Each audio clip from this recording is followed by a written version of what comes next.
Release me. Step back. My brother is a state legislator. You have the wrong person.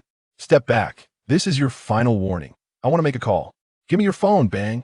On my leg, damn it.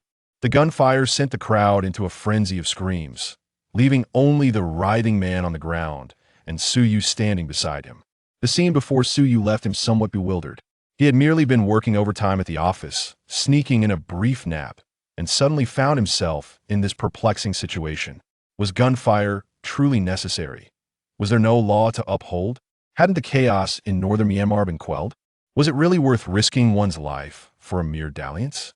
The woman wielding the gun possessed a quintessential East Asian visage, her short black hair framing strikingly beautiful features, while her form-fitting red sweater, extending past her hips, accentuated her slender waist and voluptuous curves. She was undeniably captivating, yet exuded an air of danger. Her gaze, cold and indifferent, swept over the injured man before shifting to Suyu. In response, he raised his hands, offering a polite yet awkward smile. After all, she still held a gun. A hint of mockery flickered in her eyes as she turned and stepped forward, addressing the crowd in a slightly hushed tone. Now, may I have your undivided attention? All right, my name is Sophie, and I am your guide, tasked with elucidating the rules of the game you find yourselves in. As you can observe, my authority is somewhat limited despite any grievances I may harbor. I cannot take your lives. However, I can certainly break your legs, so please refrain from wasting my time any further. Whether you believe it or not, this place is no longer the world you once knew. Have you ever watched Resident Evil? You are familiar with zombies, I presume? Very well, I need not elaborate further. Sophie raised her hand, gesturing towards the grand doors of the church. Beyond this threshold lies the realm of the apocalypse, where the undead roam freely. Your task is to survive for 3 days. After this period, if you remain alive, you will be transported to a safe haven, where you may experience a fleeting tranquility, along with evolution and the next challenge. This is not a game, despite its resemblance to one, with character panels and rewards for vanquishing monsters. Remember, you possess but a single life. Death is final. Now, we shall enter the question and answer segment. As your guide, I shall endeavor to respond to any inquiries that are not overly foolish. At this moment, Suyu regained a semblance of composure, surveying his surroundings.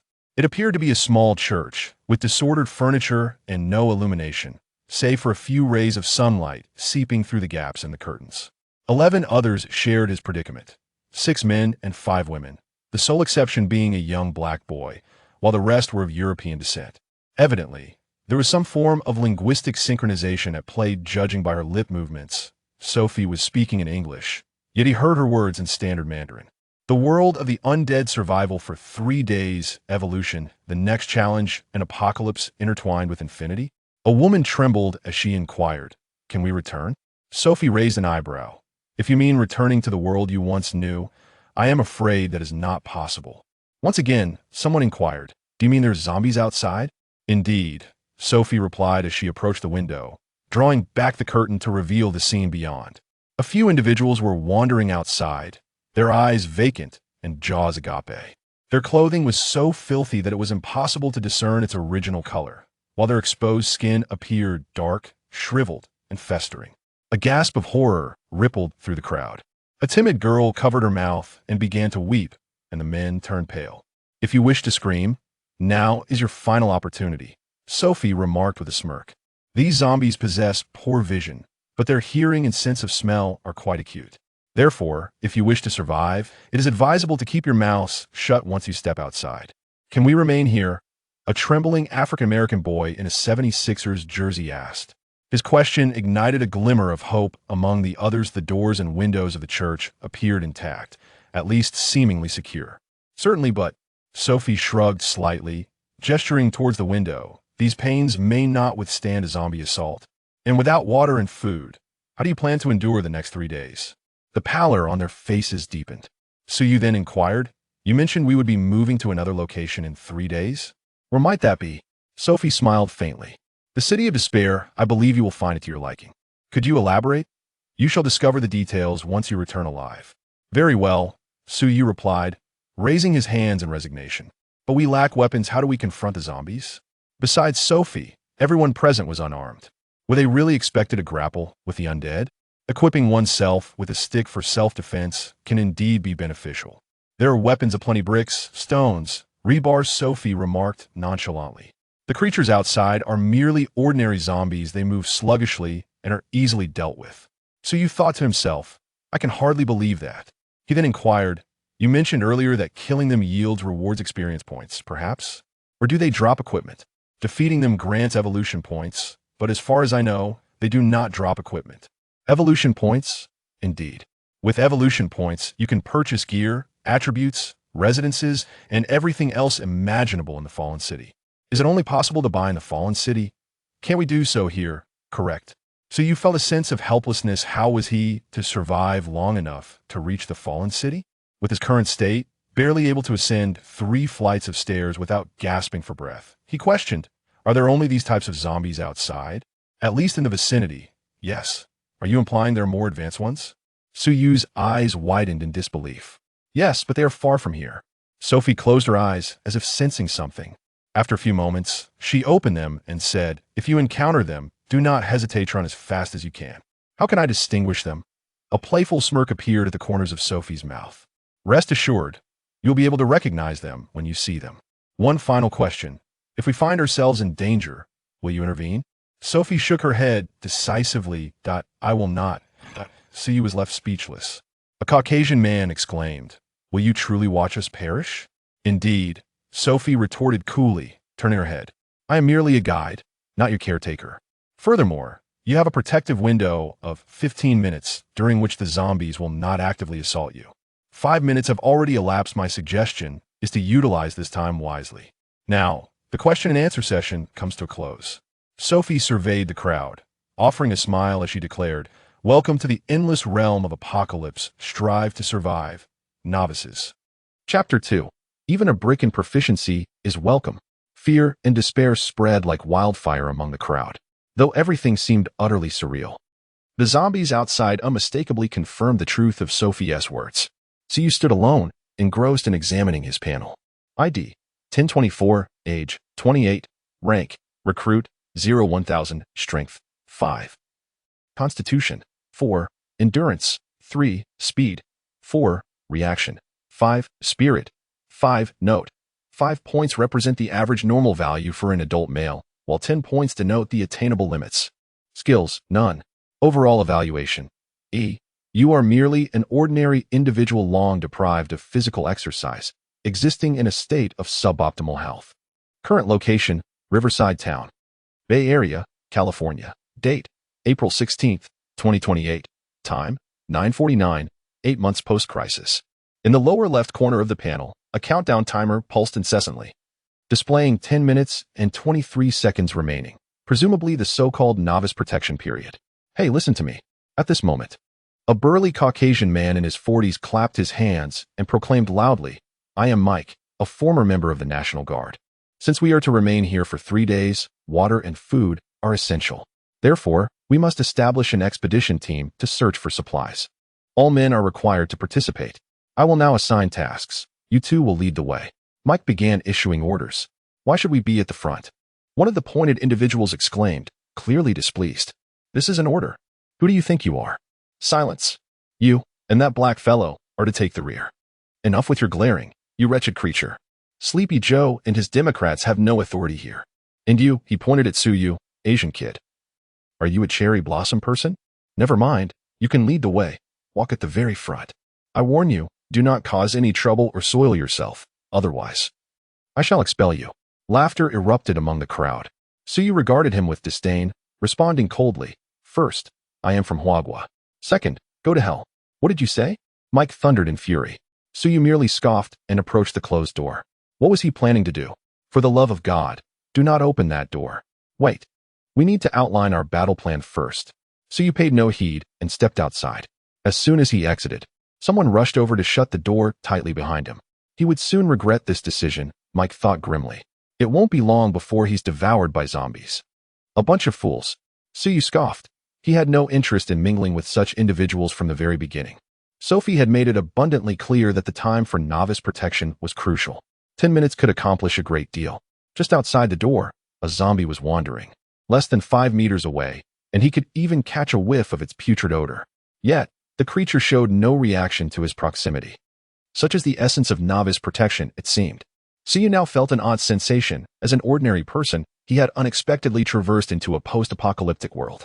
Logically, one would assume he should be in a state of panic.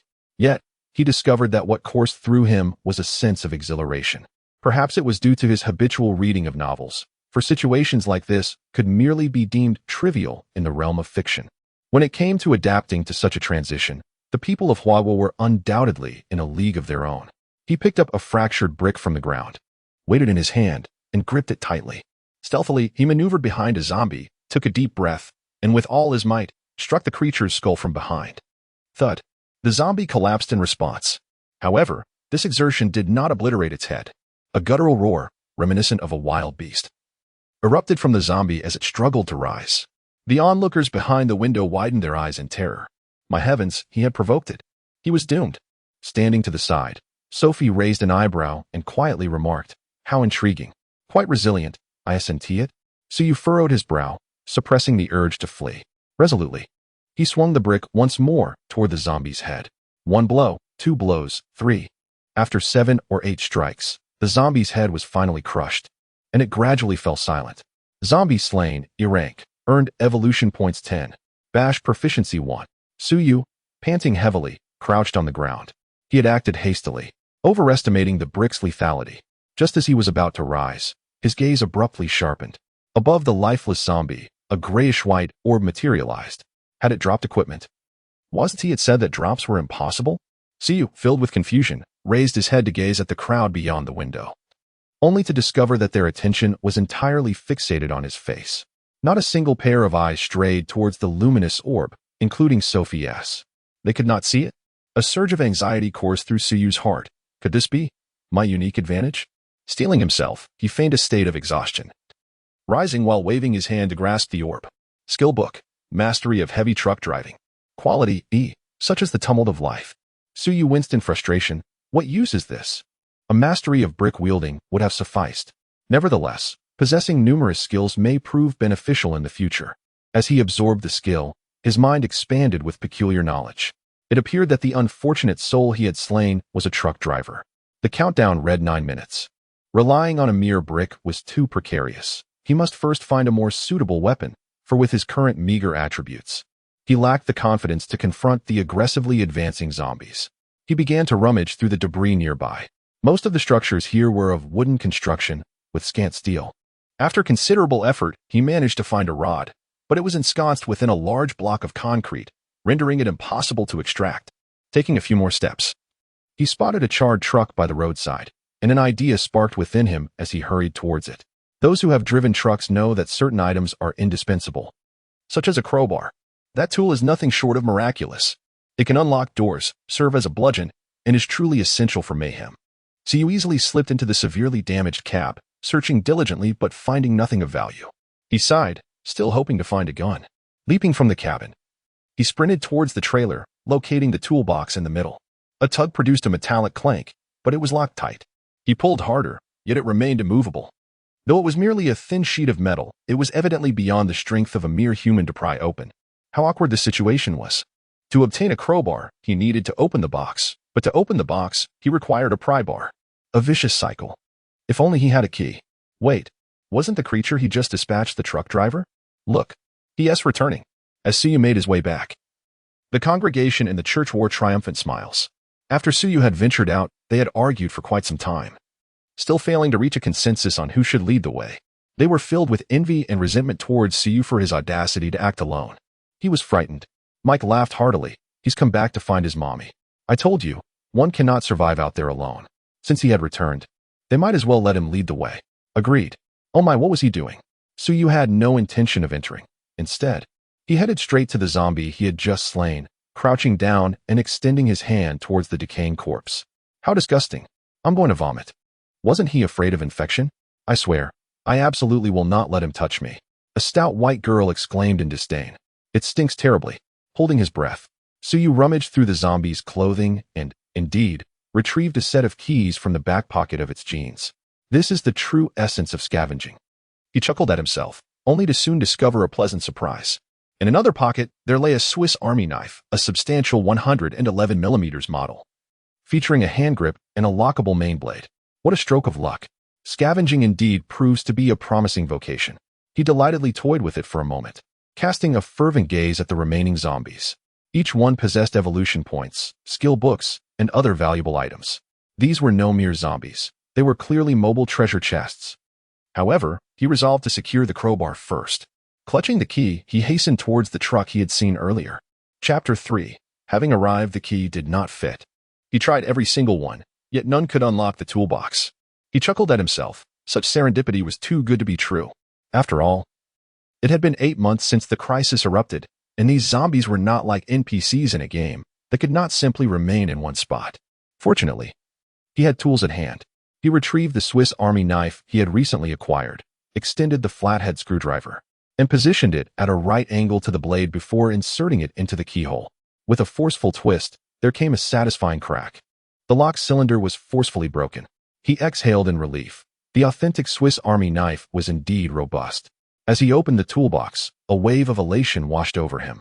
Inside, he found 3 different types of crowbars, alongside various sizes of wrenches, screwdrivers, steel pipes, and sockets. This was enough to arm a small street brawl. After sifting through the contents, he selected the most suitable crowbar, approximately 80 centimeters in length and slightly thicker than his thumb. He also picked a large wrench and a long screwdriver.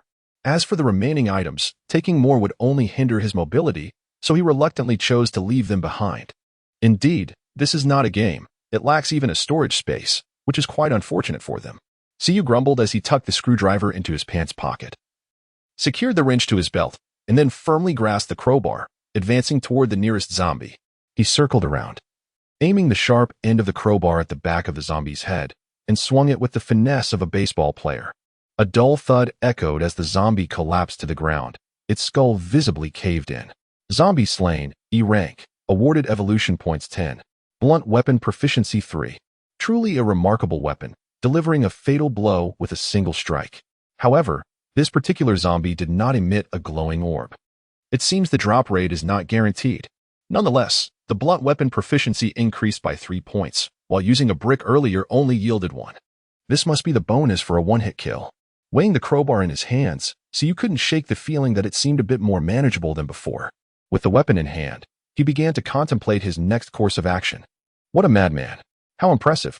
The congregation within the church gasped in awe as they witnessed Suyu effortlessly dispatch yet another zombie from afar. A young black boy suggested, "We should take action. There may still be tools in that truck." Mike pouted, "How do you know? What if there aren't any? If we rashly venture out now, what will we do if we are surrounded by zombies?" Someone else chimed in, "Exactly, you all saw that it is quite difficult to kill zombies with stones. We could dismantle the tables and chairs to use as weapons. And what shall we use to dismantle them? Our bare hands? Go ahead and see if you can manage that. Are we to simply wait for death? What does it mean to await death? We are quite safe here. Without water and food, we cannot last 3 days, and Sophie has also stated that glass cannot withstand the onslaught of zombies. She mentioned that it is not guaranteed. The crowd fell into a quarrel and verbal altercation. Sophie languidly sat in her chair, observing the antics of the others with keen interest, appearing utterly indifferent. Zombie eliminated, E grade, earned evolution points 10.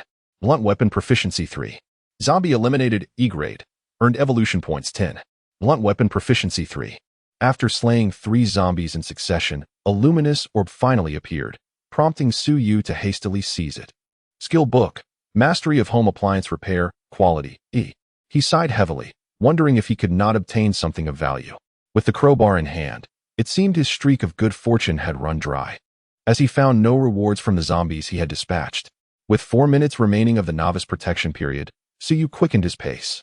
He believed he was in the central area of this small town, where the buildings were sparse, yet the wandering zombies were plentiful. Once the zombies began to attack actively, remaining here would only render him a target for their assault. Suyu proceeded towards the west side of the town, where only one section of buildings remained relatively intact. As he jogged around a corner, he spotted a store in the distance, and his heart leapt with joy. A chance for a zero-cost purchase. However, as he approached, his heart sank. The store's entrance and windows had been shattered beyond recognition, and the shelves lay in disarray, clearly having been ransacked. "Leave me something, at the very least." So you dispatched a wandering zombie at the entrance with a decisive strike, then hurried inside to rummage through the shelves. Was this a rather thorough looting? In a black community, perhaps? He discovered a few food items, yet they were all expired, and water and beverages were entirely absent, leaving only some useless daily necessities on the shelves. However, in the corner, he spotted several backpacks. At least the trip wasn't in vain. He sighed, selected a sturdy one, slung it across his chest, and unzipped it to stow away the crowbar, opting to leave the screwdriver in his pocket for ease of access.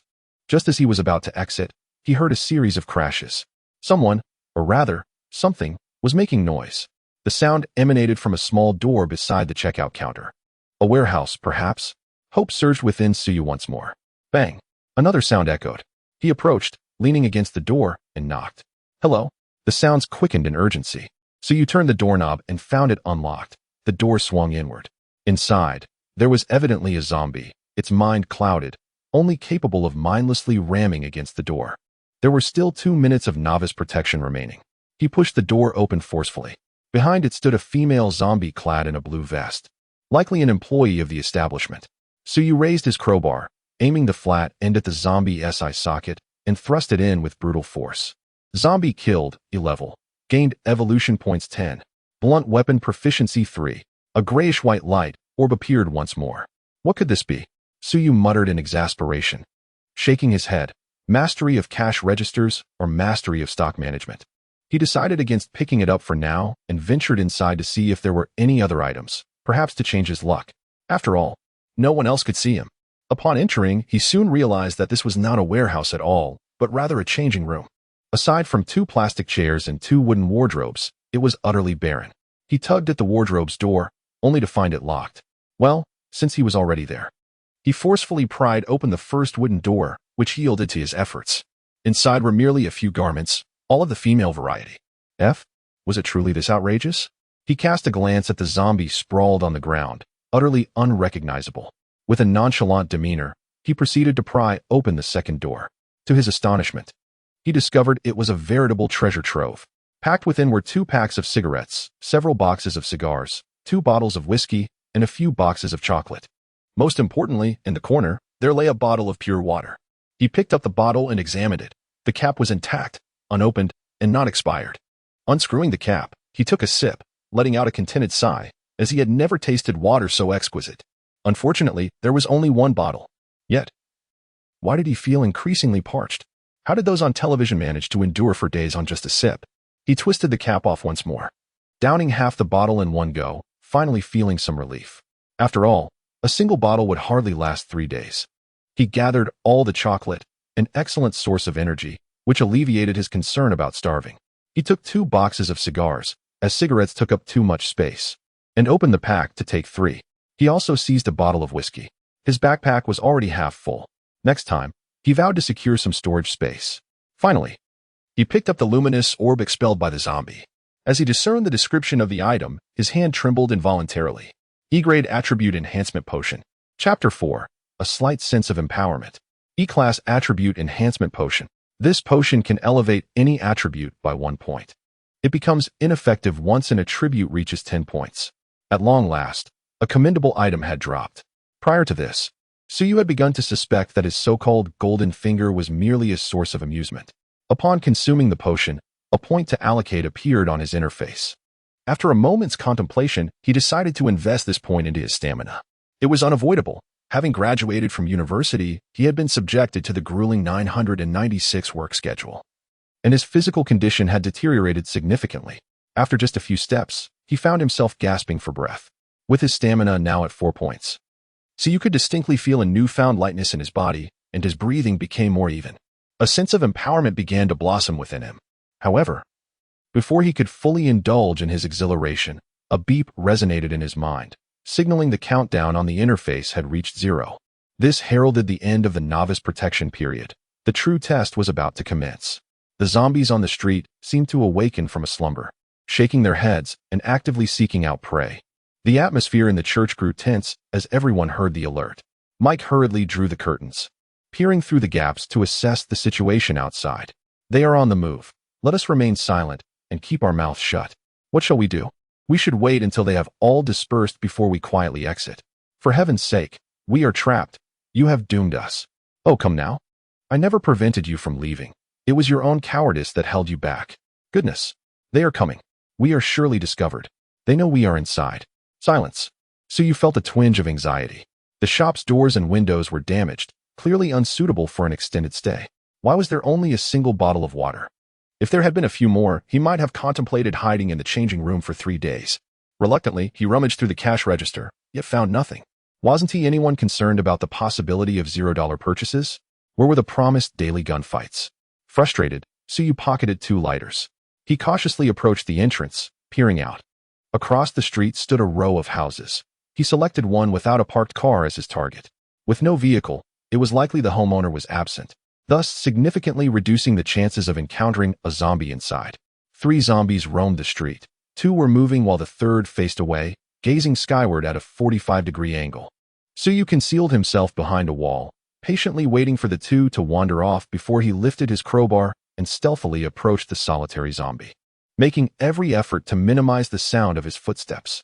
Sophie had mentioned that their hearing and sense of smell were exceptionally acute. 10 meters, 5 meters. Closer. Just then, an unexpected gust of wind swept through the street. The zombie, still staring at the sky, twitched its nose and abruptly turned around. With a roar, it lunged at him, arms flailing. Must it be so enthusiastic? Suyu trembled in fear, instinctively wanting to flee.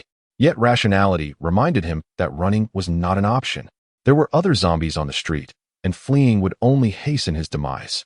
Moreover, given the speed the creature was displaying, he doubted he could outrun it. Was this truly what they referred to as slow movement?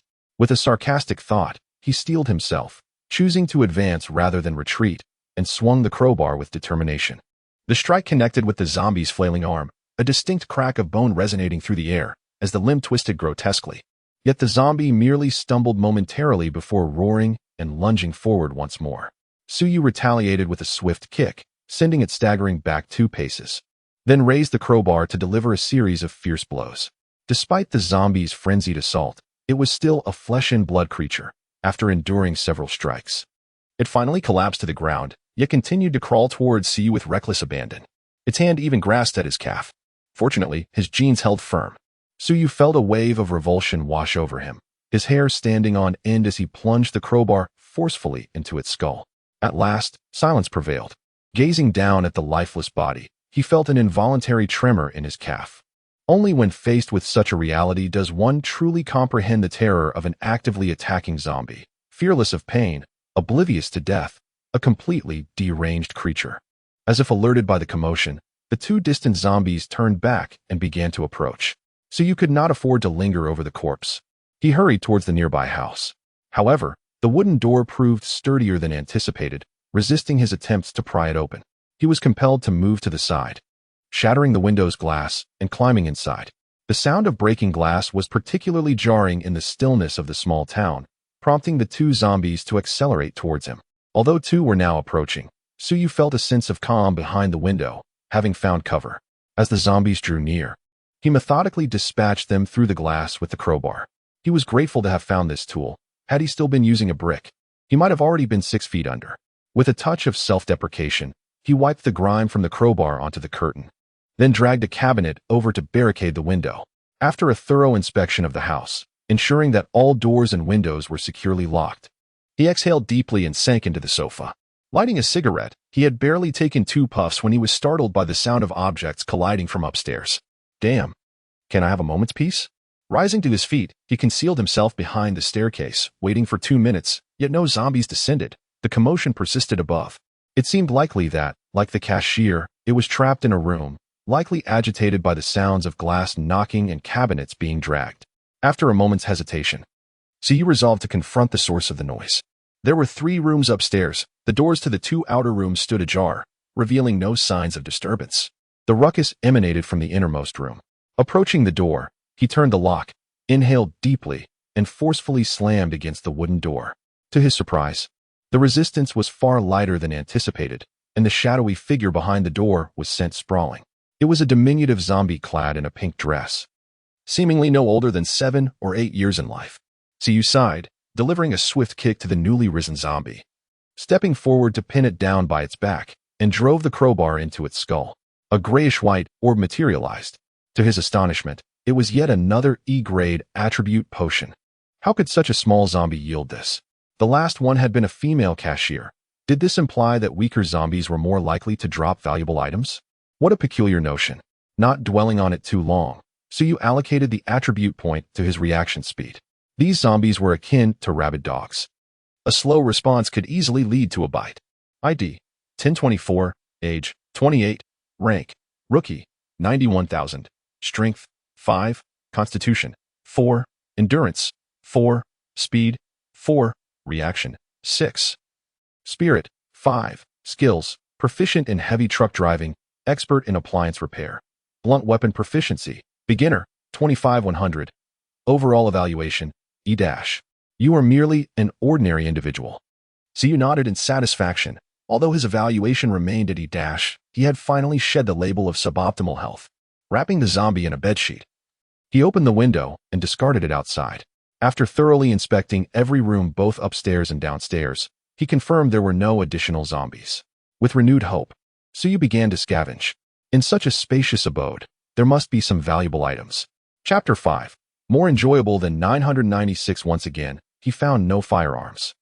Suyu shook his head in resignation. California truly had the strictest gun control laws. Had he been in Texas, he imagined he would have been fully armed by now. However, aside from the absence of a gun, his other findings were quite bountiful. First and foremost, the issue of sustenance was resolved. In the kitchen, he discovered 5 cans of beef and 3 bottles of water, which, if rationed carefully, would sustain him for 3 days without issue. Additionally, he made a significant discovery in the garage attached to the house, a striking Harley motorcycle, the kind with an impressively long front wheel. If not for the fear that its noise would attract all the zombies in town, he would have certainly taken it for a thrilling ride. What truly delighted him, however, was a complete set of rider gear. The fully enclosed helmet, neck gaiter, leather jacket, leather pants, and leather gloves, complemented by a pair of hefty, high-top boots capable of delivering lethal kicks. These are indeed vital for survival.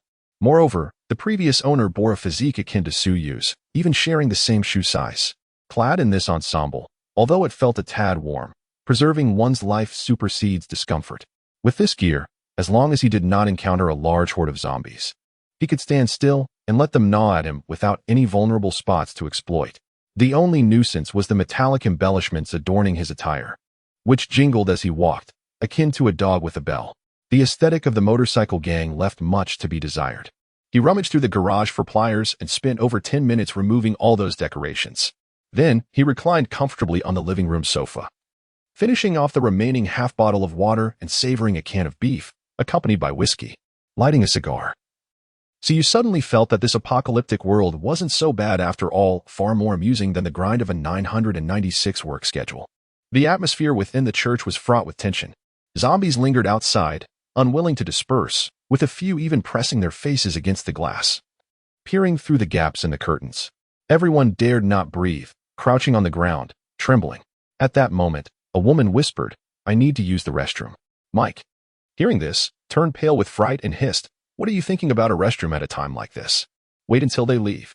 The woman sobbed, "But I can't hold it any longer. I was on my way to the restroom before we arrived, and now so much time has passed. I truly cannot endure it." "Neither can I," another woman timidly chimed in. "Damn it," Mike cursed, "you women are truly troublesome." The women murmured in protest. "You promised to protect us, yet now you won't even allow us to relieve ourselves. Is this your notion of protection? Oh, just go resolve your matters in that corner." Mike conceded. "Do not stand up, just crouch and move slowly."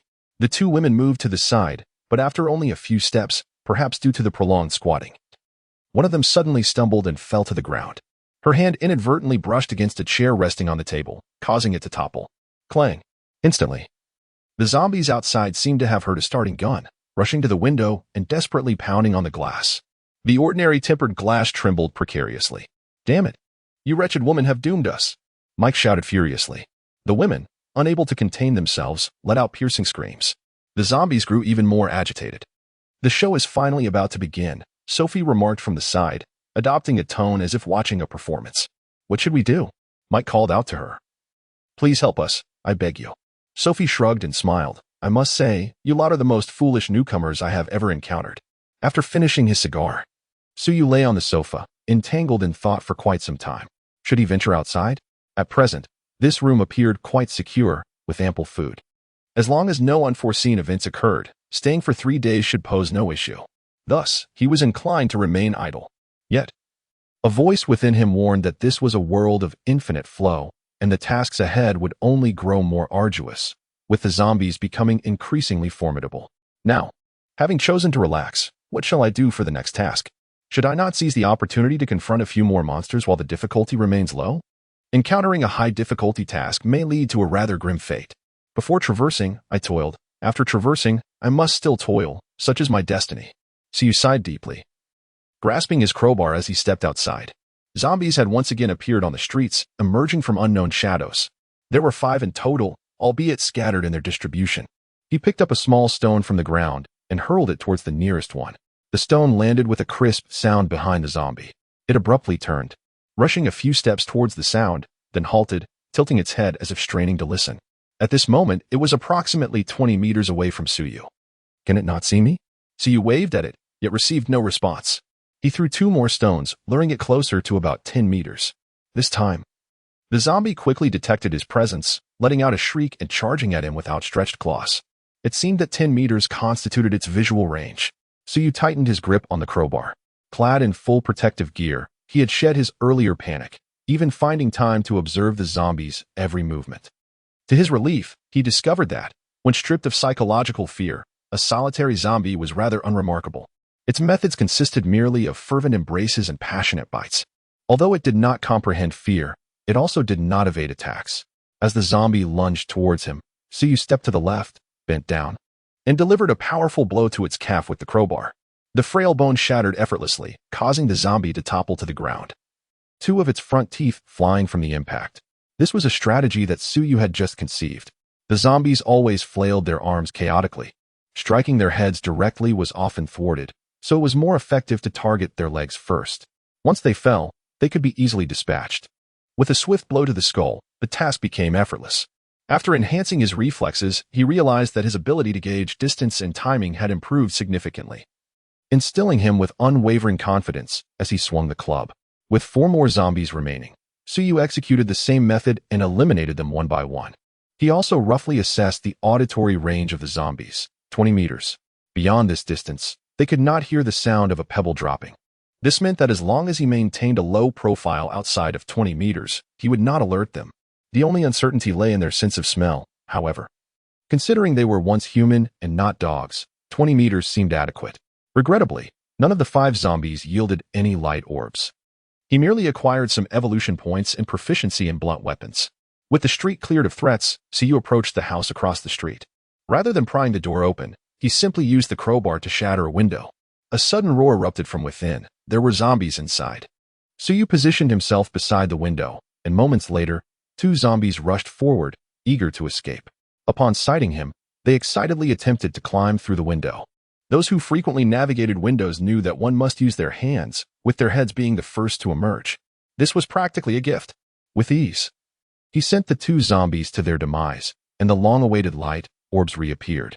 Upon picking one up, he discovered skill, basic firearm proficiency, quality. Suyu was overjoyed. He had finally unlocked a useful skill.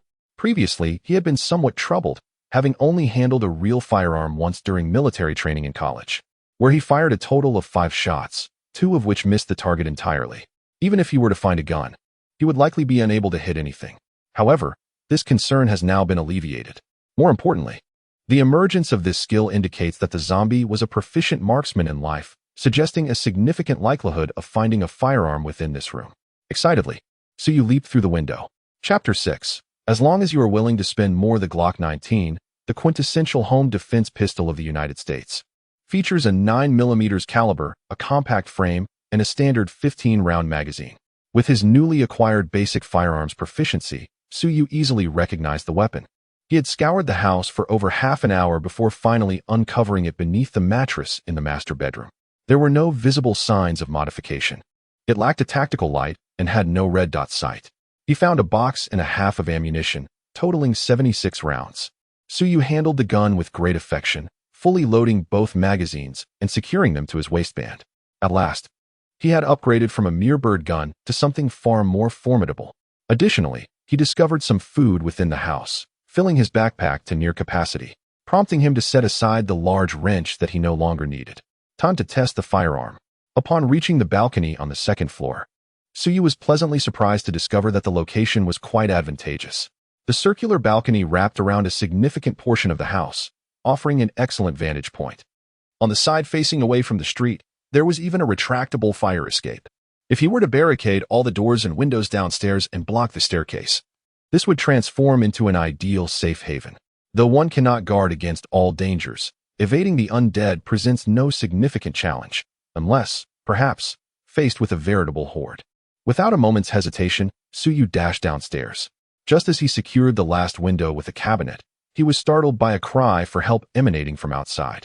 Returning to the balcony, he beheld 3 figures sprinting down the street, closely pursued by a dozen zombies.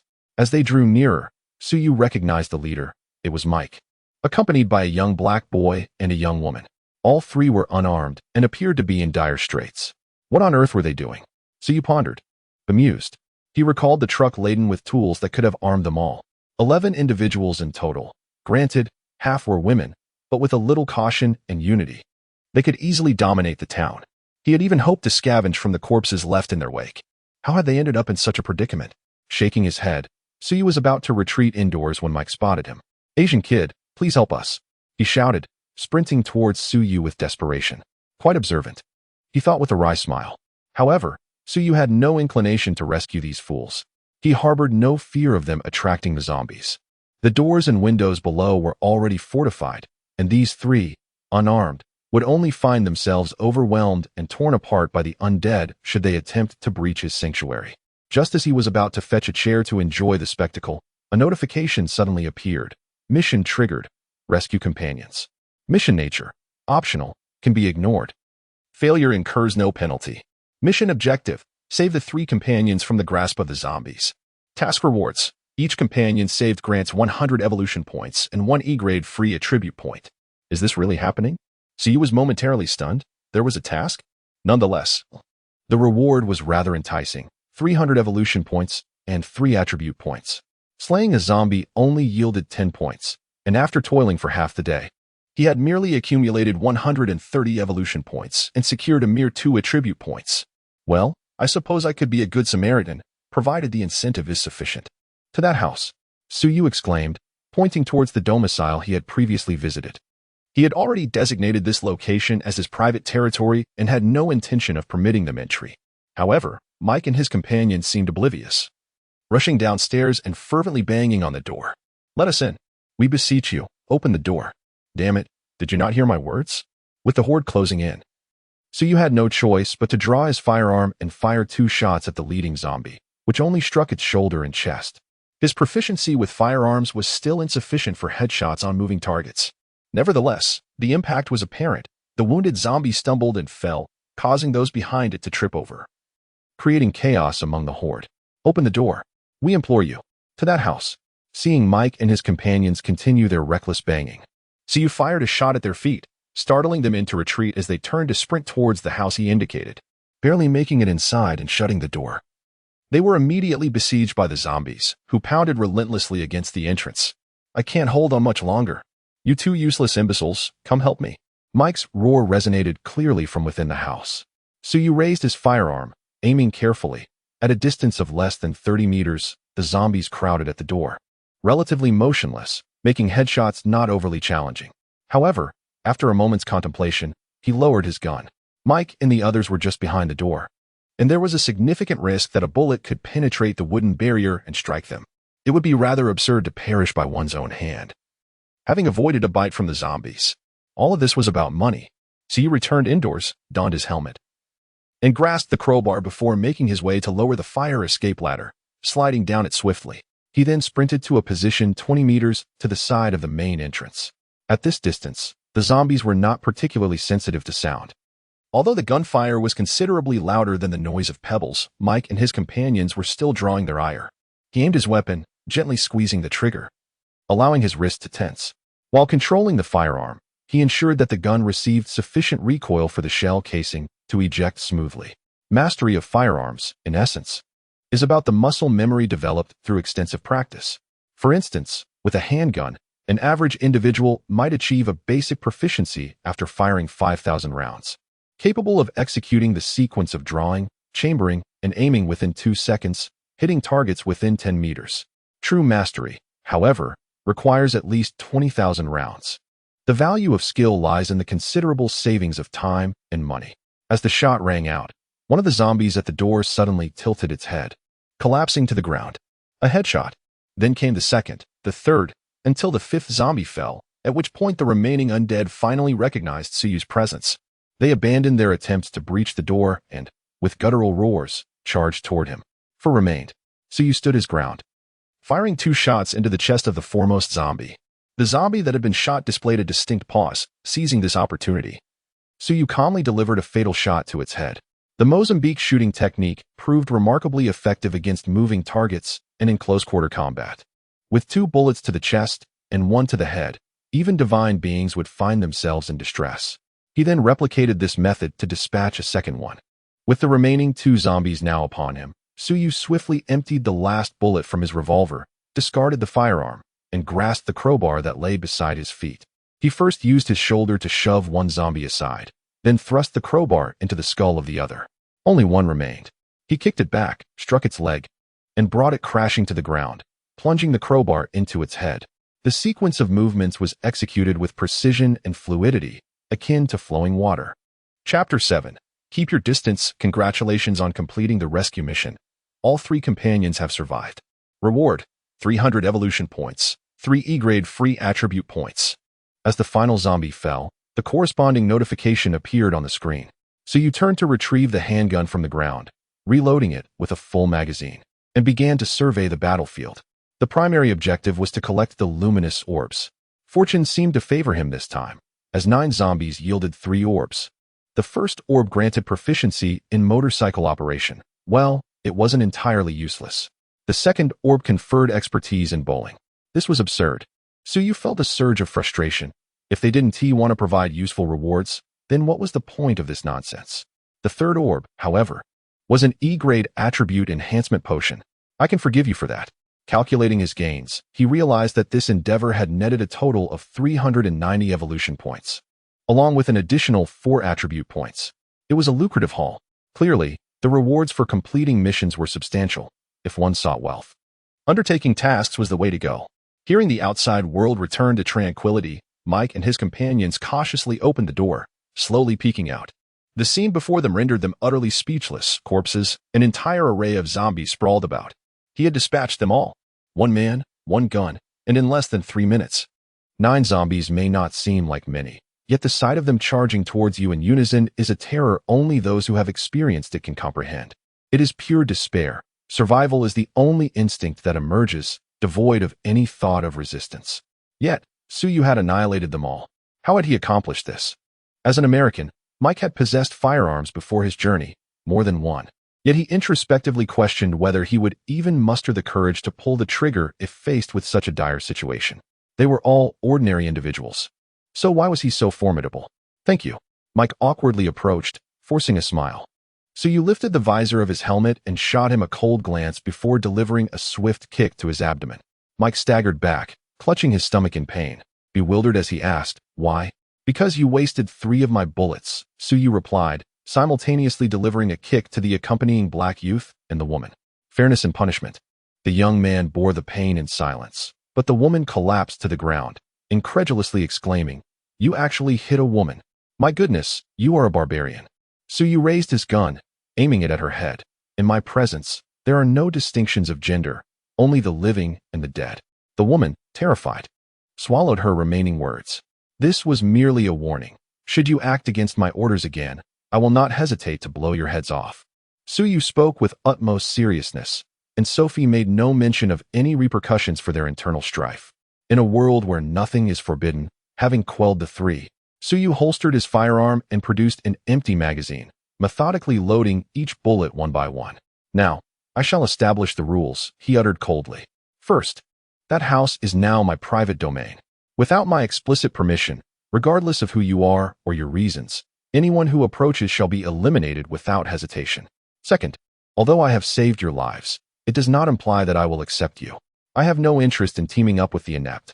Third, while I am in motion, you are to remain out of my sight and avoid any positions that may pose a threat to me. I am a cautious individual. When startled, I may instinctively fire my weapon. In summary, keep your distance. Do you comprehend? We can serve as your subordinates, Mike implored urgently. I have served in the National Guard. Kevin is a key player on the high school basketball team, and Penny frequently works out. Our physical fitness is exceptional. That is unnecessary, so you retorted sharply. No matter how fit you are, without courage, you are of no use. Following me will only hinder my progress. Mike and the others fell into an awkward silence. What about the others? Suyu inquired. They're all dead, replied Kevin, the young African-American, lowering his gaze. With a sorrowful expression, Mike lamented, the zombies shattered the glass. Only the three of us managed to escape. Suyu shook his head, choosing not to elaborate further. He turned and made his way to his house, ascending the balcony via the fire escape and retracting the ladder. Upon entering the room, he was taken aback to find an unexpected presence. Sophie was there. She perched languidly on the chair by the bed, her legs crossed. The deep red sweater she donned immaculate and strikingly incongruous with the world around her. I apologize, she said. Sophie raised an eyebrow. I entered before you established any rules. Suyu pouted, the strong can disregard the rules. Sophie chuckled softly and inquired, have you received a mission? What? To save them. Indeed. What is the reward? Sophie smirked. You needn't divulge it. 300 evolution points and 3 points in E-class attributes. Suyu replied candidly, deeming there was nothing to conceal. Quite commendable, Sophie nodded, adding, you are also rather impressive, at least among the newcomers I have encountered. Thank you. Suyu pulled a chair closer and seated himself opposite her. Have you met many newcomers? Sophie countered with a question. What is your number? 1024. The city of the fallen retains only 100 individuals for every death. A newcomer is introduced. Suyu furrowed his brow. So, over 900 have perished? Sophie gestured with her hand to signify 6 months. This world has existed for merely 6 months? Indeed, my number is 127. Greetings, senior. Suyu said half-jokingly. Sophie laughed heartily, revealing a set of pristine white teeth. Her laughter was wide and unrefined, yet possessed a unique charm. However, you appear quite serene. Suyu pondered his choice of words. Sophie shook her head, self-deprecatingly remarking, in a city of decadence, there are few individuals as serene as I. How so? If you were to perish tomorrow, or even in the next moment, would you still concern yourself with trivial formalities? That is indeed true. Suyu offered a wry smile and inquired, is there anything else you can share with me? Such as? Everything. Haha, you are quite direct. Sophie chuckled, shook her head, and pondered for a moment before saying, do your utmost to avoid injury. If you possess the capability, feel free to dispatch a few more zombies and explore the town further. As for the rest, the purpose of the novice tasks is merely to help you acclimate to this world. Surviving is of utmost importance. Thank you. Suyu silently took note. You're welcome. Will future tasks be exceedingly challenging? Suyu asked again, on what basis is the difficulty of the tasks determined? Is it a comprehensive evaluation, level, or something else? This was his primary concern. He possessed a unique advantage, and his rate of growth should surpass that of others. However, if the task's difficulty were based on strength, rapid advancement could prove detrimental. It is akin to a game where you are stuck in a beginner's village, grinding levels only to encounter the final boss upon stepping outside. That would utterly ruin the gaming experience. Generally speaking, the difficulty is determined by the task number. But if you join a team, the difficulty will be assessed based on the average strength of the members. Sophie's response brought Suyu a sense of relief. If the answer pertains to evaluation or ranking, then he must prepare in advance, such as reserving attribute points for future use. However, it seems there is no longer any need for such concerns. As for the team, he has no interest in joining others. Thank you. He expressed his gratitude once more. Sophie tapped the armrest of her chair, rose to stretch her shoulders, accentuating a certain aspect of her physique. Well, I must return now. Return? Suyu's gaze was involuntarily drawn to that alluring silhouette. My mission is complete. I can depart at any time. Sophie smiled at him, saying, I hope to see you in the city of desolation. No sooner had she spoken than her form transformed into specks of starlight, dissipating without a trace. Chapter 8. It seems I forgot to inform them. ID, 1024. Age, 28. Level, Rookie, 580-1000. Strength, 5. Constitution, 4. Endurance, 4. Speed. 4. Reaction. 6. Spirit. 5. Available evolution points. 580. Available E-class attribute points. 4. Overall evaluation. E-. The slight regret of Sophie's departure was swiftly overshadowed by the joy of his gains. With 580 evolution points amassed, he anticipated acquiring several valuable items. Albeit he must return to the City of Desolation to utilize them. He needed an additional 420 points for a level increase, which was indeed promising. After all, only half a day had passed, and with 2.5 days remaining, you should certainly be able to level up. He wondered what advantages it might bring. As for the 4 attribute points, Suyu allocated 1 each to Constitution, Endurance, and Speed. Thus, all attributes reached a score of 5, indicating that he now meets the standards of a healthy adult male. The overall evaluation has transformed into an E. This is undoubtedly a significant development. Well, perhaps not so much. There remained a point, which he allocated to Speed. The attributes became Strength 5, Constitution 5, Endurance 5, Speed 6, Reaction 6, Spirit 5. Initially, he had a preference for strength. After all, a single blow could fell 10 foes. And shooting a zombie in the head could not compare to tearing one apart with bare hands. However, his primary means of attack was now a firearm, diminishing the urgency for strength. The threats he faced were either large hordes of the undead or high-level zombies. In such encounters, retreat was often the best option, making speed of utmost importance. Having completed the allocation, he proceeded to disassemble and maintain his Glock 19, which had accumulated quite a bit of mud after being tossed to the ground. If it were to jam at a critical moment, the consequences would be dire. A crowbar would be insufficient against a massive horde of zombies. The time displayed on the panel read 15:13, and with dusk still some time away, Suyu decided to venture outside for a stroll, intending to inspect the church. Of the 11 individuals, only 3 had escaped, suggesting that 8 had succumbed to the undead within. He could only wonder if they had been consumed entirely, if they had transformed, combined with the existing ones. The number of zombies there would undoubtedly be considerable. Such a large horde remaining in the town posed a grave danger. These zombies were mobile, and one could never predict when they might encircle him. After donning his gear and making necessary preparations, Suyu descended the building via the fire escape, retracting the ladder and concealing the hook used to pull it up within the nearby underbrush. The distance to the church is approximately 300 meters. Suyu sprinted a few paces down the street, distinctly feeling a surge of speed reminiscent of the vitality he possessed over a decade ago during his school days. As he walked, he hurled stones at the windows of the houses lining the road, hoping to draw out any lurking zombies. However, it quickly became apparent that there were not many left. He encountered only 2, which he dispatched effortlessly with his crowbar. A few minutes later, he arrived outside the church. The main door remained intact, but both windows were shattered, and he could see shadows moving within. Cautiously approaching, he peered through the window. To his dismay, there were at least 30 zombies clustered inside. Frowning, he retreated to a safe distance, clearly. Such a multitude could not be dealt with merely by a handgun and a crowbar. A different strategy was required. Damn it, there's nothing in this house. I've scavenged it clean, Mike lamented as he collapsed onto the sofa.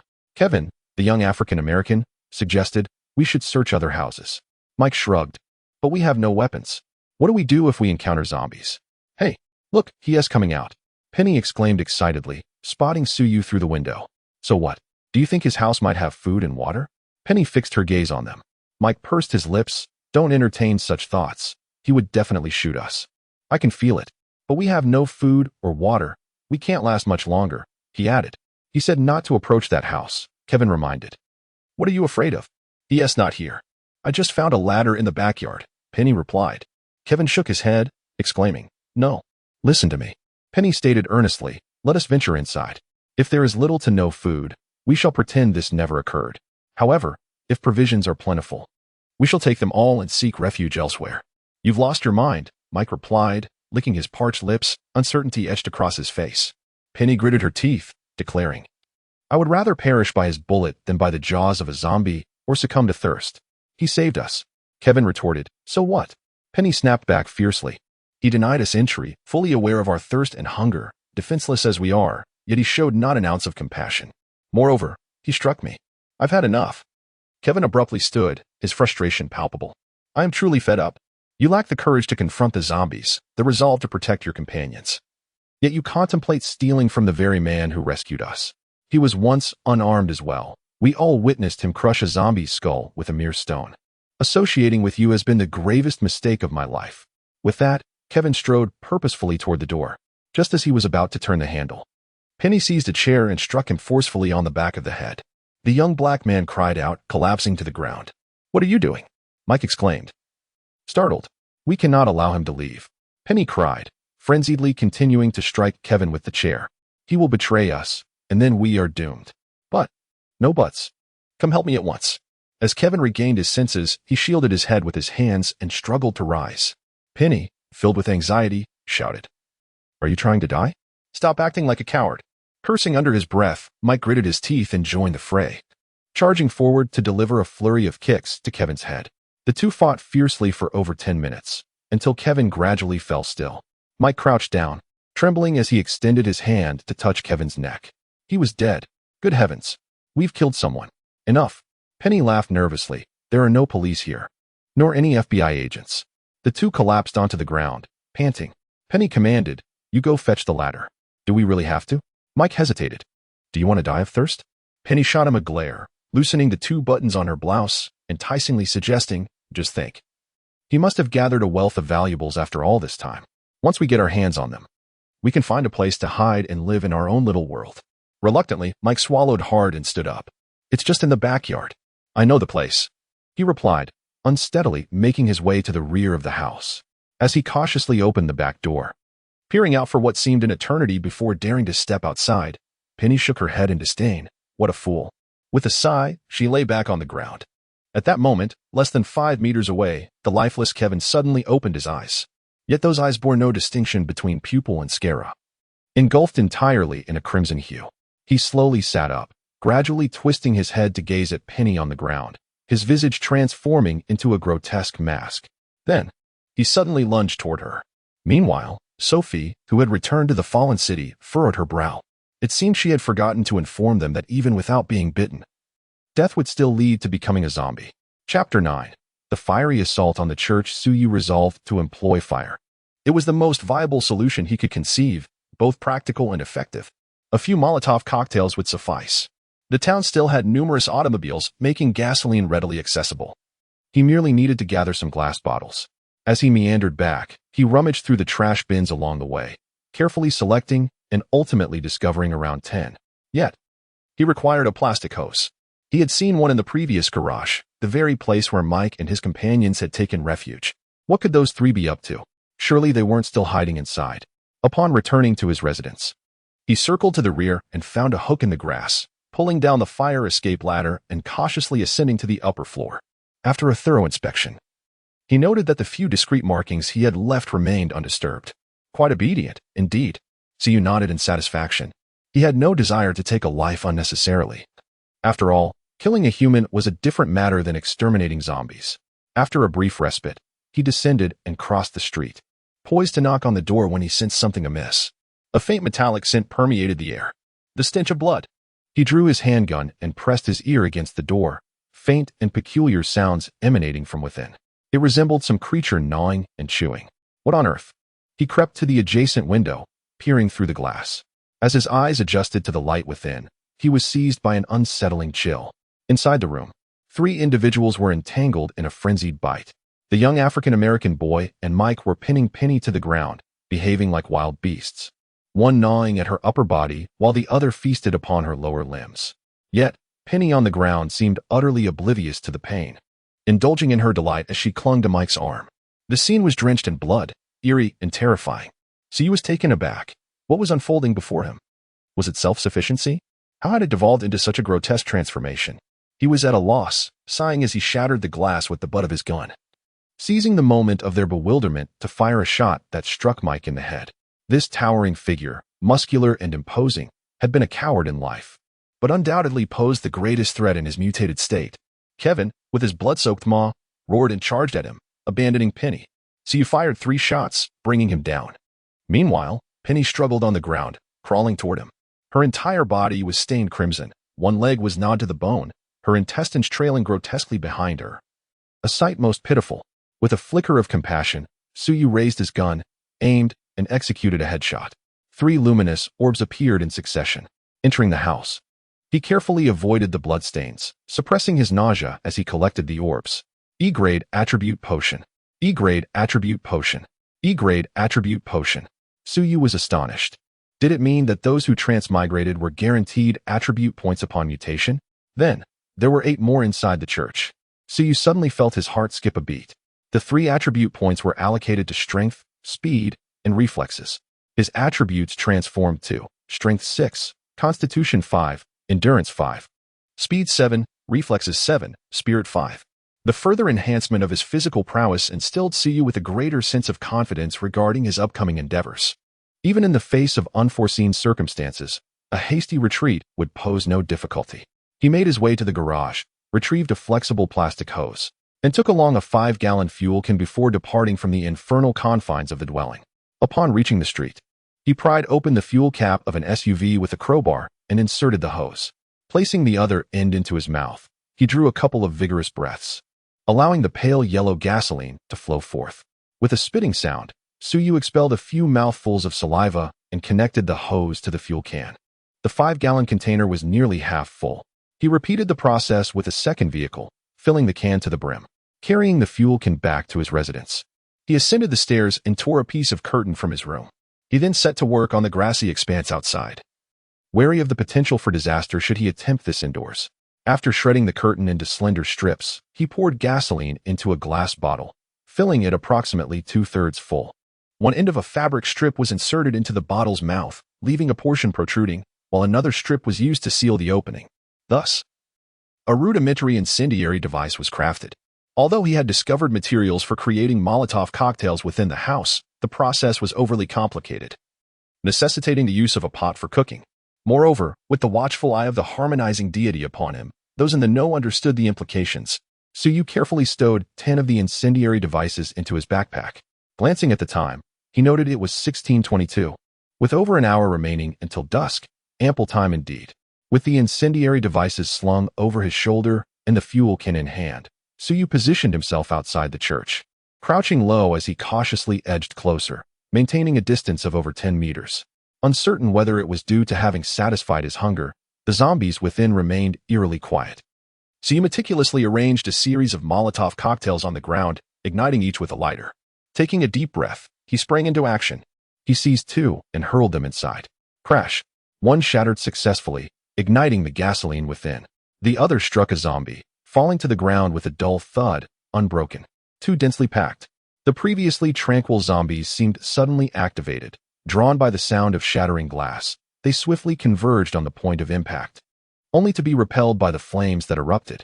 The innate fear of fire and extreme heat is deeply ingrained in carbon-based life forms, persisting even after mutation.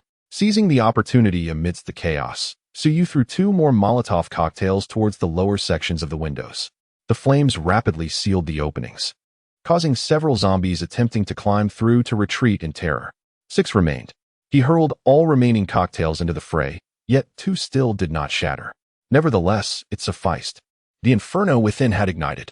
Suyu twisted open the cap of a fuel canister, grasping it tightly as he rushed to the window and forcefully tossed it inside. Drawing his pistol, he retreated 10 meters back. The canister ignited amidst the flames, exploding. The conflagration within the church surged dramatically, sending the zombies into utter disarray as they shrieked, struggled, and burned, like a frenzied dance of demons. Only a few managed to crawl out through the windows, which Suyu dispatched one by one with his gun.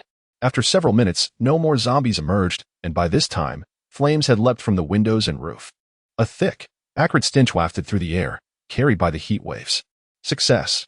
Suyu let out a sigh of relief, only then realizing that his back was drenched in sweat. Killing zombies, E-level, earning evolution points 10. Killing zombies, E-level, earning evolution points 10. The notifications on the panel scrolled like a torrent. 32. The rapidly accumulating evolution points left Suyu in a state of astonishment. Indeed, this was a lucrative endeavor. However, his excitement was short-lived as the escalating flames began to incite worry. The zombies had been dealt with, yet he found himself unable to enter. One couldn't help but wonder, would the emitted orbs of light be consumed by the fire? That could amount to at least 8 attribute points. Losing them would surely bring him to tears. Chapter 10. Completely lost, the fierce inferno raged on until the early hours of the following day, and Suyu anxiously kept vigil on the balcony throughout the night. After all, this was a golden opportunity. Surely his fire resistance was maximized. That was the only consolation he could muster. At long last, when the flames subsided, he could hardly contain his eagerness as he leaped from the building and rushed towards the scene of the disaster. The church had been utterly reduced to ruins, enveloped in swirling clouds of black smoke. From a distance, Suyu spotted a dense cluster of luminous orbs, dazzling like stars in the pale morning light. At last, his heart settled. The golden opportunity had proven reliable. In total, there were 16 orbs. 11 contained E-level attribute points, while the remaining 5 were best left unmentioned. The fire had indeed been worth it. Suyu gleefully accessed the panel to allocate his points.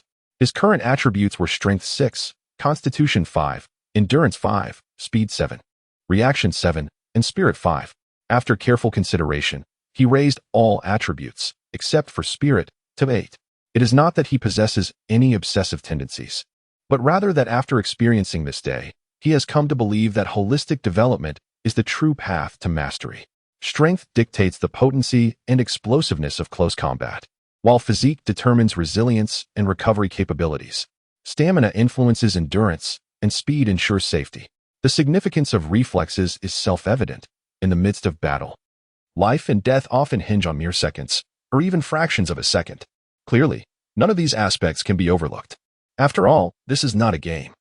It is not merely a matter of numerical superiority or skill deployment. Only through comprehensive development can one eliminate weaknesses and avoid reliance on others in future endeavors. Moreover, he possesses an extraordinary advantage, for he is capable of maximizing his potential. The overall enhancement of his attributes has granted him a transformative sensation. Although the ultimate limit for an adult male is 10 points, and he still has some distance to cover at 8 points. Those who reach their limits often excel in only 1 or 2 areas. For instance, one pursuing absolute speed cannot simultaneously attain endurance, just as Usain Bolt would undoubtedly struggle with a marathon. Conversely, marathon runners, while possessing exceptional endurance, would be outmatched by Bolt in terms of explosiveness and reflexes. Yet he embodies a formidable strength across all dimensions. He allocated his final attribute point to mental acuity, the utility of which he is yet to fully comprehend, marking it as his sole current shortcoming. The effect proved unexpectedly beneficial. After exhausting himself throughout the day and enduring a sleepless night, he was already fatigued. However, upon adding this point, he instantly felt invigorated, as if reborn.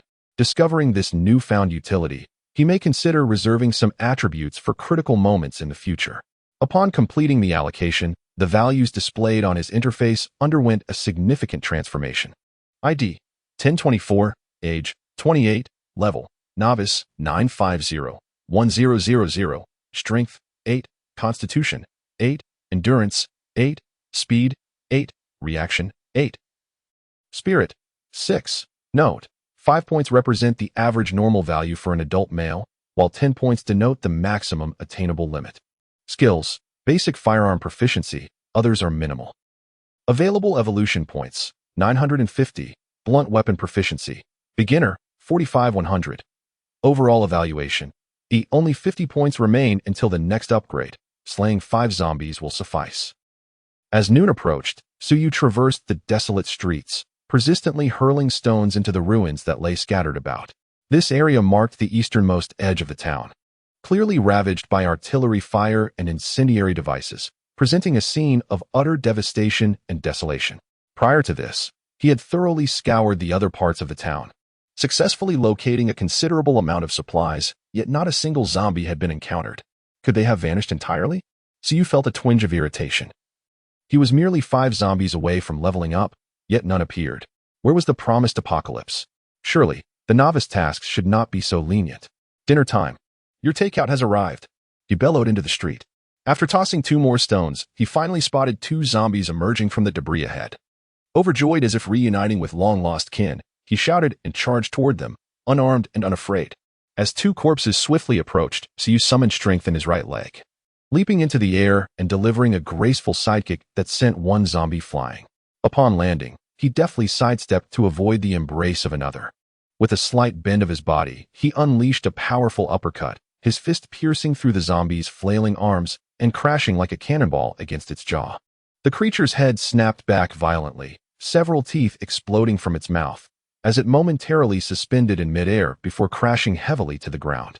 Once down, it began to convulse violently, desperately attempting to rise, yet its limbs were clearly beyond its control. The punch had decisively shattered its neck. Another zombie lunged at him. With a swift pivot, Suyu elegantly maneuvered behind it, his right arm executing a sweeping punch that struck its temple with precision. The zombie collapsed in response. Satisfied, Suyu retracted his stance. After a significant enhancement of his attributes, the movements of these zombies appeared excruciatingly slow to him, devoid of any sense of threat. He even felt a surge of confidence, believing that with a firearm and a crowbar, he could bravely confront the horde he had encountered in the church the previous day. He stepped forward to deliver 2 final kicks, shattering the skulls of the 2 fallen zombies. Level reached. Recruit 970-1000. Just 3 more to go. Come forth. My dear ones, father is here. Over an hour later, Suyu lounged on the balcony, a bottle of liquor in hand and a cigar clamped between his teeth. Utterly bored. They were gone, completely gone. Not a single adorable creature remained in the town.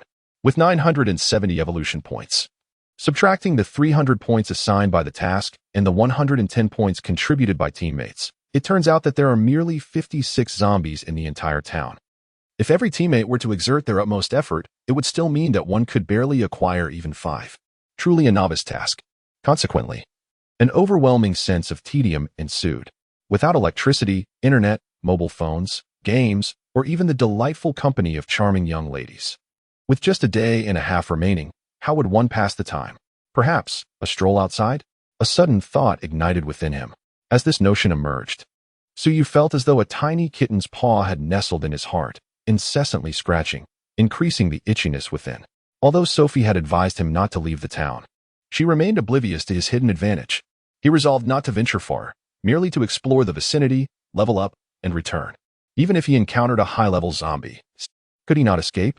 After all, he possessed 8 points in stamina and 8 points in speed. Running a half-marathon would pose no challenge. With fierce determination, he discarded the bottle, rose, and entered the house, gathering all the car keys from the table, which he had opportunistically collected during his previous scavenging.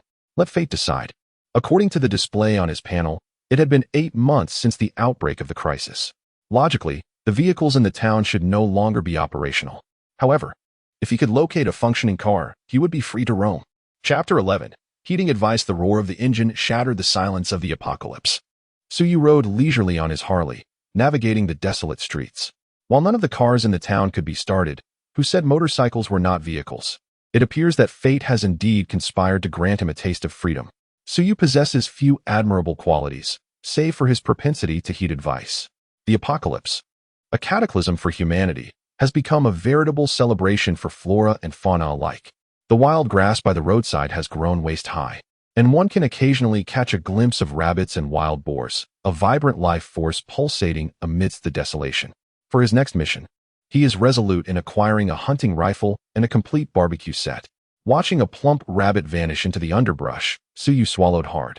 Canned food is hardly fit for human consumption. Yet, that is not the crux of the matter. After departing the small town for over 10 minutes, he has yet to encounter a single zombie, a consequence of the sparse population in America. Had he been in India, he would have been overwhelmed by an endless horde. Continuing his journey, he soon spotted a gray SUV lying across the roadside in the distance. Suyu parked his Harley 10 meters away, drew his handgun, and cautiously approached. This was a Lexus NX, and through the window, he was met with the unmistakable sight of 2 zombies within. Jackpot! The undead occupants, upon seeing him, resembled long-lost kin. Struggling to escape their confines, but restrained by seat belts, they were powerless to open the door, their fury manifesting in futile rage against the glass. Suyu observed with keen interest. Inside were a young couple, their skin still retaining a pallor that indicated their transformation was recent. The male zombie at the wheel displayed a pronounced deformity of the neck, his clothing stained with darkened blood. The female zombie in the passenger seat sported long, crimson hair. Her visage twisted in a grimace, yet upon a closer look, she bore a certain allure, her figure quite ample. Damn. He vigorously shook his head, dismissing certain thoughts. What is the matter with him? It has barely been a day and a half. Suyu forcefully swung open the car door and fired his weapon, shattering the heads of the undead. His experience climbed to 990 out of 1,000. Just 1 more to go. Once the 2 zombies lay utterly still, He unbuckled his seatbelt and discarded their bodies outside. A sleek black handgun appeared on the seat, a Sig Sauer P320 9mm caliber with a 17-round magazine. As standard equipment for the military, it was yet another ubiquitous firearm. In the glove compartment, he discovered a box of ammunition, but regrettably, no spare magazines could be found. Taking his place in the driver's seat, Siyu turned the key, and the engine roared to life. Ah, so my vehicle was waiting here all along. He felt as though he had unearthed the quintessential approach to the apocalypse to revel in it. With the fuel tank only half full, Siyu turned off the engine, exited the vehicle, and dashed toward the Harley, retrieving the fuel canister from the rear. This was the extra fuel he had prepared before setting out. He opened the gas cap and poured in the entire can of gasoline. Speaking of which, does an old M run on 9,295? After refueling, he maneuvered the Harley into the roadside foliage and mounted it, ready to depart. Having a vehicle elevated his experience to an entirely different level. He extended his hand outside, grasping at the wind, feeling just right at a speed of 60 miles per hour. The time was 14:25, so he resolved to drive forward for an hour, after which he would turn back regardless of any findings. The nights here were truly pitch dark, and lingering outside was perilous. To revel did not equate to courting death. As he rounded a bend, gunfire erupted ahead. So you paused, wondering if there were others nearby. Surely, zombies could not wield firearms. He parked the car by the roadside and sprinted into the nearby thicket. The gunfire persisted, drawing closer, the rhythm chaotic, indicating that the shooter was evidently on edge. After a moment, several individuals emerged from the distance. After enhancing his physical fitness, Siyu discovered a significant improvement in his vision. Once mildly myopic, he could now see great distances. Before him were a man and two women. The two women sprinted ahead while the man trailed behind, firing at the horde of corpses that pursued them, though his accuracy left much to be desired. The mass of undead was dense, numbering no less than 20. Business had come. Damn it, I'm out of bullets. You all run. I'll do my best to hold them off. The man's anxious voice echoed from a distance. No. Run. We can't. We'll fight them. The two women did not abandon the man. Rather, they instinctively slowed their pace and drew their weapons, a baseball bat and a machete. The two sisters were quite formidable. Siyu stood up and fired a shot into the sky. There are people up ahead. Splendid. The trio joyously approached, yet no mission was triggered. Siyu felt a twinge of disappointment but still moved to the center of the road, holding his gun steadily. These three individuals, unwavering in the face of the horde, were far superior to those incompetent allies and were indeed worth saving. As they neared approximately 60 meters, Siyu shouted, "Veer to the left." The man quickly grasped the situation and called out to the two women, "Let us shift left to clear the shooting angle." The three of them stepped aside, and Siyu decisively opened fire. The barrels of the Sig Sauer P320 and Glock 19 erupted with flames simultaneously, with a power level of 8. The recoil of the 9mm pistols was negligible for Siyu. Within a mere 5 seconds, he expended all 32 rounds from both magazines. Kill zombie, E-level. Gain evolution points 10. Your rank has been elevated to private. By vanquishing a zombie, level E, you have earned 10 evolution points. The notification on the panel flashed briefly, leaving Siyu no time to examine it closely. He swiftly returned the P320 to his waist and replaced the magazine in the Glock 19. With both hands gripping the firearm, he took aim. The previous shots were merely a means to hinder the horde and provide cover for the trio. Now, precision was paramount. The swarm continued its relentless advance. 20 meters away, a shot rang out. 15 bullets successfully struck the heads of 7 zombies. Siyu holstered his weapon and brandished a crowbar as he approached the encroaching horde. As he brushed past the 3 individuals, he could distinctly see the shock etched upon their faces. "Aren't you running?" the man shouted. "They are the ones who should flee." Siyu laughed heartily, shattering the skull of an oncoming zombie with a single swing. He moved like a wraith, weaving through the throng of the undead, wreaking havoc. The 3 onlookers halted in their tracks, eyes wide in astonishment. Is he still human? My goodness, he is incredibly strong. The man tightened his grip on the steel pipe, gritting his teeth. "Stay here. I will lend a hand." With that, he charged forward. The 2 women exchanged glances, raised their weapons, and joined the fray. Siyu felt a surge of enhancement coursing through his body. Each swing of the crowbar effortlessly connected with the zombies' heads, and their every move seemed to unfold according to his anticipation. The battle had transformed into a source of enjoyment for him. The only drawback was the presence of the 3 individuals, which somewhat hindered his movements. It was not until the last zombie's head was crushed that he reluctantly ceased his actions, still craving more. The three rescued individuals gasped for breath, their expressions bewildered as they stared at him. One of the women murmured, "Am I dreaming? Did we truly just overcome such a massive horde of corpses?" "Not we. But him," the man corrected. Throughout the ordeal, they had merely been bystanders. Chapter 12. Who is the monkey? "Hello, my name is Damon, and I thank you for saving us." The man approached with a sincere demeanor. Judging by his voice, he seemed quite young. Yet his unkempt beard and disheveled hair gave him the appearance of a middle-aged man. "This is my wife, Layla," Damon continued, gesturing towards the two women. "And this is my sister, Lisa." Layla and Lisa echoed their gratitude, their gazes towards Siyu filled with awe and curiosity. Siyu smiled and nodded. Recognizing them as natives, it was unlikely that a traveler would possess familial ties. "You're remarkable. How did you manage that?" Lisa inquired with an admiring tone.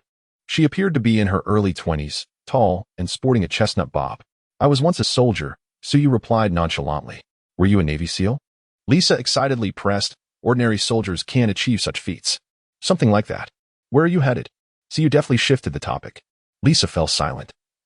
And Damon shook his head with a wry smile. "We don't know either. The previous settlement had run out of supplies. So we had no choice but to venture out and try our luck." Siyu nodded in understanding and asked, "You didn't T-walk here, did you?" "Our vehicle broke down," Lisa sighed. "We had the worst luck. Yesterday afternoon was disastrous. We were compelled to remain in the vehicle throughout the night." Damon added, "In the evening, I noticed a flicker of light over here and speculated that there must be someone around, for the undead do not ignite fires. Upon the break of dawn, we intended to investigate, but encountered a horde of corpses midway. No wonder," Siyu chuckled softly, suggesting that they had inadvertently lured them in. "Could this be deemed fate? If you wish, you may come to my place to rest," he proposed, shrugging slightly, "though my supplies are rather scant." The resources he had gathered were merely sufficient for 4 individuals to last a few days. He was indifferent, as he would be returning in a day. "That sounds wonderful," Lisa eagerly replied. Damon and Layla exchanged glances and nodded in agreement. The 4 of them climbed into the car, turning around and heading towards the small town. Damon and Layla nestled quietly in the back seat, exhaustion mingling with a sense of relief at their rescue. However, Lisa, seated in the front, appeared unusually exuberant, displaying an air of familiarity. "Why are you alone? Did your companions perish?" "Oh, I am so sorry. To be honest, you are the most formidable person I have ever encountered, managing to slay so many zombies by yourself." "So, was it you who set the fire yesterday? Good heavens, you are truly an angel sent by God." "I am not well acquainted with your deity," Siyu jested. "I am merely a monkey summoned as a savior." For some reason, he found himself rather enjoying Lisa's incessant chatter, perhaps due to the solitude he had endured for 2 days. After all, humans are inherently social creatures. "Monkey?" Lisa blinked her blue eyes in confusion and asked, "Who is that?" "Ah, well, it's a long story. I wish to hear it." "Very well." Speaking of Nuwa mending the sky, she inadvertently forged an additional stone for this purpose. "Wait, who is Nuwa?" "Nuwa is indeed formidable." "Well, your deity is a woman. She fashioned you from clay. How fascinating. But why did she need to mend the sky? What caused the heavens to break?" This inevitably leads us to mention Gong.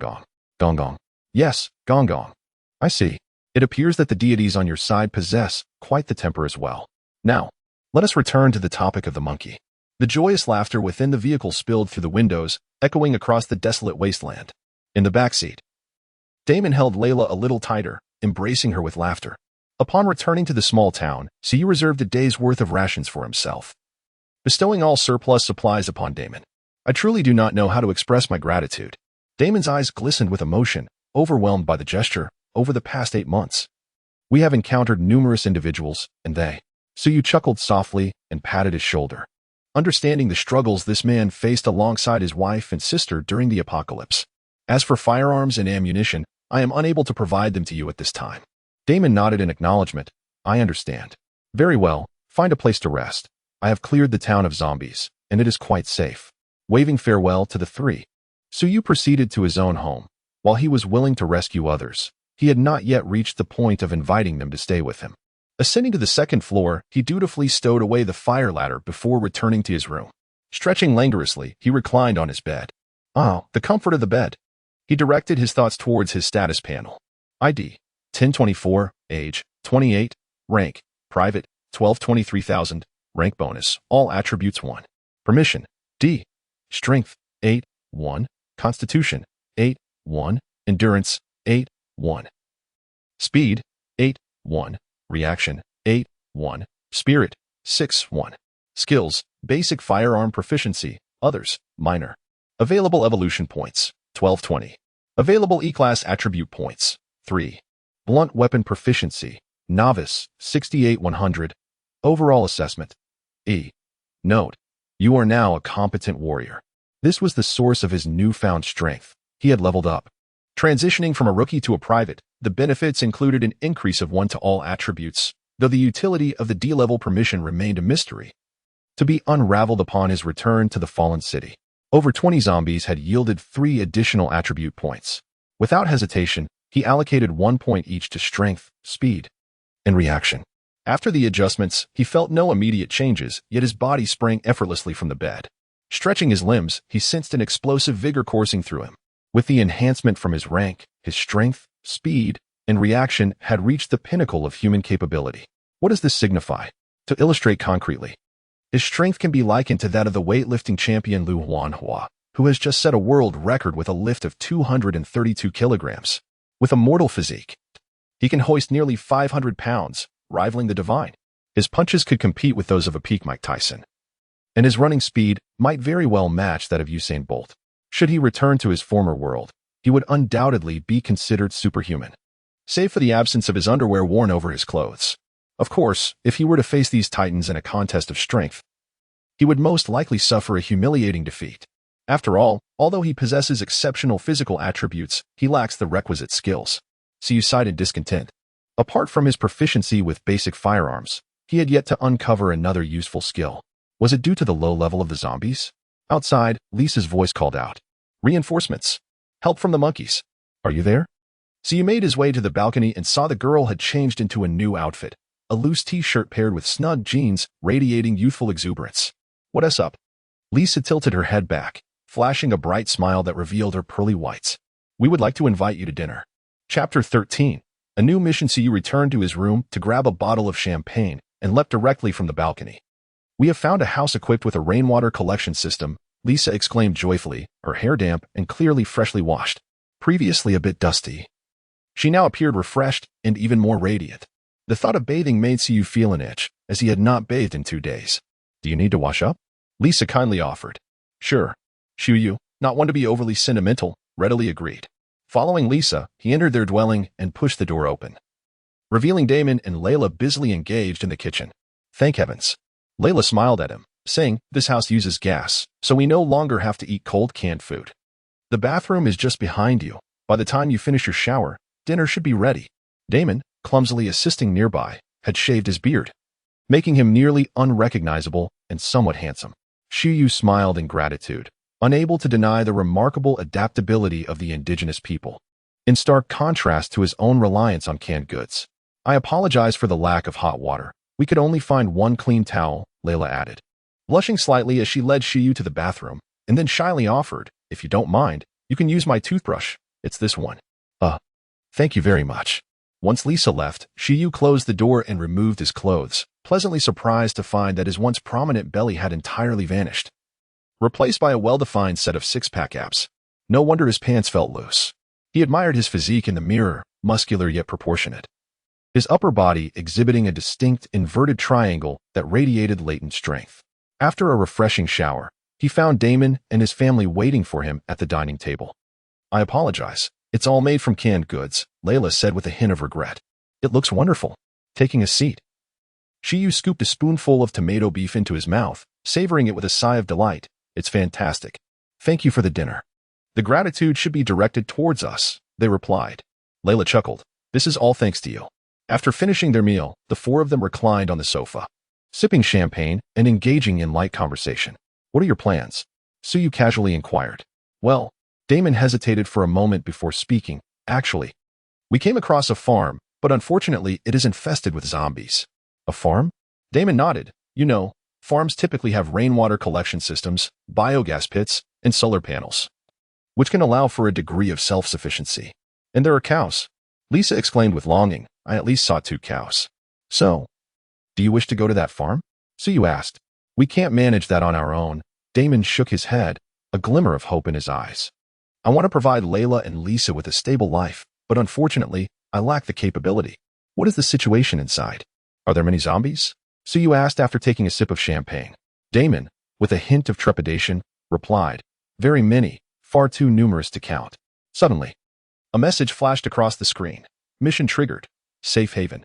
Mission nature. Non-mandatory. Can be ignored. No penalties for failure.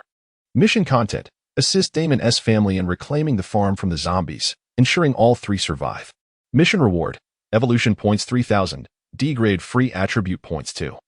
Random D-grade skill 1. Suyu was taken aback. The rewards were extraordinarily generous. His previous mission, which involved rescuing 3 teammates, only offered a mere 300 evolution points and 3 E-grade attributes. The disparity was nothing short of astonishing. The evolution points amount to 3000. Alongside 2 D-level attributes and 1 D-level skill.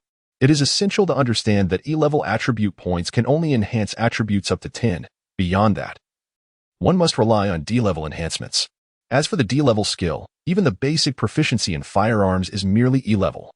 So one can only imagine the immense advantage offered by D-level skills. However, given the lavish rewards, the task undoubtedly bears considerable difficulty. It is estimated that the number of corpses in that farm exceeds 100, most likely accompanied by high-level zombies. To accept or not? Is there even a need for contemplation? Even a moment's hesitation would be a disservice to the rewards. After all, what punishment awaits in failure? As the saying goes, if one cannot defeat them, can one not escape? Nonetheless, the specific details warrant further discussion. The most pressing concern before them is the lack of firepower. Damon and his companions each possess a handgun, yet they have exhausted their ammunition. With merely over 200 bullets at his disposal, it is evidently insufficient. Suyu shared his concerns. Damon pondered for a moment and replied, we encountered a gun shop on our way here. Oh? Suyu's eyes lit up. Was it not looted? It should be intact. Damon shook his head. The doors and windows of that gun shop were boarded up, and zombies were surrounding it. We attempted an assault but barely escaped. Lisa pouted. We wasted dozens of bullets for nothing. Very well, Suyu clapped his thigh. Tomorrow we shall first head to the gun shop. If we can procure firearms, we will then assault the farm. And if we cannot find any? Lisa inquired. Then I shall venture there alone to take a look. This endeavor is certainly worth attempting. If the firepower is insufficient, bringing them along would only hinder progress, making it more convenient for him to go alone. Thank you.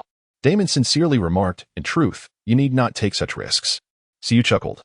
I am doing this for my own sake. How splendid. Lisa exclaimed, clapping her hands in excitement. Soon, we shall have a farm of our own.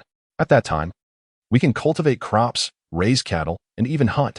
She evidently believed that Suyu's agreement was motivated by a desire to reside on that farm. Aren't you worried? Suyu inquired with a smile. Lisa, puzzled, responded, worried about what? Failure. Lisa shrugged nonchalantly. We must maintain some hope, and besides, with your prowess, we are bound to succeed. As she spoke, she subtly leaned against Suyu's shoulder.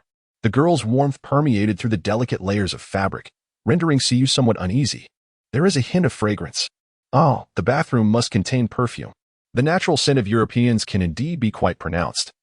And even the most beautiful among them are no exception. However, the local manufacturers have expertly crafted perfumes that effectively neutralize these aromas.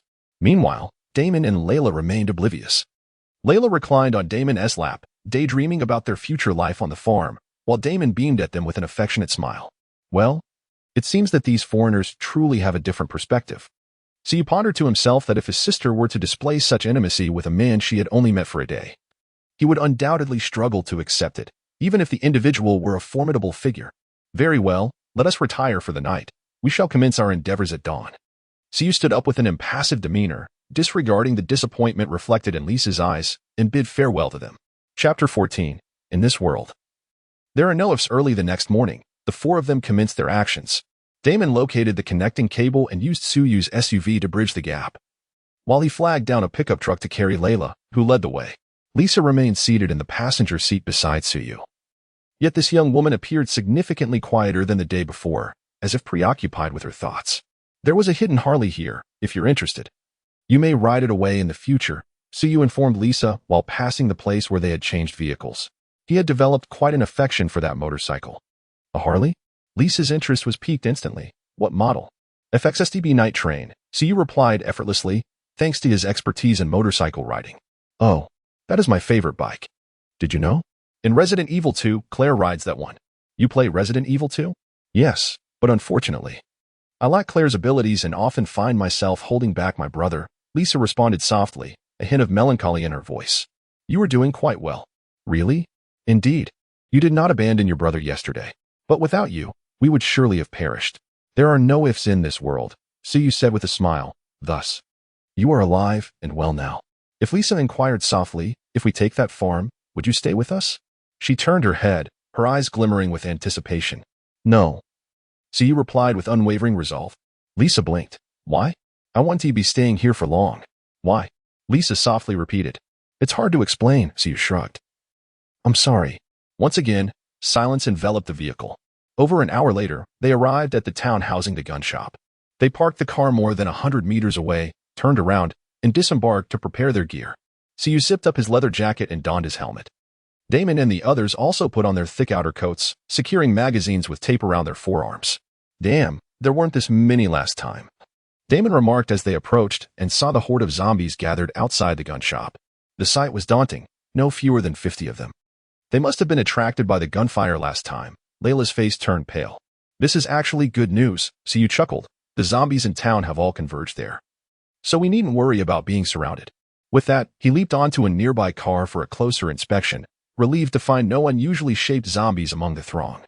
Sophie had mentioned that advanced zombies were easily recognizable. If they were all ordinary ones, their greater numbers posed little threat. What should we do? Damon asked anxiously. Let us head over there, Suyu suggested, surveying the terrain and pointing towards the opposite side of the town. It's too open here, which is disadvantageous for combat. Over there lies a narrow commercial street, lined with parked cars. After spending over 10 minutes, the four individuals made their way around the street, encountering a few scattered zombies along the way, all of which Suyu dealt with using a crowbar. All right, let us construct some barricades. He beckoned to Damon and entered a nearby shop, which had been thoroughly ransacked. Help me lift this shelf out to the street. As he single-handedly raised one side of the shelf, Damon, seeing how effortlessly Suyu managed, reached out with one hand as well, but it did not budge. How heavy? He exclaimed, his eyes widening in surprise. Suyu smiled encouragingly. Keep it up. Fine, Damon replied, bending down and straining with all his might to lift the shelf off the ground. I must have been too exhausted last night. You know, Layla hasn't bathed in days. Suyu nodded in understanding. Hey, I'm listening. Layla called out from the side, clearly displeased. All right, darling, I merely spoke the truth. Lisa and Layla also began to move items, but with their limited strength, they could only manage to shift tables and chairs. Half an hour later, 2 piles of barricades had formed on the street. According to Suyu's plan, at least one more barricade was needed, but Damon and the others were utterly exhausted. Further efforts might leave them unable to even hold their guns steadily, so they had to concede. Damon took a water bottle from his backpack and gulped down half of it, panting as he looked at Suyu, who appeared unfazed. How can you be so strong when you seem even thinner than I am? Suyu chuckled softly and began outlining the battle plan. We shall divide the street into 3 sections. He made a gesture with his palm, with Damon on the left and Layla on the right, while I took charge of the center. The opportunities to fire were limited, so we should avoid targeting the same enemy repeatedly. What about me? Lisa called out from the side. My aim is quite accurate too. You are responsible for keeping an eye on our rear. If any danger arises, alert me. As for Damon and Layla, focus solely on shooting ahead until your magazines are emptied. Before we set off, Suyu distributed over 100 rounds of ammunition to them, ensuring that each person had 2 fully loaded magazines. Given the frenzied nature of the zombies, even with 2 roadblocks in place, depleting 2 magazines would not be an easy task. Once your ammunition runs out, retreat to the vehicle, start it, and wait for me. Suyu tossed the car keys to Lisa. This was his contingency plan. In the event of encountering formidable advanced zombies, he would need an escape route. Although the rewards for the mission were enticing, one's life is singular and precious. No, we can help, Lisa said, lifting her chin indignantly. Suyu replied sternly. Do not complicate matters for me. All right, we will wait for you in the car, Damon readily agreed. He had come to understand Suyu's formidable strength and realized that staying behind in an emergency would only serve to distract him.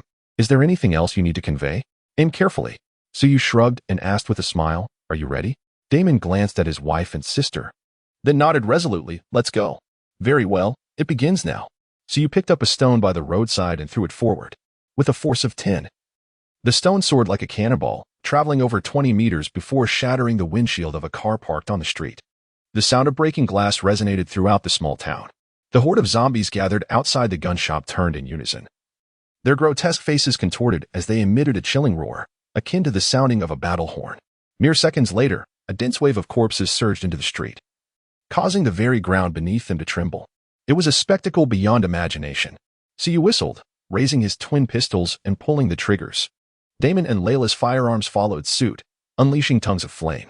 The enhanced clarity of Suyu's vision allowed him to discern 4 distinct trajectories as bullets incessantly pierced the advancing horde. It was undeniable that those raised in an environment of daily gunfire possessed commendable marksmanship, including Layla. Bullets rained down, and zombies fell, toppling those behind them.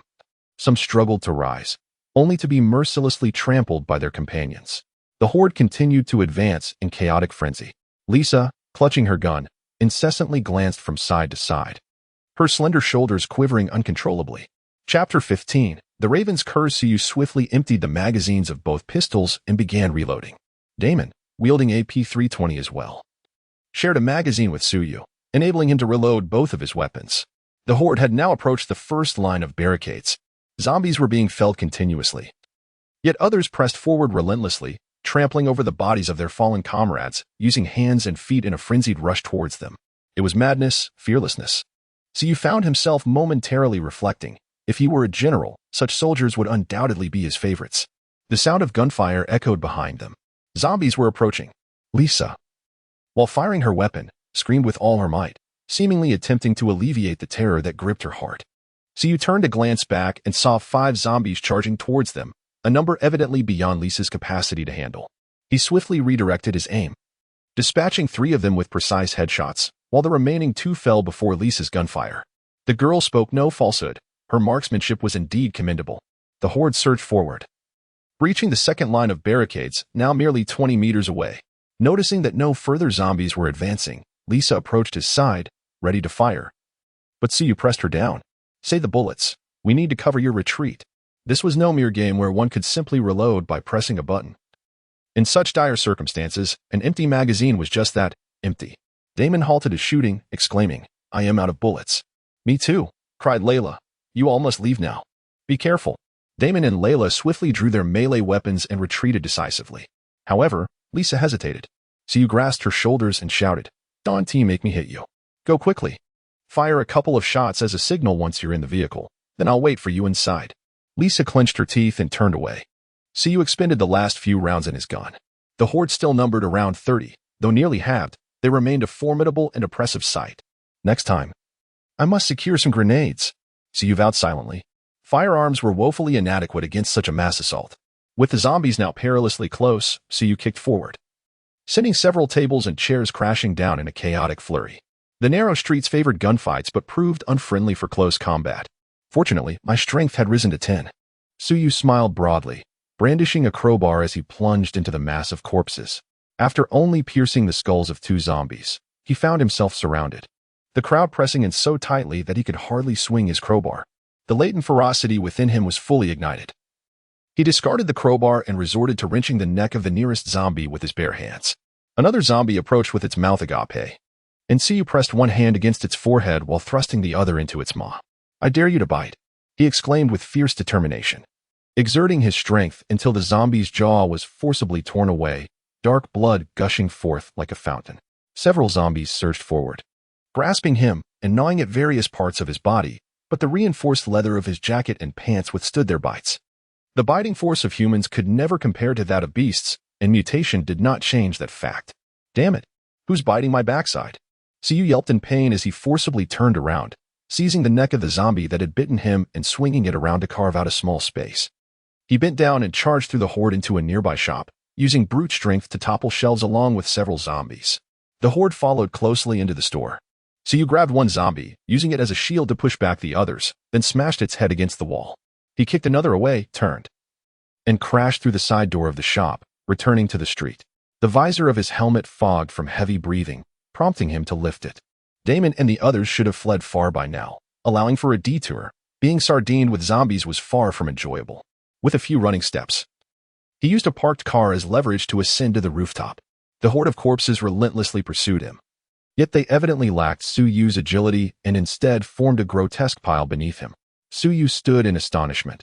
Could such a maneuver truly be executed? He picked up a steel pipe from the ground and waited patiently as they stacked higher, then thrust the pipe into the head of the highest zombie. The creature slid helplessly from the mound of bodies. One after another, he continued to impale the second, the third. So you found himself reveling in the sport. Why hadn't he thought of this sooner? They could simply ascend to the rooftop. The four of them could stand atop, armed, and eliminate any number that approached. Who needed makeshift barricades? At that moment, 2 gunshots rang out from the side. Damon and the others had gotten into their vehicle, with his worries completely alleviated. So you felt increasingly at ease, and gradually, the number of active zombies below dwindled to fewer than 20. A few more kills, and he could descend. The street was illuminated by numerous bursts of light. He contemplated whether he could elevate all his attributes to 10, just as he was scheming. A window across the street shattered explosively, and a shadow darted out like a wraith. In the blink of an eye, it leapt from the mass of corpses to the rooftop, and a fierce wind rushed towards Suyu. In a moment of instinct, he raised his hand to shield himself. Feeling a violent shock reverberate through his forearm, forcing him to take a step back to regain his balance. What in the world?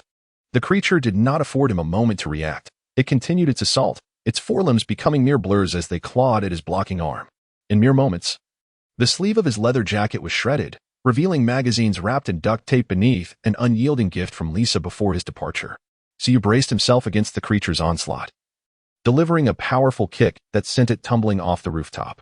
At this moment, he finally discerned the creature's form. Its head bore little distinction from that of a common zombie, and its stature was diminutive. However, its limbs were disproportionately long and robust, resembling that of a monkey. Its hands were entirely unlike those of a human, with claws that were sharp as a beast's talons. Indeed, I have the tongue of a crow, he remarked. Realizing he had encountered an advanced zombie, the creature lunged at him once more. This time, he was prepared. He stepped back, leaning away to evade the monster's assault, and swung the steel pipe in his hand, striking its lower limbs. The creature was sent spinning through the air before crashing to the ground. Yet it swiftly propped itself up and leaped sideways, covering a distance of 6 or 7 meters. Its speed was comparable, but its strength was inferior to his. He surmised the creature's capabilities and exhaled a sigh of relief. Fortunately, he possessed a unique advantage. Otherwise, with his initial attributes, he would not have fared well against even a single one of them. Glancing at the tattered pages of the magazine that had been shredded on his forearm, he felt a pang of fear. The creature's claws were a sinister shade of black, suggesting a lack of cleanliness, and since his arrival in this world, it was the first time he had found himself in such a dire predicament due to a zombie. That girl truly saved my life. He reflected on Sophie, who seemed unreliable, muttering, "What do you mean by running as fast as you can? Is this a scenario where a novice can escape?" Thankfully, it was he who encountered it. Calming his nerves, he raised the steel pipe and grinned menacingly at the creature. "Little monkey, let me see what treasures you might yield." Chapter 16. The buyer S show and the seller S show. This creature evidently retained some semblance of intelligence. Having suffered a minor setback, it refrained from further attacks, cautiously circling him without cease. When he took a couple of steps forward, it swiftly retreated, maintaining a careful distance. As time passed, Suyu grew increasingly impatient with the situation. Damn it, are you going to keep this up? He glanced below and noted that the number of corpses was no longer sufficient to reach the rooftop. With a sudden motion, he hurled a steel pipe at the creature. The hollow pipe sliced through the air with a deafening crack, resembling an arrow shot from a bow, its trajectory formidable. Unfortunately, his lack of expertise and throwing rendered the effort futile. The pipe soared over the creature's head and disappeared into the distance. The monster did not even attempt to evade the projectile, its expression one of bewilderment, seemingly puzzled as to why its adversary had discarded their weapon. Suyu let out a cold chuckle, rummaging through his backpack for a handful of bullets, and began loading them into the empty magazine. The creature tilted its head, instinctively sensing the imminent threat, and lunged forward with a roar. "Get back." Suyu continued to load the bullets, using his foot to gesture dismissively. The speeds of both adversaries were comparable, but his strength provided him an advantage, allowing him to withstand a few strikes while still managing to push the creature back. His leather pants suffered additional tears, but fortunately, there was a layer of lining beneath. With the magazine successfully filled, Suyu grinned wickedly as he drew his handgun, changed the magazine, and chambered a round. "You think you can play guerrilla tactics with me? Let me show you that at 7 paces, the gun is swift." At less than 7 paces, it is both swift and precise. In the next instant, the sound of gunfire erupted like popping beans. The Sig Sauer P320, in Suyu's grip, unleashed the firepower of an automatic rifle, expelling 17 rounds in under 5 seconds. By the time the creature realized the danger, it was too late. Despite its desperate attempts to dodge, it was struck by several bullets to its legs, as Suyu had consistently aimed for its vulnerable points. As the magazine emptied, Suyu closed in with determination. The creature's instinctive reaction was to flee. However, the gunshot to its leg severely hampered its speed. Despite its frantic efforts, it was no match for Suyu, who quickly closed the distance. With a swift motion, he brought the butt of the P320 crashing down upon the creature's skull. Reacting with remarkable agility, the beast raised its hand to block, but its arm was struck with considerable force, though its head remained protected. The injured leg could not withstand the impact, and it let out a piercing scream as it collapsed to the ground. Before it could turn over, Suyu stepped forward, firmly planting his foot on its wounded leg, bending his knee to press against its lower back, while his other hand seized its neck, mercilessly pinning it down. The butt of the gun came down once more. "Block this.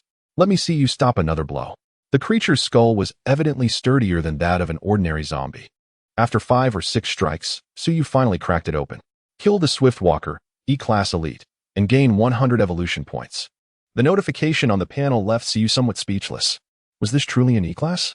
Had he misjudged? He had anticipated that the creature would at least be a D-Class.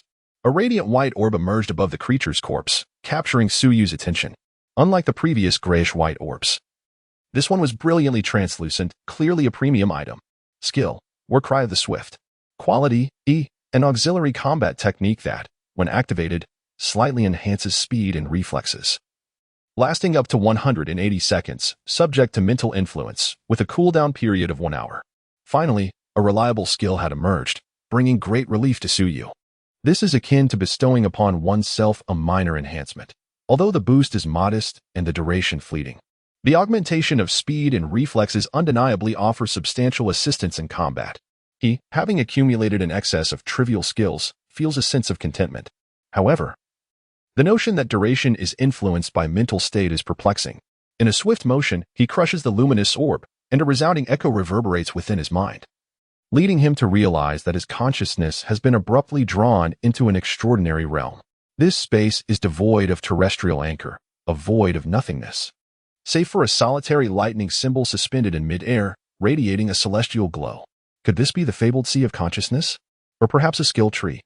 Having perused numerous online novels, Suyu is not overly astonished, yet a vague notion begins to form. It seems that the skill he has just acquired has activated this domain. After all, it is of superior quality.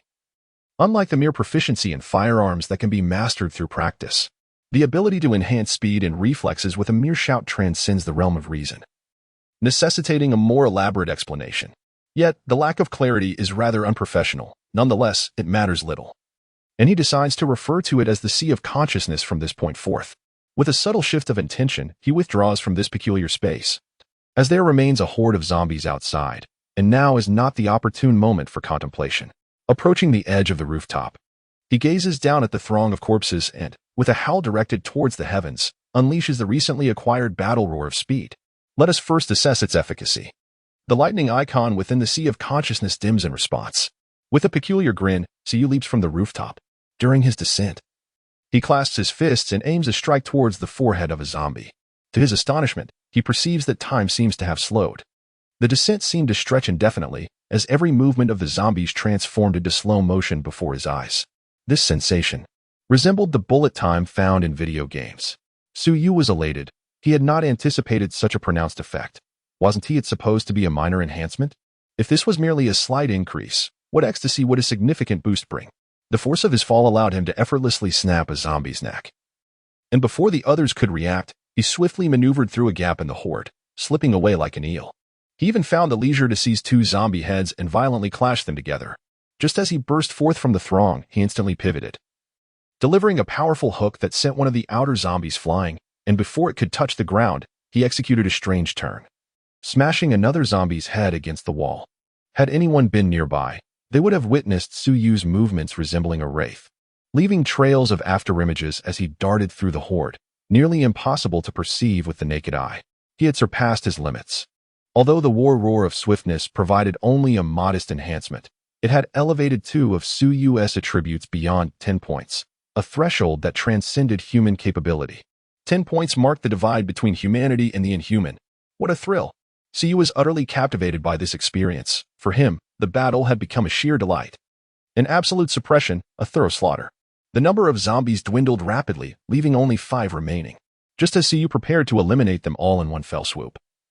A sudden, excruciating headache struck him, compelling him to involuntarily retreat from the state of war roar. Was this a mental exhaustion? Siyu's expression darkened instantly. How long had it been? He recalled the battle that had just transpired, from the moment he leaped from the rooftop to the present. Had it been no more than 10 seconds? Was the depletion of energy so harsh? Though his mental fortitude had not been significantly enhanced. He had accrued a total of 7 points due to his military rank. Could 7 points sustain him for merely 10 seconds?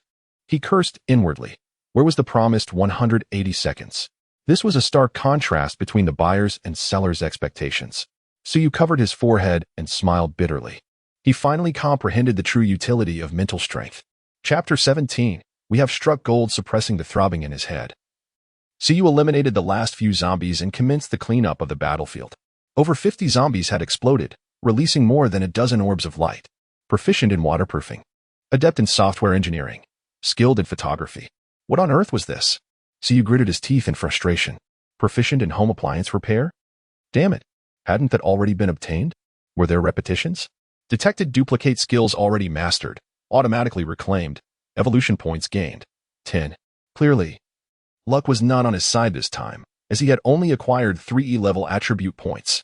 Siyu allocated 1 point to mental strength, alleviating his headache and fatigue. As for the remaining 2 points, he resolved to reserve them for future use, adjusting them according to the circumstances when assaulting the farm. His attributes now read: ID, 1024, age, 28, level, private, 1833,000, rank bonus, all attributes 1, authority, D, strength, 9, 1, constitution, 8, 1, stamina, 8, 1, speed, 9, 1, reaction, 9, 1, mental strength, 7, 1. Skills, battle roar of speed, basic firearm proficiency, and others. Available evolution points, 1830. Available E-class attribute points, 2. Blunt weapon proficiency, beginner, 78-100. Overall evaluation, D-. Note: you are already a competent soldier. He had dispatched over 40 zombies. In addition to the 100 points awarded for eliminating an elite creature, along with scattered zombies previously defeated and several skill recoveries, resulting in a remarkable gain of 610 evolution points. Only slightly more than 1,000 points remained until his next level up, reaching an open area. Siyu waved at Damon and the others standing by the vehicle. Upon seeing him, the trio erupted in joy and swiftly drove over. As soon as they disembarked, they were taken aback by the corpses littering the street. All of them gone? Lisa stammered. Siyu raised an eyebrow, indeed. My goodness, Damon exclaimed, eyes wide. How did you accomplish that? Siyu chuckled softly, turned away, and made his way toward the gun shop. The doors and windows were indeed barricaded from the inside. And from the outside, it appeared untouched by looters. Damon approached and attempted to shoulder the door open but quickly abandoned the effort. I'll fetch an axe. There's no need for that. Siyu raised a hand to stop him, confidently striding forward to deliver a kick to the heavy door. It was time for them to witness the might of a man with 10 points in strength. With a resounding crash, dust cascaded down. Yet the sturdy wooden door remained unyielding. Unfazed, Siyu delivered several more kicks, but the door stood firm. His aged visage suddenly grew uneasy, as if a weight pressed upon him from behind. I suppose I should search for an axe, Damon remarked, brandishing his pistol as he hurried back to the commercial street. Observing Lisa gazing skyward, struggling to suppress her laughter, Siyu rolled his eyes. If you wish to laugh, then go ahead. Consequently, Lisa burst into unrestrained laughter. Within moments, Damon returned triumphantly with a fire axe. It must be said, he possessed a notable talent for finding things. Regrettably, he was not a traverser. Otherwise, Siyu might have considered fostering him as a steadfast ally.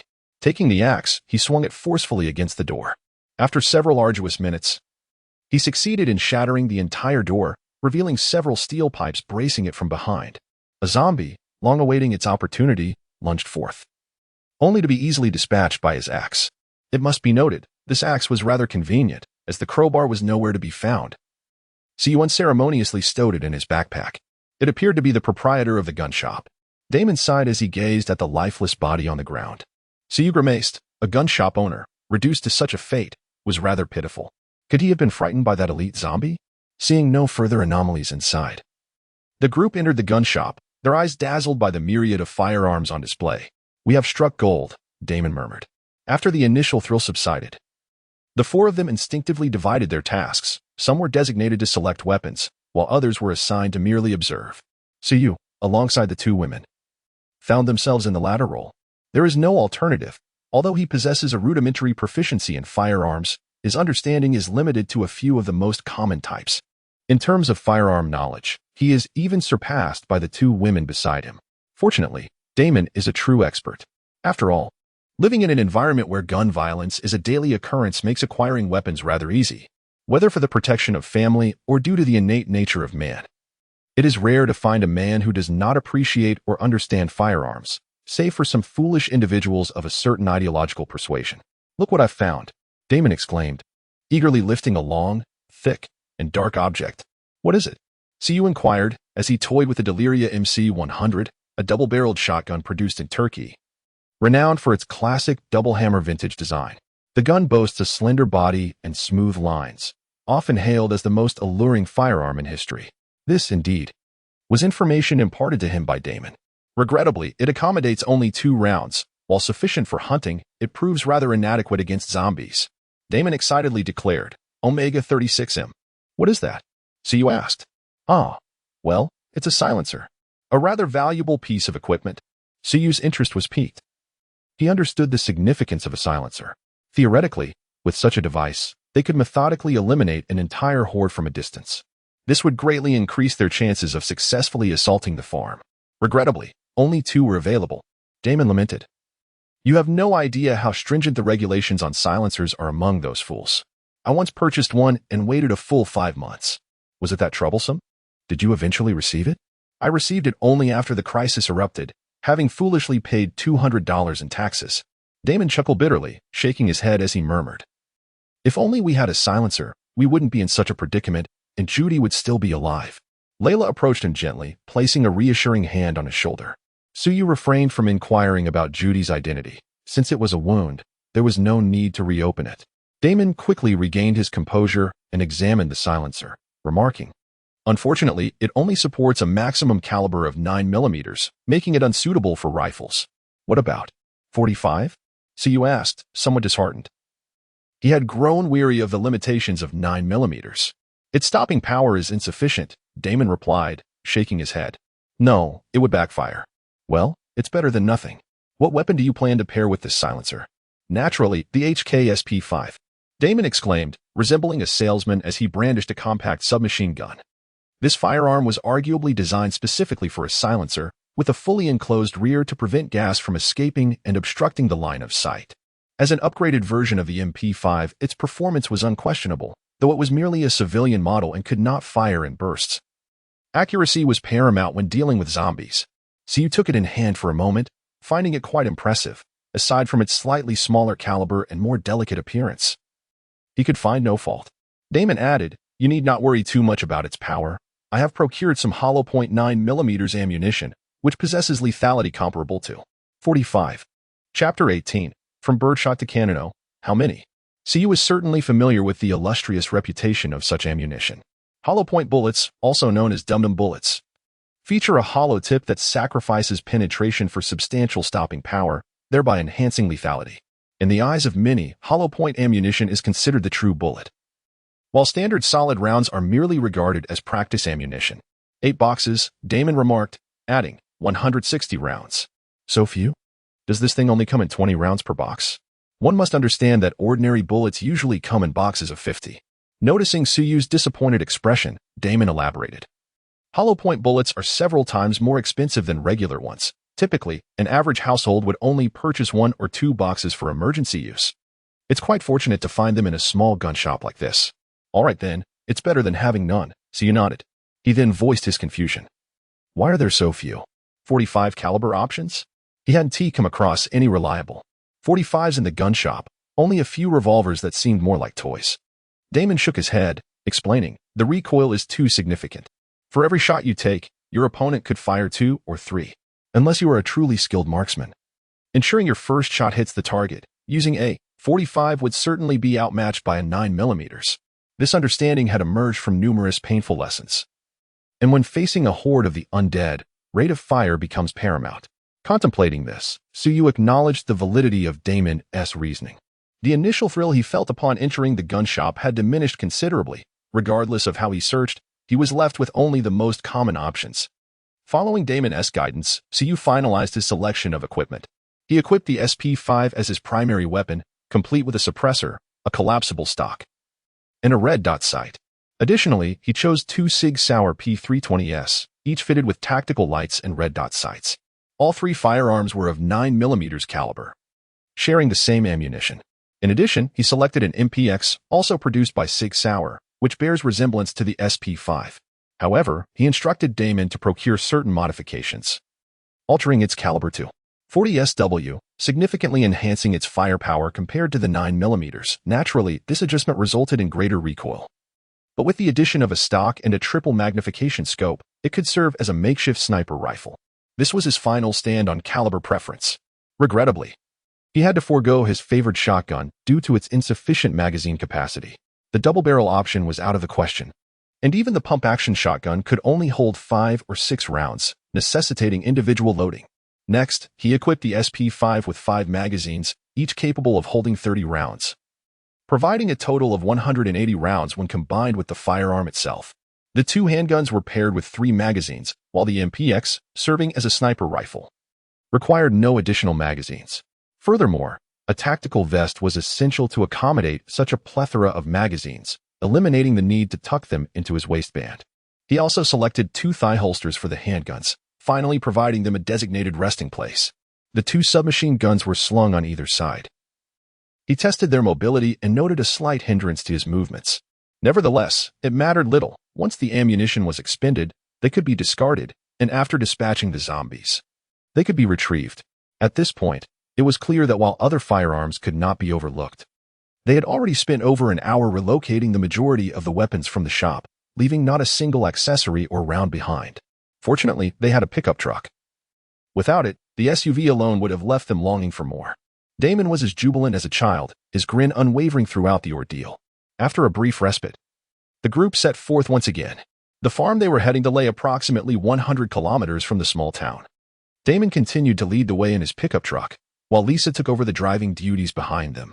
Suyu occupied the passenger seat, familiarizing himself with the functionalities of 2 submachine guns. The desolate road echoed with gunfire as the Lexus NX sped along, the barrel protruding from the passenger window incessantly unleashing rounds, transforming a sign suspended above the road into a colander. The sign, emblazoned with bold English letters, cautioned, "Please refrain from shooting at road signs while driving, as this violates state law." Over an hour later, they arrived near the farm, leaving the 2 women to guard the vehicle while Suyu and Damon set off on foot to assess the situation. As they approached, Damon raised the binoculars he had procured from the gun shop for a distant observation. Suyu, however, required no such aid. His vision far surpassed that of an ordinary person. Within the confines of the farm, the zombies swarmed like ants, at least 200 of them. A significant increase from their last encounter. Damon's expression darkened. "How many were there last time?" he questioned. "Certainly not more than 100, Damon replied with conviction. Suyu furrowed his brow, sensing something amiss. The farm was situated in a remote location, over 20 kilometers from the nearest town. Why then? Were the zombies continuously converging here? There had to be a reason. Could there be an advanced zombie among them? With such a large horde? Suyu found it hard to believe there wasn't a boss lurking within. "Let us search for a more suitable terrain," he suggested. The expanse before them was flat and devoid of cover, clearly not an ideal battleground. After a moment's contemplation, Damon pointed to the left. "I recall there being barbed wire over there. It used to be a cattle ranch. Let us go check it out." The 2 individuals returned to their vehicle and drove towards the other side. The once familiar farm had transformed into a desolate wasteland, with waist-high weeds stretching endlessly before them. The 2 vehicles navigated the grassy expanse with utmost caution. Fortunately, both the SUV and the pickup truck possessed commendable off-road capabilities and encountered no significant issues. This was alfalfa, the finest fodder, if only they could locate some cattle. As Lisa drove, she extended one hand out of the window, allowing the grasses to slip through her fingers. A hint of youthful yearning reflected on her face. "Did you grow up on a farm?" Suyu inquired. It astonished him that this girl could identify alfalfa. As to him, it bore no distinction from wild weeds. Yes, Lisa nodded affirmatively. My parents own a farm in Alabama, larger than this one. Have you ever considered returning? He asked. Of course, Lisa replied, her long lashes fluttering. I dream about it, but it's too far. Crossing the entire country is an impossible endeavor. It will be all right. Siyu offered weak comfort. Thank you. They soon arrived at the cattle ranch mentioned by Damon. The place was encircled by sturdy wooden posts and secured with barbed wire, featuring a row of wooden cattle stalls in the center. Yet, there were no cattle inside. Siyu approached and kicked the barbed wire. It was robust, designed to keep cattle contained, and should suffice to deter a small horde of zombies. He glanced back at the mass of the undead, approximately 100 meters away, well within the range of his submachine gun. The only complication lay in the fact that the ranch's entrance faced directly towards the center of the farm, which was also the direction of the zombie horde, and they could not possibly confine themselves within. Doing so would leave them with no avenue of escape. Siyu was indifferent, but Daimon was merely an ordinary man. We need to create an opening here. If the situation turns dire, we can make a swift escape. He gestured towards the side of the corpse horde. As he spoke, he extracted a fire axe from his backpack. At this distance, it shouldn't attract the zombies, right? Do not use that, Daimon interjected. I have hydraulic rebar cutters in my vehicle. Rebar cutters? Where did those come from? Siyu was astonished. How could this fellow find everything, like a magical cat? Daimon chuckled lightly. I picked them up this morning while searching for connectors. All right, let us get to work. Chapter 19. Discrimination against you. Simultaneously, in the heart of the fallen city, a vast display screen floated, showcasing a series of seemingly meaningless numbers. The smallest was 003, and the largest was 1024. Beneath the screen, the grass was crowded with numerous individuals who were indulging in raucous noise, shouting, and chaotic disorder, starkly contrasting the exquisite garden. Good grief, only 1 out of 12 remains. Have they encountered an elite monster? One can only lament that the quality of newcomers is deteriorating. It seems another batch will arrive tomorrow. Who will take the role of the guide this time? Whoever wishes to go, let them do so. I have no interest. Only a handful were intrigued by the numbers on the screen. The majority were lost in their own worlds, some desperately consuming alcohol, others injecting themselves with syringes, some recklessly firing guns at the display, and even a few couples unabashedly engaging in intimate acts on the grass. It was as though a group of lunatics were reveling in a chaotic celebration. Sophie sat at a distance on a bench, sipping from a bottle of whiskey, seemingly unfazed by her surroundings. A petite woman approached and seated herself beside Sophie. With a beaming smile, she inquired, I had a feeling you would be here. Do you have a moment to chat? A sly glance was cast in her direction as Sophie quirked an eyebrow. Did Roger send you? No, I came on my own. Esme began to deflect, but upon meeting Sophie's half-smiling gaze, she resigned with a shrug. All right, it was indeed him who suggested I come. There's nothing to discuss. Sophie replied coolly. I've made my position abundantly clear. Please, don't be like that. Sophie, Esme implored earnestly. We need you. And you need us. No, I do not. Let us not sulk, shall we? We are teammates, partners. We all mourn for Joe and Triss, including Roger. Mourn? Sophie turned her head, her tone laced with derision. Is that what you call it? Mourning for those who were deceived into their demise. Esme raised her hands in surrender. What else could be done? In such situations, someone must pay the price. If Roger had not acted as he did, the casualties would have been far greater. Sophie scoffed. So you all deem it justifiable, do you? That we are alive is what matters most to you. That is where we diverge. You may find solace in it. But I cannot. Roger can abandon Joe and Triss just as easily as he could forsake anyone, including you and me. That won't happen. Joe and Triss have only just joined us. They cannot be compared to our bond. Sophie shook her head, expressing her loss of faith in him and the others. I can no longer entrust my back to you. Thus, departing is the wisest choice. Please, don't say that, Eileen implored. You have saved me more than once. And I cannot bear to imagine a day when we might draw our weapons against each other. What do you mean? Sophie's gaze hardened, a hint of menace emerging. What are you plotting? Are you still unaware? Eileen replied with a weary smile. Today, 2 teams have entered the same mission, vying for the same objective. This means we are being pitted against one another. What? Sophie was taken aback, letting a rare curse slip from her lips. Damn it. So, return, Eileen urged, grasping one of Sophie's hands. I know you aspire to form a new team, even if it means wasting time as a guide, but have you found anyone? She gestured towards the display screen. Among this new batch, Only one has survived. What has he accomplished? Can he surpass us, or even Rog? Sophie furrowed her brow, the image of Siu flickering in her mind. Would he make a good teammate? Yes, Rog had deceived Joe and Triss. Yet his intentions were to ensure the survival of more individuals, which cannot be deemed selfish. None of us appreciate such deeds, including Rog. Eiley paused before continuing. To avert such a fate, we must grow stronger, strong enough to crush any adversary, be they zombie or human. Sophie fell silent for a few seconds, then slowly and resolutely withdrew her hand. You need not say anything. I will not return. The battle on the farm had commenced. The silenced SP-5 proved to be even more effective than anticipated, as the instinctual zombies were utterly incapable of discerning the source of the bullets, falling prey to Su Yu and Damon as they methodically eliminated them through the barbed wire. As time progressed, nearly half of the undead horde lay vanquished. Thus far, this had been a one-sided massacre. 38, 39, 40. Damon exultantly counted the number of zombies he had dispatched with headshots. Damon, let me have a go, would you?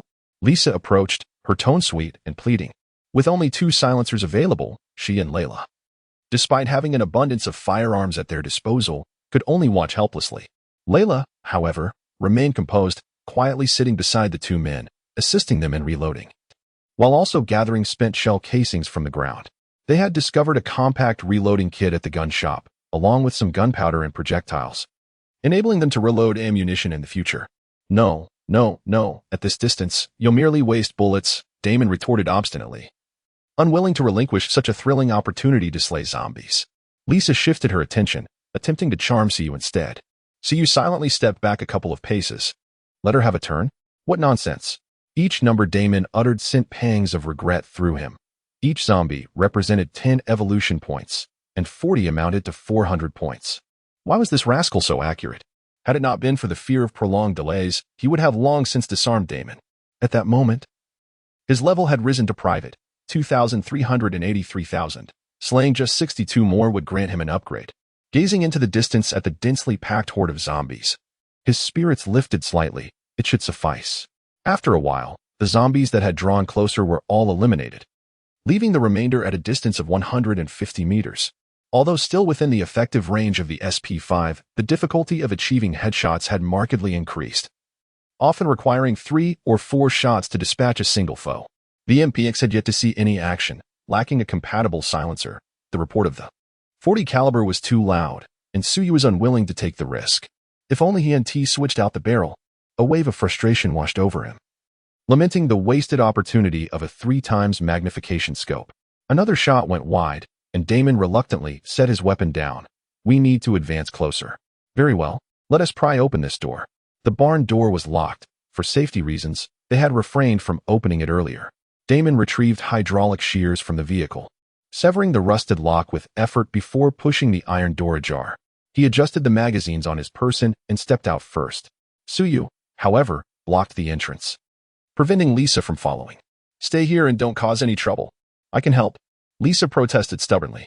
Be obedient and keep an eye on the vehicle. Earlier that morning, E-class elites had appeared at the gun store, and with so many zombies congregated in this farm, the emergence of a boss could only mean it would be even more formidable. It was obvious that earning 3,000 evolution points would not be an easy feat. Lisa, fuming, retorted, "This is gender discrimination." "Indeed, I'm discriminating against you, so what?" Suyu chuckled as he pressed down on her head, playfully pushing her back. Chapter 20. Zombie Dogs. The central area of the farm featured the original owner's wooden house, accompanied by a substantial barn. The land appeared to have undergone some form of soil hardening treatment, showing no signs of being completely overrun by weeds. Surrounding the barn were several large agricultural machines, whose names eluded me. Tillers, combine harvesters. Goodness, there's even an excavator. How splendid. I could utilize it to dig a trench. Damon exclaimed with excitement. Once we clear out the zombies, all of this will be ours. Yet, a trench would not deter advanced zombies, I thought to myself, casually inquiring. Are you truly considering farming here? To be honest, I held little optimism for their prospects. The farm was flat and defenseless, no fortifications to speak of. Even with a trench, it would only serve to repel ordinary zombies. Of course, regardless of their numbers, there would eventually come a day when they could be vanquished. Damon cheerfully replied, embodying a true optimist, as long as we can acquire fuel, with these machines, we'll have an endless supply of food. Let us hope so. I did not wish to dampen his spirits, so I refrained from further comment. After all, my sole purpose was to complete the task at hand. Damon was transfixed by the agricultural machinery, yet his true concern lay in the glowing orbs scattered amidst the grass.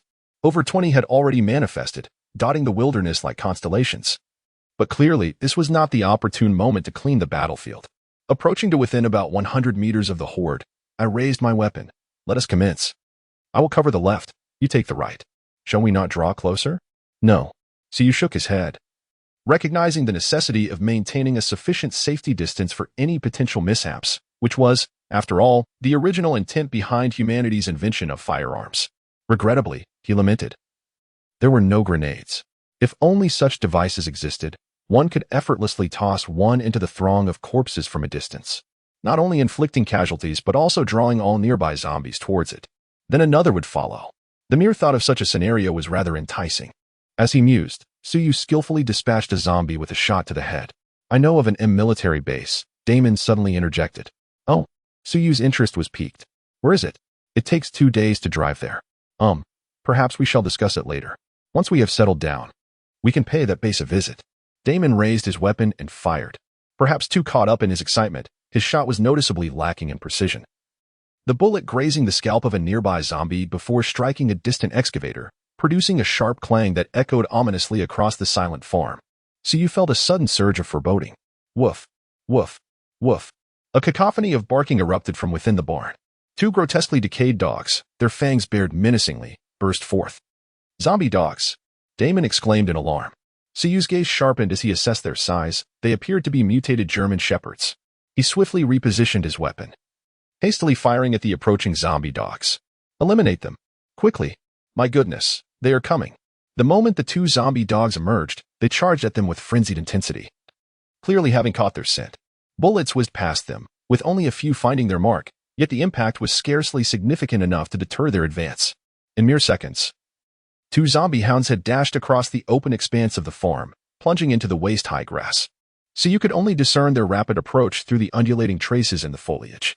Step back, he commanded, lowering his firearm and taking 2 steps forward to retrieve the fire axe strapped to his back. Sensing the zombie hounds drawing perilously close, he unleashed a thunderous roar, activating his battle cry. Although Suyu was unafraid of the undead, he harbored an irrational fear of dogs. Even if 100 other zombies charged at him, he would not be as tense as he was in this moment. The root of his anxiety lay in childhood memories of being bitten by dogs, not once, but several times, leaving him with a lingering psychological scar. These creatures were evolutionarily designed for biting, their speed eclipsing that of humans, and German shepherds were undoubtedly among the most formidable, especially in their mutated state. Without any skills to rely upon, he could not guarantee his safety from a bite, and a bite equated to certain death. Suyu exhaled deeply, striving to regain his composure. Suddenly, a zombie hound lunged from the grass without warning, its sharp fangs bared, aiming for his neck with a ferocious bite. Its speed was astonishing, leaving only a blur in its wake, even swifter than the previous swift walker. In a flash, Suyu raised the fire axe to defend himself. Crack! The hound's jaws clamped down on the wooden handle of the axe, its teeth sinking deeply into the wood. With his left hand free, Suyu seized the hound by the neck, disregarding the immense struggle coursing through his arm. He swung his arm in a wide arc, slamming the creature to the ground. Simultaneously, he knelt, pinning its body with his knee, while swiftly drawing his handgun with his right hand and firing 5 shots directly into the hound's head. At this moment, he could hardly concern himself with the possibility of attracting the attention of the undead. The projectile of the hollow point bullet began to undergo violent deformation as it penetrated the skull of the zombie dog, shattering it and turning the brain matter into a pulpy mass. Eliminated a zombie dog, E-Class Elite, awarded evolution points 120. He had dispatched one. However, before he could catch his breath, a chilling scream erupted from behind him. It was Damon. He turned to see another zombie dog had sunk its teeth into his left arm, thrashing about wildly. Damn it! Suyu's eyes widened in fury. The rapid secretion of adrenaline made time seem to slow, nearly coming to a standstill. In Damon's eyes, he discerned anger, fear, and despair. Gritting his teeth, he swiftly stowed his firearm and retrieved the unused Swiss Army knife from his pocket, drawing out the main blade. He charged forward, gripping the neck of the zombie dog with his left hand, while his right wielded the Swiss Army knife with unyielding resolve. With all his might, he aimed not at the creature, but at Damon's bitten left arm. The blade, not particularly sharp, nevertheless cleaved through flesh and fabric with brutal force, severing Damon's entire left arm along with the sleeve. Suyu discarded the knife, drew his gun, and allowed the zombie dog to writhe desperately in his grasp as he pressed the muzzle against the back of its skull. Bang, bang, bang, bang. The gunfire erupted like a rapid-fire barrage, continuing until the magazine was emptied. Only then did he cast the mangled corpse of the zombie dog to the ground, its jaws still clamped around Damon's forearm. Eliminated a zombie dog, E-Class Elite. Awarded evolution points 120. At this moment, Damon, cradling his severed arm, suppressed a second anguished scream. Lisa and Layla rushed forward, heedless of everything. Take him to the car, bandage him, and keep an eye on him. Suyu grasped Lisa's shoulder, his voice low and serious. You understand what I mean, don't you? Although he had swiftly severed Damon's hand, it did not guarantee that he would not mutate. Lisa sobbed, tears streaming down her face as she nodded. Hurry. At that moment, however, Lisa covered her mouth, pointing towards the direction of the farm, and cried out. Suyu turned back, and to his astonishment, a colossal figure was emerging from the barn, step by step. Chapter 21. Private First Class. The figure towered over 4 meters, resembling a small mountain. Merely gazing from a distance instilled an immense sense of dread. In stark contrast to its massive body, its head was proportionate to that of a normal human, rendering it somewhat ludicrous. What on earth is that? Suyu was taken aback. He had assumed that the 2 zombie dogs were the bosses of this area, only to discover a larger adversary lurking. Judging by its size, it must be at least a D grade. How could a novice task feature such a formidable boss? Damn it! Suyu cursed under his breath as he accessed his panel, allocating a point to Spirit, restoring his status to full. He still had 1 E-grade attribute point left, which he decided to keep in reserve. Swiftly, he picked up the orbs of light dropped by the 2 zombie dogs. D-grade attribute potions are valuable. Unfortunately, they are of no use for the time being. Skill, mastery of throwing weapons. Quality, D. What is this? A flying dagger? At least provide me with a few daggers. Suyu was on the verge of venting his frustration. What on earth is all this? At that moment, the gigantic zombie that had emerged from the barn raised its hand, pointing ominously towards Suyu and the others, unleashing a roar that resonated like a tsunami. As if the horn of assault had been sounded, all the zombies in the farm unleashed a collective howl, surging madly towards this direction. It could command the undead. Suyu's expression turned exceptionally grim. No wonder so many zombies had gathered here. It was all summoned by it. Quick, get to the car. He shouted to Lisa and the others. Drive as far as you can, Damon. If you're a man, run. What about you? Lisa grasped his shirt, her voice tinged with desperation. Suyu swatted her hand away. Don't worry about me. If I can't fight, I can still escape. Go. This is for you. Damon, gritting his teeth against the pain, tossed over an SP5 magazine from his tactical vest. Suyu caught it with one hand. It contained a scarce supply of hollow point rounds. Watching the 3 of them flee, he clenched his teeth and raised the MPX, which he had yet to use, firing rapidly at the distant giant zombie. He needed to draw its ire to aid Damon and the others. After struggling to survive this long, he was unwilling to abandon hope. There was still a chance for salvation. With the aid of a 3x magnification scope, the 40SW projectiles, brimming with kinetic energy, accurately soared towards the giant zombie's head. Hit. Suyu distinctly observed 2 bullets strike its forehead and face in succession, bursting forth with sprays of crimson. Yet the giant zombie merely emitted a wretched scream before raising its colossal hand. The remaining bullets were entirely thwarted by its palm. The 40 caliber couldn't he penetrate? Suyu was momentarily stunned. How on earth could he combat this? Hesitating for a second, he redirected his fire towards the encroaching horde, swiftly emptying the magazine and taking down a dozen zombies. The horde of corpses had approached within a mere 10 meters. Suyu cast the MPX backward into the distance and sprinted to the side, gripping the SP5 tightly. A fleeting glance at his panel revealed that his experience had reached 2,730 out of 3,000, with only 27 more required. The war cry had just been employed, and with its lengthy cooldown of an hour, he could hardly rely on it now. His only hope rested upon the rewards from leveling up. He pushed his speed to the utmost, creating distance between himself and the pursuing undead. As he ran, he removed the silencer from the SP5 and secured it in his tactical vest. Damon and the others had yet to board the vehicle. He needed to continue drawing aggro. He pivoted and fired. 15 bullets felled 6 more. Only 210 points remained. equating to 21 more foes. The civilian version of the weapon was painfully limited in its rate of fire. So you turned once again and sprinted fervently, continuing his evasive maneuvers. After only a few strides, a surge of alarm washed over him. He glanced back and was horrified to see the colossal zombie hoisting a bundled haystack above its head. With a swift backward lean, it unleashed the haystack towards him with tremendous force. More ranged attacks. Was this for real? The haystack exceeded a meter in both length and width and weighed several hundred pounds, resembling a colossal shell hurtling through the air, its trajectory unmistakably aimed at him. It was calculating the lead time. So you felt an urge to curse. Fortunately, his reflexes rated at 10 enabled him to barely adjust his path in the chaos. Narrowly evading the projectile, though the gust it generated stung his face painfully. So you gritted his teeth and vowed, "Once I level up, I shall deal with you."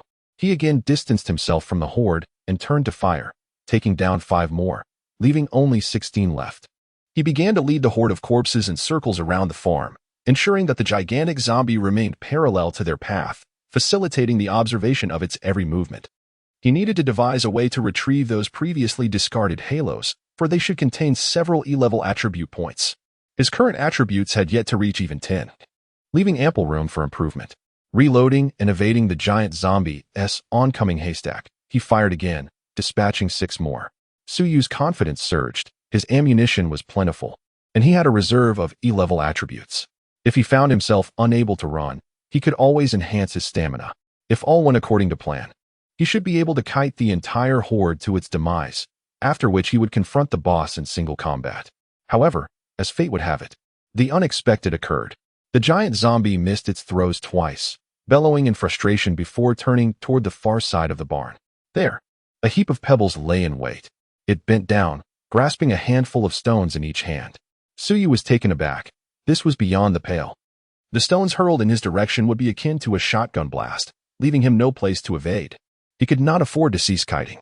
Acting swiftly, he secured his SP5 at his waist, unsheathed his fire axe, and charged toward the horde of corpses. He could only utilize the dense mass of zombies as his shield. Just as he cleaved through a zombie's skull with the axe, a barrage of pebbles came hurtling toward him. Suyu instinctively crouched down, shielding his head and concealing himself among the corpses. The sound of hard objects striking flesh echoed like a rapid-fire cannon, accompanied by the hoarse cries of the zombies nearby. Once the chaos subsided, Suyu raised his head to survey the scene, discovering that a significant number of zombies had been toppled. Those struck in the head fell lifeless, while many more sustained broken limbs and shattered spines, writhing helplessly on the ground. As the colossal zombies were momentarily distracted, Suyu swiftly drew his pistol and efficiently dispatched several fallen zombies beside him with precise headshots. Level, Private 2,983,000. Just 2 more to go. Suyu quickly picked up 2 luminous orbs that had just burst forth from the ground. Skill, Excavator Driving Proficiency. Quality, E. E-grade Attribute Potion. How fortuitous.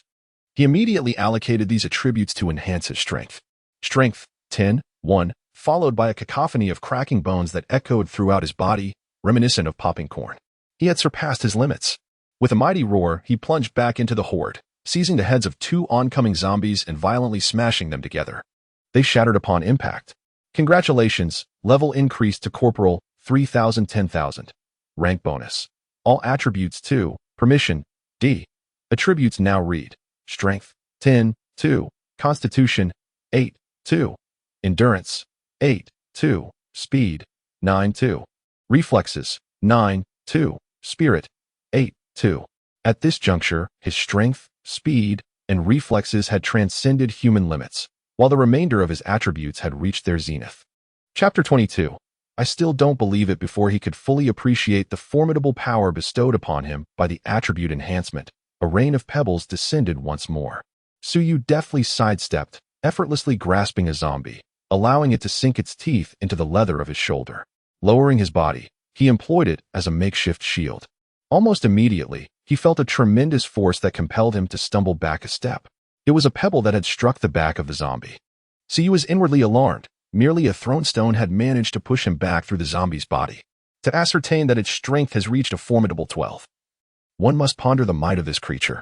Fortunately, it appears to possess certain weaknesses. Though its power is maximized, its other attributes seem rather lacking. Both its speed of movement and its ability to pick up stones are somewhat sluggish. Of course, This is merely in relation to its size. In absolute terms, it still surpasses the average human in speed. It is imperative to first address this threat. Suyu made his decision.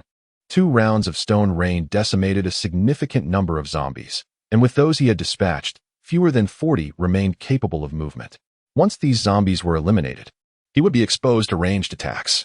That pile of pebbles could keep it occupied for quite some time. Why, in the midst of a farm, create such a collection of stones? Suyu stole a glance to the other side, noticing that Damon and the others had already driven off in that pickup truck toward the distance.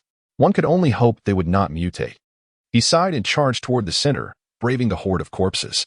His primary objective was the clusters of light scattered across the ground. Before he could traverse even half the distance, another barrage of stones was hurled at him, and as before, he seized hold of a zombie. Bang, bang, bang. The zombie, serving as a meat shield, endured 3 impacts, its head crushed like a watermelon, brain matter splattering everywhere. Fortunately, he wore a fully enclosed helmet, or his face would have been a canvas of chaos. As he drew closer, the force of the impact intensified, and he was toppled alongside the zombie, rolling passionately across the grass. Pushing aside the now gelatinous zombie, Suyu surged toward the clusters of light nestled in the underbrush. Mastery in rotary tiller operation. Proficiency in corn breeding. E-level attribute potion 1. Expertise in dairy cattle husbandry. E-level attribute potion 1. Harnessing superhuman strength. Suyu charged through the horde of corpses, collecting a dozen or so orbs of light. Fortune smiled upon him as he acquired 3 E-level attribute points. Coupled with those he had previously saved, he now possessed a total of 4. Suyu promptly allocated these points to max out his speed and reaction, with an additional point invested in endurance. His attributes transformed to Strength 10, 2, Constitution 8, 2, Endurance 9, 2, Speed 10, 2, Reaction 10, 2, Spirit 8, 2. 1 E-level point and 1 D-level point remained. He decided to hold off on further enhancements and pressed onward. The distance between him and the monster diminished, prompting the creature to abandon its ranged attacks. It seized a wooden stake, thicker than Suyu's waist, and strode toward him with heavy steps. Suyu could only curse under his breath. It reminded him of the monkey's stick. One brush with it meant certain death. With both ranged and melee capabilities, coupled with high attack power and thick health, he felt as though he were confronting a formidable boss from a Souls-like game. The difference being that neither party had a health bar, and he lacked any means of health or mana recovery. However, he resolved to allocate that solitary D-level point to speed. In a contest of strength, he knew he stood no chance. His only hope now lay in evading danger with swiftness. He kicked aside the zombies surrounding him and, while still at a safe distance from the monster, swiftly replaced the magazine of his SP5 with one loaded with hollow point rounds, aiming at the creature's head. The first 2 shots struck its forehead, yet only inflicted superficial wounds. Hollow point ammunition proved ineffective. Perhaps a shot to the knee would yield better results. Suyu adjusted the aim of his firearm and unleashed a trio of shots at the creature's right knee. The round struck true, yet the monster glared at him with fury, its movements unaffected. Unfazed by the outcome, Suyu fired another 3 shots at the same spot. "Can you truly transform your bones into iron?" he taunted. The monster roared in response, lowering the wooden stake it wielded to shield its knee. It staggered slightly, a sign of effectiveness. Suyu felt a surge of adrenaline. He must have injured its bone. If he could breach its defenses, he would wear it down to nothing. Seemingly provoked by pain, the beast lunged forward, its steps appearing slow, yet the sheer length of its strides brought it close to Suyu in an instant. Then, with a swift motion, the massive wooden stake descended upon him with a chilling whoosh. Suyu swiftly retreated, leveraging inhuman speed to widen the gap. The stake crashed down 3 meters in front of him, sending dirt flying and causing the ground to tremble violently, akin to an earthquake. Suyu barely regained his balance.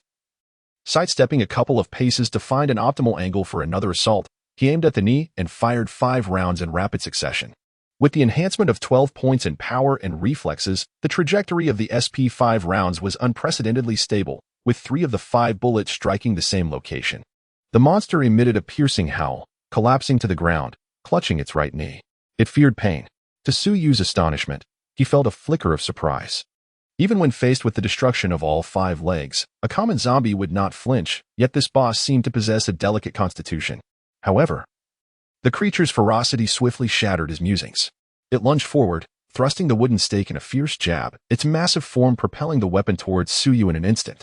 Siyu was taken aback, completely unprepared for the monstrous attack. Even with reflexes far beyond the ordinary, he found himself unable to evade. In a moment of desperation, he instinctively crossed his arms over his chest, only to be propelled through the air. As he soared, a metallic taste filled his throat, and he expelled a mouthful of fresh blood, staining the visor of his helmet a vivid crimson. After flying more than 10 meters, he crashed to the ground and rolled for quite some distance before finally halting, only to spit out another mouthful of blood, feeling an excruciating pain throughout his entire being.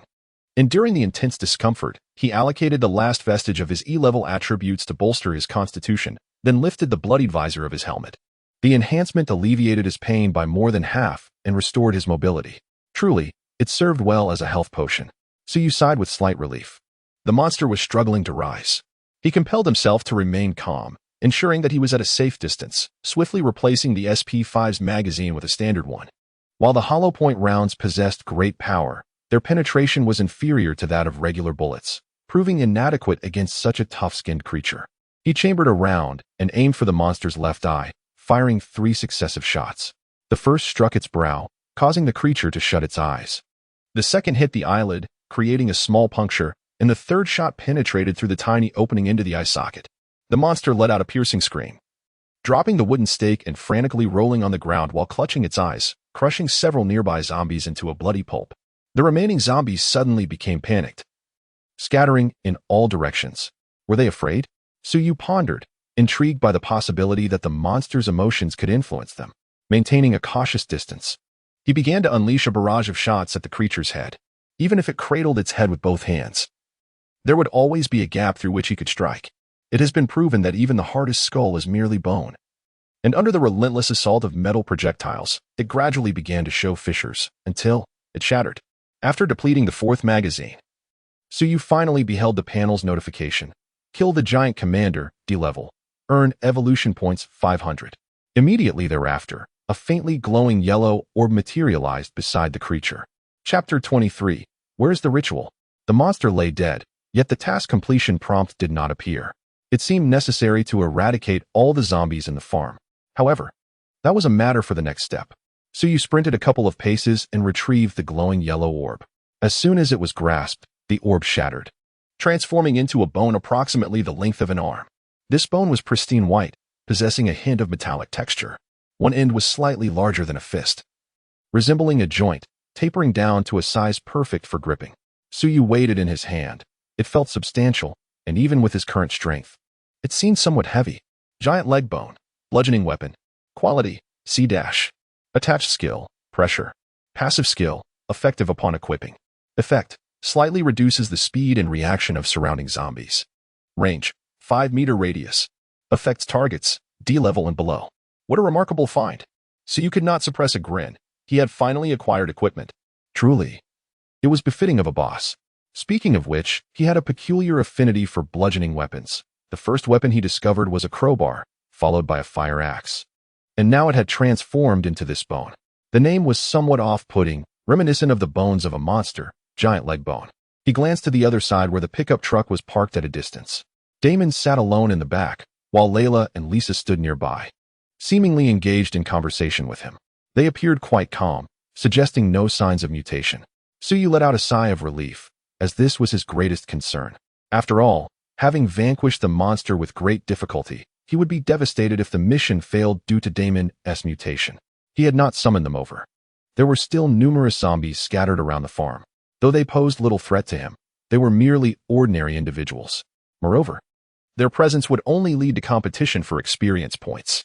He cast another glance at the blunt weapon proficiency on the panel. Beginner, 86-100. Just 14 points shy of leveling up. The remaining zombies should suffice.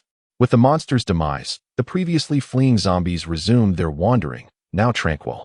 He raised his SP5 and casually fired a few shots, instantly drawing the attention of the zombies, who roared and charged towards him. Stowing away the submachine gun, he stood still, awaiting their approach.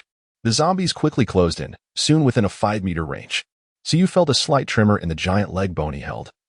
And to his delight, he noticed the zombies' movements had indeed slowed down, albeit subtly, yet the advantage in combat was undoubtedly significant. He would no longer fear being encircled by zombies. With a sudden leap, He propelled himself 3 meters away, leveraging his momentum to swing the giant leg bone forcefully. One zombie's head was effortlessly shattered, its body sent flying.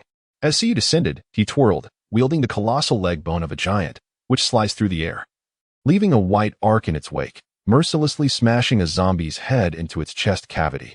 What a thrill! He exclaimed. The potency of this weapon surpassed that of a crowbar and a fire axe by leaps and bounds, existing on an entirely different plane. Its material appeared to be unyielding. Yet upon striking a target, it exhibited a peculiar softness, providing a most gratifying feedback to his hands. The quality of craftsmanship was indeed exceptional. The ensuing battle transformed into a relentless slaughter. At this juncture, he could assert, without exaggeration, that ordinary zombies, regardless of their numbers, posed no threat to him whatsoever. They were merely a source of experience points. As the zombies fell one by one, the proficiency with the blunt weapon reached the initial stage, 26,300. This enhancement in skill made the giant bone feel increasingly like an extension of his own body, unleashing even more ferocious blows. For the last two zombies, he chose not to strike their heads, but rather to cleave them in half, relishing in the brutality of the act. Once the last of them was dispatched, Siyu approached the heart of the farm. As he neared the barn, a pungent stench assaulted his senses. He held his breath and cautiously entered, only to be met with a scene that drained the color from his face. The barn was inundated with congealed, darkened blood. White bones lay scattered, having been cleanly devoured, accompanied by heaps of severed limbs, some human, others animal, and even a few zombies. The barn was awash with cadaverous fluids, teeming with swarms of flies and maggots reveling in the decay. This was a hellish nightmare. Despite Siyu having witnessed his fair share of gruesome sights in recent days, his stomach churned uncontrollably. Suppressing his discomfort, he emerged from the barn, gaining insight into the reason behind the monstrous creature's mutation, overindulgence. What a pity, had he known, he would have subjected it to 1,000 tortures. Siyu then proceeded to the farmer's residence. The scene was equally tragic. Doors and windows lay in ruin. Chaos reigned supreme. Scattered across the floor were remnants of decayed human remains, with long trails of blood stretching from the inner rooms to the entrance. He sighed. This was the damned apocalypse. After circling the house, he noticed that not a single zombie was in sight. He waved towards the distant pickup truck. They possessed binoculars and could see his gestures. The truck began to make its way toward him, noticeably veering away from the corpse of the gigantic creature as it passed. Even in death, its immense form exuded an overwhelming presence. As the pickup drove into the heart of the farm, a notification finally appeared on the panel. Congratulations on completing the task. Safe haven. Reward. Evolution points 3,000. D-grade free attributes 2. D-grade random skill 1. Awaiting selection. At last, it was done. Siyu exhaled deeply. A skill still needed to be selected? Quite ceremonial, indeed. Select. Congratulations, you have acquired the skill, Dark Vision. Without any pause. As soon as his thoughts stirred, the panel completed the selection. Siyu felt a pang of disappointment. Where was the spinning wheel? The treasure chest? The sense of ceremony was sorely lacking. He shook his head and glanced at the skill he had just acquired. Dark Vision. Quality D. Passive skill. Non-upgradable. Allows visibility in darkness. Well, it is simple and practical, quite satisfactory. In a world devoid of electricity, nighttime movements become a significant challenge, as all fear and unexpected dangers stem from the unknown. Utilizing lighting equipment would only reveal one's location. He had initially planned to exchange for night vision gear upon his return, but that is no longer necessary. A pickup truck halted beside him, and Lisa swiftly leaped out. Rushing over to inquire, "Are you injured?" "No," he replied. "But you've lost so much blood." Lisa pointed at his helmet. Oh. Only then did Siyu realize that his helmet had been stained crimson. He removed it, cradling it in his hands, feeling a surge of sentimentality. It was this very helmet that had bestowed upon his former self the courage to confront the zombies. "This is for you," he said, handing the helmet to Lisa. Before walking over to Damon with a smile, asking, "Are you all right?" Damon, his face pale, managed a weak smile. "I should survive." Chapter 24. The final reckoning. With the task reaching a conclusion, they would have to wait until the following morning to return. In the interim, Siyu decided to remain at the farm. After 3 harrowing days battling zombies, he was undeniably fatigued. This exhaustion was not of the body or mind, but rather a burden of the soul. He began to understand why soldiers on the front lines required respite, even in the absence of combat. However, a minor inconvenience remained. This farm had been ravaged by that monstrous creature, turning it into a veritable hell on earth, uninhabitable until it was cleansed. Ironically, The most intolerable structure, the barn, was also the easiest to deal with. Simply set it ablaze and be done with it. The remaining tasks were simply divided among the 4 individuals. Layla was tasked with tidying up the house, while Suyu and Lisa set out to deal with the scattered remains of zombies throughout the farm. As for Damon, his responsibility was to rest and recuperate in bed. Layla discovered a first aid kit within the house and tended to his wounds. Fortunately, the farm's previous owner was a drug addict, leaving behind a substantial stockpile. Whether he would survive depended on the mercy of their deity. Thanks to the diverse array of machinery and several large barrels of diesel fuel in the warehouse, Suyu and Lisa found their work rather effortless. With the truck, forklift, and excavator taking turns, they managed to dispose of all the zombie remains into a pit several hundred meters away in just over an hour.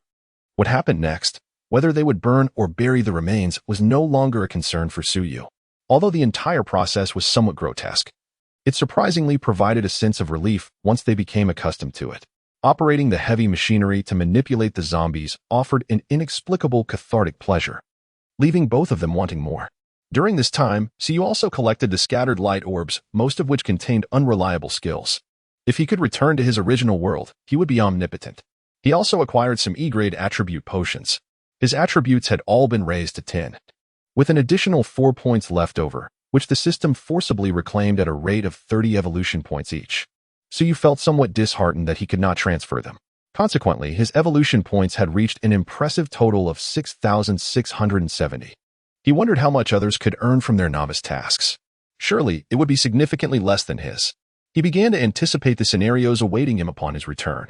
After finishing his tasks, the sky had already darkened. Upon returning to the house, Layla had conducted a preliminary cleaning. It was at least habitable. Upon seeing Suyu, Layla approached him and said, "I have tidied up the room on the 2nd floor for you, and I found a clean set of clothes that should fit you. It's placed on your bed. Also, there's good news. The water tank and purification system remain uncontaminated, and the solar equipment is intact. You can indulge in a hot bath. You've worked hard." Suyu expressed his gratitude and went to check on Damon, who was sitting on the sofa, grinning foolishly, clearly having overindulged. "This is quite good. Thank you, truly," he said. As he ascended the stairs, Layla spoke from behind him. Suyu waved his hand dismissively. Entering the 2nd floor bathroom, he filled the bathtub with water. Just as he had shed his clothes, a knock sounded at the door. Wrapping a towel around himself, he opened the door to find Lisa. By this time, she had shed her outer garments, her youthful figure illuminated by the firelight outside, resembling a beautiful statue. "You need to have done this," Suyu said with a wry smile. He was not a paragon of virtue. Under different circumstances and with another person, he would have readily accepted such an advance. However, he would be leaving the next morning, and Lisa was undeniably charming. "I like you," Lisa said, biting her lip, her gaze both shy and brave. Suyu exhaled softly and replied, "Actually, I am not from this world. I know I don't care. You know? You can handle hordes of corpses, zombie dogs, and giants. That is beyond what an ordinary person could achieve. The moment I laid eyes on you, I knew you were sent by God. Well, perhaps by a monkey. However, I shall depart early tomorrow morning." The young girl paused, her voice trembling as she uttered, "Can't you stay a few more days? Even just one?" Suyu shook his head. "I am truly sorry, but this decision lies beyond my control." "Will you return in the future?" "I do not know." A veil of tears clouded Lisa's eyes. Suyu managed to smile. "You are delightful and beautiful, but I apologize." He stepped back, preparing to close the bathroom door. Yet, Lisa rushed forward, embracing him tightly, tears streaming down her face as she cried, "Damon nearly perished, and I could die at any moment. I am terrified. I am only 19. Please, do not let me live with regrets." "But, no buts," Lisa interrupted him. "You said you are leaving tomorrow morning, which means we still have an entire night." The night passed in silence. It was only when dawn broke that Lisa finally succumbed to sleep. Downstairs, the sound of Layla preparing breakfast could be heard. Suyu gently extricated his arm from Lisa's embrace, donned his clothes, and seated himself by the window, awaiting his return. He had no intentions of descending to bid farewell to Damon and Layla. 10 minutes remain until the transfer. Please make the necessary preparations.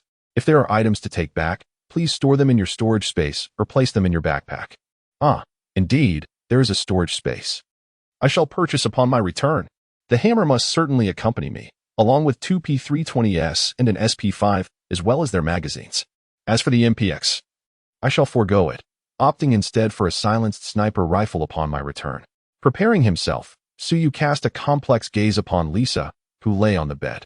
The panel once again displayed a message. Settlement in progress. Current health, 100.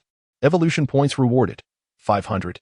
Zombies slain, 241, including E-Class 237, E-Class Elite 3, D-Class 1. Evaluation, B. Evolution points rewarded, 1200. Tasks completed, 2, including E-Class Task 1, D-Class Task 1. Evaluation, D. Evolution points rewarded, 500. Map exploration, 18. Evolution points rewarded, 540. Final evaluation, C. Evolution points rewarded, 1600. Total rewards, evolution points 4340. Congratulations, level has risen to junior officer.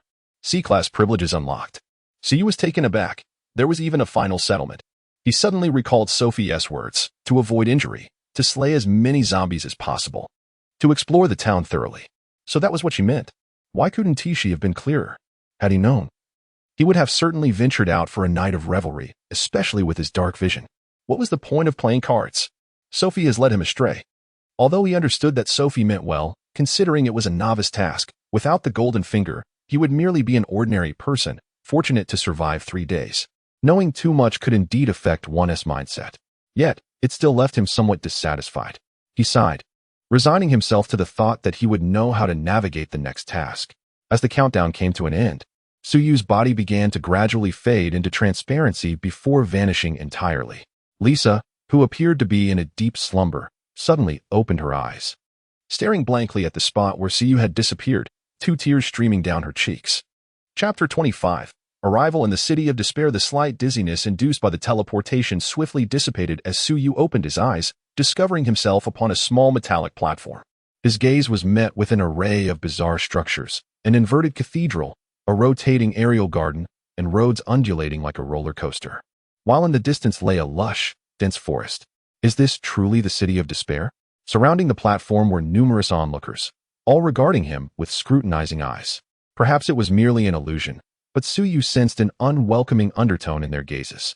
Whispers of conversation drifted through the air. How come this fellow looks so well? Indeed, he seems as if he just returned from a vacation. His hair is pristine. Surely he must have bathed? Why am I feeling so irked? This time. The guide is Sophie. Could this chap be her doing, given his Asian features? Impossible. Guides are prohibited from providing any substantial assistance, lest they face dire consequences. Suyu, feeling rather perplexed by the attention, wondered if the people here had nothing better to do, resembling the gossipy old folks at the village square. No wonder the mortality rate is as high as 90%. Scanning the crowd, he noticed Sophie was nowhere to be found. Hey, do you realize you've incurred the wrath of the masses? Just as he stepped down from the platform, he noticed a burly man, covered in tattoos, striding towards him with a piercing gaze. Suyu, with an indifferent demeanor, asked, "What have I done to incur such public wrath?" Curious to know? With a half-smirk. The man raised his hand, rubbing his fingers together, and said, "Pay a bit of protection money, and I shall reveal the reason. Moreover, I can ensure your safety and dissuade them from troubling you." Troubling me? Suyu surveyed the crowd, observing their expressions of eager anticipation. The man then adopted a menacing countenance, advancing a step closer, and barked, "Hurry, hand over half of your evolution points." Suyu rolled his eyes and retorted with a cold laugh, "Are you out of your mind? If you want evolution points, kneel and call me father, and I might reward you with a few." "Damn, you're asking for death." The man exploded with rage, pointing a finger at Suyu's nose and threatening, "Do you believe I can end you right here and now? Impudent." Suyu stepped forward, raising his hand to deliver a resounding slap. In a place where killing bore no consequence, who would tolerate such insolence? He had encountered many thugs like this before. They thrived on bullying the weak. A hint of weakness would only invite endless troubles in the future. Conversely, delivering a good thrashing would ensure they kept their distance. As for whether he could win, one would never know without engaging in battle. After all, true experts would hardly stoop to extort the meager evolution points from newcomers. Yet, his hand did not connect with the man's face. It was halted by an invisible barrier a mere 10 centimeters away. A visible ripple surged through the air. Gasps erupted from the crowd. This fellow was serious. The air wall has been unleashed. Is this an attempt to strike Hans down with a single blow? Am I dreaming? Or have the newcomers become this audacious? This time, Hans has truly encountered a formidable opponent. Suyu, with a hint of regret, withdrew his hand. It seems that in the city of Decay, mutual attacks are not permitted, at least not to the point of lethal force. Just moments ago, he indeed wished to deliver a fatal blow. Since the conflict has commenced, one must go all out. However, reflecting upon it, the tasks are inherently brutal. If, upon returning, one must also guard against internal strife, it is indeed a burden few could bear. Consider yourself fortunate. He raised his hand, pointing directly at Hans's nose, declaring, "You had best hope we do not cross paths in future missions, for if we do, your demise is assured." Hans trembled with rage, feeling as though he might spew blood. After all, those were my words. How dare you usurp my chance to reclaim my dignity? What kind of person are you?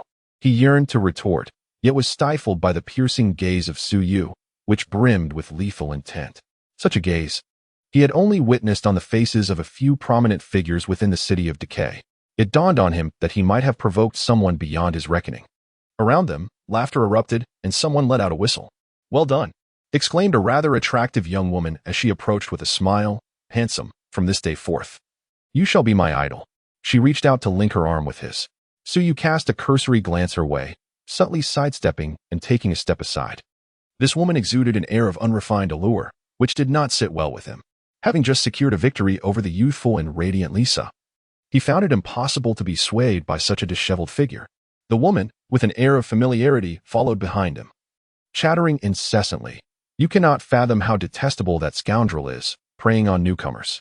Many have fallen victim upon their first return. You have certainly avenged us. You too have been extorted by him, haven't you?" Su Yu inquired languidly. "Heh." The woman's face flushed, and she hesitated, "Not particularly." Su Yu cast her a sidelong glance. "Then why did you not caution me earlier?" "Ah." The woman was momentarily speechless, feeling a touch of embarrassment as she replied. "Weren't you fine?" Su Yu chuckled softly and continued, "Are you afraid of offending him? Or perhaps watching others suffer the same fate brings you a sense of balance?" The woman's countenance became somewhat strained as she stomped her foot, exclaiming, "Why must you speak so harshly?" Su Yu shot her a glance. "Did I compel you to listen?" "I am merely acting out of goodwill." The woman, unwilling to concede, persisted, "I was merely concerned that you, being new, might be unaware. And I wish to serve as your guide." "I can read," Su Yu replied, gesturing with his chin towards a nearby structure, where the words "Newcomer Reception of the Fallen City" flickered in various languages. The woman stood frozen in place, trembling with anger. Laughter erupted from the onlookers once more. Martha's ploy had evidently failed. Today had been an eye-opener. This lad truly was impervious to both coaxing and threats. It was my first time witnessing such an entertaining newcomer. Indeed, I find myself rather fond of him. After the laughter subsided, those present became acutely aware of a singular issue. This newcomer seemed quite extraordinary. Should he not falter along the way, it was highly probable that a new powerhouse would emerge in the City of Despair. Recognizing this, team members promptly reported to their respective leaders, while the lone wolves began to formulate their own schemes. The protagonist, Su Yu, remained oblivious to the thoughts of others. Even if he were aware, he would not be concerned. His demeanor today was entirely intentional. Upon arriving in a new place, if one projects a friendly disposition, others may perceive them as accommodating and easily manipulated. This often invites unreasonable, even outrageous demands. When one later refuses, those individuals will disregard your struggles and harbor resentment instead. Conversely, if one initially adopts an aloof attitude, others will hesitate to make advances. Thus, when one later displays even a modicum of kindness, they will be regarded as quite agreeable. The subservient fear authority but do not respect virtue. This principle has been understood by the ancients of Huaxia for millennia. Chapter 26. Commencing the shopping spree. "Welcome, Private Su Yu." As he entered the reception area, a girl clad in professional attire approached him. Su Yu was taken aback. He had yet to introduce himself, yet she directly addressed him by name and rank. He then noticed that this girl was strikingly beautiful, her features, physique, and poise flawless to the extent of seeming unreal. "Are you a robot?" he inquired. The girl smiled gently. "To be precise, I am artificial intelligence, abbreviated as AI." "So you are truly an AI?" So you circled around her, instinctively inquiring, "Is it realistic?" A look of perplexity crossed the girl's face. "I am uncertain whether you are referring to my overall appearance or a specific part." Su Yu, feeling somewhat awkward, rubbed his nose, realizing he had been influenced by certain forums to the extent of directly engaging an AI in a rather intrusive manner. "No worries. How may I assist you?" Su Yu shrugged. "This is my first visit. I am utterly clueless." Do you have any recommendations? My suggestion is that you first address your accommodation needs. Oh, how should I go about that? Should I rent a place? Please follow me. The AI girl professionally extended her hand, guiding Suyu aside. You hold the rank of private and possess C-level privileges. We can converse leisurely in the VIP room. Is there such a delightful opportunity? Suyu chuckled, by the way. How should I address you? My designation is 7J. You may simply call me 7J.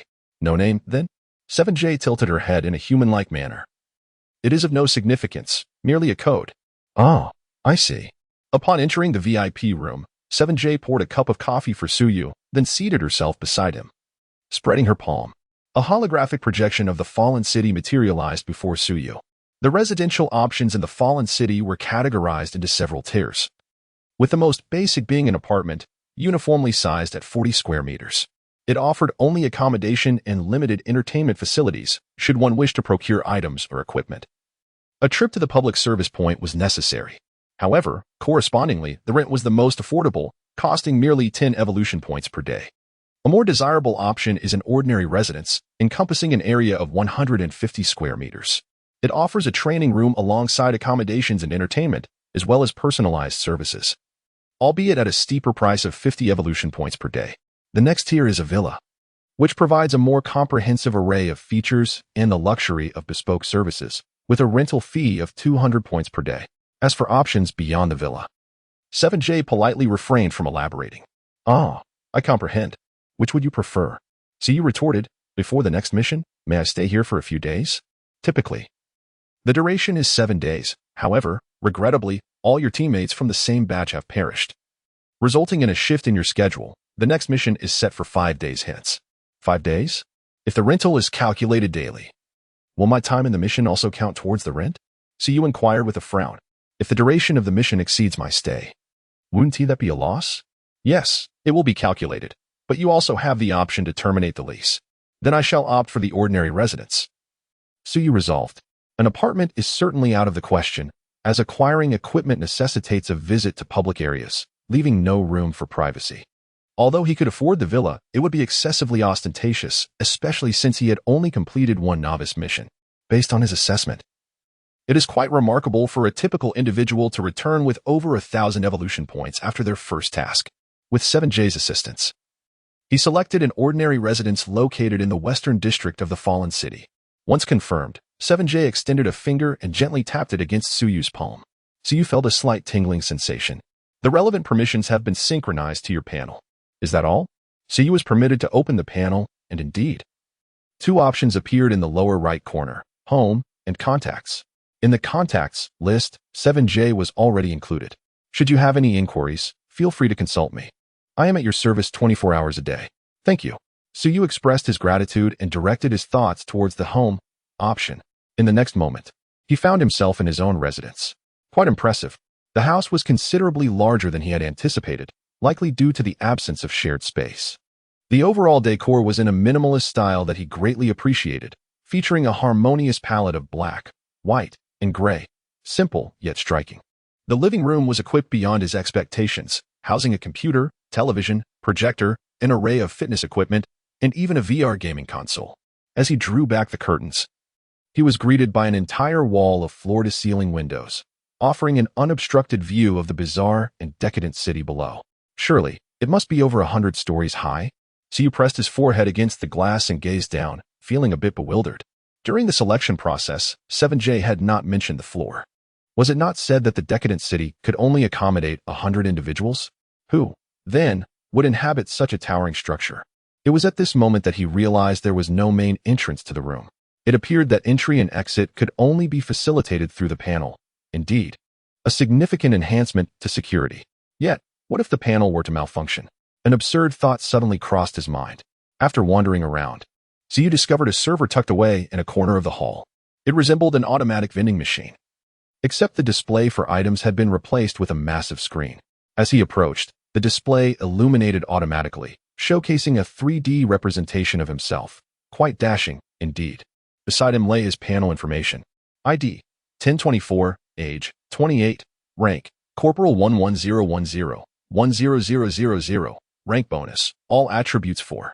Permissions, C, Strength, 10, 4, Constitution, 10-4, endurance, 10-4, speed, 11-4, reaction, 10-4, spirit, 10-4, skills, war cry of the swift, D, mastery of throwing weapons, D, dark vision, D, basic firearm mastery, E, others omitted.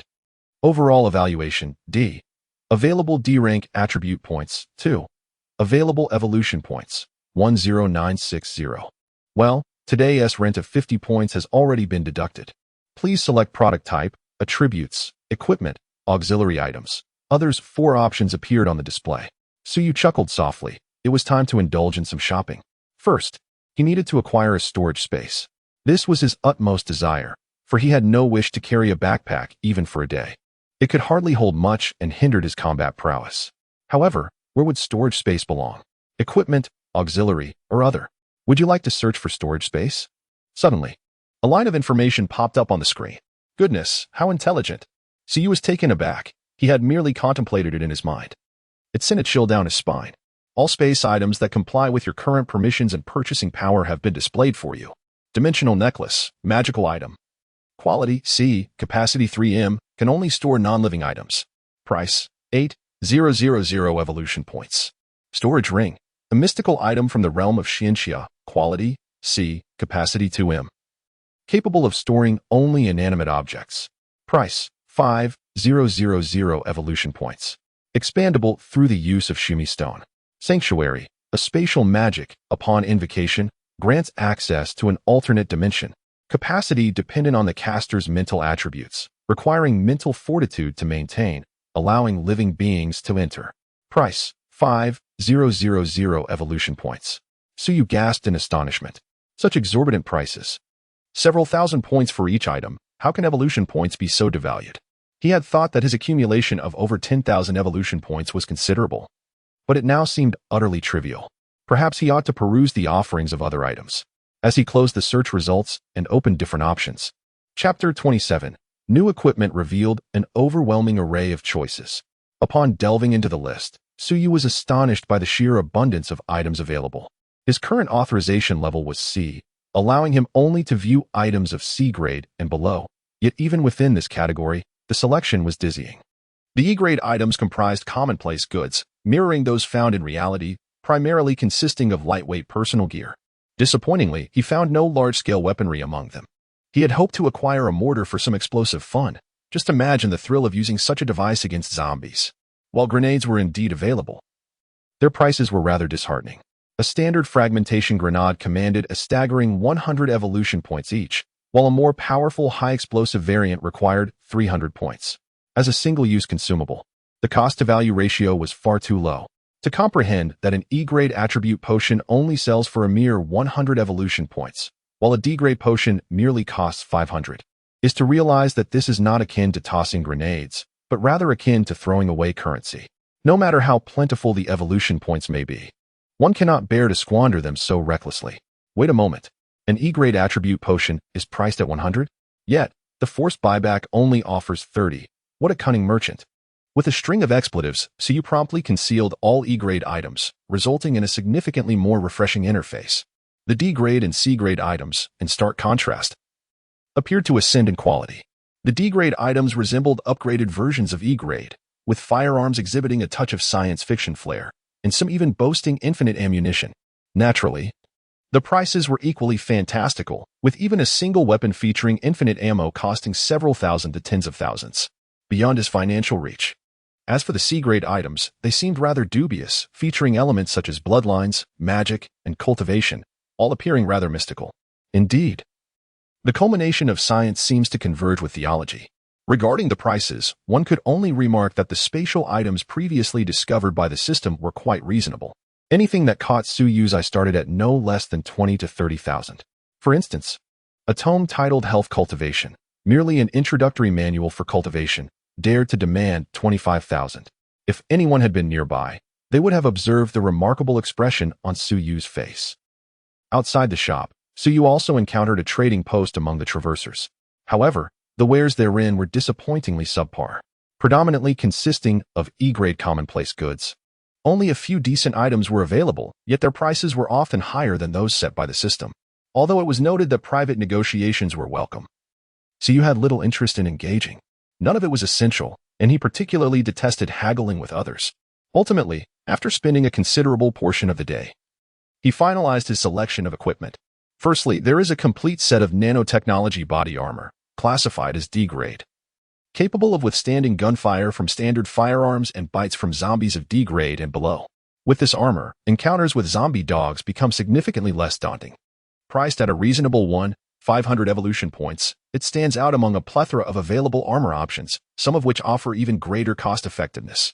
The primary reason for selecting this particular set is its ability to transform into a casual athletic outfit when not in combat.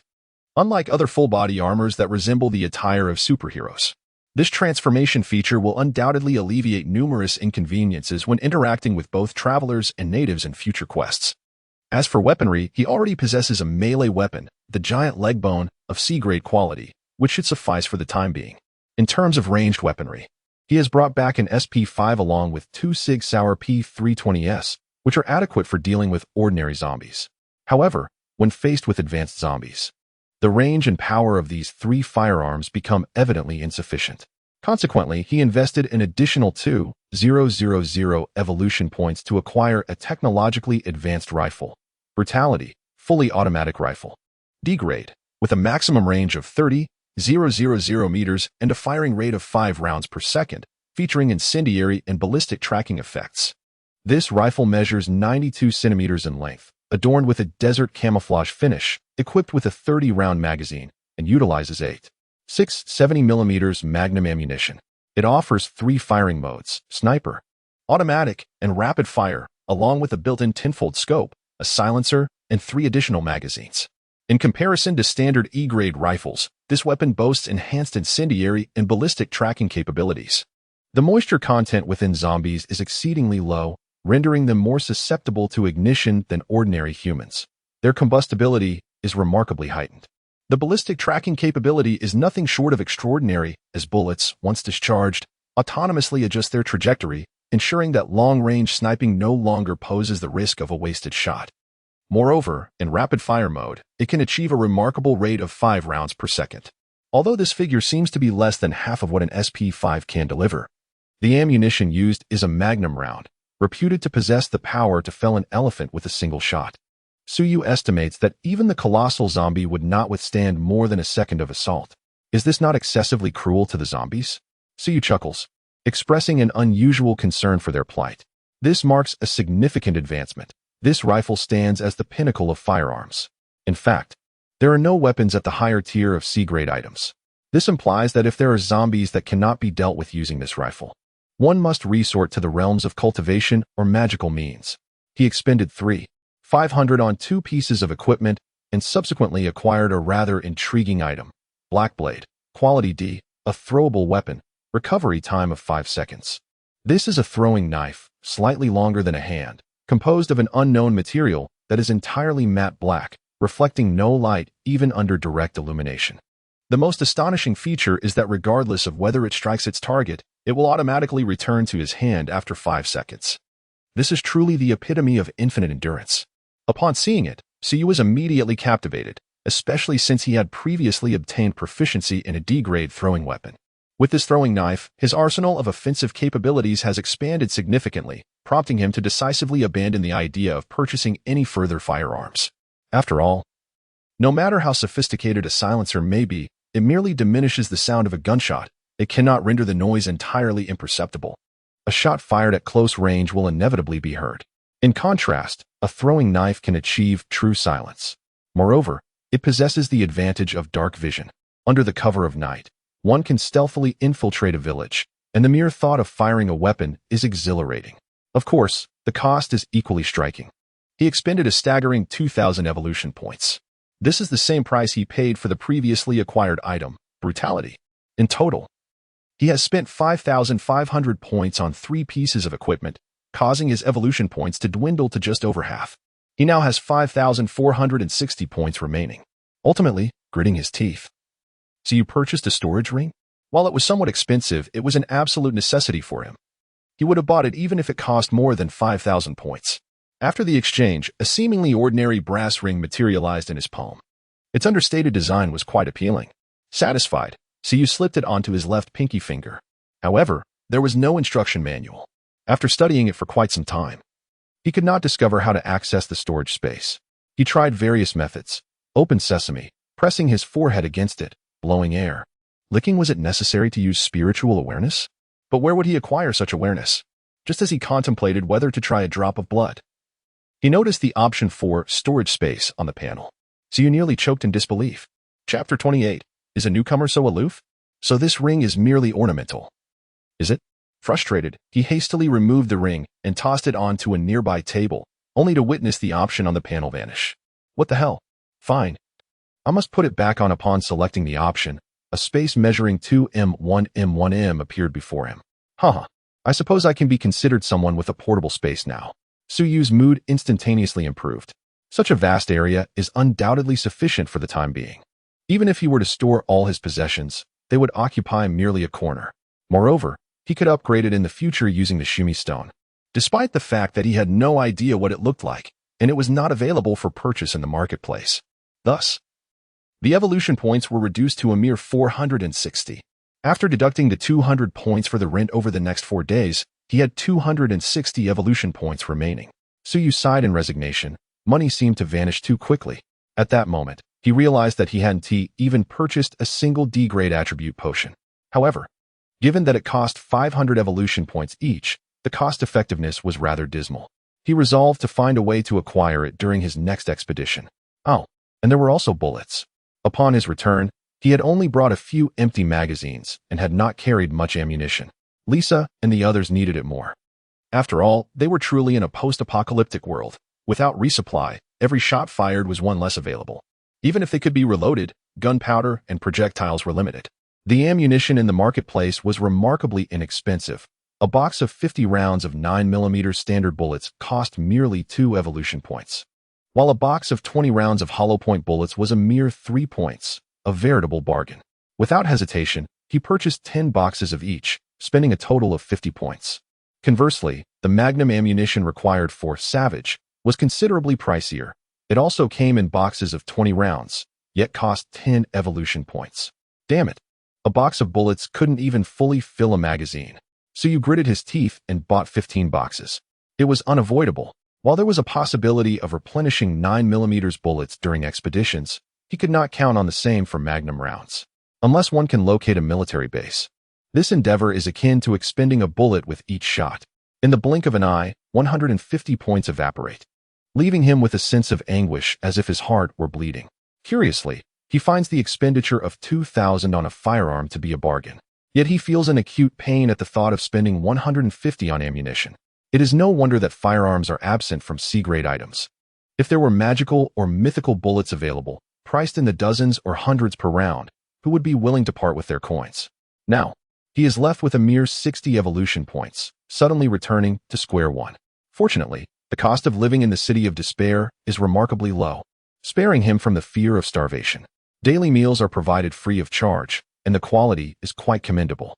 For instance, today's lunch consisted of authentic Sichuan hot pot, featuring a vibrant beef tallow broth complemented by succulent beef, lamb, tripe, and shrimp paste, a veritable feast that indulged Suyu's cravings.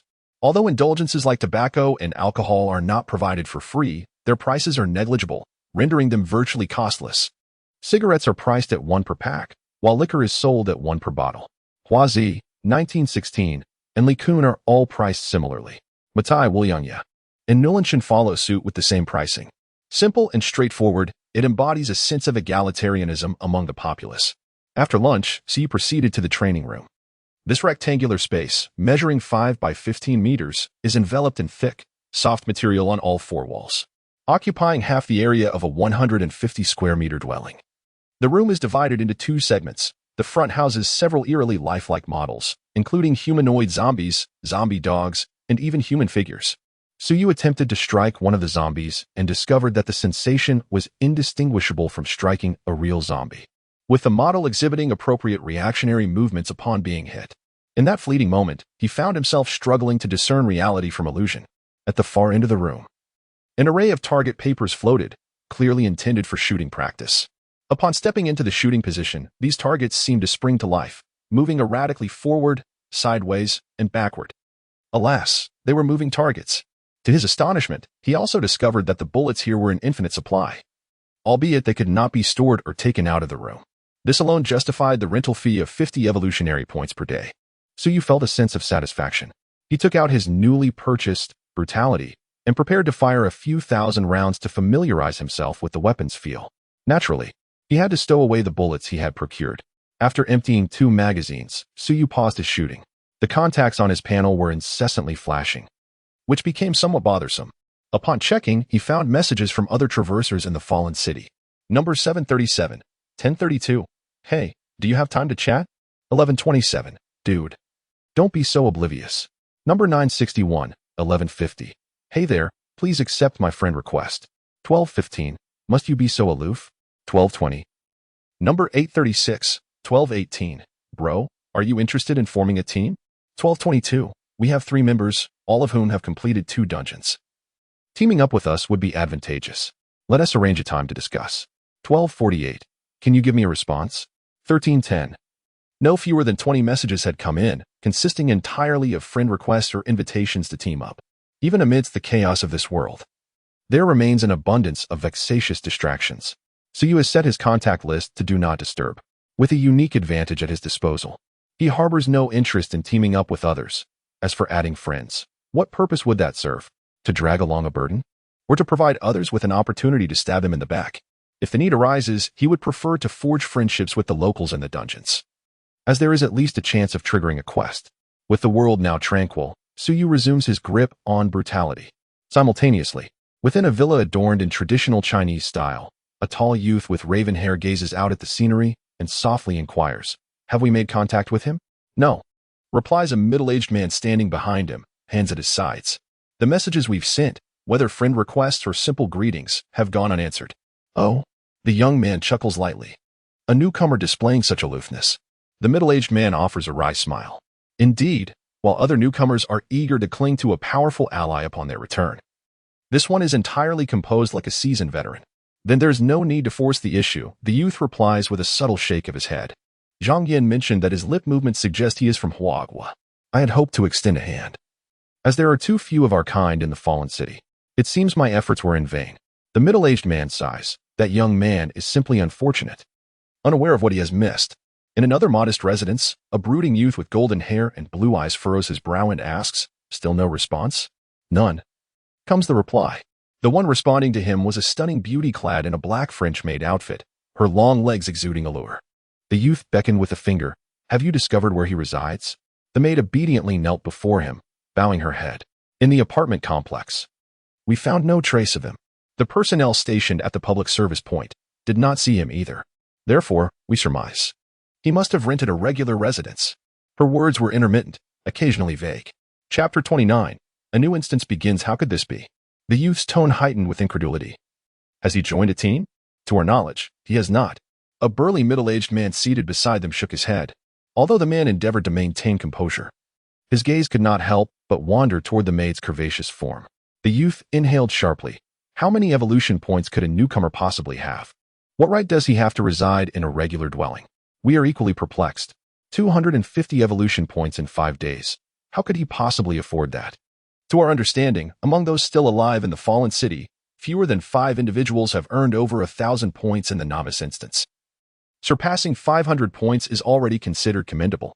The middle-aged man paused, offering a wry smile. Even if his luck were extraordinary, amassing a significant amount, does he not require enhancements or the purchase of equipment? 250 points could buy him 2 attribute potions and a considerable amount of ammunition. So, the youth turned his head. This person is either extraordinarily powerful or a fool. The middle-aged man shrugged. I leaned towards the latter. The youth let out a cold laugh, remarking, "If that is indeed the case, the subsequent tasks will teach him the essence of humanity." A maid in a beautiful outfit interjected. "It is a pity that all the newcomers from his batch have perished. We remain oblivious to what he has truly accomplished." The burly middle-aged man chuckled. The resources for novice tasks are exceedingly scarce for 12 individuals. However, if his teammates met their demise early on, leaving all the supplies to him, he could very well thrive. Let us maintain a general vigilance. The gloomy young man smirked arrogantly. Though our team may be short on members, We are not desperate enough to solicit a newcomer. Similar dialogues echoed across various locations in the city of Decay. Meanwhile, the individual at the center of it all, Suyu, remained entrenched in the training room until dusk, exhausting himself thoroughly. Unbeknownst to him, he had become a topic of discussion in the city of Decay. Even if he were aware, he would remain indifferent.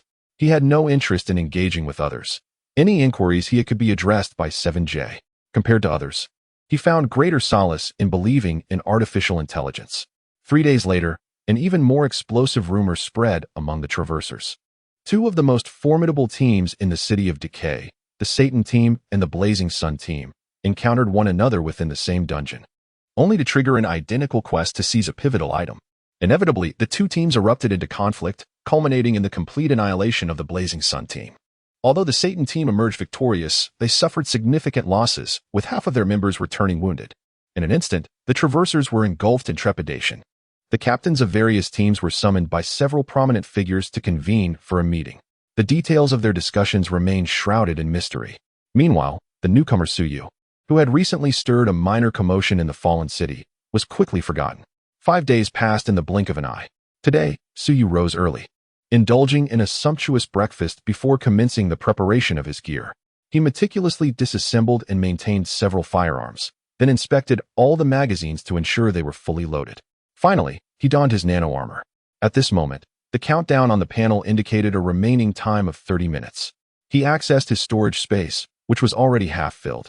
Aside from equipment and ammunition, it contained a variety of supplies he had prepared for himself.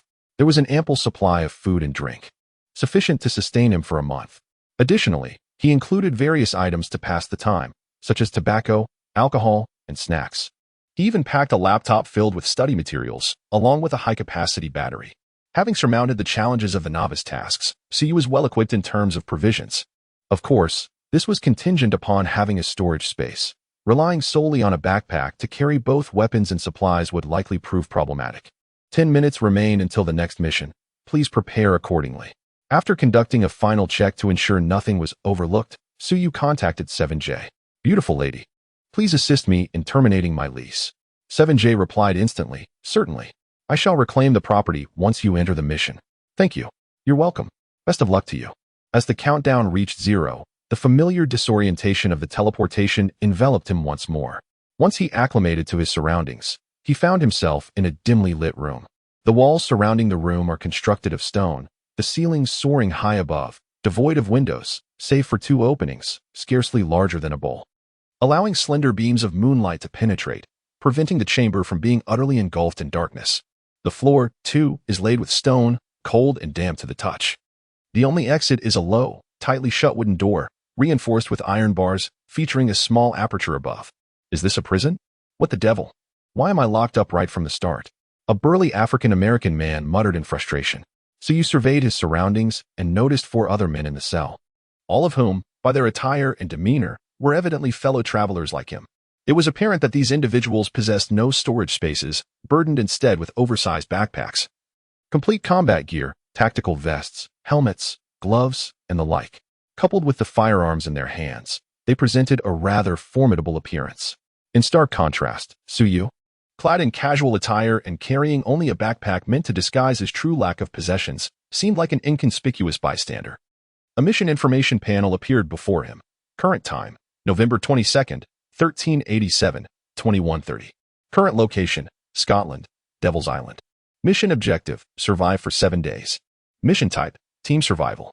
At the end of the mission, for every teammate who survives, each individual shall receive 100 evolution points. Current number of survivors, 77. Damn it. Medieval times, and on an island no less. A somewhat portly young man lamented. What's wrong with the Middle Ages? The African-American man replied with a low growl. The slightly plump youth explained, I have heard from seasoned travelers that the simplest tasks are set in modern contexts, followed by those in the future, while the most challenging are undeniably those set in ancient times. A tall, slender man, bearing the features of a South American, inquired. Why is that? The youth, with a hint of trepidation, replied, such settings are likely to conjure bizarre supernatural phenomena. There are entities that cannot be vanquished even by bullets, and some that may resurrect after being slain. Here we are, stranded on an island, with no avenue for escape. No way, this is merely my second task. exclaimed another man, resembling someone from Southeast Asia. Yu furrowed his brow slightly. If what the plump youth claimed were true, confronting such peculiar entities could indeed prove troublesome. Yet, in an instant, he felt a sense of relief. If bullets were ineffective, then a club would suffice. Wouldn't they be reduced to mere pulp? Resurrection? He would scatter their ashes. However, the survival mode of this team seemed rather absurd. He had no desire to play the role of a caretaker for these individuals. Chapter 30. Do not mind me, let us introduce ourselves, suggested the slightly plump youth. This task is considerably more arduous than a novice mission. And given that we are in a team survival mode, we must unite and collaborate to survive. I shall go first, he continued. My name is Stephen. I have only experienced one novice instance, and I am still a rookie.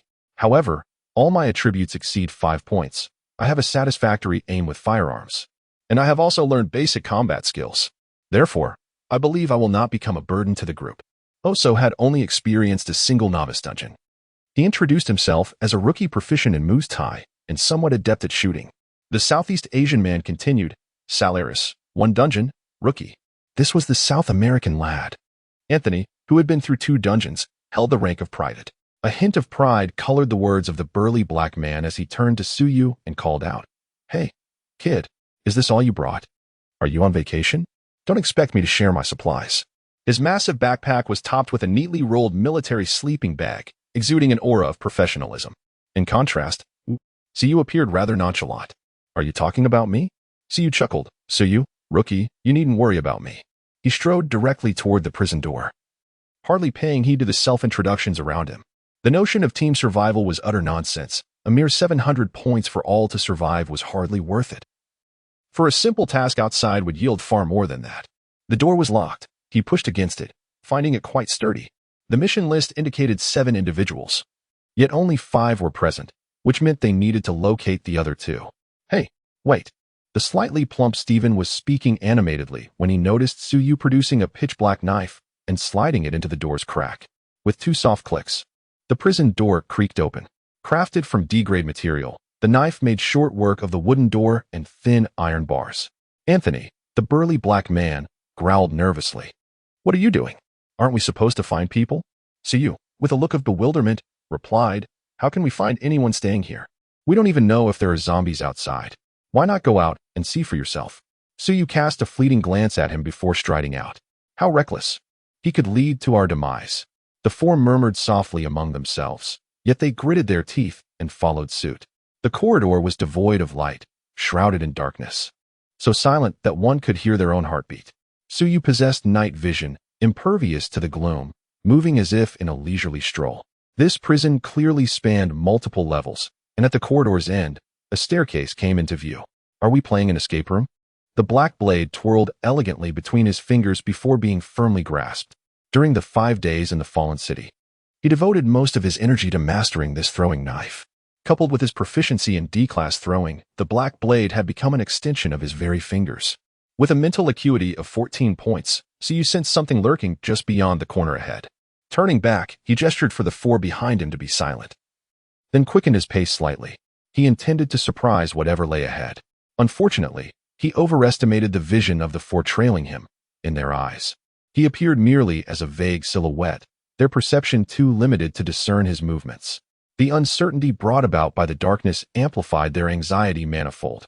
Consequently, Anthony activated the flashlight mounted on his submachine gun, soon followed by the others, illuminating the corridor as if it were day. Damn, Suyu cursed inwardly, wondering how he had ended up in this predicament with them. As expected, the moment the lights flickered to life, a familiar roar echoed from around the corner at the end of the corridor.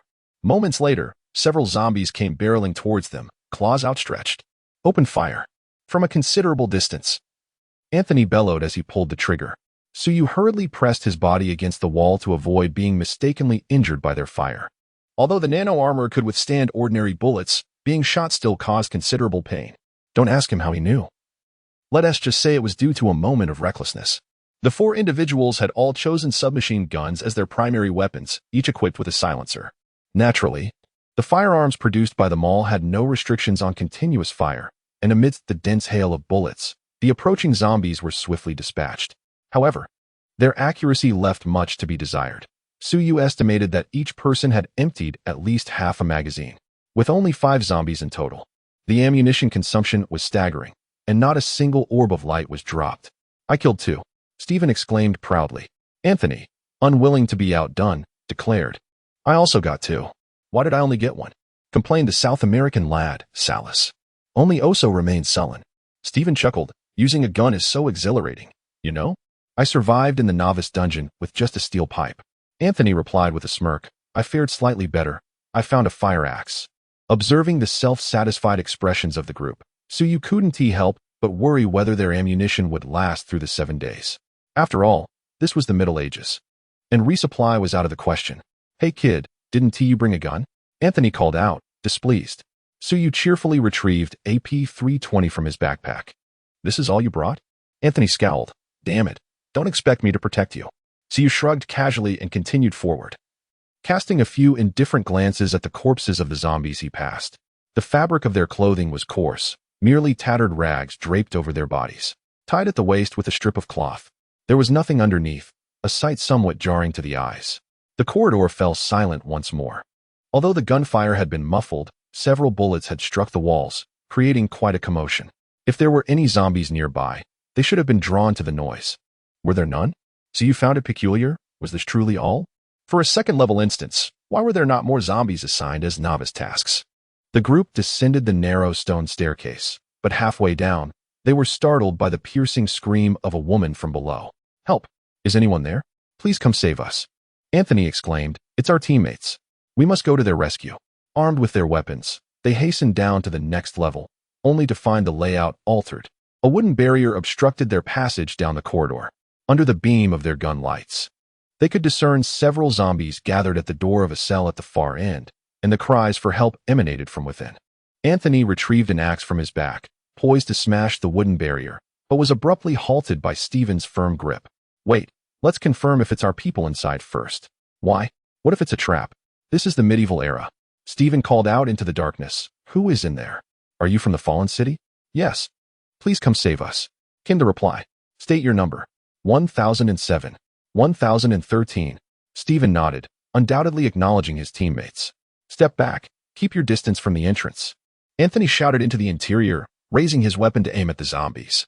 However, Suyu, trailing behind them, furrowed his brow in confusion. The behavior of these 2 women was quite peculiar. Chapter 31. The submissive is not unique to Wog, where the prison gate was robust. These ordinary zombies could not possibly breach it. Furthermore, there was a peephole above the door, allowing for shooting from within. If all else failed, one could resort to stabbing with a knife. What did it mean to call for help? Had they been rendered speechless by fear? Or did they simply lack weapons entirely? Surely, it could not be so absurd. The glaring beam of the gunlight quickly attracted the attention of the zombies, who abandoned their blockade at the door and surged toward this direction. The bullets from the 4 submachine guns began to rain down once more. This time, there were 7 zombies in total. The accuracy of the group remained dubious, and after their previous round of firing, they had not replaced their magazines, resulting in only 3 zombies being taken down before they collectively ran out of ammunition. I'm out of bullets. So am I. The 4 began to fumble in a panic to reload, while the remaining zombies had already lunged forward. Fortunately, a wooden barrier stood between them, or this encounter could have resulted in casualties. Suyu shook his head and raised his handgun, dispatching the zombies behind the barrier with precise headshots. You certainly know how to seize opportunities, Oso remarked with a hint of envy, as he still had no kills to his record, having wasted an entire magazine. Suyu dismissed him with indifference. For submachine guns, at a distance of over 30 meters, and they couldn't even handle 7 zombies. Their marksmanship was even inferior to Lisa's. He shot the copper lock off the wooden fence, exerting a slight force to push the door open along with the bodies of 4 zombies. He casually picked up a glowing orb from the ground. Skill, proficiency in basic swordsmanship. Quality, E. Suyu's eyes sparkled. What a treasure. It seems the medieval era is more reliable than modern society, as there are not so many chaotic professions in this age. He had seen this skill book in the marketplace, priced at 300 evolution points. What a profit. By the way, does the medieval period still feature magical energy or similar phenomena? Such things are exorbitantly priced in the marketplace. So you couldn't help but feel a surge of profound interest in this dungeon. Are you done killing? Hurry and let us out. The voices of 2 women echoed from within. Coming, coming. Stephen and the others, seemingly commanded, hurried over. Anthony retrieved an axe from his back and swiftly smashed the prison door, rushing in to ask, "Are you all right? Why did it take you so long? You scared us to death," came the complaints from inside. So you chuckled softly, "What an extraordinary bunch. No, I must go over and have a look." With a mindset of watching a spectacle, he followed. Inside the cell, four burly men were fussing over the two women, even offering their own snacks. It seems that infatuation is not a phenomenon unique to Huagua. These foreigners appear to exhibit a more pure lineage. However, to be fair, the two women indeed possess the capital to be proud. It appears that one of the women hails from Eastern Europe, while the other seems to be from South America. Both are youthful and radiant, with fair skin and striking beauty, and their presence amidst a group of burly men serves to accentuate their delicate charm. Suyu has noticed that the women he has encountered since his journey began have been rather remarkable. Sophie is undoubtedly a paragon of excellence. The other women also possess their unique allure, including Penny, whom he had once kicked, only to be ultimately devoured by Mike and his companions. Even the AI named 7J could be deemed a source of calamity. It seems that the aesthetic sensibilities behind the fallen city are remarkably refined. "Did you not bring any weapons?"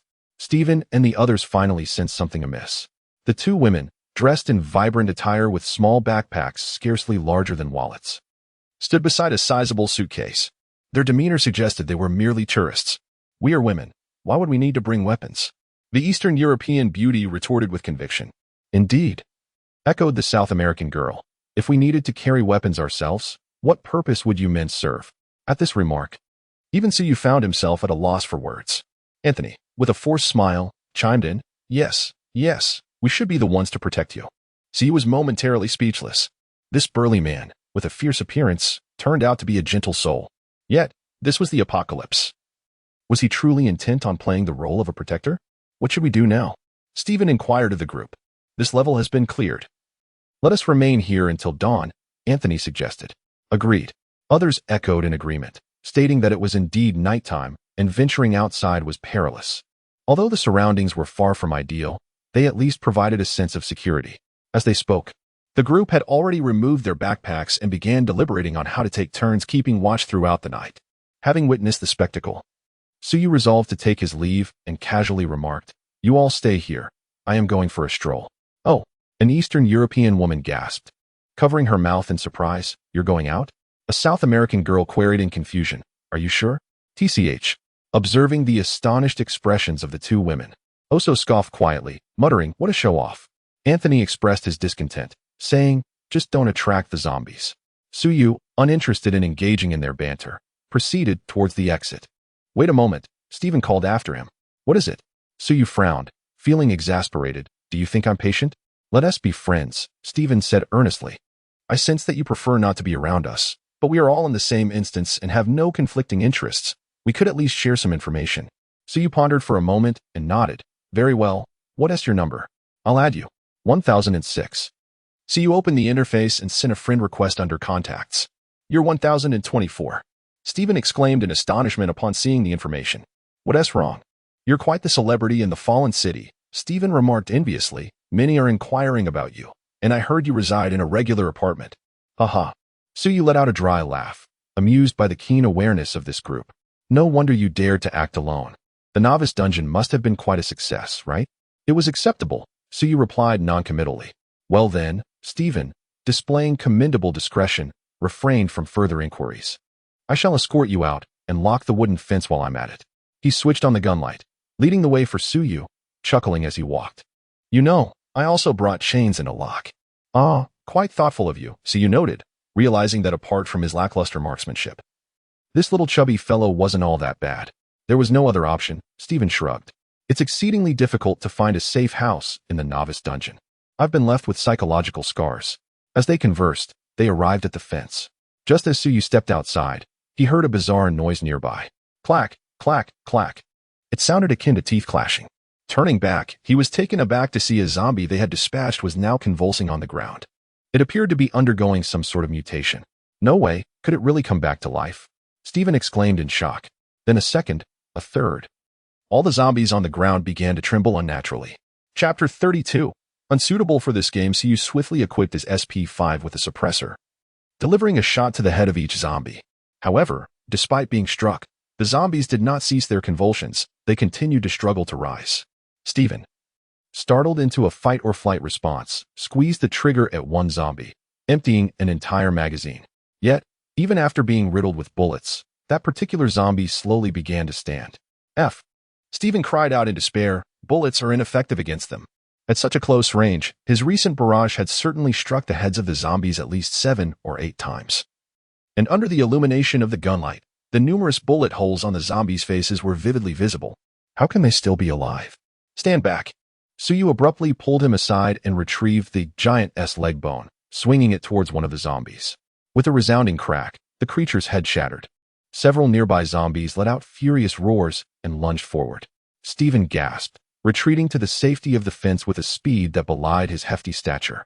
Suyu, maintaining a stern expression, confronted the zombies. Although they could revive, they were merely Class E and posed no threat to him. After a few dull thuds, the decapitated zombies flailed like headless flies on the ground before gradually falling still. Are they dead? Steven cautiously approached, his gunlight flickering over the lifeless forms. Suyu kicked one over to examine it closely for several seconds. They are completely dead. We're doomed, Steven lamented. Bullets can't deal with them. Suyu shrugged indifferently. As long as they could be killed, it was sufficient. Suddenly, a scream echoed from within the cell. Help! What is happening? Where did the zombies come from? Steven suddenly realized, oh no, there are more over there. This floor housed a total of 7 zombies, 4 had perished at the fence, and 3 were shot down inside. Clearly, those few had already burst into the cell. What the hell? Steven exclaimed, rushing inside. Suyu shook his head and followed suit. The cell had descended into chaos, with living souls and zombies intertwining in the confined space. Steven dared not fire his weapon and resorted to fiercely striking a zombie that had latched onto Oso with the butt of his gun. At that moment, no weapon could be wielded effectively, so you had no choice but to use sheer strength to drag the zombies from the throng, tossing them one by one out of the cell. With 14 points of strength, dealing with these ordinary zombies felt akin to lifting chicks. He smashed their heads, and silence enveloped the world. Upon turning back, he saw that everyone bore the expression of having escaped calamity, particularly the 2 women, who clung to one another, trembling. However, they appeared to have been well protected, their bodies unmarred. Is everyone all right? Steven asked anxiously, illuminating each person with his gun's flashlight. Anthony was the first to respond. I'm fine. So am I, echoed the others in succession. Steven breathed a sigh of relief. All was well. Yet, Suyu stepped forward, seizing the South American lad. Salas, disregarding his struggles, and rolled up the sleeve of his right arm. On the exposed wrist lay a gruesome wound. He had been bitten. The Eastern European woman gasped in horror. You bastard. Anthony cursed. Why did you hide this from us? Do you wish to condemn us all? I didn't. Salas protested in vain. What should they do? The group exchanged glances, fully aware of what a zombie bite signified. Yet, just a minute ago, he had been their comrade, sharing laughter and camaraderie. Suyu flipped his hand, drawing out AP-320, raising the gun to Salas's forehead. No. Solaris's complexion suddenly turned ashen. I beg you, you can confine me. A gunshot rang out. The metallic bullet carried a substantial amount of cerebral matter, exploding from the back of his head. With widened eyes, Solaris fell straight to the ground. 2 women covered their mouths, stifling their cries, while several men lowered their heads. Do not forget to dispose of the body, Suyu stated calmly, turning to leave amidst the complex gazes of the onlookers. After taking a few steps, Steven sent a private message. Thank you. No need. Your demise incurs losses for me as well. Suyu shook his head and closed the chat interface. The character of these individuals was lamentably poor. Perhaps they were simply unfit for this game. Rather than departing immediately, he ascended the stairs. The zombies he had previously eliminated had all revived, now wandering the corridor. Suyu concealed himself in the shadows, drawing forth the black blade and hurling it at the nearest zombie. The blade silently pierced through the zombie's skull, embedding deeply. Yet, the creature merely let out a roar before continuing to meander as if unaffected. 5 seconds later, the black blade returned to his hand, spotless and gleaming as if newly forged. Suyu couldn't help but chuckle in disbelief. This throwing knife was indeed effective, yet it failed to slay zombies, which was rather awkward. 2,000 evolution points wasted. He retrieved brutality, aimed at another zombie, and pulled the trigger. The silencer produced by the system was evidently of a superior quality. The gunfire was only slightly louder than the SP5, and the muzzle flash was nearly imperceptible. It is worth noting that the projectile was a magnum bullet. The zombie's head shattered with a resounding crack, the bullet's momentum unabated as it struck the wall behind, producing a sharp echo. Instantly, several other zombies charged towards the sound. From the remnants of the decapitated zombie's head, a flicker of azure flame ignited, rapidly spreading downwards and engulfing its entire form in flames. Suyu stood in stunned silence. The sheer force. While both had the same 2,000 points, the black blade seemed almost comical, whereas the brutal power felt excessively wasteful. One must weigh their options. Unfortunately, he had only brought 300 rounds of magnum ammunition, necessitating careful usage. It appeared that isolating oneself was not the answer. Some interaction with others was essential. Suyu shook his head in resignation. He had chosen the black blade for its proficiency in throwing and its dark vision, believing that embodying an assassin lurking in the shadows would be quite exhilarating. Yet reality proved painfully stark. Retrieving the black blade and the brutality back into his spatial storage, he donned the giant's leg bone and boldly approached, shattering the remaining zombies' heads with ease. A radiant orb burst forth. E-grade attribute potion. Detected that all your data has reached 10 points. Automatically reclaimed, earning evolution points 30. Scoundrel. Suyu discarded the grime from the giant's leg bone and turned to descend the stairs. Upon reaching the lowest level, he found himself in a vast hall. This place had evidently endured fierce combat, with the ground stained by darkened blood and scattered remnants of broken swords and human limbs. A pungent stench of decay filled the air, prompting Suyu to hold his breath. He swiftly surveyed the hall, finding nothing of value, before pushing open the heavy iron door and stepping out of the prison. Chapter 33. Will be sheared as soon as he stepped outside. A refreshing sea breeze, tinged with salt, invigorated Suyu's spirit. The night sky was adorned with a myriad of twinkling stars, and the surroundings lay vividly before him. This prison was perched atop a cliff, overlooking an expanse of endless ocean, with only a steep stone path leading down. Suyu observed that, from a geographical standpoint, this prison served as an excellent stronghold. The narrow mountain path, the heavy iron gate, and the presence of bars and cell doors all contributed to a formidable defense. Provided that supplies remained sufficient, surviving a week posed little challenge, assuming, of course, that no peculiar high-level zombies made an appearance. The outside seems quite secure. We could set up a few obstacles along the path. Suyu conveyed his observations to Stephen, then began his descent down the mountain trail. Has he left? Anthony inquired from within the cell. Stephen nodded. Indeed. Why didn't he choose to stay with us? The blonde woman expressed her confusion. Isn't he afraid to venture out alone? Stephen shrugged. Perhaps he simply does not share our nature. He then clapped his hands and proposed to the group. He mentioned that the outside is safe. So I believe it would be prudent for us to explore, at the very least, to familiarize ourselves with our surroundings. The others exchanged glances, their faces reflecting hesitation. The resurrectable zombies and the death of Salas had undoubtedly left them with profound psychological scars. Stephen sighed softly, shaking his head in an expression of sympathy. More than half an hour later, Suyu arrived at the foot of the mountain. No encounters with zombies were experienced along the way. Ahead at the foot of the mountain lay a stretch of flat grassland, where a windmill, adorned with enormous wooden blades, could be seen from afar, accompanied by a cluster of modest dwellings, suggesting the presence of a small village. Suyu's spirit jolted with excitement. The existence of a village implied the presence of people. And where there were people, there might be quests.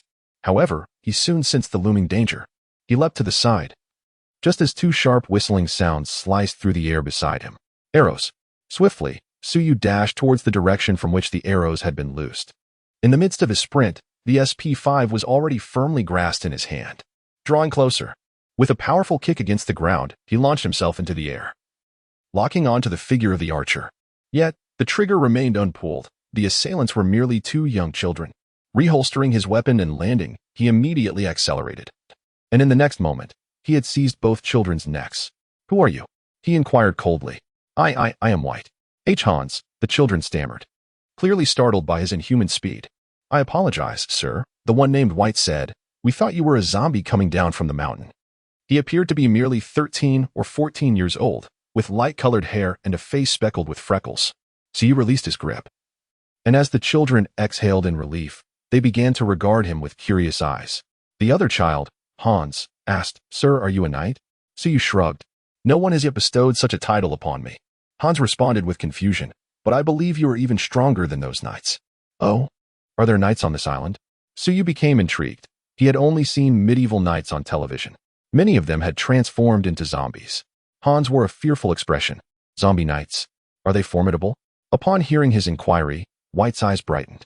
Are you here to eliminate the zombies for us? Suyu paused for a few seconds, not receiving a task prompt from the panel, and shrugged, saying, I was just asking. The two youths appeared somewhat disheartened. Yet they dared not voice their disappointment in light of Suyu's formidable presence. What are you doing here? Suyu inquired, observing the bows and arrows in their hands, which were evidently a size smaller than standard bows, yet their earlier potency suggested they were no mere toys. We are guarding this mountain path. Zombies descend from above, and they consume humans, proving invulnerable to death. Where are your adults? Suyu asked. Over there, Hans indicated to the left. Suyu noticed that he was not pointing towards the village. Could you take me there? Hans and White exchanged glances and nodded. White raised his short bow. Only Hans can escort you. I must remain here. But you cannot kill them, Suyu remarked, puzzled. I can lure them into a trap. I am quite swift. Hans replied. Suyu patted his head. Well done. He refrained from disclosing that the zombies above had already been eradicated. That was not something the two children could ascertain. After following Hans for a little over 10 minutes, they arrived at a secluded valley. Upon witnessing the scene within, Suyu understood why it was these two children who stood guard there. All that surrounded were the frail and the vulnerable, with merely a few rudimentary tents to provide them shelter. To their astonishment, their leader was a diminutive woman, seemingly in her 20s, with cascading red hair and a slender figure. She bore a short bow, the string pressed firmly against her chest, accentuating her stature. However, unlike the innocent enthusiasm of two children nearby, this woman's face was etched with wariness. She approached cautiously, her right hand resting on the hilt of a dagger at her waist. Who are you? Where do you come from? What do you seek? The classic trifecta of soul-searching inquiries. My apologies, but I remember nothing, Suyu replied, spreading his hands in a gesture of confusion. I awoke at the foot of that mountain over there, nearly shot dead by your people, having navigated the complexities of society for many years. Suyu understood that a single lie necessitated a multitude of others to sustain it, and exposure was inevitable. Moreover, given that this was a post-apocalyptic medieval Europe, he had no clear direction in which to fabricate a tale. He certainly could not claim to be sent by the Pope. It would be far wiser to feign amnesia. Remember nothing? The woman frowned, clearly skeptical of his story, and promptly issued an eviction. I'm sorry, but we cannot accommodate guests here, so please leave. Suyu, maintaining a cheerful demeanor, responded, perhaps I could offer assistance. This group had undoubtedly sought refuge from something, indicating there were advantages to be gained. Assist us? The woman tightened her grip on her dagger, her vigilance heightened. Are you a mercenary? What do you desire? Anything will suffice, he replied nonchalantly. Suyu shrugged, stating, I currently have nowhere to go. If you are willing to take me in, perhaps I can offer you assistance. By the way, I possess considerable skills. Is that so? The woman smiled brightly. Her face, which had previously appeared somewhat resolute and lacking in feminine charm, suddenly blossomed with allure. Suyu was secretly astonished. The contrast between her smiling and serious expressions was striking. However, at that moment, the woman unexpectedly drew her sword and lunged at Suyu with a swift thrust. The blade moved like lightning, its slender form gleaming with a chilling white light. Chapter 34, Devil's Island Insidious. She actually employed the lethal force of her smile to launch a surprise attack, and she executed it with such finesse. This young woman had likely dispatched numerous foes before. Yet, she was up against Suyu, who had just mastered the basics of swordsmanship. As her right shoulder twitched, he deftly grasped his black blade, parrying her strike in a split second. The clang of metal resonated as Suyu's wrist vibrated violently. The force of her attack exceeded his expectations. He was momentarily startled, such a petite figure. Fortunately, his strength had reached 14 points, or he might have lost his grip on the blade. The woman's reflexes were equally swift. Failing to land her strike, she quickly retreated a step, creating distance before launching another thrust. Suyu did not retreat, but advanced instead, twisting his body as he moved forward, allowing the sword's tip to graze his underarm while reaching out with his left arm to seize her wrist. He pressed forward, pivoted, and with a bent right elbow, struck towards her head. In her haste, the woman could only raise her hand to block, but she was no match for the overwhelming force, which sent her crashing to the ground. Yet, Suyu still held her wrist, and as she fell, he pulled her back up with a swift motion. The woman was both startled and enraged, as Suyu's grip was as unyielding as iron, rendering her efforts to escape futile. Under the weight of his overwhelming strength, she felt akin to a solitary boat adrift on a vast ocean. Before she could steady herself, the blade's edge was already pressed against her slender neck. She parted her lips slightly, her chin raised in tension. Beneath the canopy of twinkling stars, her fair skin developed a delicate array of goosebumps where it met the cold steel. Siyu leaned in closer, whispering softly in her ear. This is hardly a fitting way to receive a guest.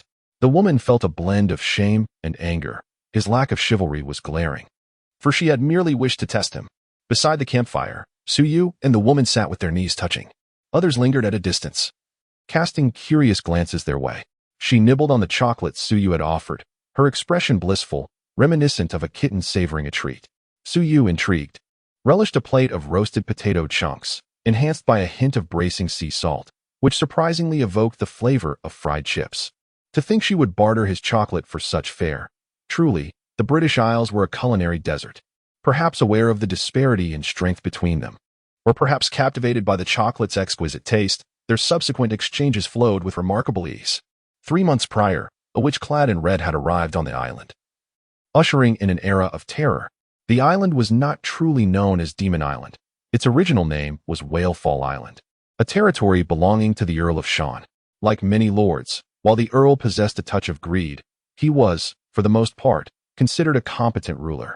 He was capable of leading the knights to drive the pirates back into the sea and maintaining a just order upon the island. He even voluntarily relinquished the right of the first knight, thereby earning the affection of the island's inhabitants, until the untimely demise of his youngest child due to an accident. Prior to this tragedy, his other 6 offspring had also perished for various reasons. The loss of all his heirs drove Lord Shan into a spiral of madness and cruelty. Yet, even in his turmoil, the people of the island managed to survive. This continued until the arrival of the Scarlet Witch, who revealed to Shan that she could grant him immortality. Thus, Whalefall Island transformed into a realm of darkness. My father was one of Shan's knights, having sworn eternal loyalty to him until his dying breath. At this point, the woman bore a hint of scornful amusement upon her face. Thus, he perished. She had already divulged her name to Siyu, Emma Parker. Siyu pondered before asking, how did he die? Emma replied matter-of-factly, he was consumed. Siyu was taken aback, softly murmuring, I am sorry. Emma placed the final morsel of chocolate into her mouth, sighed, and a flicker of sorrow glimmered in her eyes. At first, the notion of cannibalism was merely a series of unsettling rumors. Despite the occasional disappearance of individuals, the absurdity of such occurrences rendered most unwilling to accept their veracity, until Shan's wife bore witness to the horrifying truth. The unfortunate woman was driven to madness by the sight. And shortly thereafter, Shan issued a decree summoning all knights and their attendants to his castle. I implored my father to refrain from going, but he was resolute in his belief that his esteemed lord could not possibly have transformed into a demon. He not only took all the attendants but also my brother with him.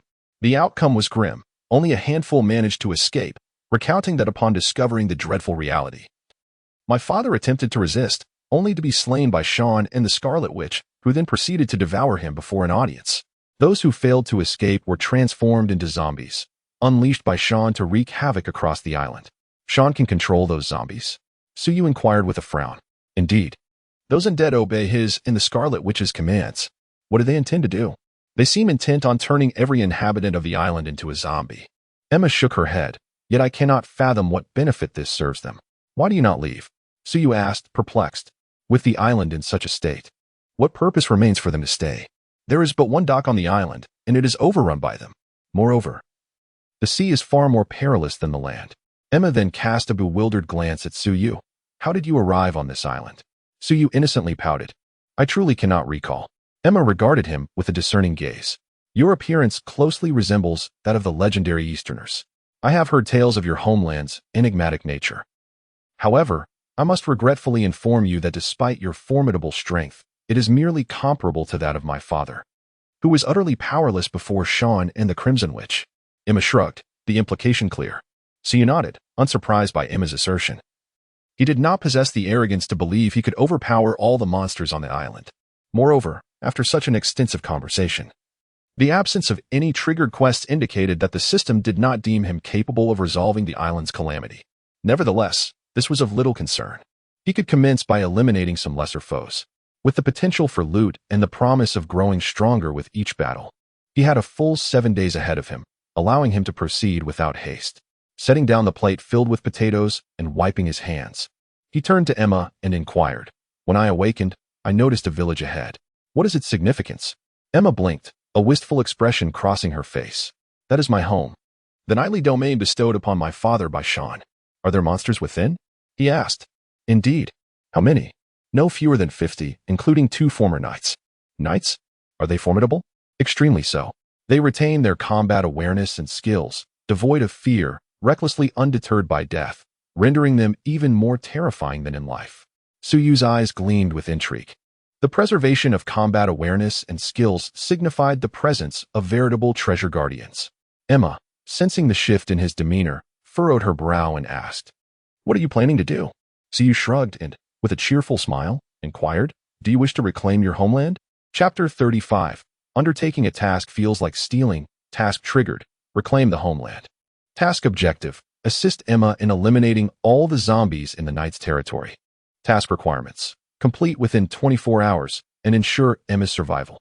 Task rewards. 3,000 evolution points, 2 D-grade attribute potions, 1 random D-grade combat skill. Task type. Non-mandatory.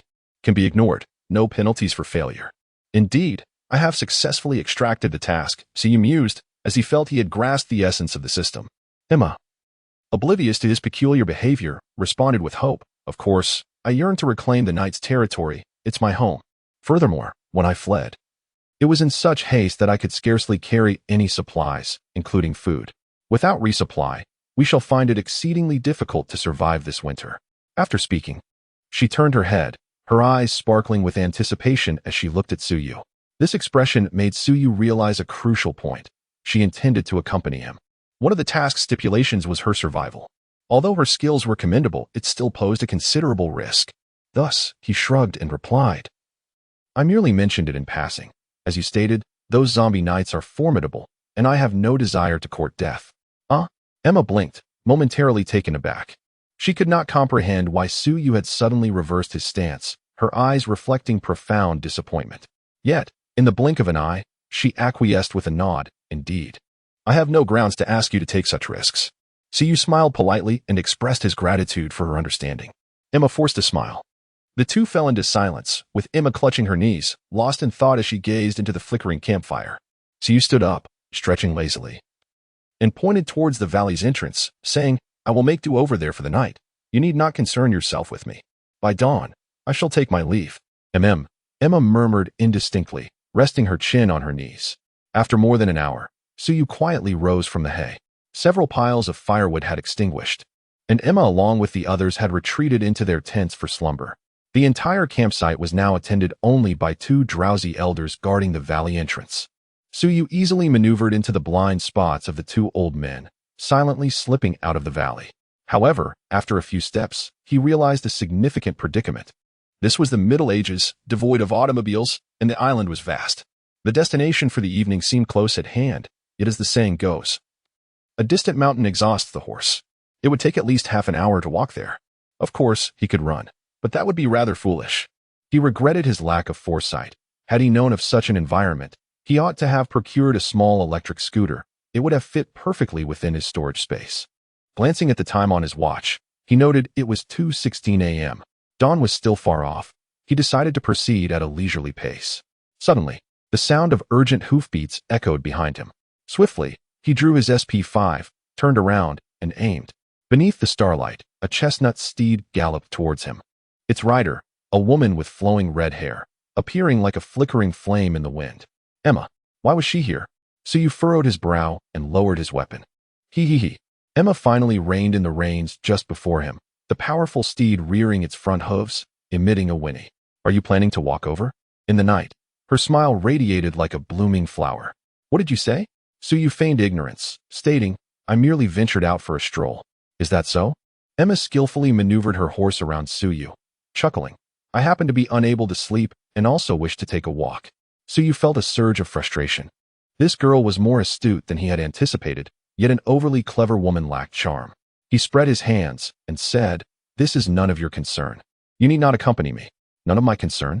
Emma's smile faded as she spoke earnestly. After the demise of my father and brother, I became the sole heir to the knight's domain. That is my home, my territory. You may be a gentleman, but this is Devil Island. A glimmer of moisture welled in Emma's eyes. Each day has been a relentless struggle. This is not a war from which a woman can simply walk away. It is a matter of survival, of existence, and I have no place to flee. Moreover, Emma's expression swiftly transformed back into a smile, leaving Suyu to wonder if her earlier tears had been forced. She patted the cushion behind her, tilting her head, and asked, "Do you truly intend to walk all the way? Very well, you may escort me, but upon arrival, you must depart." Beneath the starry sky, the two of them rode swiftly across the grass. "His name is Lightning, a coming-of-age gift from my father." Emma's voice danced with the wind, her long hair billowing, brushing against Suyu's face. There is a hint of lilac and blackcurrant in the air. Lightning is indeed a magnificent steed, galloping vigorously with two riders, and Emma, who controls it, radiates an air of elegance. Only Suyu appears somewhat awkward. He cannot ride. Thus seated behind Emma, his hands find no place to rest. Fortunately, given his current physical condition, maintaining his balance upon the horse's back poses no challenge. After a brief interval of about 10 minutes, when they are still over 300 meters from the village, Emma brings Lightning to a halt. "This is as far as we can go. Any closer, and we risk alarming them." Suyu dismounts, stretching his back, feeling the jarring motion. "All right, you can head back now," he instructs Emma. However, she swiftly leaps down, deftly retrieves a short bough from the saddle, and begins to organize her quiver with determination. The implication is unmistakable. Suyu grimaces in frustration.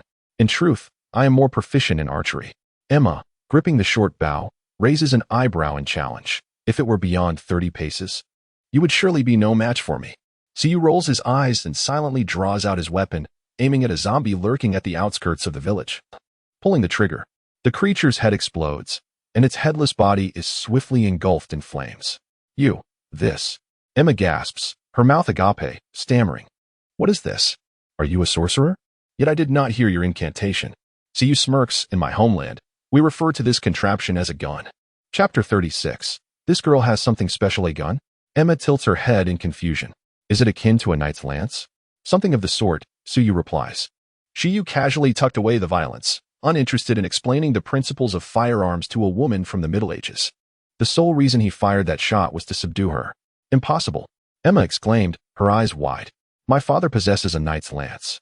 She was once again taken aback by the sudden disappearance of violence, circling around Suyu. "Where have you concealed the weapon? Is this sorcery from the East?"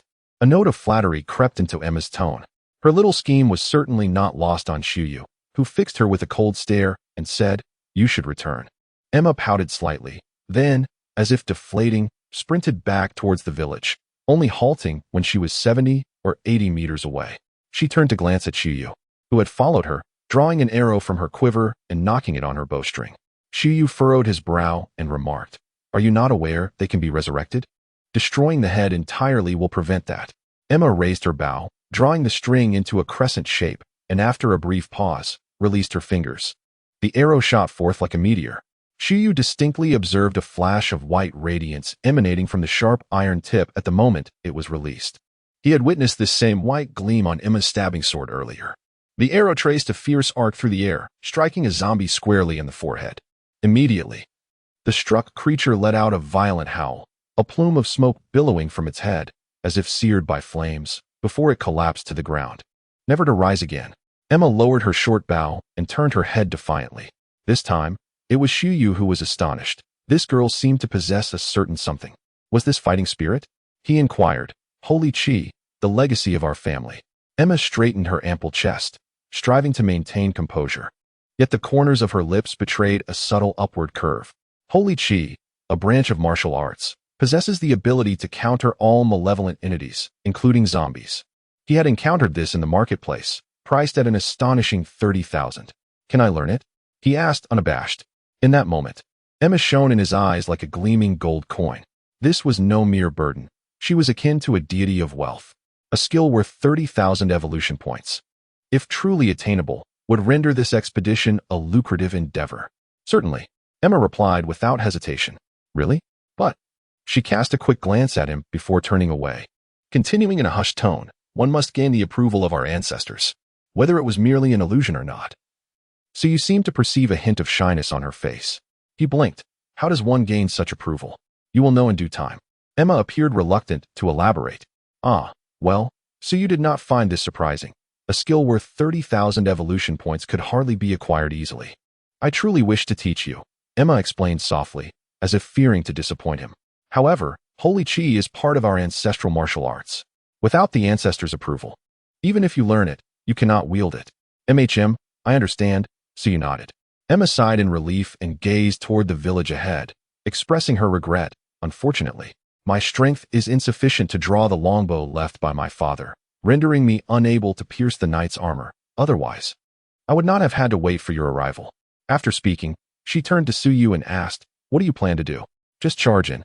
Suyu replied, retrieving the giant leg bone from his storage space and waving it in the air. The supply of magnum ammunition was limited, and he intended to reserve his brutality as a last resort. For this mission, he was prepared to act recklessly. What is that? Emma exclaimed, astonished. Can you really use magic? The gun she had seen earlier had already left her in disbelief, and now this thick, long object added to her confusion. Where on earth had he pulled it from? Suyu chuckled lightly before turning serious, saying, if danger arises, just ride lightning and flee. If she were to perish, his mission would be in vain as well. Emma nodded, her blue eyes shimmering under the starlight. Suyu dashed toward the village. The nano armor flowed over him like liquid metal, swiftly enveloping him in an impenetrable shield. The distance of less than 100 meters vanished in an instant. He made no effort to conceal his presence, shouting loudly as he pushed his speed to the maximum, transforming into a fleeting shadow. Pivoting, he delivered a powerful kick to a zombie's head. Bang! The skull shattered upon impact. Kill zombie, E rank. Gain evolution points 20. Suyu paused momentarily, surprised to earn 20 points. It hardly seemed stronger than previous zombies. Could it be that the head explosion prevented its revival? After all, the one he had dispatched with brutality had only yielded 10 points. But it was of no concern. Suyu cast aside these distractions, for he was still amidst the horde of zombies. The two creatures nearby spotted him, but unexpectedly, they did not charge directly at him. Instead, they simultaneously raised their heads and emitted a loud roar. What was the purpose of this? Were they calling for help? Suyu then understood the reason behind the 20 evolution points. They were likely more intelligent than other zombies. He decided to stand aside and wait for them to finish their cries. Gathering them all at once would save him the trouble of searching for each one individually. The howls echoed through the silent village, gradually rising and falling in an eerie symphony. Countless shadows surged forth from every corner, converging towards his location. Thank you for your hard work, Suyu said with a smile to the two zombies, before shattering their skulls with the giant leg bone. Another orb of light appeared. Skill, fishing mastery. Quality, E. Well, he no longer had to fear the aerial assault. Lacking the inclination to remain stationary, he chose a direction abundant in zombies and charged forward. Previously, he had dared to plunge into the horde clad only in leather. Now, adorned in nano armor, there was even less reason for hesitation. He recklessly plunged into the throng of the undead, sending several of them flying with his forceful impact. With his bone club swinging, he felt numerous zombies around him. Smash, swing. Ordinary zombies posed no threat to him, especially with the oppressive aura of the giant leg bone. As long as they entered within 5 meters of him, their speed and reactions would be suppressed. This was nothing short of a massacre. Emma, who had stealthily followed, watched in astonishment. She had intended to provide cover with her bow from afar, to prevent Suyu from being ambushed by the zombies. But she had not anticipated his brutal approach. Observing him rampaging through the horde with abandon, she realized there was simply no opportunity for her to shoot from the shadows. In a moment of desperation, she shifted her focus to the outermost zombies, hoping to alleviate some of Suyu's burden. After slaying the third one, she suddenly caught sight of a towering figure, brandishing a massive knight's sword, surging forth from the shadows. A zombie knight. Chapter 37, A Lack of Chivalry. Beware, Emma shouted. Without hesitation, she loosed an arrow at the zombie knight, but the sharp tip merely struck the heavy armor, producing a spark before falling uselessly to the ground. The momentum of the zombie knight remained unabated as it slowly raised its colossal sword. Emma's eyes widened in terror. This knight had been a close friend of her father during his lifetime, one of the island's most formidable warriors, wielding a sword that weighed a staggering 170 pounds. Once unleashed, it could obliterate anything in its path, leaving even the mightiest of warriors no choice but to evade its lethal edge. Get out of the way, she urged anxiously. Suyu, amidst the throngs of the undead, was not taken aback. Since the moment he had entered the village, he had kept most of his attention on his surroundings, wary of the two zombie knights. Yet, despite his mental preparedness, witnessing the creature charge at him with a sword taller than a man was still a jarring experience. Is this what medieval knights were like? Astonishing. The ferocity within him surged forth as he smashed aside the two obstructing zombies and advanced unflinchingly.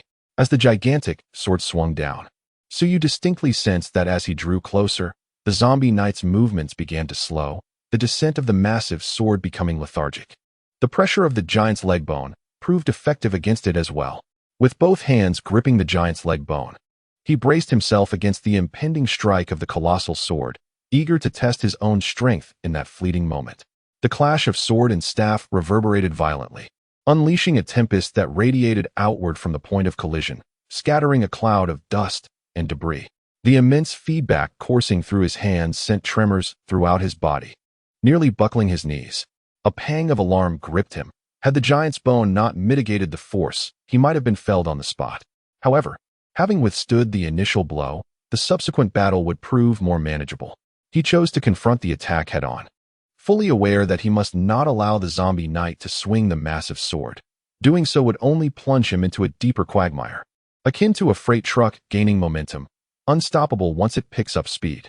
Indeed, with his defense holding firm against the sword, the zombie knight was forced to retreat a step, roaring as it prepared to lift the sword above its head once more. Yet, he would not grant it that desire. Like a shadow, he followed, delivering a powerful strike aimed at the knight's sword arm. Release it. The zombie knight staggered backward, nearly toppling as it struggled to regain its footing, the sword now hanging limply at its side. Can't lift it, can you? He scoffed, swinging again, this time targeting its helmet. The impact rang out like a tolling bell, sending the knight's head snapping to the side as it was forced to retreat 3 steps, dragging the sword along. So resilient. He was taken aback. He had poured all his strength into that blow, yet the helmet bore no signs of damage, not even a hint of deformation. The quality of medieval armor was astonishing. Skeptical, he drew forth brutality and fired a shot at its head. The bullet struck the helmet with a sharp crack, yet it failed to penetrate the steel layer, merely embedding itself within. A flame ignited on the surface of the metal, only to extinguish swiftly. Can even a magnum not break through? So you felt a wave of frustration. If the armor of the knights on this island possesses such resilience, what hope is there? He decided to take them down first. He sheathed the brutality and gripped the giant's leg bone tightly, preparing to strike. Emma's distant cry reached him. Watch out from behind. Suyu's hair stood on end, suddenly sensing the gaze of a venomous serpent upon him. He pivoted abruptly, only to discover another zombie knight had materialized behind him, thrusting a spear towards him with alarming speed. Damn, an ambush. Suyu disregarded his dignity, executing a clumsy roll to narrowly evade the attack. The spear lunged relentlessly, akin to a viper striking, leaving Suyu no chance to rise. With a furious roar, he activated War Cry of Swiftness. Time seemed to slow, and he finally discerned an opening in the spear's assault, scrambling to his feet. With a flick of his wrist, he exchanged the giant's leg bone for brutality. He grinned menacingly. I'll show you what an ambush feels like. The knight wielding the spear donned merely a chainmail, and he couldn't fathom how a magnum bullet could fail to pierce it. Just then, a powerful gust of wind surged from behind. The giant sword knight seized the opportunity, swinging his massive sword in a sweeping arc aimed at Suyu's torso. Suyu felt overwhelmed. These two were coordinating exceptionally well. Is there no code of honor among medieval knights? He had no choice but to lunge forward 2 steps to evade the sword, hastily firing a shot that merely struck the chest of the lance-wielding knight. Behind him, the greatsword knight swept in a wide arc, missing its mark but not retracting its assault, instead spinning like a windmill. So you could only continue his advance. Seizing the opportunity, the lance knight extinguished the flames on its chest and swiftly darted towards the side of a nearby house, vanishing once more. So you felt a surge of frustration. Was this truly a zombie? How insidious. The greatsword knight had fully pivoted, resembling a colossal cutting machine, relentlessly wreaking havoc throughout the village, severing everything in its path, be it zombies or wooden houses. As Suyu dodged, he searched for the lance knight. Although the greatsword zombie was ferocious, it was undoubtedly the lance knight that posed the genuine threat. Yet, he found himself utterly unable to locate its whereabouts. The war cry of swiftness continued to deplete his mental energy. Once his attributes surpassed 10 points, he could vaguely sense the state of his mental reserves, which had already dipped below half. He resolved to disregard the greatsword knight spinning in circles and focused intently on locating the lance knight. However, despite the village's modest size, it boasted over a dozen houses, making a thorough search impractical. After kicking open 2 doors without finding the lance knight, Su Yu's irritation mounted, and he declared vehemently, "Do you believe I won't set this place ablaze? It's in that house." Emma's voice echoed once more. Immediately, an arrow pierced the wooden door of a lowly dwelling. Su Yu's spirit surged. This girl still had her uses. He donned the giant's leg bone and charged fiercely towards that house. In the confined space, the excessively long barrel of the firearm was prone to colliding with door frames or walls, rendering it less practical than the giant's femur. In the midst of the chaotic scene, he fiercely allocated a fraction of his D-level attributes to his reflexes, elevating his base attribute to 11. Coupled with the enhancement from his military rank, his total reflexes surged to 15 points. This time, there was no escape. With a resounding crash, he burst through the wooden door and charged into the house. Upon entering, he instinctively dropped to the ground and rolled to evade any potential ambush, only to be taken aback. The room was utterly vacant, devoid of any trace of the spear-wielding knight. Where was he? Had Emma misjudged? Before he could ponder further, an overwhelming sense of danger surged within him. Directly in front of him, a segment of gleaming, sharp spearhead abruptly materialized, lunging towards his chest. Chapter 38. The ridiculous whirlwind slash. Su Yu was taken aback. Where on earth did this come from? Could this fellow be invisible? The spear advanced with alarming speed, and by the time he reacted, the icy tip was already pressed against his chest. There was no evading it. He could only arch his chest and raise his hand, bracing for the impact. In that fleeting moment of being struck, the spear's momentum faltered ever so slightly. Immediately, an immense force surged forth, causing Su Yu to emit a muffled grunt as he was sent hurtling backward, his back slamming against the wall. Fortunately, the nanotech armor provided some protection. The fraction of a reflex he had just augmented proved beneficial. At the moment of impact, he seized the spear tip with his raised left hand. Riding the momentum of his backward flight, he yanked fiercely, revealing the silhouette of the spear knight from the shadows. Su Yu flashed a grin, resolutely gripping the spear tip with his left hand while swiftly switching from the giant's femur back to violence, with his right, simultaneously activating rapid-fire mode. With a rapid succession of gunfire, 5 magnum rounds erupted from the barrel within the span of a single second. The first struck the chest, the second pierced the collarbone, and the subsequent 3 found their mark in the skull. The defensive capabilities of the chainmail were evidently no match for the heavy caliber of the magnum, which easily penetrated through. The spear-wielding knight barely had time to emit a cry before collapsing lifelessly to the ground. Almost immediately, azure flames ignited from the wound, engulfing his entire form. Eliminated an undead knight, D-grade, earned evolution points 500. Su Yu exhaled a sigh of relief, clutching his chest as he coughed up a mouthful of blood. Lowering his gaze, he discovered a small puncture in the chest region of his nano-armor, sending a shiver of dread through him. Fortunately, the effect of Battle Roar of the Swift had not expired, allowing him to mitigate some of the force at the critical moment. Moreover, the pressure from Giant's Leg Bone was effective against D-grade zombies, slowing the knight's advance. Otherwise, he could have easily been skewered by that spear. He had narrowly escaped with his life. In the realm of life and death, there are never grand battles spanning 300 rounds. Victory and defeat hinge upon a mere instant. Wiping the cold sweat from his brow, he bent down to retrieve the pure white orb of light released by the fallen knight, then delivered a swift kick to send the burning corpse flying out of the house. Skill, Stealth, Assassin class skill. Quality, D. Skill description, allows one to conceal their form within shadows, initiating an attack or becoming vulnerable upon detection, with the ability to re-enter stealth requiring avoidance of all enemy sight for 5 seconds. No wonder it could become invisible. This skill explains it all. Su Yu's spirits lifted instantaneously. The prospect of utilizing this ability to ambush others was simply exhilarating. Yet he was somewhat perplexed. With both dark vision and stealth, was this leading him towards an assassin's path? Clearly, the berserker style resonated more with him. At this moment, Roar of the Swift had finally drained his mental energy, and a wave of fatigue washed over him. However, with his mental attribute exceeding 10 points. This fatigue was now within tolerable limits, unlike the previous excruciating headaches. Suddenly, the thunderous roar of the Greatsword Knight echoed from outside, prompting Su Yu to step out. The scene that greeted him left him speechless, whether it was due to the earlier blows he had dealt or sheer madness. The Greatsword Knight continued to act like a human-shaped cutting machine, completely oblivious to Su Yu and Emma nearby, lost in its own revelry. The entire village lay in ruins around him. A thought suddenly surged in Su Yu's mind. If left unchecked, would this creature exhaust itself to death? Although zombies were immortal beings, they surely possessed some form of energy limit, didn't they? Yet, this notion remained merely an idea. He certainly could not disregard such a creature, especially since it was worth 500 evolution points. However, its resilience was astonishing, leaving him at a loss for how to proceed. Was he truly to await its self-induced demise?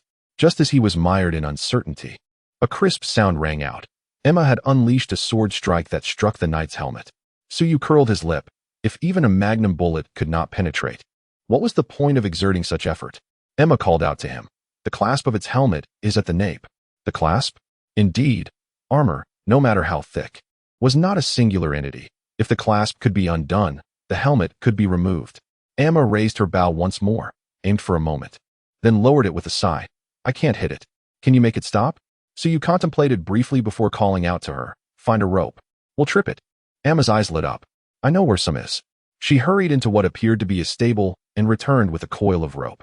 We can each take an end and run at it like that, Su Yu suggested, gesturing. Emma shook her head. No need for all that trouble. She fashioned a running noose at one end of the rope, raised it above her head, and began to twirl it. I'm quite the lasso artist, she added, raising her eyebrows in a playful challenge. Once the rope had gained sufficient momentum, Emma flung it out. Like a golden serpent in flight, the rope snaked through the air and landed squarely around the giant sword knight's head. Got it, Emma cried out gleefully. She tugged sharply, tightening the noose, and called to Su Yu, help me. Su Yu seized the rope, and together he and Emma pulled with all their might. The giant sword knight instantly lost its balance and crashed to the ground with a resounding thud, its great sword flying from its grasp. Su Yu darted forward and, before the giant sword knight could rise, leaped high into the air. Gripping the giant's femur with both hands, he brought it down with tremendous force upon the knight's head. The giant sword knight, having only managed to rise halfway, was once again flattened. Su Yu bent down and, with a swift motion, unfastened the clasp connecting the helmet to the breastplate. He then delivered a powerful kick, sending the heavy helmet flying from the giant sword knight's head. What remained was a foregone conclusion. Su Yu drew out the weapon, pressed it against the back of its head, and pulled the trigger. Eliminated Zombie Knight, D rank. Awarded evolution points 500. A sphere of light appeared, regrettably still a pure white. Skill, Whirlwind Slash. Berserker class skill, quality, D. Skill description, enables the weapon to rotate, sweeping away all enemies and obstacles, with no cooldown required. Must wield a colossal weapon. So you felt a wave of frustration. Whirlwind Slash. It merely entailed spinning around like a fool, didn't it? The name was indeed melodious. Had he not witnessed it firsthand, he might have been genuinely pleased. He had no issues to contend with. Yet, despite his disdain for the skill, the equipment of the giant sword knight was undeniably impressive. Su Yu deftly stripped it of its gear. After a wash, it would still be usable. He then picked up the colossal sword. Goodness. It must weigh nearly 200 pounds. With his current strength of 14 points, even wielding it with both hands proved somewhat strenuous. He chuckled as he stored it away in his inventory. Such a hefty piece of iron would fetch a considerable sum even as scrap. Emma stood by, watching in a daze, seemingly accustomed to the spectacle. The quest completion status did not appear on the panel, indicating that some scattered zombies remained unvanquished. However, the aftereffects of War Cry of Swift left Su Yu utterly reluctant to move. He found a stone to sit upon and said to Emma, the remaining tasks are entrusted to you. Chapter 39. Can holy fighting chi be utilized this way? On the grass, Emma galloped back and forth on her steed, the vibrant red of her flowing hair harmonizing with the chestnut-colored warhorse, exuding a striking elegance intertwined with a delicate charm. Arrows imbued with sacred energy continuously shot forth, harvesting the scattered zombies in the vicinity. Su Yu found himself irresistibly drawn to her. It must be said, her archery was remarkably captivating, presenting quite an alluring spectacle. As the last zombie fell, The system provided the corresponding notification. Congratulations on completing the mission, reclaiming the homeland. Rewards received. Evolution points 3000. D-grade attribute potions 2. Random D-grade martial skill 1. Would you like to draw the skill now? Yes. Congratulations, you have acquired the skill, Stomp. Skill description, a martial skill of D quality. By striking the ground forcefully, it causes negative effects such as imbalance, dizziness, and chaos to enemies within a 10-meter radius. Cooldown time, 180 seconds. Note, the strength of the negative effects is influenced by the difference in strength attributes between both parties. Very nice. A satisfied smirk curled at the corners of Suyu's mouth. This was undoubtedly a highly practical crowd control skill. In a critical situation, this could very well turn the tide of battle. However, the strength requirement seemed somewhat steep. Small creatures would pose no problem, easily stunned in a single stomp. Yet, when facing a boss, given his current strength, it was likely that he could at most distract the opponent momentarily. But that would suffice. He still possessed the battle cry of swiftness, and a mere distraction could very well cost the enemy their life. The only drawback was the lengthy cooldown period. He could utilize it only once in a single battle. With the task rewards credited, Suyu opened his panel. ID, 1024, Age, 28. Level, Corporal 15440-30000. Rank bonus. All attributes 4. Permission, C. Strength, 10-4. Constitution, 10-4. Endurance, 10-4. Speed, 11-4. Reaction, 11-4. Spirit, 10-4. Available evolution points, 4430. Available D-class attribute points, 3. Skills, Trample, D. Whirlwind/D. Stealth, D. Battle Roar of Speed, D. Mastery of Throwing Weapons, D. Dark Vision, D. Basic Firearms Mastery, E. Basic Swordsmanship Mastery, E. Others omitted. Unconsciously, I have amassed over 4,000 evolution points. This is merely the beginning. At this rate, is it not reasonable to anticipate earnings of 100,000 or more from this task? Furthermore, I have 3 D-class attribute points at my disposal. After careful contemplation, I allocated 2 points to strength. My reliance is fundamentally on strength, while speed and reaction can be temporarily augmented through the battle roar of speed. In comparison, strength has become my most significant shortcoming. For instance, I nearly succumbed to the colossal sword-wielding knight just moments ago. I have 1 attribute point remaining, which I shall reserve for unforeseen circumstances. I retrieved the massive sword from my storage space, grasping it to assess its weight. With the addition of these 2 points to my strength, I can now wield this formidable weapon, albeit with considerable exhaustion. It shall serve as a surprise in critical moments. Just imagine the spectacle. This imagery evokes an inexplicable thrill. Meanwhile, Emma remained oblivious to the fact that the zombies had been vanquished and continued to gallop around on lightning in a frenzy. I whistled to summon her back. You've defeated them all. It's time to take a breather. Emma leaped down from her steed, her enthusiasm palpable, and exclaimed, "How was it? Surely I am not mistaken in bringing you along. I have proclaimed my prowess." Indeed, quite impressive," Suyu replied with a smile, acknowledging the substantial assistance she had provided during this task. Observing the beads of sweat adorning her forehead, Suyu retrieved a clean towel from her storage space and offered it to her. Emma, somewhat flustered, inquired, "Is this for me?" "What is it?" "To wipe away your sweat." "Ah, so pristine. Is it truly meant for that purpose?" Noticing her reluctance to accept it, Suyu approached and gently pressed the towel closer. Emma instinctively shrank her head, yet found herself immobilized, allowing Suyu to tenderly wipe away the perspiration from her face and neck. The delicate skin, adorned with fine fuzz, visibly flushed a rosy hue. Once finished, Suyu casually placed the towel in Emma's hands and inquired, "Now that we have reclaimed the territory, what are your plans?" It was only then that Emma regained her composure, twisting a corner of the towel, and gently shook her head. "The territory now consists solely of those remaining in the valley. We cannot possibly defend this place." "That is indeed true," Suyu nodded in agreement. The area boasted no defensive structures, and with the inhabitants being mostly elderly or very young, she was the only capable fighter. If she were absent, a mere pair of zombie knights could easily overrun the place. Nonetheless, it was ultimately a positive turn of events. Emma's spirits lifted once more as she pointed to the multitude of fallen bodies, exclaiming, "At least we have liberated their souls. And we can also retrieve the supplies from the cellar, making the winter far more bearable." A cellar, you say? I shall guide you there. With that, Emma stepped toward the enormous mill.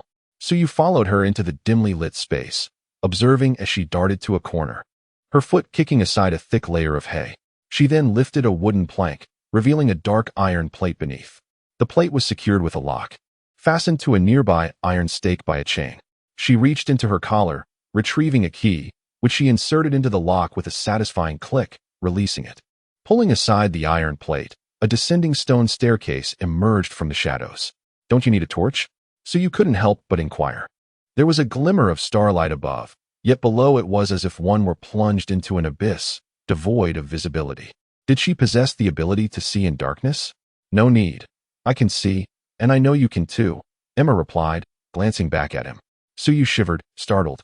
In the obscurity, her eyes glimmered like those of a feline, exuding an eerie glow. Could she be a cat spirit? Her petite, voluptuous figure, brimming with vitality at night, bore a resemblance, though her hair was a striking red. By the way, are there red cats? This is divine aura, capable of dispelling all darkness, Emma explained, dispelling his whimsical musings. It can be imbued onto weapons, and, of course, it can also be attached to oneself. Can it be affixed anywhere? Suyu's mind sparked with an audacious thought. Wouldn't that render one invincible? Those with impure thoughts can be punished, he jested, referring to bullets, black blades, and the bones of giants. This skill truly seemed like an all-encompassing buff, which explained its staggering worth of 30,000 evolution points. As they conversed, the two had descended the staircase, entering a vast underground chamber. Is this what you refer to as a cellar? Suyu found himself momentarily lost in thought. This space must encompass at least 200 square meters. Which family possesses a cellar of such vast dimensions?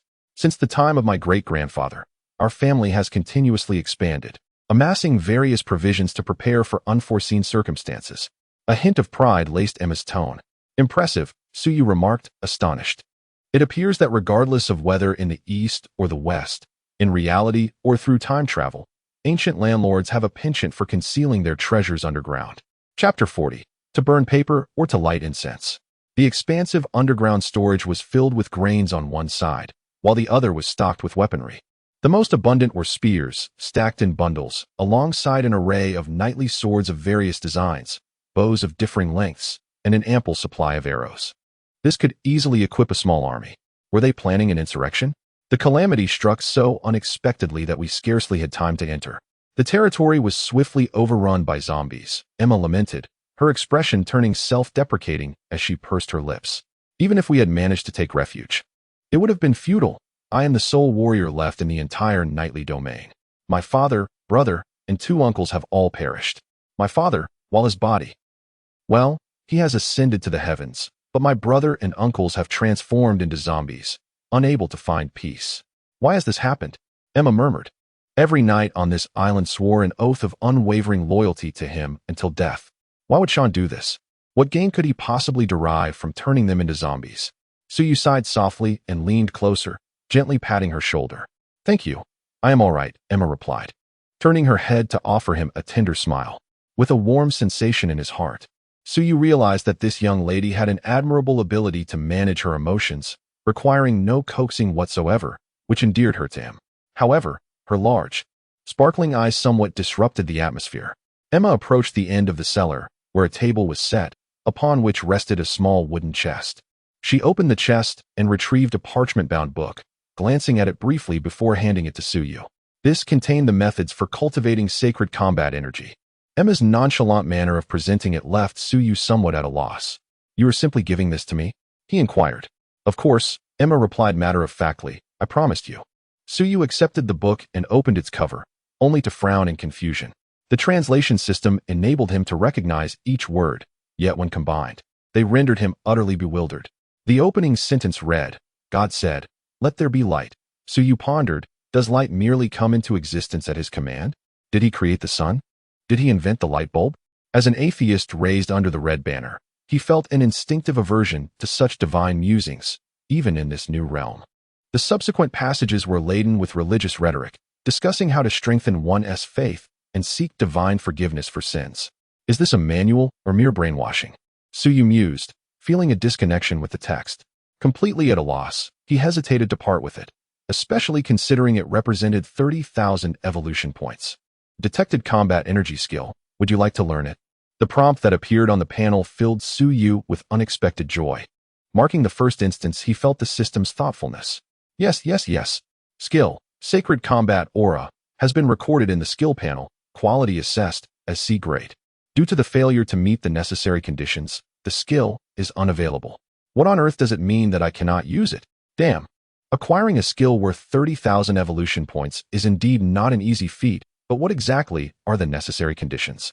Did you not mention that one must gain the ancestors' recognition to learn it? So you tentatively inquired of Emma. Yes. Then, how does one gain recognition?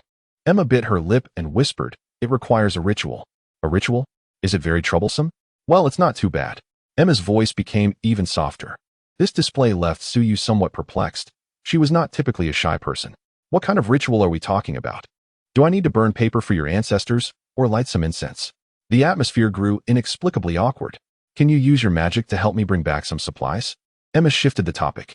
No problem.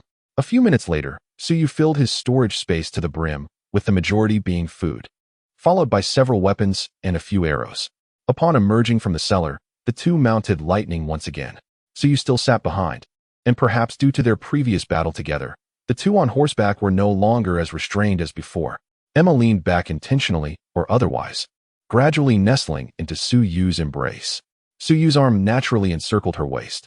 Beneath the vast starry sky, lightning's speed began to slow. Upon returning to the camp, the panel displayed the time as 4:35, accounting for the round trip. This battle had taken over 2 hours.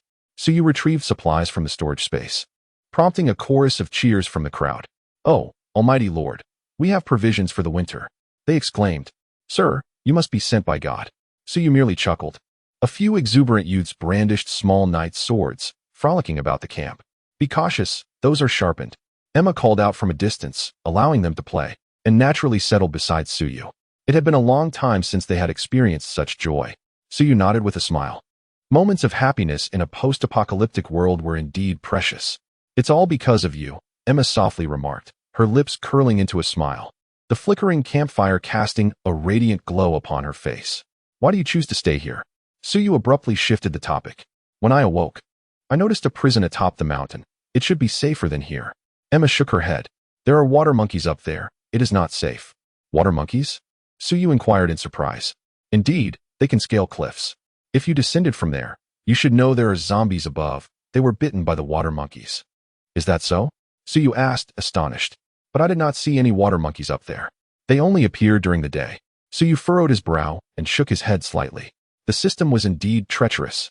It provided them with a seemingly safe haven, deliberately scheduling it for nightfall. One could easily imagine the inhabitants above, living in fear throughout the night, only to let their guard down at dawn. At that moment, the water monkeys would deliver a most unexpected surprise. Should we notify them? Climbing the steep cliffs. The combat prowess of the water monkeys would undoubtedly surpass that of ordinary zombies. Given the nature of that group, the outcome is all too predictable. It's merely a matter of words. Their survival still offers the prospect of evolution points. He opened his contacts and sent a message to Stephen, then retrieved an ace of spades black gold and 2 flute-shaped glasses from his storage space. What is this? Emma inquired, her eyes wide with curiosity. The artfully crafted bottle and the crystal-clear goblets left her utterly astonished. Champagne, also known as sparkling wine. Su Yu, with a cheerful demeanor, uncorked the black gold and poured for both of them. This drink is a symbol of ostentation in nightclubs. Prior to his journey here, he had only ever observed it. But this time he brought an entire set. To celebrate our reclamation of the territory, cheers. He raised his glass and gently clinked it with Emma S., imitating him. Emma picked up her glass, furrowed her brow, and took a sip. Her expression instantly brightened. Wow, it's sweet and delicious. Chapter 41. He has no white horse. Nor does he know how to ride. Water monkeys. They can scale cliffs. Upon seeing Su Yu's message, Stephen, remaining on the mountain, turned pale. This place is unsafe. We must descend before dawn, he abruptly declared to the others. No way. I refuse. Came the collective wails from the group. What are water monkeys? Are they zombies from the water? After Su Yu departed, they finally mustered the courage to emerge from their prison, casting all the corpses into the abyss below and erecting several rudimentary barricades along the mountain path. They believed they could rest easy, only to be informed that remaining above posed greater peril. Was his intelligence reliable? Anthony exclaimed in frustration. How could he possibly know about the water monkeys? The cliff is so sheer, what kind of monkey could ascend here? Exactly. What if he is deceiving us? I have no desire to descend. Who knows how many zombies lurk below? For heaven's sake, this is merely my second mission. I am certain the system would not lead us into an inescapable demise. Do you think it plausible that he encountered danger below, yet lacked the courage to return, and intends to lure us down to accompany him? Listening to the cacophony of voices, Stephen felt uncertain. After all, he had only met Suyu once. Allow me to inquire further. He sent another message to Suyu. Can you be certain? Upon receiving the message, Suyu smirked, closed the contact list, and resumed his revelry with Emma. He was not their paternal figure, nor did he feel compelled to offer sage advice. What are your plans going forward? Emma, her cheeks flushed, inquired eagerly, relishing the taste of champagne as she consumed glass after glass, unable to cease. With only 2 bottles of the Black Spade left, Suyu felt a pang of regret. How could this girl drink so much? 88888, who knows? Suyu shrugged. Perhaps we shall eradicate all the zombies on this island. If that were truly accomplished, you would be our savior. Ha ha. Suyu chuckled softly, then let out a sigh. It is a pity that the divine fighting spirit cannot be utilized. Emma paused momentarily, lost in thought, her face flushed even deeper. Stephen awaited Suyu's response in vain. The Eastern European beauty scoffed. I told you, he must be deceiving us. Clad in high heels, she hesitated at the sight of the steep mountain path, utterly reluctant to descend. Anthony leaned closer to her, offering reassurance. My dear, do not be afraid. I shall protect you. What if what he said were true? Stephen made one last attempt. Anthony, nonchalant, replied, even if it is true, we can remain inside. The iron door is so thick that they cannot enter. Emma leaned against Suyu's back, brandishing her wine glass. You know, I have been fantasizing these days about a prince on a white horse appearing before me. Someone who would cleanse the island of all zombies and vanquish Sean and the red-robed witch. Finally, my prince has arrived, though he lacks a white horse and cannot even ride. She raised her glass in a toast to the prince, laughing heartily. Emma downed the champagne in her glass, her raucous laughter echoing throughout the camp. She had indulged a bit too much. Suyu now regretted inviting her to drink champagne. Had he known her tolerance was so poor, he would have offered her coconut juice instead, which might have been more beneficial. He gently lifted Emma's head from his shoulder, exasperated, and said, You ought to get some rest. No, no, no. Emma approached without any shame, gazing into his eyes and exclaimed, I truly adore your eyes. So dark and jewel-like. Are all Easterners' eyes this color? They say every Eastern man has several wives. How about you? How many do you have? Suyu was taken aback, wondering why this girl could be so hurtful with her words. He beckoned a few robust women who had been watching the commotion, asking them to assist her in finding a place to rest. No, I still have things to attend to. Emma protested vehemently, but she was no match for the formidable women who forcibly dragged her away. Suyu sighed in relief, rising to wash his face in the stream nestled in the valley before retreating into the tent he had set up for himself. With dawn still a little while away, he intended to catch a brief nap to help adjust his internal clock. This was the greatest advantage of mingling with others. One could enjoy a good night's sleep. However, this slumber was destined to be restless, as soon enough, Emma's piercing screams echoed outside. Aunt Mary, why are you taking off my clothes? You've made a mess of yourself. It's all over your hair. No, this is disgusting. Kelly, come help me drag her away to wash up. I can't hold her down. Oh my God. She's filthy like a rat. I'll go fetch a brush. The water is so cold. Suyu listened, amused, regretting not having brought a camera. If recorded, it would become a lifelong blemish for Emma. It wasn't until the light of dawn began to break that the camp finally settled into silence. Meanwhile, the prison on the mountain descended into chaos. As the sun peaked above the horizon, the water monkey truly made its appearance. It must be said that the name is indeed quite evocative. These creatures resemble monkeys in both appearance and stature. The distinction lies in their sharper claws and menacing fangs. Witnessing them swarm from the sea to ascend the cliffs left a group of individuals in a state of shock, paralyzed to the point where none dared to fire a shot, hastily retreating into their prison. Only after they had secured the heavy iron door did they exhale a sigh of relief. However, their terror escalated when the water monkeys began to scale the walls and infiltrate through the chimney. They were compelled to flee to the second-floor cell. 5 men huddled together in the cramped space, trembling with fear. They were scratching at the door. This barrier wouldn't hold for long. Fire your weapons. No. Too many of them. It would provoke their wrath. Damn it. They intend to devour us, and you're worried about angering them. What shall we do? Summon that Eastern man to rescue us.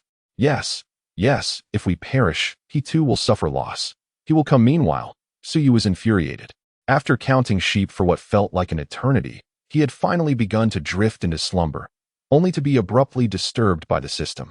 A pop-up window materialized directly in his mind. Emergency mission triggered. Rescue your companions. Mission description: your teammates are in peril. They have sent out a plea for help. Please escort them back to Emma's camp. Mission nature: non-mandatory, with no penalties for failure. Mission rewards: 200 evolution points for each rescued teammate, with an additional reward of 1 D-grade attribute potion for saving all. Do not impose your whims upon me, Suyu exclaimed, his frustration evident as he struggled with the time difference. Without hesitation, he dismissed the task notification, finding the meager evolution points offered to be of little worth. A bunch of useless individuals, their demise would be a mercy. Shortly after, he received a distressing message from Stephen. Help! The water monkeys have trapped us. We cannot hold out much longer. Please save us. Suyu merely scoffed in response. I believe in you. Keep going. Meanwhile, Stephen slumped helplessly against the wall upon receiving the message. Did he reply? What did he say? Anthony, bracing against the door, inquired loudly. With a bitter smile. Stephen shook his head. He won't come. Oh God, we are doomed. Stephen lamented, steeling himself for the fight. He gritted his teeth, raised his submachine gun, and prepared to confront the threat head-on. Chapter 42. Clearly intentional. The early hours of the morning often find people in the deepest slumber. The valley enveloped in tranquility save for the occasional chirp of birds. Yet, Suyu found himself wide awake, struggling to adjust to the time difference. Just as he was about to rise, a slender figure stealthily entered the tent. It was Emma. She appeared to have sobered up, her hair damp and clad in a fresh, low-cut dress that accentuated her figure. Upon noticing Suyu's open eyes, she was momentarily startled. You're not asleep? Suyu replied, what do you think? Emma hesitated for a few moments before sitting beside him, a hint of dejection in her voice as she lamented. I worked hard to intoxicate myself, yet you insisted they drag me away. Suyu, are you intentionally intoxicated? What do you intend to? Before he could finish his sentence, Emma suddenly lunged forward. The fragrant jade had indeed been thoroughly cleaned. What do you wish to do? Suyu exclaimed. Reverse push? Might that be too hasty? Did I not previously inform you of the necessity to communicate with our ancestors? Emma donned a fierce expression, yet her flushed cheeks lacked any semblance of intimidation. So, those not of blood relation can only resort to such means. Hiss, your ancestors' tastes are rather unique. Shoo. Suyu was not a paragon of virtue, given that she had taken the initiative, and with such a legitimate reason. It was indeed difficult to act in a manner more beastly than human. He did not feign the pretense of departing in a few days. In this apocalyptic world, who does not live with uncertainty? Even he was unsure whether he would survive until tomorrow. There was no room for distant thoughts. As for whether he truly connected with Emma's ancestor, Suyu felt nothing throughout the process. However, new task information did appear on the panel.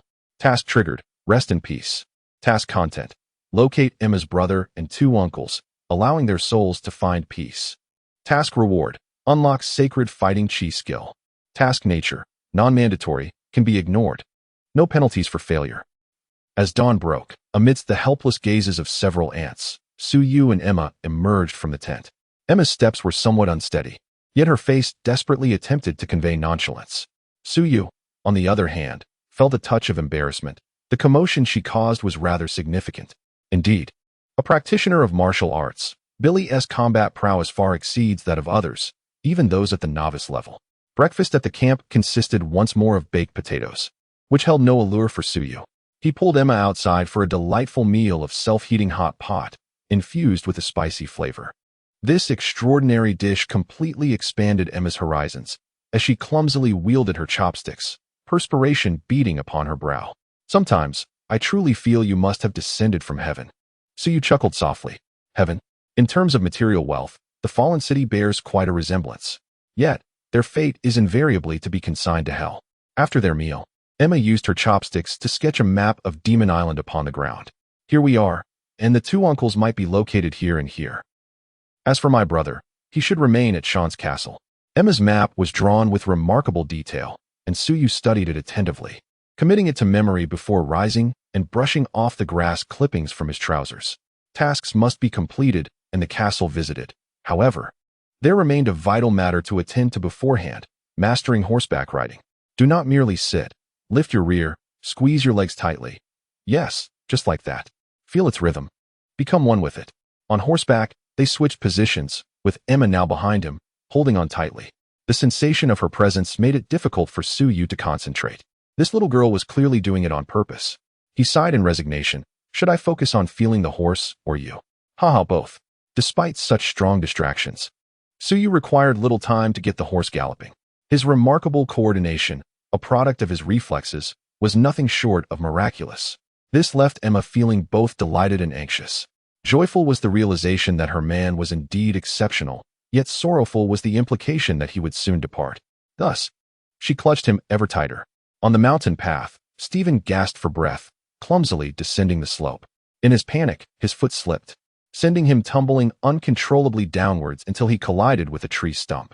Ignoring the searing pain coursing through him, he cast a frantic glance towards the mountaintop. Fortunately, they had not pursued him. With a sigh of relief, he wiped his face with his sleeve, uncertain whether the moisture was sweat or tears. All had perished, and he was the sole survivor. The wooden door of the cell had ultimately succumbed to the relentless assault of the water monkeys, leading to chaos, screams, curses, and despair. He could scarcely recall how he had escaped that prison. Fortuitously, his helmet and stab-resistant vest had withstood the frenzied onslaught of the water monkeys, which seemed to possess a territorial instinct, halting their pursuit upon witnessing his descent. Lying on the ground, Stephen bore a smile more grotesque than tears could convey. He was haunted by the fear of having narrowly escaped, yet a greater sense of confusion enveloped him. His backpack was lost, signifying the absence of food, equipment, and ammunition.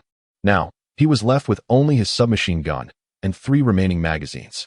Merely half a day had passed, with 6.5 days still ahead. Stephen was engulfed in regret. Why had he not heeded Suyu's advice to descend the mountain earlier? Why had he chosen to associate with those individuals, fully aware they would only hinder him? How foolish he had been. After half an hour, he finally reached the mountain's edge, rounding a massive boulder, and was greeted by a breathtaking vista. No zombies, no water monkeys. Only a lush, vibrant expanse of grassland lay before him. Stephen raised his hands, tears streaming down his face. Then, with a sudden clang, his head jerked back involuntarily as an arrow ricocheted off his helmet. Terrified, he quickly dropped to the ground. I am a living man, not a zombie. Shortly after, 2 young boys approached, White and Hans, whom Suyu had encountered previously. Why is there another living person? One wondered. Could he be like Master Suyu? No, Master Suyu would never be struck by us. Master Suyu? Stephen called out urgently. I am a friend of Suyu. A friend? Hans scrutinized him, bewildered. How could Master Suyu have such an inept friend? They had previously been bested by Suyu and were aware that he had eradicated all the zombies in the knight's territory the night before, including 2 zombie knights. In their eyes, Suyu was as formidable as a deity. This man, how could he possibly be worthy of friendship with Master Suyu? Stephen forced a smile and said, You can take me to see him. Very well. Moments later, at the mouth of the camp valley, Hans excitedly pointed into the distance. He is there, approaching. Stephen lifted his gaze and beheld a magnificent chestnut steed galloping forth amidst the azure sky and verdant grass. On its back, Suyu sat tall and regal, exuding an aura of majesty. As they drew near, Stephen noticed a stunning girl with flowing red hair tightly embracing Suyu, as if she wished to meld her enchanting figure with his. At that moment, an inexplicable bitterness welled up within Stephen's heart. Chapter 43. The Whirlwind Slash is remarkably effective. Take care of yourself. After lunch, Suyu embraced Emma and bid her farewell while leading Lightning. Though there were 2 other horses in the camp, Emma insisted that he ride the most magnificent one, Lightning. Be careful, she urged. Despite her reluctance, Emma made an effort to present a charming smile, wanting Suyu to remember her at her most beautiful. In truth, she longed to accompany him. But there were still kin to protect. In this apocalyptic world, many matters were destined to remain unsatisfactory. Suyu gently patted her cheek and turned to Stephen beside him, saying, Look after things here for me. If any danger arises, notify me immediately. Rest assured, I understand, Stephen replied, nodding solemnly. After this encounter, His demeanor had evidently become much more composed. So you left behind standard 9mm ammunition along with two P320s for him. Although their utility was limited, they were certainly superior to the children's bows and arrows, thereby adding a measure of combat capability to the camp. He refrained from giving Emma any weapons, as several hundred rounds would not suffice to make her a competent marksman and could potentially hinder her archery skills. Notably, Stephen's arrival at the camp counted as a completed mission, earning him an unexpected reward of 200 evolution points, a stroke of fortune indeed. Having conveyed his instructions, Suyu mounted his horse and galloped away under the gaze of the onlookers. Demon Island is a slender, north-south-oriented isle, not particularly large. A horseback ride across it takes merely half a day. Emma and her kin's encampment lies at the southernmost point, while the castle of Lord Sean, along with the island's only dock, is situated to the north. Although knights in medieval Europe were considered nobility, they could not inherit their titles unless granted special recognition by their lords. Families like Emma's, which possessed a legacy of martial prowess, enjoyed hereditary privileges. Yet many others were ennobled through military achievements, their status akin to that of a lord's retainers. Thus, although there were only 10 knightly domains on the island, the rightful knights numbered over 50. For Suyu, each one represented a glittering treasure chest, and he prepared to sweep through them all. After more than an hour, Suyu reigned in lightning. Ahead lay a knightly domain, considerably larger than Emma's, teeming with hundreds of zombies. From a distance, he spotted 2 armored zombies standing rigidly in the center of the village. Not tethering lightning, he affectionately patted its neck, saying, "Stay here, my good steed. If danger arises, flee." Lightning nodded its head and snorted. Throughout their journey, Suyu had observed the horse's remarkable intelligence, as it seemed to comprehend simple sentences.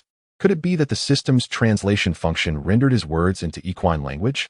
After a brief moment of contemplation, Suyu retrieved the giant's leg bone and charged directly toward the village.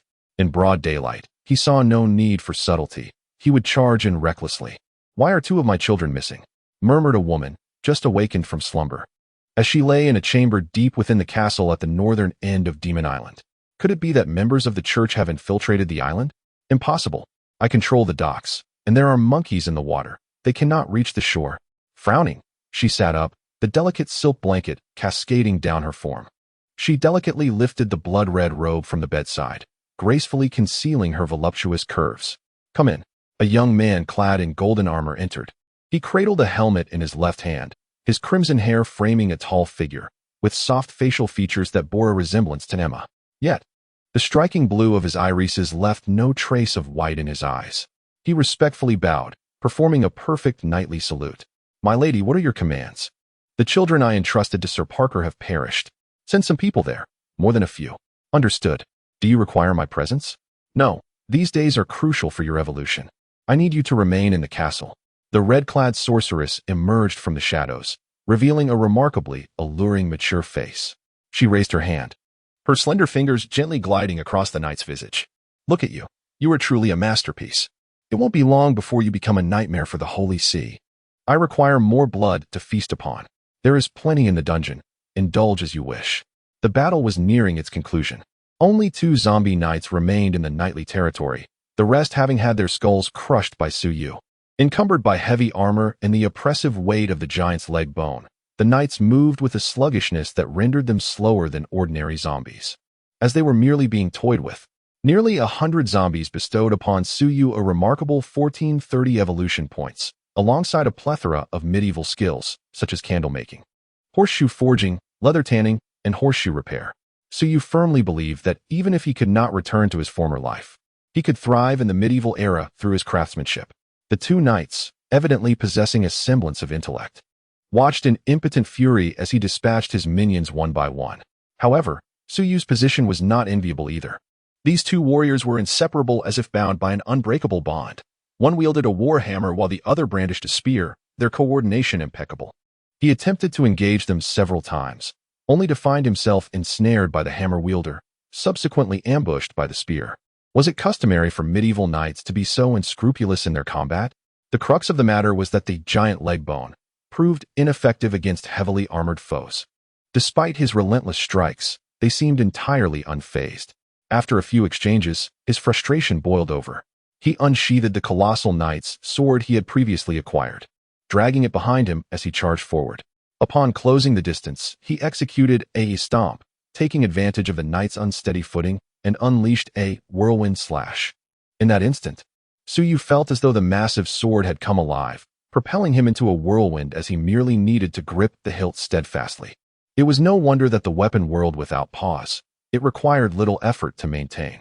The nearly 200-pound sword, imbued with tremendous inertia, crashed into the Warhammer Knight's waist with a thunderous impact. Even clad in cumbersome armor, he was instantaneously toppled, his waist armor contorting violently as his barrel-like midsection was compressed into an A4 waist. The rotation persisted, gaining momentum with each passing moment. In the second lap, a spear, thrusting forward with ferocity, collided with him, its iron shaft bending under the sheer force and flying from his grasp. In the third lap, the blade of the colossal sword grazed the chest of the spear-wielding knight, tearing through the thickest of breastplates as though it were mere fabric. By the fourth lap, with deliberate guidance, he elevated the trajectory of the gigantic sword before delivering a crushing blow. The Hammer Knight, already wounded and struggling on the ground, found his head, along with his helmet, mercilessly flattened. Kill the zombie knight to gain 500 evolution points. He was taken aback. Was that truly all it took? The whirlwind slash, in conjunction with the giant sword, proved remarkably effective against such heavily armored foes. Only one spear knight remained. However, bereft of its spear, it resorted to drawing a slender sword from its waist. He was left speechless. In the face of his formidable weapon, how could that thin, short plaything be of any consequence? With a sinister grin, he hefted the colossal sword and advanced. Chapter 44. Enhancement Scroll. Subsequent battles unfolded without unexpected turns. The two zombie knights yielded only D-grade attribute potions, leaving him somewhat disheartened. He had hoped for 1 or 2 knightly skills to emerge.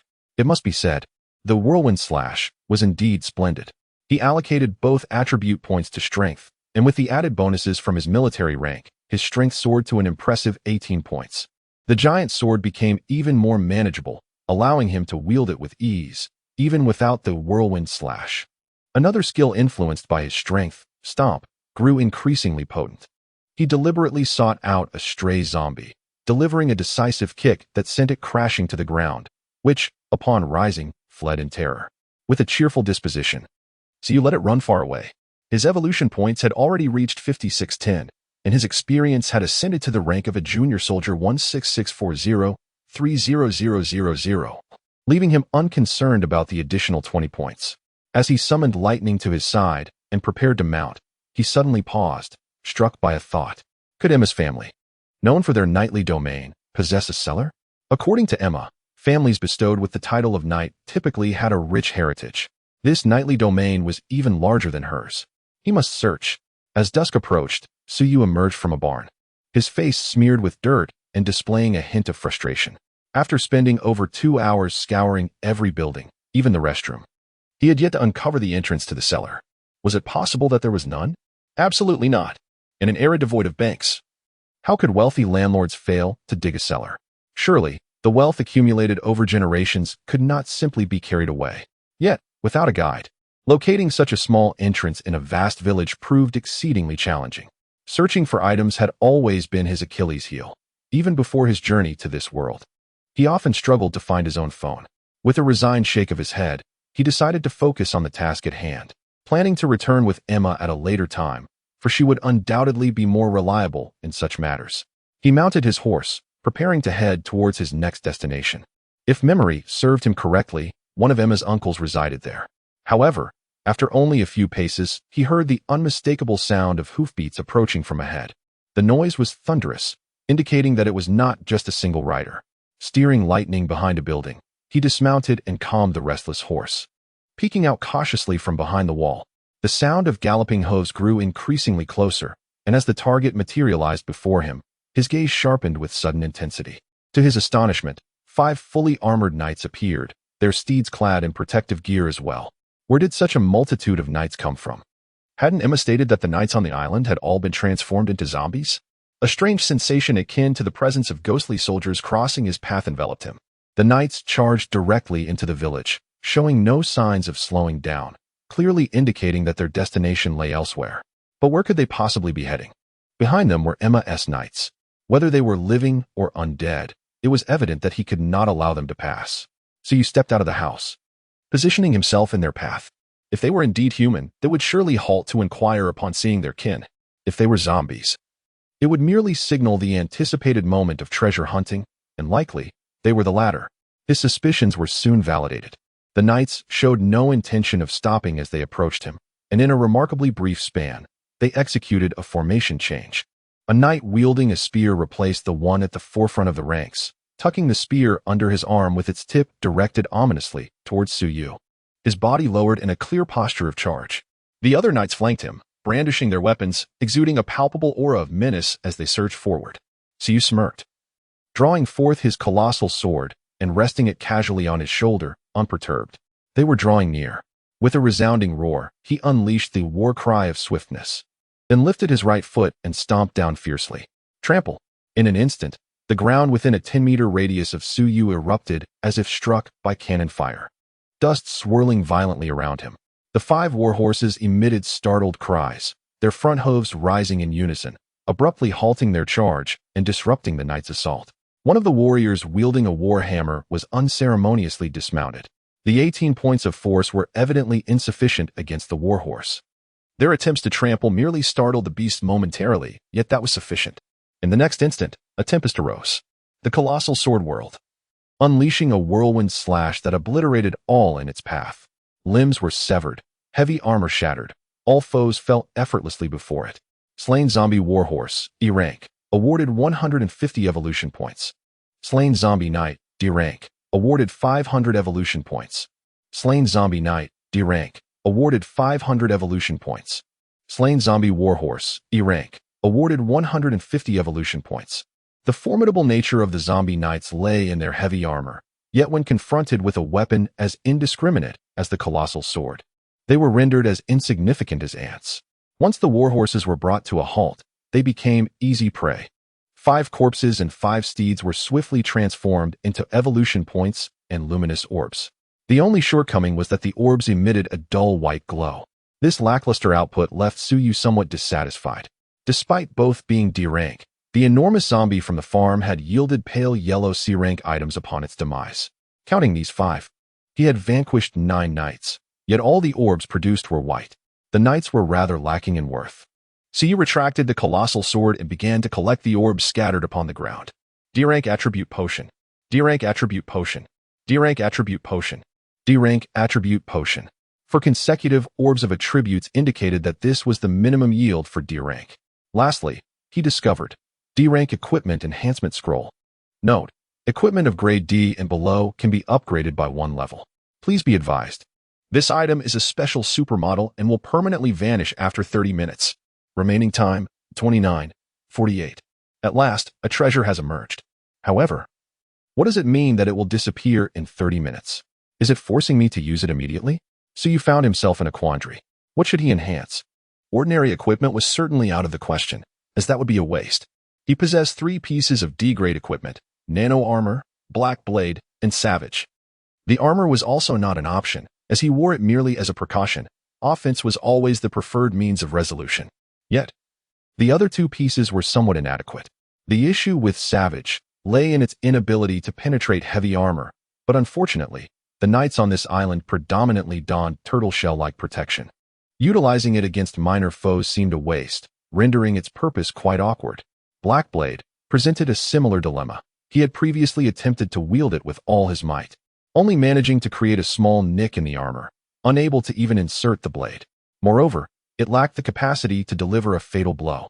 It was rather disheartening to realize that these 2 were less effective than a gigantic sword he had found, which, despite lacking any grade, was merely a long iron rod resembling a sword. Contemplating this, Suyu felt his heart bleed. For 1,000 evolution points.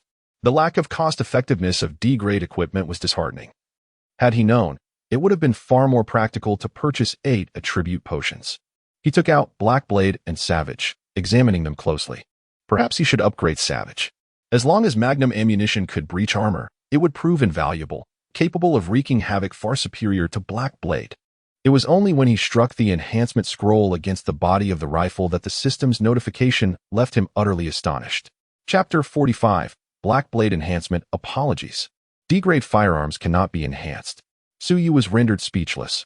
Why hadn't it mentioned this earlier, causing him to ponder for so long? It seemed that D-grade truly represented the pinnacle of firearms, and he need not waste any more evolution points in this regard. The only weapon surpassing the might of brutality was the anti-material sniper rifle, which could effortlessly pierce through a knight's armor. However, the limitations imposed by its rate of fire, noise, and size were undeniably greater, making it an impractical choice for someone like him who preferred solitary battles. Without further hesitation, Suyu placed the scroll against the flying knife. Would you like to enhance the Black Blade? This enhancement requires 5,000 evolution points. Suyu gasped in shock. 5,000. Was the scroll not enough? Why not just rob someone? After a whole day's labor, he had merely accumulated 8,860 evolution points, and this would consume more than half. If the enhancement resulted in a useless item, he would be in serious trouble. Cursing under his breath, Suyu confirmed the action. The Black Blade vanished into thin air and, moments later, reappeared in his hand.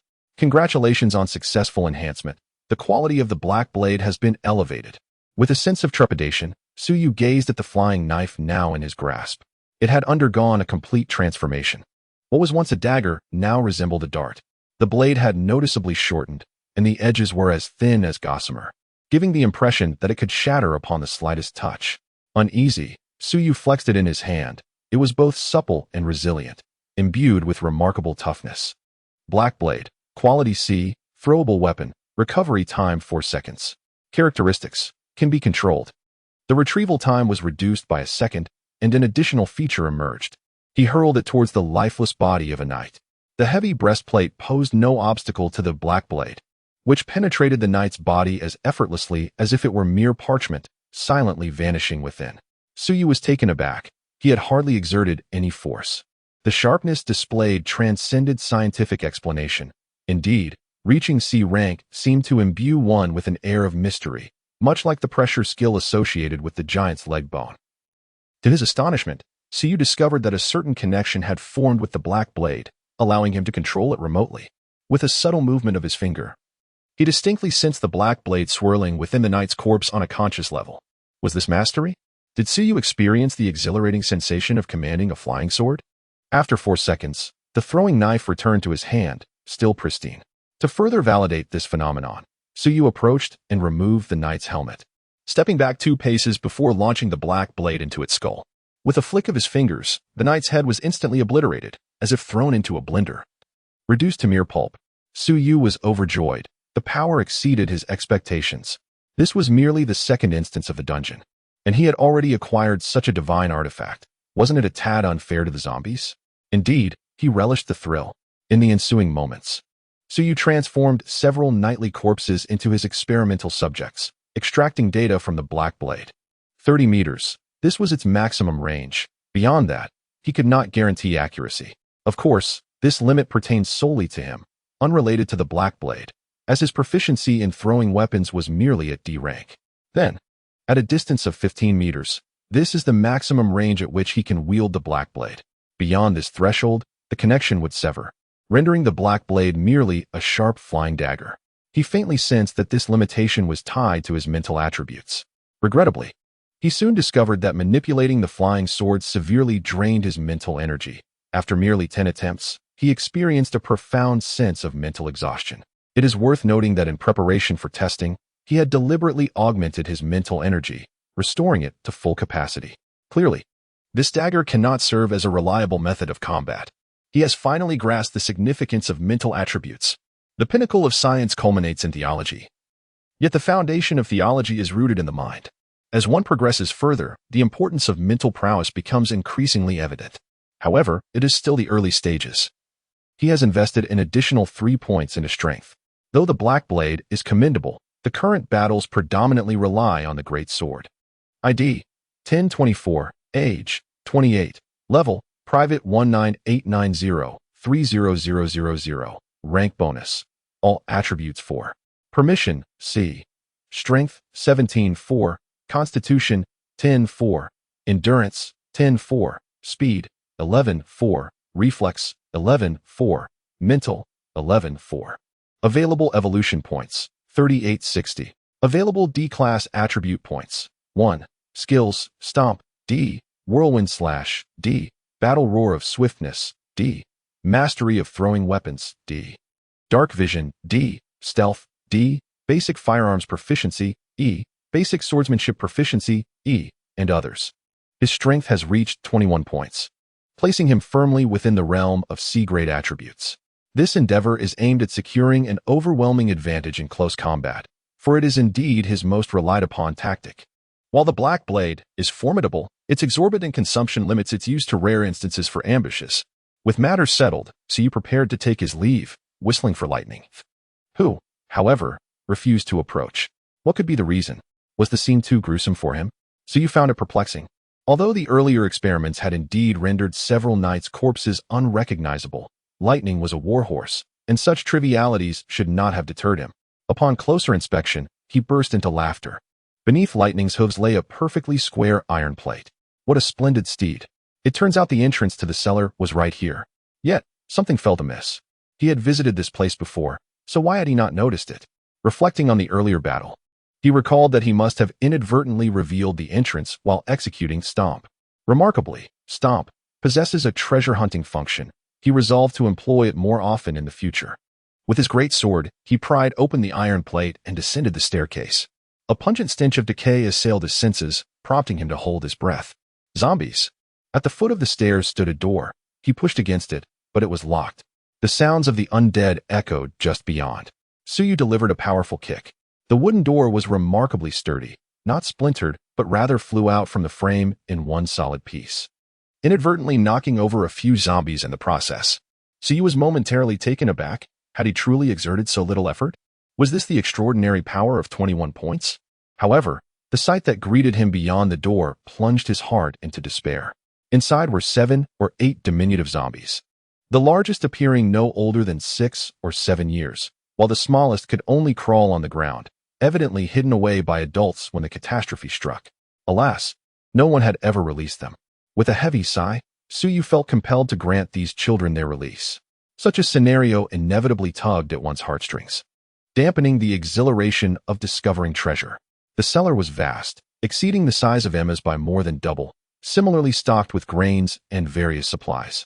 To his astonishment, he even unearthed a chest brimming with gold coins. Adhering to the principle of waste not, Suyu stored the entire chest in his storage space, intending it as a gift for Emma. Even amidst the apocalypse, surely there would come a day of restored order. One could only hope. He then commenced a thorough search, ultimately uncovering a parchment hidden in a secluded corner. Skill available for learning. Charge. Would you like to learn it? Chapter 46. The old trickster has been kicked out. Charge, a combat skill of the D quality. Skill description. After locking onto a target, dash forward and deliver a heavy blow with your weapon. Requires equipping a knight's spear or sword-type weapon. During the charge, you can knock back all enemies whose strength is less than your own. Maximum distance, 20 meters. Cooldown time, 30 seconds. Yet another warrior skill, emphasizing sheer brutality.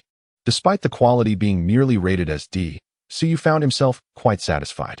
He had previously acquired the skills Trample and Whirlwind Slash, and now he had also obtained Charge.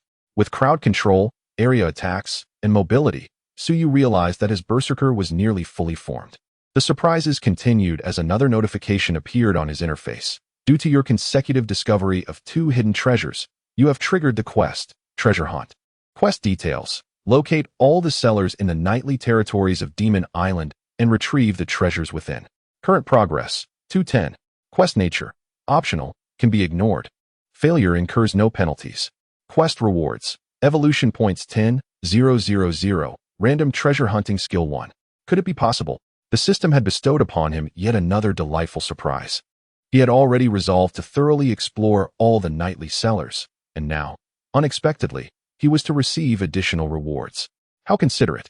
After rummaging through the cellar once more to ensure there were no other treasures, he returned to the surface and galloped towards the next nightly territory. Inside the castle, the young knight Junmei ventured deeper into the chamber once more. Another knight from our side had been slain. I am aware that an intriguing individual has arrived on the island. The Scarlet Witch sat at a table, her hand grasping an ethereal crystal ball. Within the crystal ball, images flickered continuously, depicting Suyu as he dispatched several knights. The images were somewhat blurred and erratic, resembling a first-person perspective, abruptly halting as Su Yu's sword struck. A look of confusion crossed the knight's face. He had employed the whirlwind slash, and the massive sword belonged to David. Could he possibly be of David's lineage? Yet he undeniably possessed an Eastern visage. The scarlet-clad sorceress placed the crystal ball upon its wooden pedestal, nonchalantly shrugging. Merely a robust little monkey, with your current prowess. You could crush him with a single hand. The knight inquired, "Shall we send more men?" The sorceress shook her head dismissively. "No need. He will eventually seek us out. We shall await his arrival here. Shall we permit him to wreak havoc outside?" A flicker of indignation crossed the knight's face. "Do not concern yourself with those failed experiments." The sorceress regarded him with a charming smile. "Rather, you should hasten to complete your final evolution. Then, I shall accompany you back to the continent to reclaim all that is rightfully mine." So you positioned the brutality upon Lightning's saddle and gently squeezed the trigger. A faint gunshot echoed through the night, as a zombie standing vacantly by the well had its head shattered. The bullet, undeterred, severed the arm of another zombie behind it before disappearing into the darkness. Another shot followed, resulting in yet another decapitation. Suyu whistled in satisfaction, for it must be said, using a gun to dispatch zombies was remarkably relieving. With the diversification of his offensive tactics, the significance of brutality had diminished. Thus, he felt no need to conserve magnum ammunition. After all, he felt no remorse upon depleting his rounds. This night's contingent was slightly smaller than before. With approximately 70 zombies present, yet the knight was nowhere to be seen. It appeared they were merely two cunning old foxes. So he remained unperturbed, maneuvering Lightning from 300 meters away, systematically dispatching the visible zombies with precision headshots. The village was filled with the charred remains of zombies, resembling a scene more apocalyptic than the apocalypse itself. A towering figure burst forth from a dwelling, brandishing a massive sword and letting out a thunderous roar, his expression betraying a palpable fury. Suyu chuckled softly, amused by the figure's obvious agitation. He had been attempting to outmaneuver him, but such efforts were futile. He chose not to rush toward the confrontation, concealing another strategy. Previously, he had narrowly escaped being skewered by that elusive, spear-wielding knight. It would be a lie to claim he bore no psychological scars from that encounter. After all, one's life is singular and precious.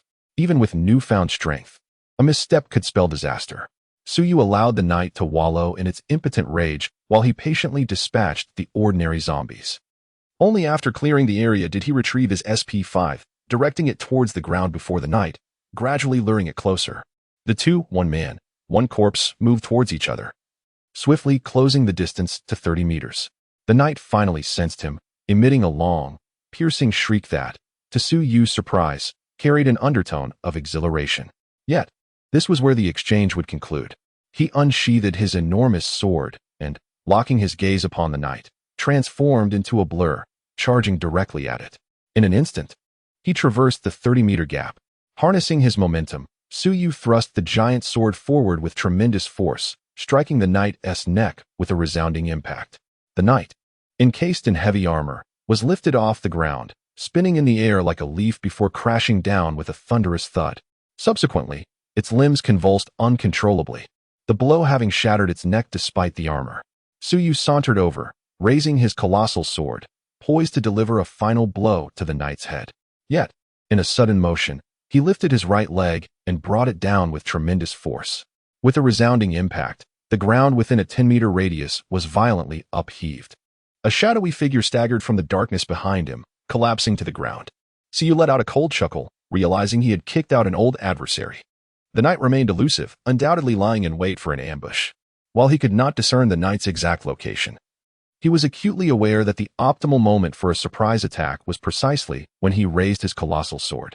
With a deft twist of his wrist, the black blade materialized and shot forth, piercing directly through the knight's helmet. In the next instant, a torrent of dark blood surged from the crevice of the visor. The black blade had shattered his skull. Raising the giant sword once more, he brought it down upon the knight's head, obliterating it entirely. Slayed Zombie Knight, D-Class. Earned evolution points 500. Slayed Zombie Knight, D-Class. Earned evolution points 500. You have purified one of Emma's uncles. The task of rest has made new progress. Please proceed to cremate his remains. So you pondered, must I really perform a cremation? No, I killed him too swiftly. Which one was her uncle, that old adversary? Ultimately, he decided it was best to incinerate them all. As the gunshot from Ravage resounded, flames erupted from the corpses of the two zombie knights. Cremation successful. The Divine Aura has attained preliminary unsealing. Divine Aura, a skill within the Aura category, quality C, partially sealed. Skill description can be affixed to weapons. Inflicting minor holy damage to enemies. Duration of attachment is 3 seconds, with a cooldown of 30 seconds. Suyu clicked his tongue. The cooldown was excessively long, rendering it seemingly of little use. Behold Emma, effortlessly loosing arrow after arrow, devoid of any cooldown period. Such efficacy, merely alleviating solitude. He collected 2 luminous orbs from the fallen knights, both bearing E-grade attribute points. He decided to set them aside for now. He dismissed the interface and ventured into the village. In the cellar, Father has come to find you. Chapter 47, The Peculiar Egg 3 days later. In the dead of night, Suyu emerged from the shadows like a specter. Before him lay a zombie knight, its battle axe discarded, sprawled upon the ground. Black blood oozing from its helmet. Approaching, he retrieved the radiant orb it had released, discovering yet another D-grade attribute point. Gazing upon the multitude of corpses, Suyu exhaled deeply, finally having cleared all the knights from the island. 3 whole days. Engaging in a singular task for too long inevitably breeds a sense of tedium. Yet, the rewards are substantial. His attributes have transformed dramatically since his arrival on the island. ID 1024, age 28, level Sergeant 30,670 50,000, rank bonus, all attributes 5. Access level C, Strength 25, Constitution 12, 5, Endurance 12, 5, Speed 14, 5. Reaction 14, 5, Spirit 13, 5. Available evolution points 14640. Available D-grade attribute points 2. Skills: Sacred Fighting Spirit C, Moderate Unsealing, Fearless D, Charge D, Trample D, Whirlwind Slash D, Battle Roar of Swiftness D, Mastery of Weapon Throwing D, Dark Vision D, Stealth D, Basic Firearm Proficiency E, Basic Swordsmanship E, and others.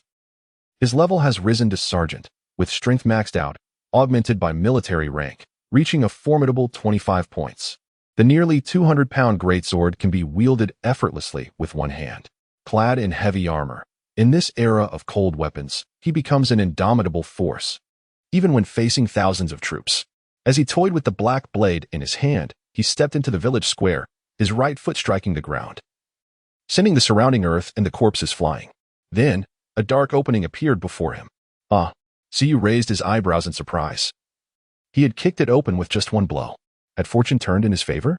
Clearing out the zombies posed no challenge for him anymore. He could even indulge in various tactics. For instance, this knight led him through the entire process while remaining invisible, utilizing the Black Blade, 4 silent assassinations without alerting a single zombie.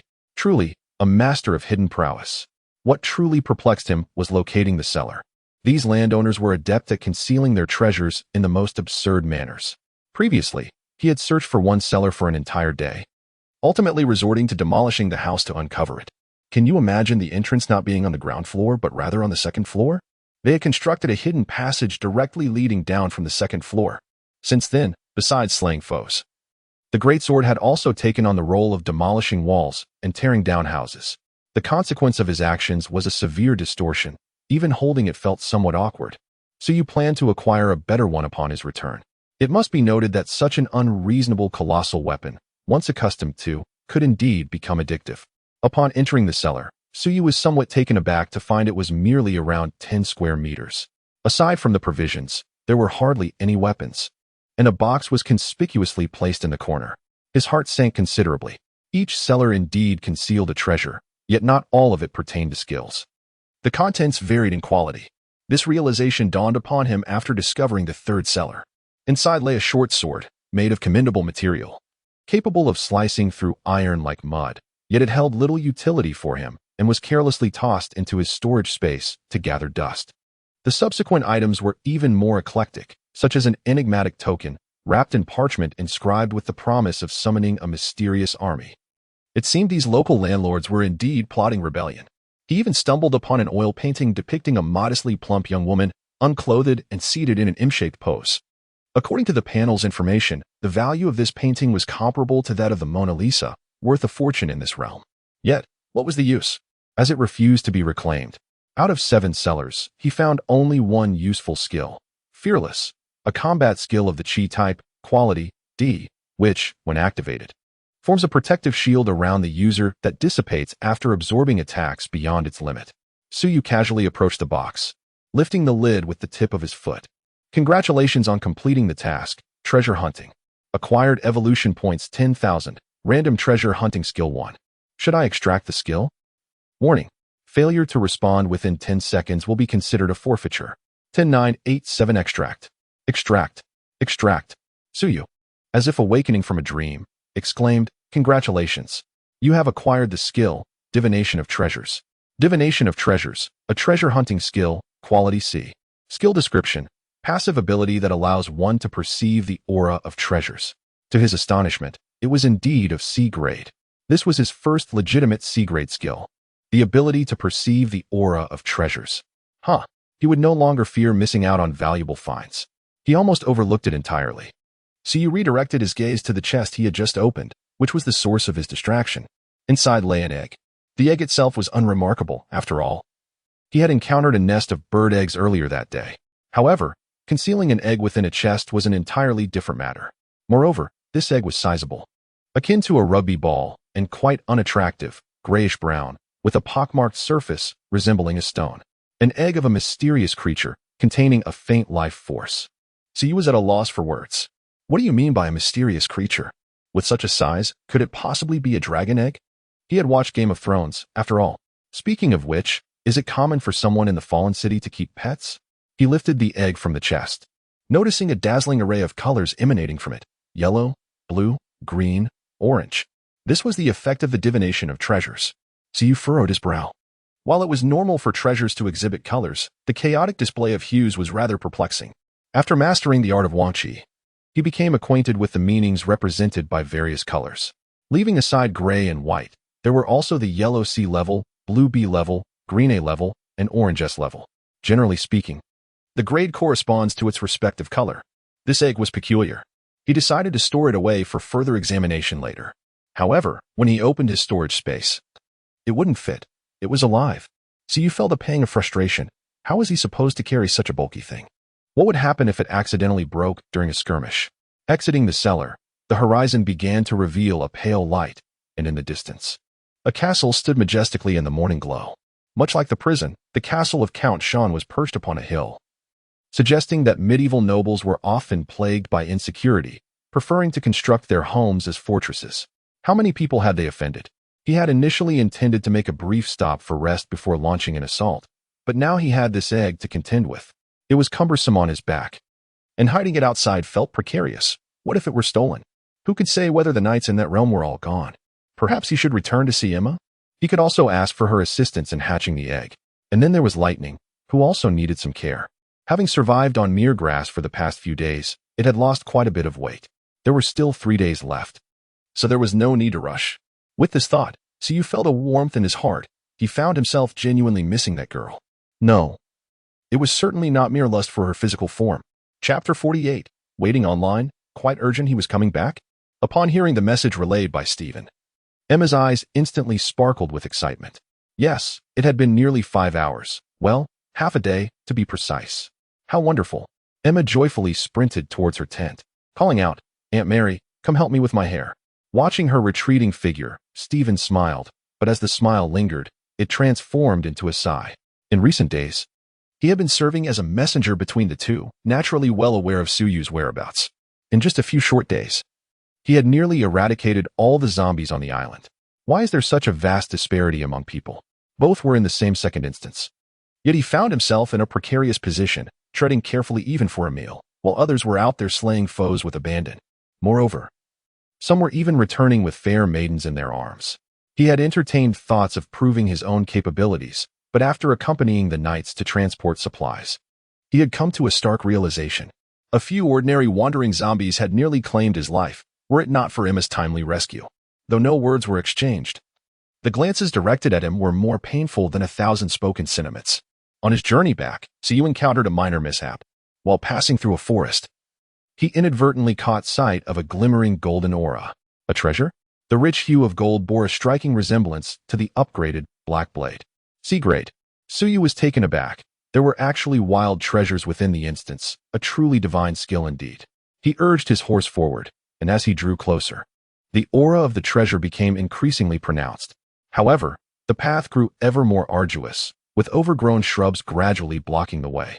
If not for his horse, he would have had to clear a path with his weapon. After an indeterminate distance, faint melodies began to drift towards him. Were there people in this desolate place?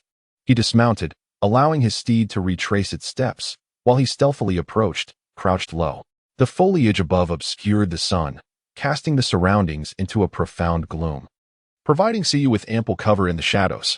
As he continued forward, the underbrush thinned, revealing a clearing ahead. It was then that he discerned the scene within.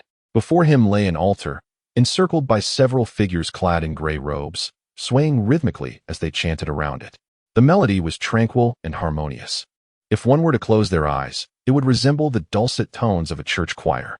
Yet, to Suyu, it appeared utterly bizarre. These individuals towered over 3 meters in height, their legs proportionate to those of an ordinary person, and their heads, shoulders, and hands appeared normal as well. However, their waists were disproportionately elongated, constituting a significant portion of their stature, as if they had been grotesquely stretched. They writhed about like a congregation of upright insects.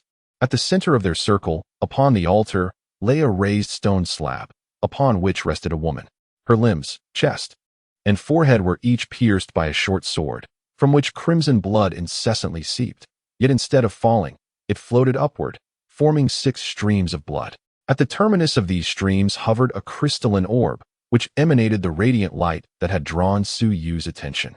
As he drew nearer, he was astonished to observe that the woman upon the slab was not dead. She appeared to be devoid of pain, her expression one of rapture as she harmonized with the monstrous figures. What in the world was this? A chill surged from his very core. Task triggered, blood sacrifice. Task objective, please promptly disrupt the blood sacrifice ritual before you. Task reward, evolution points 5,000, D-class random item 1. The corners of Suyu's mouth twitched, as he encountered yet another peculiar situation. However, he felt no significant aversion, for he had originally come in search of treasures. Moreover, he was determined not to overlook this bizarre occurrence. Cautiously, he sidled a few steps to the side, concealing himself behind a grand tree, from which he retrieved an egg from his backpack and placed it upon a sturdy branch. Subsequently, he drew forth the black blade and hurled it towards the nearest chanting creature. The flying knife silently penetrated the back of its skull, and Suyu manipulated it to spin, causing the creature's head to be reduced to fragments, blood and brain matter splattering everywhere. Yet, to his astonishment, a kill notification did not materialize on his interface. The headless creature remained upright, swaying as if nothing had occurred. Blood and flesh spewed forth from its neck, and upon hitting the ground, transformed into writhing worms that hastily crawled toward the creature's feet, merging with it. The remaining monsters were entirely unaffected, their chanting undisturbed. The woman's blood continued to coalesce towards the crystal orb. Suyu was taken aback. It was his first encounter with such a sinister creature. Once the black blade returned to his grasp, he aimed once more at the heart of the headless monster. A transparent hole quickly tore through its chest. Yet the creature persisted in its undulating movements, which Suyu perceived as nothing short of mockery. His anger surged, and drawing forth his great sword, he charged forward with fervor, striking fiercely at the creature's slender waist. How dare you twist in defiance? I shall sever your waist. The unexpected feedback he received almost caused him to wrench his back. The creature, astonishingly, seemed to possess an elasticity akin to rubber when struck by the colossal sword. It exaggeratedly stretched before detaching, rebounding, and returning to its original form. The incantation continued unabated. At that moment, Suyu was astounded to observe that grotesque, worm-like flesh buds were incessantly emerging from the creature's neck and chest, mending the damaged areas. The gaping hole in its chest visibly shrank at an alarming rate, while its head gradually formed a chin and mouth. A monster composed of insects?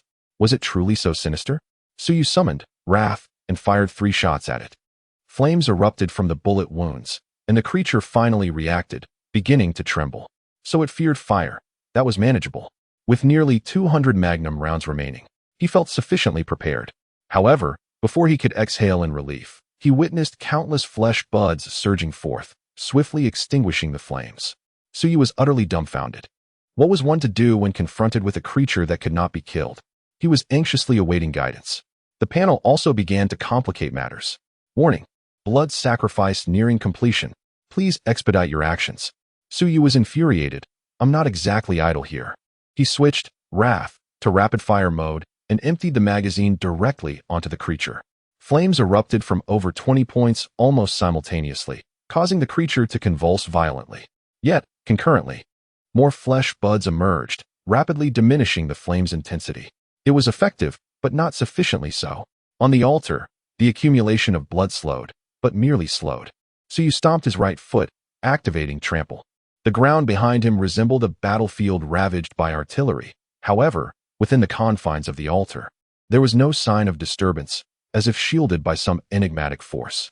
Gritting his teeth, he drew forth the short sword he had unearthed in the cellar. Gliding his left hand along the blade, a luminous white radiance emanated from the sword, casting a sanctified glow upon its surface.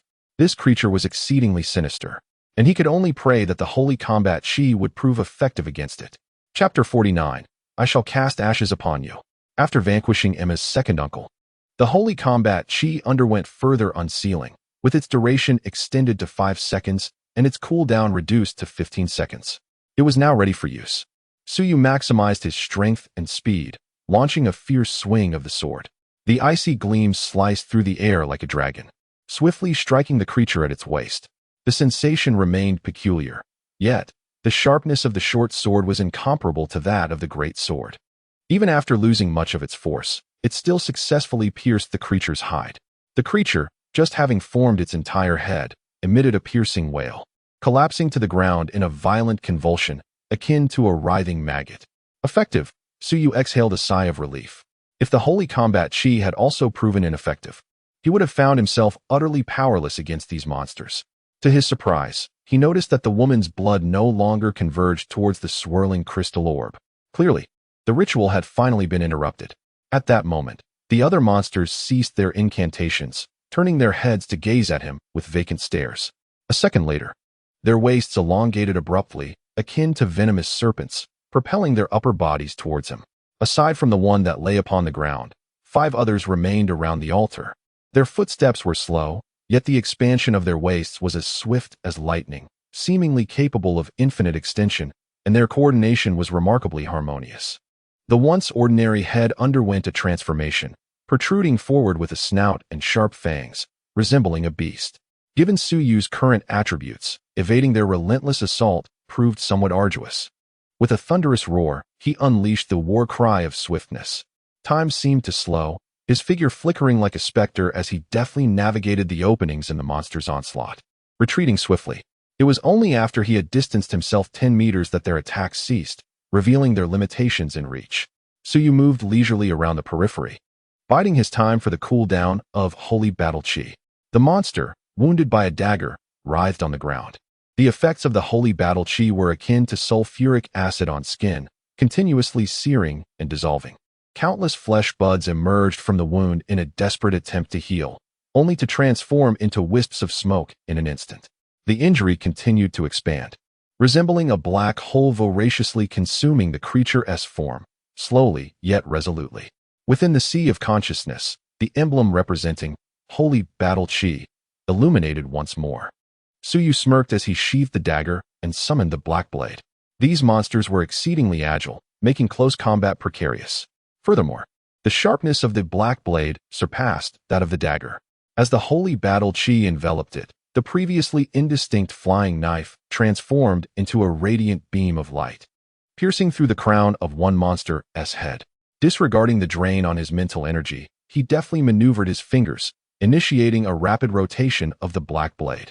It sliced down the monster's head with the precision of a deli slicer, ultimately emerging between its legs. The creature was cleaved in two, collapsing to the ground like 2 limp strands of noodle. Smoke billowed from the severed edges of its remains, dissipating swiftly under the harsh sun, reminiscent of melting snow. Slay the Undying Bard, Grade D, to obtain 800 evolution points. Undying? Suyu scoffed. The ashes have already settled. He quickly retreated, vanishing into the shadows behind the trees. 10 seconds later, from another direction, the black blade imbued with holy light re-emerged like a meteor, slicing through another monster. The creatures began to wail and roar, yet they could not discern Suyu's presence, resorting to indiscriminate attacks around them. Suyu once again withdrew from the range of battle. The remaining conflict required little more than patience, devoid of any suspense. Minutes later, the altar was left with only the woman in the crystal sphere hovering above her. Blood no longer flowed from her wounds, her complexion turned pallid, and her expression contorted in agony. With great difficulty, she turned her eyes towards Suyu, her gaze filled with desperation. Kill me, kill me. It was then that Suyu noticed the short swords embedded in her form, piercing her entirely, fixing her to the stone slab. He wondered what sorcery had enabled her to remain alive despite such a fate. With a sigh, the holy infused black blade plunged into her skull. A faint smile escaped her lips before freezing into an eternal stillness. As she perished, the crystal sphere above her seemed to lose its support, plummeting from the air. Suyu reached out to catch it. The crystal sphere was translucent and radiant, shimmering brilliantly even in the dim surroundings. Enveloped by a layer of ethereal mist that ebbed and flowed as if it possessed a life of its own. Crystal sphere, item type, quality D. Capable of absorbing the life force of others and converting it into evolution points. Ineffective against malevolent beings. Warning: the use of this item may have significant negative effects on the mind. Suyu furrowed his brow, gazing indifferently at the artifact before casting it into the air. The black blade was hurled once more, striking the descending crystal orb. A sound reminiscent of shattering glass resonated through the air as the orb disintegrated into countless fragments, which scattered and gradually dissolved in the atmosphere. Suyu exhaled deeply. Although he yearned for strength, he held firm to his moral compass. Such an object had no place in this world. Meanwhile, deep within the castle, the red-clad witch suddenly clutched her head, emitting a piercing scream. The young knight rushed into the chamber, assisting the witch as she fell to the ground. Mother, what has happened? Unlike 2 days prior, the knight's eyes now mirrored those of an ordinary person, his every movement devoid of the previous eerie aura. The witch, still cradling her head, spoke through her anguish. The altar I set outside has been destroyed. The knight paused, taken aback, before quickly realizing, is it that monkey? It seems he has grown stronger and mastered the sacred fighting spirit. How is that possible? The knight exclaimed incredulously. The sacred fighting spirit is our family's legacy. How could an outsider wield it? Could it be Emma? The witch appeared to regain her composure, rising from the knight's embrace. It seems he is the ally your sister summoned. The knight shook his head resolutely. I have been reborn. She is no longer my sister. A hint of tenderness glimmered in the witch's eyes. Your evolution is complete. It is time for you to step outside and breathe. Eliminate that monkey, along with your sister. I wish for no one to wield the sacred battle energy any longer. I am aware. I had anticipated he would come to me willingly, yet he proved to be cunning, sabotaging my altar instead. The red-clad witch shook her head. Her brow furrowed in perplexity as she inquired, how could he have discovered the altar's concealed location? Congratulations on completing the blood sacrifice task, earning 5,000 evolution points and 1 D-grade random item. Congratulations on leveling up to the rank of superior, 50,470 50,000. Rank bonus, all attributes 6. Once again, I have grown stronger. Suyu shuddered with delight. Would you like to draw for an item? Yes. Congratulations, you have obtained a D-grade skill enhancement scroll. D-grade skill enhancement scroll, a one-time consumable item that can elevate a D-grade or lower skill by 1 level. It disappears upon use. Note, this item will vanish after 30 minutes. Suyu's mouth fell open in astonishment. Skills can be enhanced? What a remarkable treasure. Chapter 50. Sword Mastery. The D-grade skills Suyu currently possesses include Fearlessness, Charge, Stomp, Whirlwind Slash, Battle Roar of Swiftness, Mastery of Weapon Throwing, and Dark Vision. All are quite practical, at least for the time being. Why is only 1 enhancement available? Each skill deserves a boost. He contemplated, yearning for more. Once he returns, he will check if such items are available in the marketplace. For now, he considers himself affluent, with a staggering 440 evolution points at his disposal. If he clears the monsters within the castle, along with the final reward, surpassing 50,000 should be well within reach. At that moment, everything would ascend, embodying the spirit of indulgence and shared fortune. There was no rush to make a decision. He first bent down to collect the luminous orbs dropped by the 6 monsters. He had acquired 5 attribute potions, and now possessed 8 D-grade free attribute potions. Finally, there lay a necklace crafted from pure silver. Silver necklace, wearable item, quality D. Grants 2 to spirit and enhances spirit recovery speed by 20 upon equipping. Delighted by the accessory, Suyu felt a thrill. This was a first for him. Upon adorning the necklace around his neck, he instantly felt invigorated, the after-effects of battle roar of speed dissipating entirely. However, the necklace was rather delicate and effeminate, prompting him to sheepishly tuck it into his collar. Ultimately, he retrieved a scroll, pondered for a moment, and reached a decision. Do you wish to upgrade your proficiency in throwing weapons? This upgrade requires an additional 5,000 evolution points. The choice was made because the combination of Black Blade and Holy Fighting Chi represented his most formidable weapon at present. This was a purely C-grade combination. Yet only a D-grade proficiency in throwing weapons could wield it, clearly unable to unleash its full potential. He could not abide such a shortcoming. Confirmed. Congratulations. Your proficiency in throwing weapons has successfully upgraded to Sword Mastery. Sword Mastery, a cultivation skill, quality C, allows for the wielding of weapons for ranged attacks. The range and agility are influenced by spirit attributes and weapon materials. Haha. Suyu's mouth was agape in disbelief. He had unexpectedly upgraded to a cultivation skill. As a citizen of Huagua, the art of cultivation was undoubtedly a passion of his. He had originally intended to pursue this path upon his return. The system unexpectedly bestowed upon him a skill ahead of time, a gesture so considerate it felt akin to a warm embrace. The art of sword mastery had been granted. He pondered whether he could procure a genuine flying sword. He retrieved the black blade, cradling it in his palm, and immediately sensed a profound enhancement in their connection. Previously, he could only launch it, regaining momentary control once it struck its target. However, now this dagger seemed to have become an extension of his very being.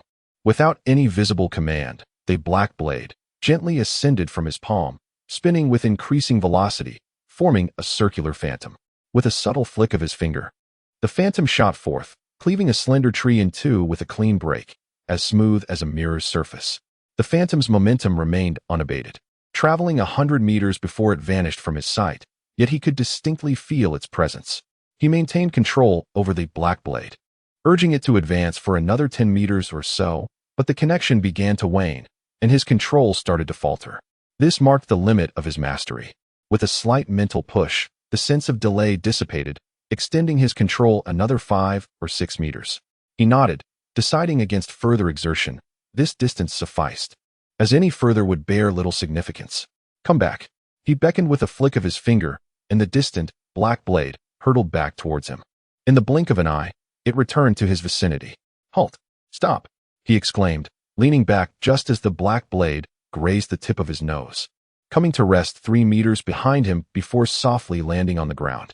Sitting there, drenched in cold sweat, he realized how narrowly he had escaped disaster, nearly severing his own head. What a comical turn of fate, to be undone by one's own sword mastery. There remains a semblance of unpredictability. It appears that a mental fortitude of 22 points is rather unreliable.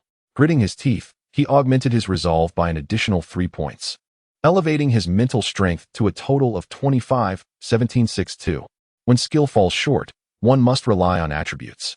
Black Blade soared once more from the thicket, and this time, he felt considerably more composed. It seems that while C-level skills are advantageous, they must be complemented by corresponding attributes. The razor-sharpness of Black Blade is not to be trifled with. The training continues. Why hasn't he returned yet? Emma leaned against the valley's entrance, gazing longingly into the distance. Yet the figure of Suyu remained elusive. She had been standing there for quite some time. Could you inquire again for me? She turned to Stephen and requested.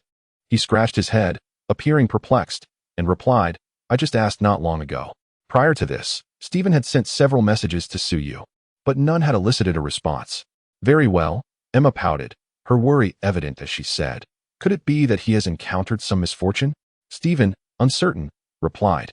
That seems unlikely, doesn't it?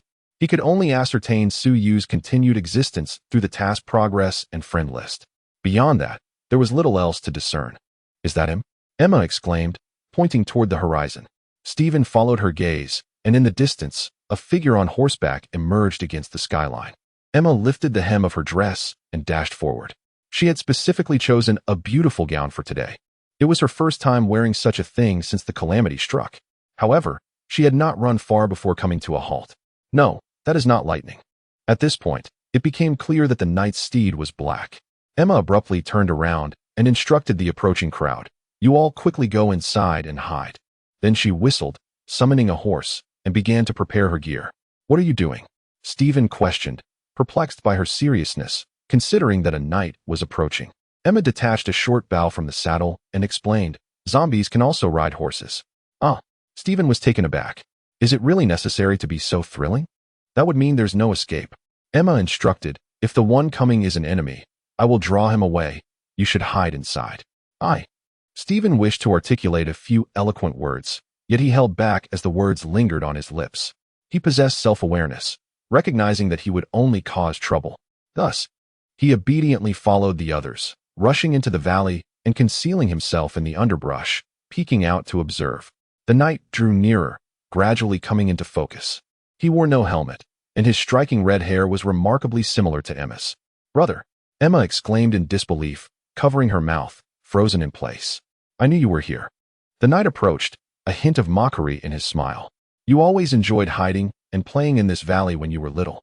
But you died, didn't you? Emma took a couple of steps forward, scrutinizing her brother's face. No, you are not my brother.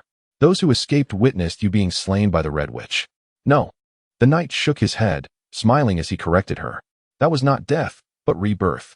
Do not come any closer. Emma gritted her teeth, nocking an arrow and drawing the bowstring taut.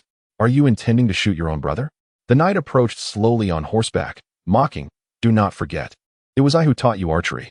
Emma's hands trembled as she struggled to release the arrow, tears streaming uncontrollably down her cheeks. She cried out, what do you want? Who are you? Chapter 51. All means deployed. I have a few questions for you as well. The knight dismounted and advanced toward Emma, step by step.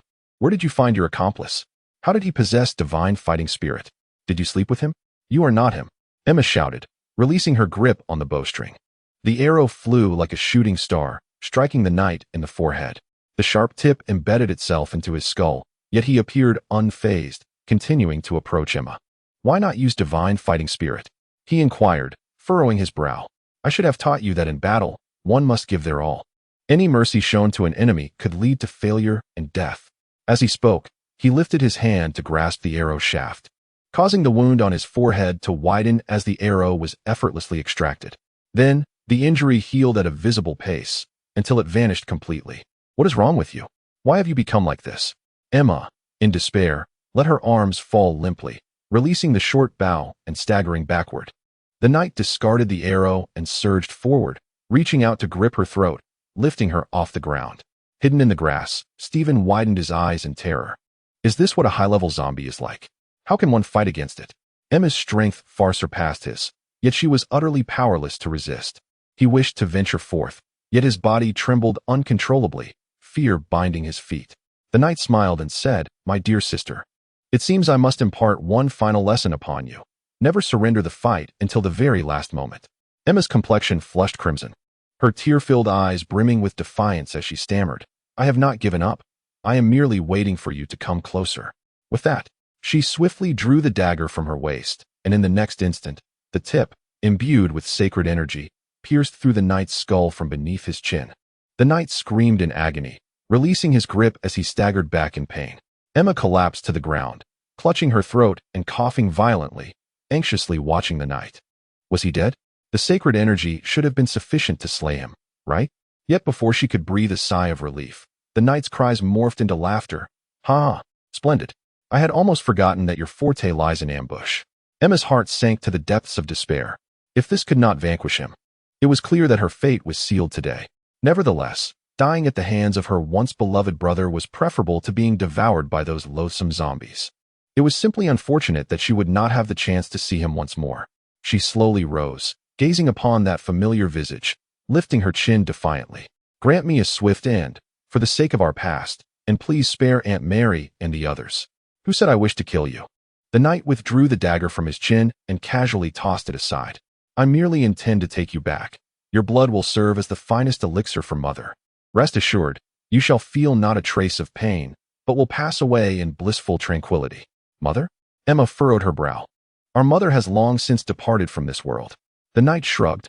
Ah, another one, the so-called Scarlet Witch. Emma clutched her chest, overwhelmed by a wave of nausea. You repulse me, she exclaimed. The knight chuckled softly and extended his hand. Come, return with me. Emma recoiled, drawing an arrow from her quiver and pressing the tip against her throat. I shall not grant you your wish. The knight's smile faded as he replied coldly. Do you still wish for me to spare Aunt Mary? Emma froze, tears cascading down her cheeks.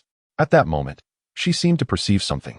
Suddenly turning her head towards the distance, her tear-filled eyes glimmering with hope. A magnificent red steed galloped towards her, and atop it sat a figure as upright as a pine tree. Emma beamed at her brother. My ally has arrived.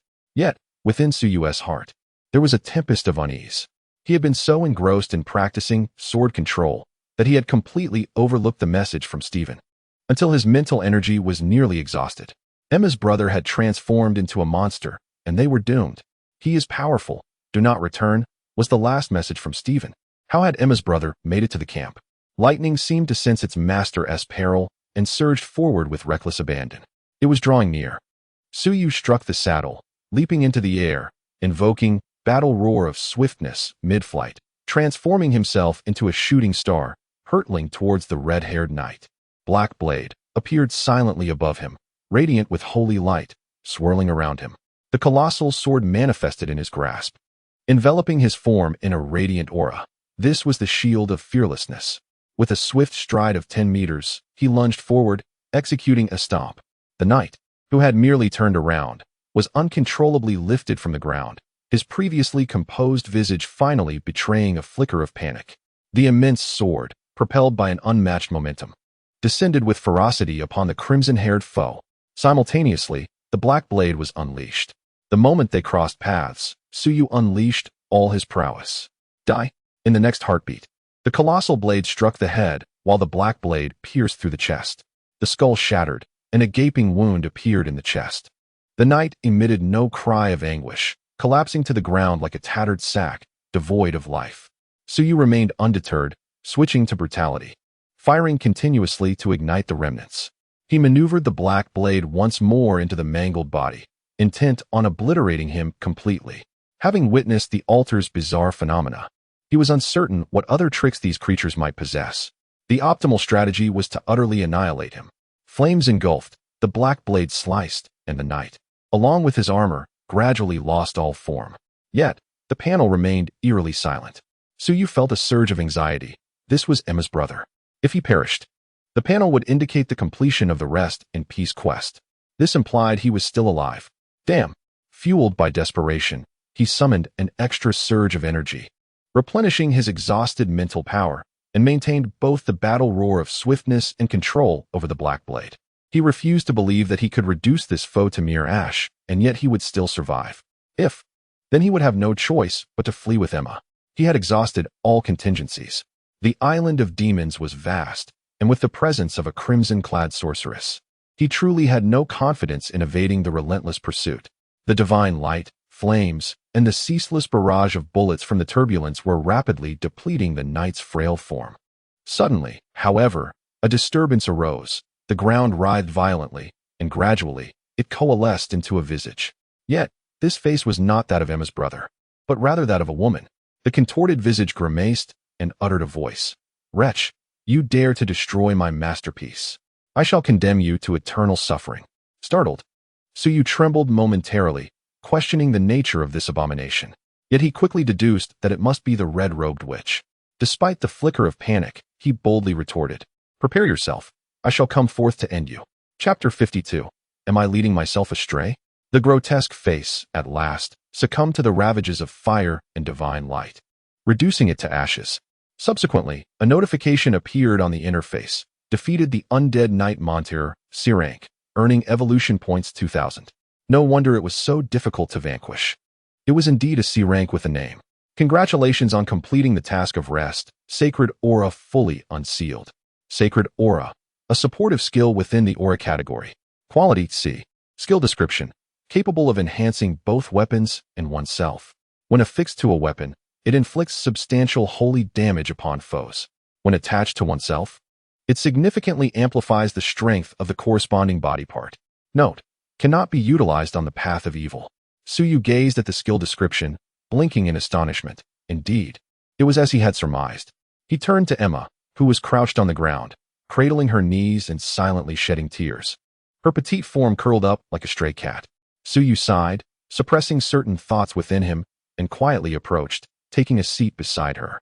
As he gazed at the ashes scattered on the ground, a wave of reflection washed over him. After all, he was her brother-in-law. Was it not a bit unkind to have left without so much as a greeting? Montier was 7 years my senior. Emma murmured. Our mother passed away at a tender age, and our father was perpetually inebriated. It was he who raised me. In my childhood, he would often carry me on horseback, teaching me the arts of swordsmanship and archery. If anyone dared to bully me, regardless of who it was, he would beat them to a pulp. He even contemplated confronting Sean before he announced the cancellation of the right to the first night. Suyu listened in silence, knowing that Emma merely needed an outlet for her emotions. He extended his hand, gathering the golden orb of light that hovered above the ashes. Courage, a supportive combat skill. Quality, C, significantly enhances strength and constitution for a maximum duration of 180 seconds, subject to mental power, with a cooldown of 10 minutes. Courage. Thank you. Suyu silently expressed in his heart, pulling Emma into his embrace. Emma rested her head on his shoulder, gazing blankly into the distance. He could have had a beautiful wife, a lady from an esteemed count's family on the continent, a girl who loved him fervently, and he loved her in return. That much was evident. However, the countess disapproved of him, claiming that he did not possess the demeanor of a nobleman and would bring shame to her lineage. At that time, he was leading me on a journey across the mainland, reluctant to leave me with my drunken father, while the countess insisted he return me. He steadfastly refused. Throughout my life, he has always been willing to sacrifice everything for me. Thank you. He can finally find peace. Emma turned her head, bestowing him with a radiant smile, and then sighed softly, murmuring, I truly wish this were merely a dream. Suyu furrowed his brow, the image of a contorted face surfacing in his mind, a glint of cold light flashing in his eyes. Triggering final task, the cursed one. Task details: eliminate the Scarlet Witch. Task rewards: 20,000 evolution points, 3 C-grade attribute potions, 1 Lord Scroll. Task nature: non-mandatory, may be ignored. Failure incurs no punishment. Friendly reminder: the completion of the final task will significantly influence the ultimate outcome. Suyu paused for 2 seconds, raising his gaze towards the direction of the castle. Initially hesitant, he now found no reason not to pursue her. Inside the castle, the Scarlet Witch ascended the winding staircase to the top floor. Most of this level was a balcony, with only one room. She disdainfully raised a hand to shield her face from the sunlight, and quickened her pace into the room. In the center of the room stood an exquisitely crafted wooden bed, upon which a burly middle-aged man lay with his eyes closed. Who could have imagined that the Duke's spear, the illustrious Viscount Sean, had been utterly depleted by indulgence, rendered weaker than a young knight? A cold smirk crept across the witch's face as she approached and straddled Sean. With a subtle lift of her hands, her crimson nails, sharp as blades, plunged deeply into Sean's chest. Not a drop of blood escaped from the wound. Sean's body visibly withered away. The witch tilted her head back, releasing a sigh of satisfaction. In the camp, Suyu relished a sumptuous lunch, the provisions naturally supplied by him. After a long and arduous return, he certainly could not afford to delay.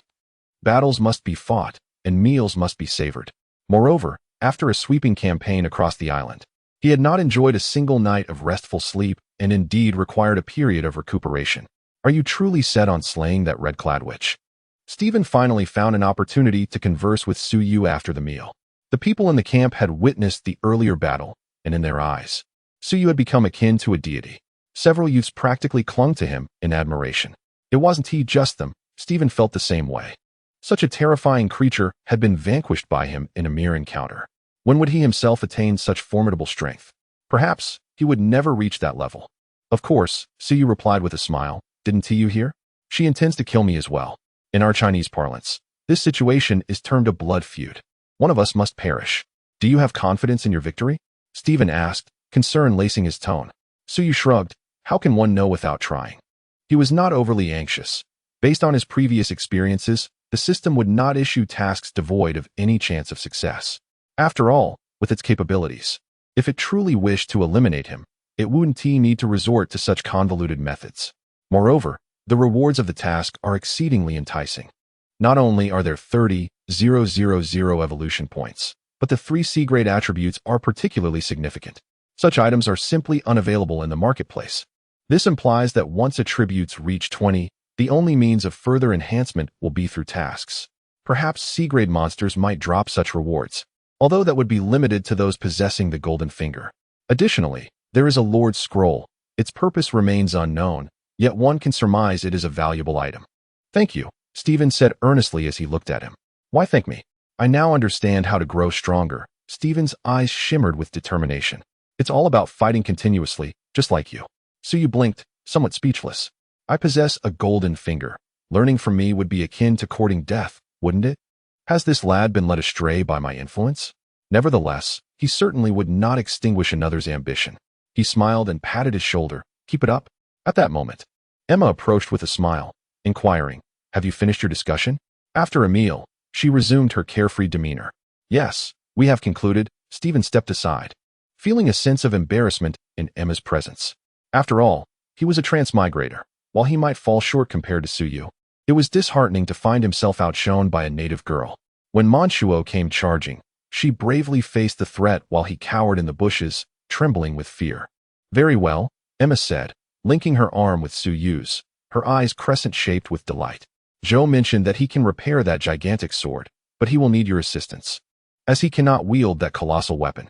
Chapter 53. The gigantic sword upgraded. All right, let us proceed. Zhou, the blacksmith on the island, is a diminutive old man in his 60s. Emma mentioned that he had intended to pass on his craft to his son and retire, but with the onset of calamity, his son was lost.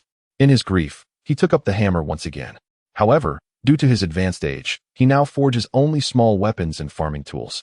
When Suyu arrived, he found Zhou squatting on the ground, furrowing his brow as he examined a massive sword. How did you manage to make it look like this? The old man inquired, tilting his face upward with a frown. After days of torment, the sword had become a shadow of its former self. Its blade riddled with nicks and its body slightly warped. Suyu shrugged. I used it to demolish a house. You actually used it for demolition, Zhou exclaimed, pursing his lips and shaking his head. If David were still alive, he would be heartbroken. Suyu chuckled. No matter how fine an item is, it is meant to be utilized. If I hadn't used it for that purpose, would you have preferred I kicked it? I certainly wouldn't have been able to do that. He squatted beside the old man. Emma mentioned that you could repair it. A hint of pride flickered across Zhou's wrinkled face. Repair? No, I intend to help you forge it anew. As he spoke, he dove into a nearby tent, rummaging through its contents while muttering to himself. David was quite the miser. He could never afford quality materials. This sword was made of mere ordinary steel. No matter how well he cared for it, it wouldn't be long before it would require my repairs again. Now that it's in your hands, heavens, I certainly hope this sword doesn't become useless. The old man emerged from the tent, struggling somewhat as he cradled a piece of dark metal the size of a fist. Suyu inwardly shook his head, questioning the old man's strength. Quickly, come help me hold this. Suyu approached nonchalantly and took it, feeling a slight burden on his shoulder. So heavy? He exclaimed in astonishment. For such a small piece weighed no less than 20 pounds. Valyrian steel, a rare metallic material, quality C. Suyu's hand trembled. It was unexpectedly a Class C item. This old man possesses something remarkable. Valyrian steel, the hardest metal in the world, even tougher than diamonds. A hint of sadness crept onto the old man's face. It was originally meant for his son, but now it would not be used. He lifted his gaze, fixing his eyes on Suyu, and said, do not let it go to waste. Suyu nodded earnestly, rest assured. Just then, another aged voice resonated nearby. Zhou, have you brought out the treasures from the depths? The speaker was an elder, even older than Zhou, clad in a black robe, his sparse gray hair meticulously combed. Hey, old friend, I was just about to seek you out. Zhou greeted the old man and introduced Suyu, Harry, the enchanter. A wave of surprise washed over Suyu. An enchanter? Enchantment? He hadn't anticipated that this camp harbored such hidden talents. It was no wonder the armor of those zombie knights was increasingly resilient. Impervious even to magnum bullets, it was enchanted. He promptly expressed his enthusiasm. It is a pleasure to meet you. Harry nodded in acknowledgement, bending down to inspect the great sword. What kind of sword do you desire? Huh? Suyu was puzzled. Zhou clarified. He is asking what type of sword you wish for. Heavy, fierce, unstoppable, capable of cleaving through anything, Suyu replied without hesitation. For that was precisely his reason for wielding a great sword. Harry straightened his back, hands clasped behind him, exuding an air of aloofness. Chuckling, Joe remarked while observing Harry's retreating figure, "It seems Harry is also prepared to invest significantly." "How do you know?" Suyu inquired, perplexed. That old man has only spoken 2 sentences to him, barely totaling 10 words, all while maintaining a poker face. I have collaborated with him for decades. That's simply his way. The fewer words he utters, the greater the undertaking. Just wait and see. Sure enough, it wasn't long before Harry arrived, carrying a wooden crate. The 2 elderly gentlemen each pulled up a stool and began fervently discussing the colossal sword. "Here, here, and here, I need you to create a curve. What about this area? Shouldn't we leave space for the resilient magic patterns?" "No, I intend to inscribe the resilience here, while this section will be for suppression." "Suppression?" "Yes. Indeed, it must correspond with this." Seeing the 2 elders deeply engrossed in their discussion, which seemed to entail considerable work, Suyu interjected with concern, How long do you think it will take? The Scarlet Witch should have already cleaned up. What if this drags on for several days? And she becomes impatient and leaves? I don't know." Harry shot him an irritated glance, responding curtly, "The prototype is ready. We should be able to complete it today." Joe laughed heartily. You know, no one has ever dared to urge Harry face to face, not even those illustrious nobles who come from afar. Suyu chuckled nervously. "Well, those who possess true ability are indeed formidable." With the plan finalized, Joe stoked the fire, and Suyu cheerfully allowed the 2 elderly men to direct him as they worked. Only he could lift such a massive piece of iron. Thanks to the blacksmithing skills he had previously acquired, the laborious task of wielding the heavy hammer was deftly handled by Suyu. As dusk descended, Harry completed the final magical engraving, laboriously straightening his back. A hint of emotion finally flickered across his otherwise impassive face as he turned to Suyu and said, "Come, give it a try." Suyu eagerly stepped forward, grasping the hilt of the colossal sword. Colossal sword, a massive melee weapon, quality C. Traits, rock solid, indestructible, unstoppable. Quality C. He was overjoyed. What a feat by those 2 old men. They had transformed a piece of ordinary iron, devoid of quality, into a C-grade weapon through sheer effort. He had previously thought that achieving D-grade was the pinnacle. It is worth noting that aside from spatial items with beneficial properties, any C-grade equipment in the marketplace was priced in the tens of thousands. For instance, the Black Blade, even with an upgrade scroll, would still require an additional 5,000, and purchasing it outright would start at a minimum of 30,000. Yet now, he had unexpectedly acquired a C-grade weapon for free. Suyu's lips curled into an uncontrollable smile, unable to contain his delight. His gaze upon the colossal sword was even more fervent than when he beheld the unveiled Emma. It was simply stunning. The original bare steel had transformed into a sleek gray, exuding an air of sophistication. The intricately engraved magical patterns added an extra layer of mystery. Thanks to the incorporation of an entire block of Valyrian steel, Xiao sacrificed some thickness to elongate the blade, achieving a length of 1 meter and 80 centimeters. With the hilt included, it surpassed 2 meters. The width had also increased significantly. In Xiao's words, it could serve as a shield in emergency situations. Weighing in at 220 pounds, it was crafted to match Suyu's wrist strength. The enormous blade, despite its size, possessed an undeniable elegance. The 2 elderly craftsmen not only excelled in their craft, but also exhibited a remarkable sense of aesthetics. "What do you think? Quite impressive, isn't it?" Xiao inquired as he approached, rubbing his sore back. "Not just impressive, it's absolutely magnificent," Suyu exclaimed sincerely. "That's excellent," Xiao replied, patting his shoulder, a hint of malevolence appearing on his wrinkled face. "Take it, and slay that wretched woman." Chapter 54. Have you cleaned up? The following noon, at the foot of the castle, Suyu dismounted and turned to Emma, saying, "You should go back." "No," Emma stubbornly shook her head. "I will wait for you right here." Suyu merely pursed his lips, choosing not to argue further. If she refused to leave, so be it. The island was not vast, and if he were to perish, her location would make little difference. Initially, he had intended to sneak away early in the morning, but Emma had clung to him like an octopus, leaving him no opportunity to escape. By the way, the sacred fighting spirit was indeed remarkably effective. It was said that this technique was developed by a certain pope from a bygone era, One could only wonder how he would react upon learning of its current application. Perhaps he had entertained similar thoughts himself? Su Yu's mischievous musings eased the tension that had built before the impending battle. The path up the mountain was deserted. The colossal castle looming against the sun like a monstrous beast, poised to devour those who dared approach. Su Yu took a deep breath, his steps growing increasingly resolute. He raised a hand to wipe his eyes, and as he opened them once more, a glimmer of determination shone within. The sacred fighting spirit not only pierced the darkness, but also revealed every minute detail with clarity. The castle was constructed in accordance with the standards of a defensive fortress, with treacherous mountain paths that made him skeptical of any lack of ambush. According to Emma's estimation, at least 20 knights were concealed within, all formidable adversaries. After advancing a short distance, a cold smirk appeared at the corner of his mouth. "Come forth." With a sudden stomp of his right foot, shadows stumbled out from the roadside. Su Yu leisurely clasped his hands behind his back, wielding the black blade to shatter their skulls. He then raised his hand, and the radiant orbs released by the knights surged towards him like moss drawn to a flame. Indeed, it was possible. Su Yu chuckled softly. He had tested this the previous night. The ability to control not only the black blade, but all sentient objects was within his grasp. For instance, the colossal sword could also be commanded, albeit with considerable effort.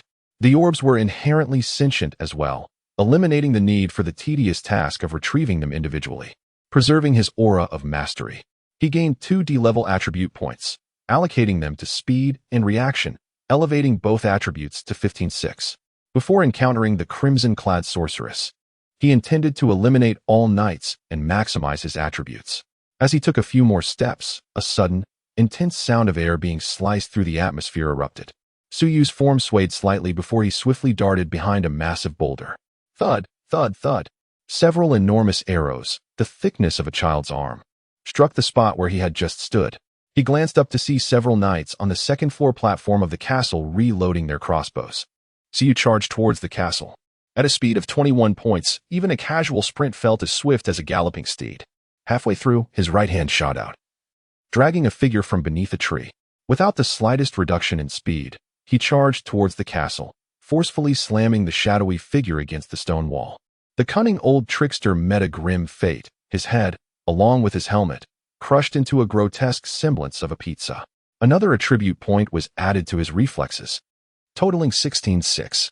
Subsequently, his entire form gradually faded into the shadows until it vanished entirely. The game had commenced. On the 3rd floor of the castle, the red-cloaked sorceress sat at her table, her gaze fixed upon the crystal ball in her hands. Compared to before, she appeared to have regained a semblance of youth. Within the crystal orb, the figure of Su Yu flickered continuously, revealing the final moments witnessed by the knights before their demise. Most images flashed by in an instant, none of them resembling any semblance of a worthy opponent. His lethal strikes were ruthless and decisive, devoid of any hesitation. He had indeed grown stronger. A perplexed expression flickered across the sorceress's exquisite face. How could one individual evolve so swiftly? What could be the reason behind this? As the last knight on the 1st floor fell, Su Yu's figure reemerged, toying with a ring in his hand. Titan, wearable item, quality, D. Equipping grants 2 to Constitution, 3 to Wound Recovery. With both a necklace and a ring now acquired, he pondered if there were other accessories to discover, such as bracelets or belts. It was increasingly reminiscent of a game. There were a total of 11 knights on the 1st floor, and aside from this ring, they had bestowed upon him an additional 10 D-grade attribute points. Allocating these points and adorning the ring on his right pinky, his attributes transformed to Strength 20/6, Constitution 14/6/2, Stamina 14/6, Speed 17/6, Reflexes 20/6, and Spirit 18/6/2. Additionally, he retained 2 D-grade attributes as reserves, serving as health and mana potions. Su Yu ceased his concealment, brandishing a colossal sword, and struck the wall behind him with the hilt. The fortification, constructed of massive stones, trembled as if besieged by a battering ram, the entire castle resonating with the impact. One of the traits of the formidable sword was its capacity to significantly amplify the force of his strikes. 3 knights descended the staircase in haste, prompting Su Yu to retreat a few steps to create space. It was time for the great sword to unleash its ferocity. With a sweeping motion, he swung the sword, unleashing a blinding arc that belied its size. The three knights were swiftly transformed into six, cleaved in twain. Another remarkable attribute of the sword, unmatched in sharpness, rivaled even that of the famed Black Blade. Observing the three half-knights crawling towards him, Suyu felt a twinge of ennui. Another 3 evolution points. This time, he allocated them entirely to speed, elevating it to 26. With this, he had maximized the 3 most crucial attributes for combat: strength, speed, and reflexes, each reaching the threshold of 20. When factoring in his military rank and the enhancements from accessories, alongside other attributes, he had fully ascended to the C-rank echelon. He ascended the staircase, where on the second floor, 5 knights stood in a circle under the sunlight, back to back. Suyu smiled faintly. You fellows are quite cautious. The knights on the first floor had fallen victim to his stealthy ambush, and it was evident that these knights had received some form of directive. Rather than charging recklessly, they arrayed themselves to block the staircase leading up. Suyu rested the great sword on his shoulder and approached deliberately. The knight positioned at the center stepped forward, struggling to articulate each word. We can talk? His voice was hoarse, akin to a worn-out saw scraping against wood, an agonizing sound to behold. So you raised an eyebrow, pondering, what are we discussing? We can collaborate. I can elevate you to kingship. Kingship? Huh. So you chuckled softly. I have no interest in conducting business with a corpse. It reflects a lack of sincerity on your part. With that, he abruptly swung his sword. The massive blade, combined with his arm's reach, extended his attack range to over 3 meters, effortlessly severing the heads of 5 knights. What a thrill! Suyu exclaimed with delight. At this moment, he could confidently assert that D-grade monsters posed no threat to him. Yet another 5 evolution points gained. Kicking aside the lifeless bodies, he ascended the stairs, allocating 2 points each to his physique and endurance. Since the Scarlet Witch wished to negotiate, it indicated her vulnerability. She had grown fearful. Just yesterday, she had threatened his utter destruction, yet today she seemed to cower. Indeed, women can be so capricious. Upon reaching the 3rd floor, he found the door ajar, revealing the witch standing within, slightly turned, her hands poised gracefully at her abdomen, exuding an enchanting elegance. Suyu's gaze unabashedly roamed over her form. It must be said, in terms of mere appearance, this woman was strikingly beautiful and alluring to an almost scandalous degree. He grinned, his smile warm as he inquired, "Are you clean?" Chapter 55. Is this divinity? This utterly frivolous remark did not stir the Scarlet Witch's countenance. She offered a slight smile and executed a perfect curtsy towards Suyu, her demeanor poised and impeccable. Yet, the loose, low-cut red dress she wore betrayed hints of allure with her every movement. Honored warrior, I am Sophia Diovis. If you have traversed the land, you should recognize the significance of this surname. Oh, is it truly remarkable? With a sly smile, Suyu suddenly lunged forward. In the next instant, the crimson-clad witch was pierced through the chest by a massive sword, impaled against the wall. I know your sister. Suyu sneered, observing the witch's anguished expression. Does it hurt? You know pain, too? The witch trembled, lifting her head to force a smile. Diovis is of the Galan dynasty, a member of the royal family and the sovereign of 9 nations. We can collaborate. You shall become a king, the king of all the world. I would rather not be your king, Suyu retorted, delivering a sharp slap to her face, the sound of her slender neck cracking echoing in the air. Blood spurted from the witch's mouth as she struggled to realign her head, a flicker of fear gleaming in her eyes. From the moment Suyu appeared, she had unleashed the most potent of seductions, her greatest asset in traversing this world, one that no man had ever withstood. Yet, to her astonishment, Suyu remained utterly unaffected. Could it be that he does not fancy women? The radiant glow of the massive sword interrupted her thoughts as divine energy began to sear her body. Unable to contain herself any longer, the witch cried out in agony. Strangely, Suyu discerned a hint of pleasure amidst her suffering. What a true gem! Just as he prepared to shatter her skull with his black blade, a shadow suddenly surged from within her, lunging towards his forehead. This is your doing. I shall destroy you. The shadow was none other than a diminutive version of the crimson-clad witch, instantly invading Suyu's consciousness. Alarmed, he exclaimed, "What on earth? Is this soul projection? Possession?" Anger surged within him. "My consciousness is not a garden for you to trample." He pursued her into the depths of his mind, only to be left in stunned silence. Originally, his mindscape was devoid of anything save for a few skill icons, but now it bore the presence of a colossal gallows. The red-cloaked witch, who had intruded upon his mental realm, found herself ensnared upon this very structure. To be precise, she was bound. Her form contorted into a grotesque semblance akin to a shrimp. This posture struck him with an inexplicable sense of familiarity, reminiscent of the many instructors he had encountered before his transmigration. Suyu, befuddled, pondered the peculiar circumstances. Was this some form of trial? Which wayfarer could withstand such an ordeal? Why?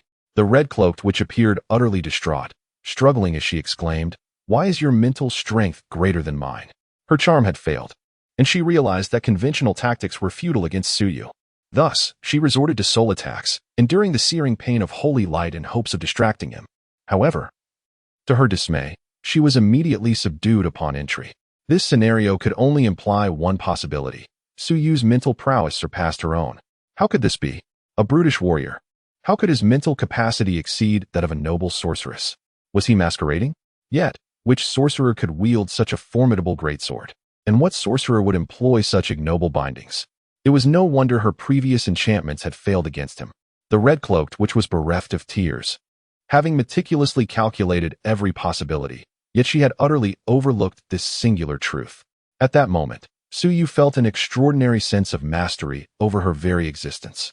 It seemed that with a mere thought, he could reduce her to ashes. This was the true essence of life and death. He approached her with curiosity, inquiring, "How did you manage to bind yourself in such a manner?" The crimson-clad witch, fraught with urgency and fury, struggled vehemently, the ropes binding her growing ever tighter. "You cannot slay me. I have already sacrificed my soul to the demon god. He will not permit his offering to be destroyed," she proclaimed. "Is that so?" Suyu chuckled softly. "I am rather timid, particularly when faced with threats. Therefore, perish." With a mere thought, the crimson witch let out a wretched scream as she transformed into a wisp of azure smoke, her essence dissipating into the ether. This woman was far too malevolent. He could not allow her to linger within his consciousness. Eliminated the crimson witch, Sophia Diovis, Class C, and acquired evolution points 3000. Congratulations on completing the final mission of this instance, the Damned. Rewards: evolution points 20,000, Class C attribute elixirs 3. Lord's Scroll 1. Congratulations on leveling up to Sergeant Major, 86,471,000. Rank bonus. All attributes 7, permission C. Hiss, he had grown even stronger. Yet, before he could revel in his triumph, a terrifying presence suddenly enveloped him, and a colossal figure emerged from the mist at the periphery of his consciousness. Suyu was taken aback. What is this? Is there truly a demon god? He had partially believed the witch's words, though he remained indifferent. After all, he was a transmigrator. He would return to the fallen city by tomorrow night. What nonsense about a demon god could it possibly pursue him? Yet, he never anticipated that the entity would arrive so swiftly. Are the deities here so idle? Suyu instinctively attempted to withdraw from his consciousness, only to be horrified to discover that he seemed to be ensnared. "Oh no, I am doomed." The towering figure emerged from the mist, its thunderous footsteps resonating within Suyu's mind, nearly causing him to faint. He strained to lift his gaze, finally discerning the form before him. A bull-headed creature, towering over 100 meters, wielding a colossal serrated axe stained with blood and rust. Is this a deity? In that moment, Suyu's heart was consumed by helplessness, swiftly followed by an overwhelming fear rising from the depths of his soul.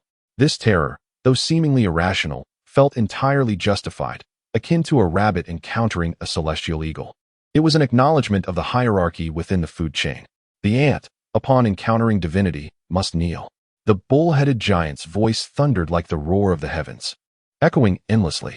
Suyu's knees began to buckle uncontrollably, igniting a fierce anger and profound shame within him.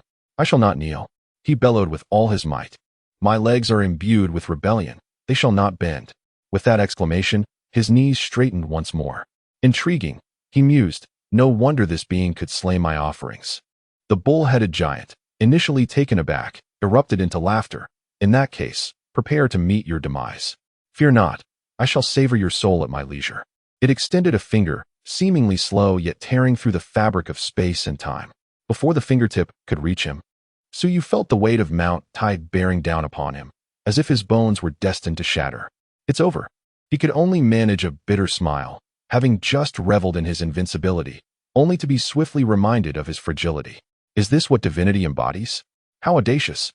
Suddenly, A cold voice echoed from behind, and the bull-headed giant's outstretched finger, along with half of its palm, disintegrated in an instant. The oppressive weight upon Suyu vanished entirely. The Minotaur recoiled with a wretched cry, his eyes wide with terror, his colossal form trembling uncontrollably. "It is you, my lord. You are alive. I regret disappointing you." The cold voice betrayed no hint of emotion. "I dare not." The Minotaur's knees buckled, and he nearly prostrated himself. "Do not kneel before me. You are unworthy." An overwhelming aura erupted behind Suyu, sweeping past him towards the Minotaur. Chapter 56. Not only acquainted, but quite familiar. This presence was silent and formless, yet it looked down upon everything with supreme arrogance. No. The Minotaur could only emit a final, despairing wail before being utterly annihilated. Is he truly dead? Suyu was utterly bewildered. The enormous creature that had just been so boastful had vanished without a trace. Not even a remnant left behind. Not even a fleeting moment for a casual observer, it seemed. Who, then, is this divine being behind me? The voice sounded distinctly feminine. Nuwa, Jingwei, the Queen Mother of the West, Guanyin, the Nine Heavens' mysterious maiden, the White Snake, the Seven Fairies. Suyu mentally traversed the list of all female deities he could recall as he slowly turned around. Halfway through, a sense of trepidation washed over him. Surely she would not mind my gaze upon her true form? What if, in her displeasure, she decided to cast me aside? After all, in her presence, I am but an insignificant ant. He felt a deep reluctance to engage with such a being. After all, accompanying a monarch is akin to accompanying a tiger, let alone a deity. One misstep could lead to an untimely demise, and this particular entity clearly possessed a ruthless disposition and spoke little. Steeling himself, he turned fully around. And there he stood, frozen in astonishment. Familiar. Not merely acquainted, but intimately so. The divine figure behind him was unmistakably the AI girl from the newcomer's reception of the Fallen City, 7J. During his days in the Fallen City, aside from dining, training, and playing games, he had spent his time engaging in casual conversations with this artificial maiden. Her temperament was remarkably amiable. Not only did she answer every question, but she also curated his meals with utmost care. Wait, that is not right. So you suddenly realized that this wasn't he/her. Although she bore an identical resemblance to 7J, her aura was entirely distinct. This was, of course, a mere observation. A being capable of effortlessly vanquishing deities could hardly resemble a mere receptionist. Nevertheless, the familiarity of her visage calmed his anxious heart. Even if she was not 7J, there was undoubtedly a connection to her. Suyu mustered what he believed to be the most decorous smile and sincerely expressed his gratitude. "Thank you." 7J blinked expressionlessly, a tiny curve slowly forming at the corners of her lips. She smiled. She actually smiled at me. Suyu felt a profound sense of relief. While she may not possess the warmth of 7J, her ability to smile was certainly a promising sign. She appeared to be quite amiable. "How may I address this enchanting lady?" he inquired, taking an opportunity to delve deeper. With a teasing glint in her eyes, 7J countered, "Haven't you seen me before?" So you hesitated before asking, "Are you truly 7J? No, wait." He quickly pieced it together. "Fallen City. You are the creator of the Fallen City." A more pronounced smile graced 7J's face, an implicit acknowledgement of his revelation.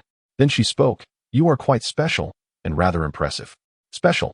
So you let out a couple of awkward chuckles, feeling somewhat guilty. She likely already knew about his extraordinary advantages. He declared with righteous fervor, "I am incredibly brave." 7J chuckled softly, shaking her head. "Strength is merely one facet. You shattered that crystal ball, and for that, I am pleased." A moment of bewilderment washed over Suyu, as if he began to grasp her intent. Indeed, he too had been stirred by the tragic fate of the woman on the altar, acting impulsively in that moment, and later felt a twinge of regret. With her hands clasped behind her back, she gazed into the mist ahead, pausing in silence before she spoke. "That beast was 100 times more formidable than you. With a mere nod, it would have devoted itself to my service. Yet, I chose you over it. Do you understand why?" Suyu blinked in silence, realization dawning upon him. So, even deities engage in psychological manipulation.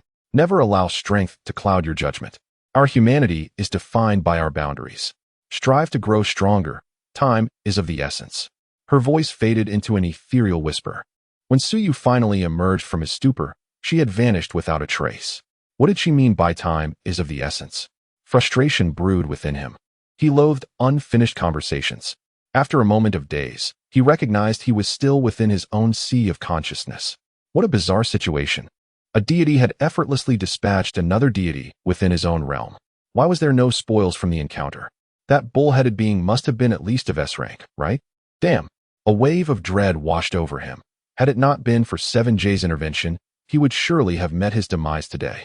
As for why 7J acted, he had his suspicions. The destruction of the crystal ball was undoubtedly a primary reason, as she had explicitly stated. However, beyond that, it seems there are also children fighting, with adults refraining from intervening. After all, he had attracted the deity's attention due to his task as the puppet master behind the scenes. He surely would not allow him to perish in vain. Realizing this, Suyu felt his spine stiffen with newfound resolve. It seems I have connections above.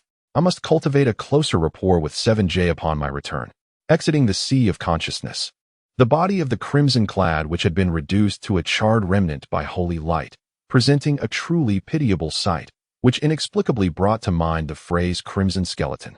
To be fair, in terms of mere appearance, this which was undoubtedly the most captivating woman he had ever encountered. Yet, her heart was as venomous as a serpent. He collected the golden light orb from the ground and crushed it, revealing a perfectly round crystal sphere in his hand. Suyu frowned. Another sphere? Could it be yet another malevolent artifact? Detection crystal, auxiliary item, quality C, capable of observing the conditions of any location nearby, disregarding any obstacles. Observation range is influenced by mental attributes.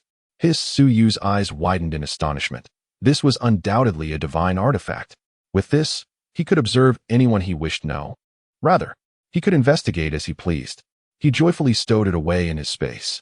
After exploring the castle, both upstairs and downstairs, including the dungeon, and confirming that no treasures were overlooked, he made his way outside.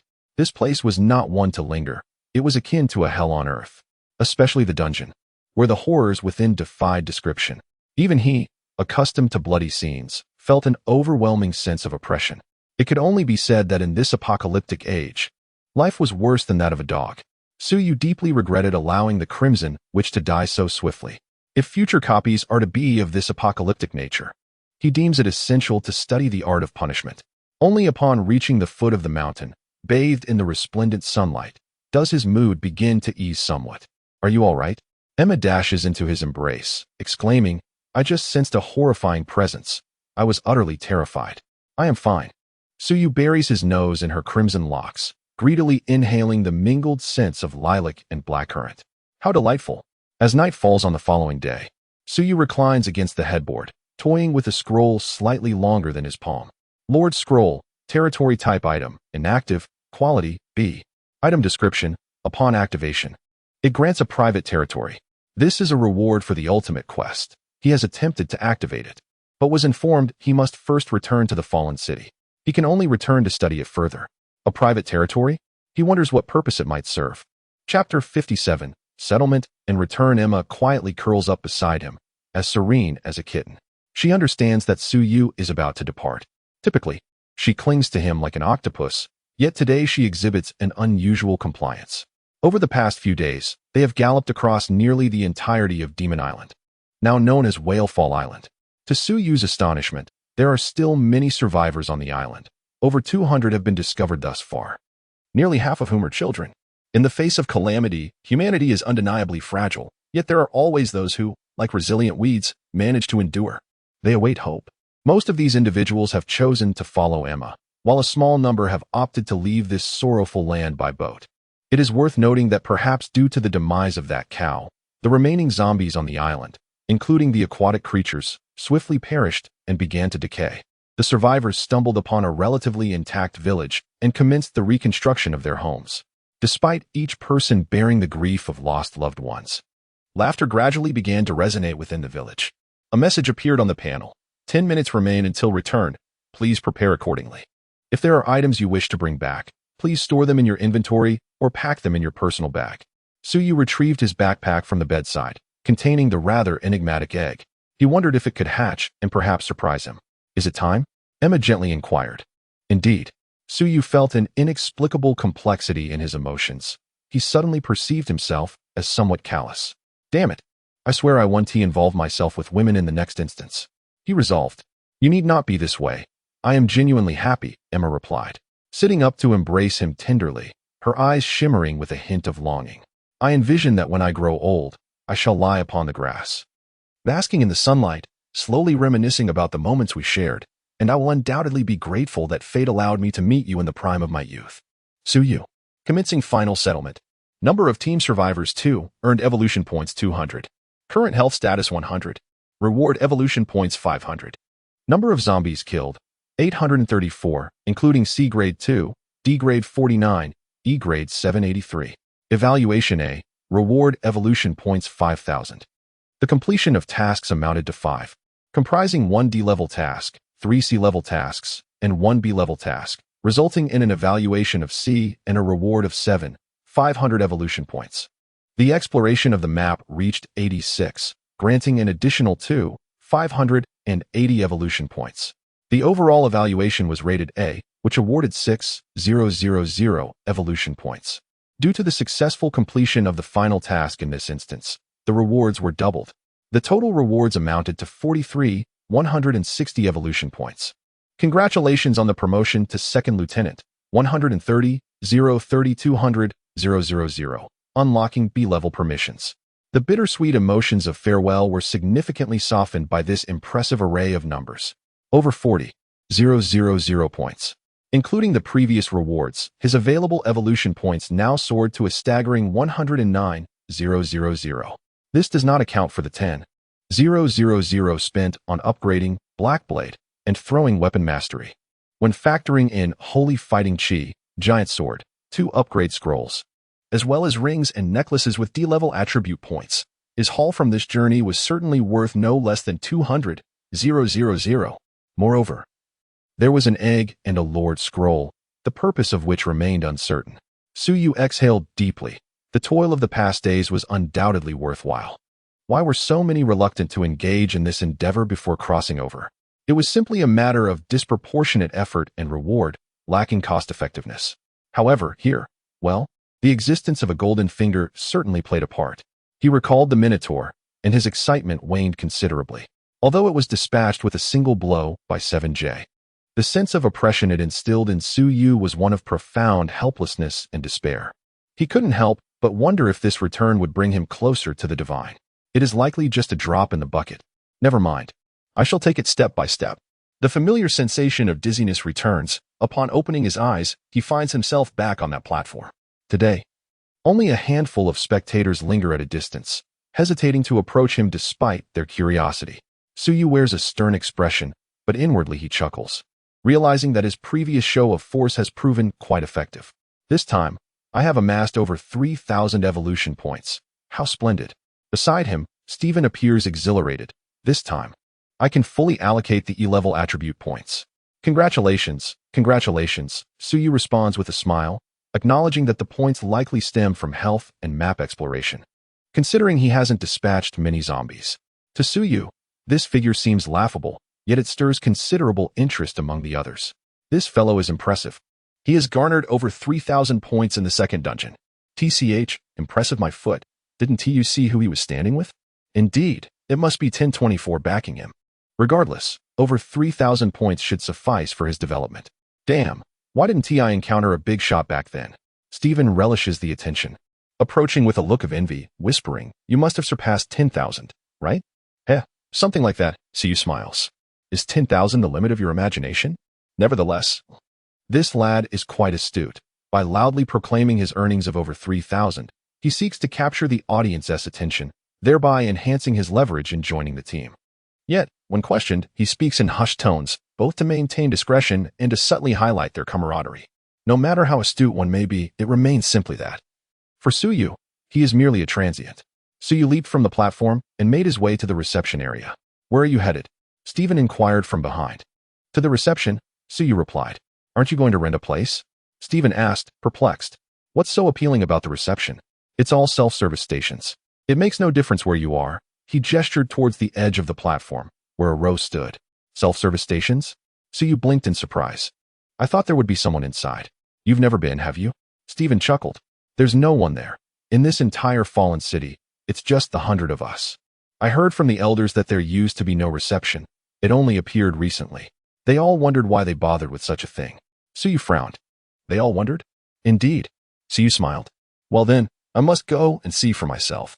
Suddenly, as if he had an epiphany, Stephen whispered, I understand now. You've gained too much this time and wish to remain inconspicuous. Don't worry, I'll keep your secret. Suyu patted his shoulder, amused by the boy's imagination. Now I see the purpose of the reception, Stephen remarked enviously. It's meant for someone of your stature.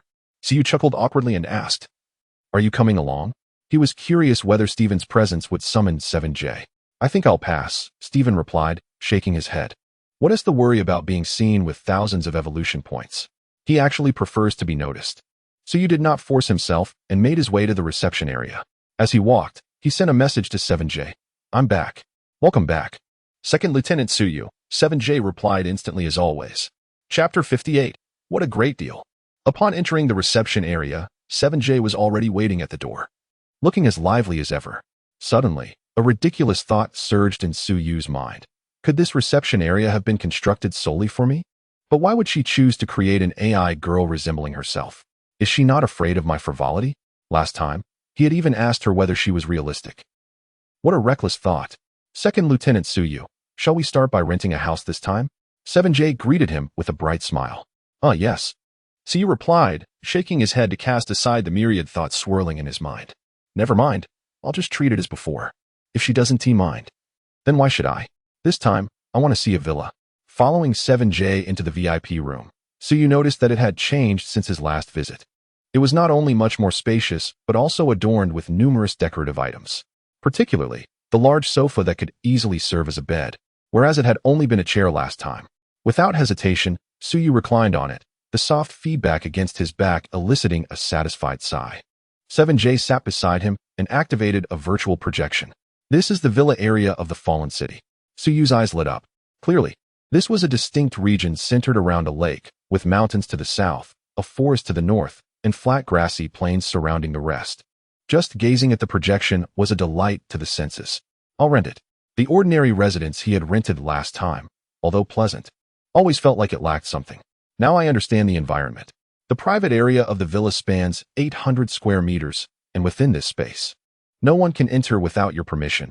However, the exterior is communal. Communal? Are you implying that I may encounter neighbors? In contrast to the previous ordinary residences, which essentially provided a solitary space, one might even suspect that the view outside the window could be fabricated. The villa district, however, undoubtedly exists in reality. Indeed, all the residents of the villa district are exceptional traversers, and I believe you will get along splendidly. How many individuals currently inhabit the villa district, including yourself? There are only 2 today. Is that so? Just one other person resides here? How do these individuals manage? The longest has been here for 6 months. Are they merely idling about? 7J explained. Thus far, a total of 6 individuals have moved into the villa district, while the remaining 4 are still within the instance. Barring any unforeseen circumstances, 2 of them will return before your next instance. So, they are engaged in instances. Nonetheless, it seems rather absurd that there are only 6. It may become livelier in the future, 7J added. How so? The City of Decay has completed its trial operation phase and will gradually increase its capacity. Suyu chuckled, so we are still beta testers.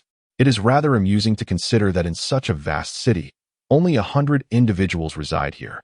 It would be more appropriate to rename it the Village of Decay. Please select the location of your villa. Right here will suffice. Suyu indicated towards the area nestled between the northern mountains and the lake. It would be pleasant to hike and fish in my leisure time. Moreover, the principles of feng shui are favorable, with the residence situated to the north and facing south, backed by mountains and facing water. One could say that not only is it an excellent dwelling, but even burial here would yield blessings for future generations, enveloping them in prosperity. It is indeed a splendid location, and coincidentally, another individual resides nearby. Really? Suyu expressed astonishment, pondering how such a vast area could accommodate merely 2 people. Might I inquire who it is? You have met her, Sophie. Ah, how fortuitous. Suyu chuckled softly. Do you wish to change your location? 7J inquired with concern. Suyu shook his head. She is not a tiger. Why would I need to relocate? Very well. Please select your villa style. The standard template is complimentary, while a bespoke design would require an additional payment of 500 evolution points. Can modifications be made after moving in? Upon receiving an affirmative response, Suyu nonchalantly remarked, "Then I shall opt for the standard." "Excellent. Your villa has been completed. You may return home at your convenience via the panel. Wishing you a pleasant stay." Suyu did not rush to depart. Instead, he retrieved an egg from his backpack. "Do you know what creature this egg belongs to?" 7J shook its head. "I am unaware." "You do not know?" Suyu blinked, tentatively asking, "Perhaps you could inquire with the higher authority?" "The higher authority?" 7J furrowed its brow. "I do not comprehend your meaning." "Ah, it's nothing. Nothing at all." Suyu chuckled, shaking his head. "I was overthinking, however." He soon noticed that 7J's demeanor had abruptly shifted to a chillier disposition, its aura transforming accordingly. A pair of enchanting eyes gazed at him, an enigmatic smile playing upon their lips. "You may keep it for now," she said softly. "Hatching it at this moment would be beyond your capabilities. When the time is right, I shall inform you." Startled, Suyu shuddered, nearly dropping the egg he held. Goodness, was this a ghost? No, it was a divine manifestation. He had merely intended to indulge in a jest, never expecting such a supernatural occurrence. The abruptness of it all was overwhelming for his heart. In the blink of an eye, 7J reverted to her sweet and charming demeanor, a smile gracing her lips as she appeared momentarily dazed, her gaze clear yet vacant. Suyu silently placed the egg back into his backpack. Not being able to control it was a blessing. It must surely be of superior quality. Contemplating, he retrieved the Lord's scroll, offering it with an apologetic grin. "Could you assist me with this as well?" Since she was already summoned, he presumed she must be rather unoccupied at that moment. "Shall I help you activate the Lord's scroll?" she inquired. "Ah, no need for that this time. 7J can manage it herself." This could become troublesome. Without any visible effort on her part, the scroll in Suyu's hand vanished in an instant. "Done. Is that all?" Suyu exhaled, opening the interface to discover a new option labeled Territory. 7J kindly elaborated, "The territory can only be accessed within the fallen city. It cannot be utilized within instances." "I understand." With the necessary matters concluded, Suyu decisively rose to take his leave. Divine manifestations indeed. He vowed never to engage in the training of AI maidens again. Yet, he lamented the loss of such a delightful pastime. If the standard version was this impressive, how exhilarating must the customized version be? Suyu strolled merrily around his splendid villa, unable to bring himself to a halt. The living room, the balcony, the garden, the swimming pool, what a sight. Stepping outside, he was greeted by the azure sky and billowing clouds, the verdant hills and crystal-clear waters, with the fresh air imbued with the fragrance of grass and blossoms enveloping him. Suyu inhaled deeply, only to realize he might be a tad lightheaded from the oxygen. In the front yard, a transparent display screen floated before him, revealing the current temperature at 24 C, humidity at 52, atmospheric oxygen content at 23, carbon dioxide concentration at 450 ppm, PM2, 5 level at 0 GM, wind force at level 2, and UV intensity at level 2, a gentle reminder to apply sunscreen. Everything was perfectly tailored to human comfort. At 200 a day, he felt he had struck gold. As he exited the front yard and gazed upon the mirror-like emerald surface of the lake ahead, Suyu's eyes ignited with fervor. In that moment, all thoughts of enhancements, equipment, and territory dissipated into thin air. One singular desire remained in his mind: fishing. He was determined to fish. The treacherous mountain paths of Shu were of no concern to him. He dashed back into the living room and, using 3 evolution points, procured an entire set of top-tier fishing gear from the marketplace. After changing into a fresh ensemble, a white tank top, a floral shirt, beach shorts, and flip-flops, he slung a massive backpack brimming with fishing equipment over his shoulders, excitement coursing through him as he made his way to the lake. Why not store it in the storage space? That thought made him chuckle. What kind of angler would he be if he didn't carry his gear? As he walked halfway, he heard a commotion behind him. Turning around, he spotted a pastel green golf cart leisurely approaching. It was the new neighbor. Sophie, too, was dressed casually today, donning a sun hat, sunglasses, and a light yellow floral dress. The scene enveloped Suyu in a sense of surrealism. As she drew closer, he discerned that, remarkably, she too donned a pair of flip-flops. Her petite feet appeared fair and delicate. Oh, what a distraction. Women only hinder my fishing endeavors. He mustered a perfunctory smile and greeted her with a casual hi, before turning away to continue on his path. Where are you headed? Sophie inquired, refusing to depart. As she maintained her presence alongside him, extending an invitation. Would you like a lift? Suyu initially contemplated declining. Yet carrying a hefty backpack while she leisurely followed in her vehicle seemed rather foolish. Why didn't I think to purchase a car for convenience? Am I out of my mind riding a horse? Placing his bag in the back seat, Suyu settled beside Sophie. Where to? She asked, her demeanor still languid. As she pushed her sunglasses down slightly to reveal her eyes, smiling as she queried, You're not going fishing, are you? Of course, Suyu replied matter-of-factly. What else would one do in this weather? Sophie blinked, her expression peculiar, as if she were stifling a laugh, before she remarked, You're being a tad rude. You know. What do you mean? Suyu asked, perplexed. As your new neighbor, shouldn't you come and pay me a visit first? Visit you? With that time? How many fish could I catch? Suyu responded generously. Is that so? Sophie chuckled lightly. All right then, I shall await your catch. What tone is that? Suyu felt a surge of indignation. While one may question my character, my fishing prowess ought not to be doubted. Yet Sophie deftly shifted the topic. What are your plans? Haven't you received any team invites? Or do you intend to establish one yourself? Suyu pursed his lips, expressing his disinterest. I prefer to operate independently. The indigenous people in the dungeon are already troublesome enough. Why would I want to lead a team? I haven't lost my mind. He chuckled, retorting, Is this an invitation? Sophie shrugged. I merely wish to offer you some recommendations. It seems unnecessary now if you are not interested in joining a team. Soon, they arrived at the lakeside. Suyu alighted from the vehicle and, out of courtesy, inquired, Where are you headed? I'm going to gather some wild mushrooms for dinner. I'll cook your fish.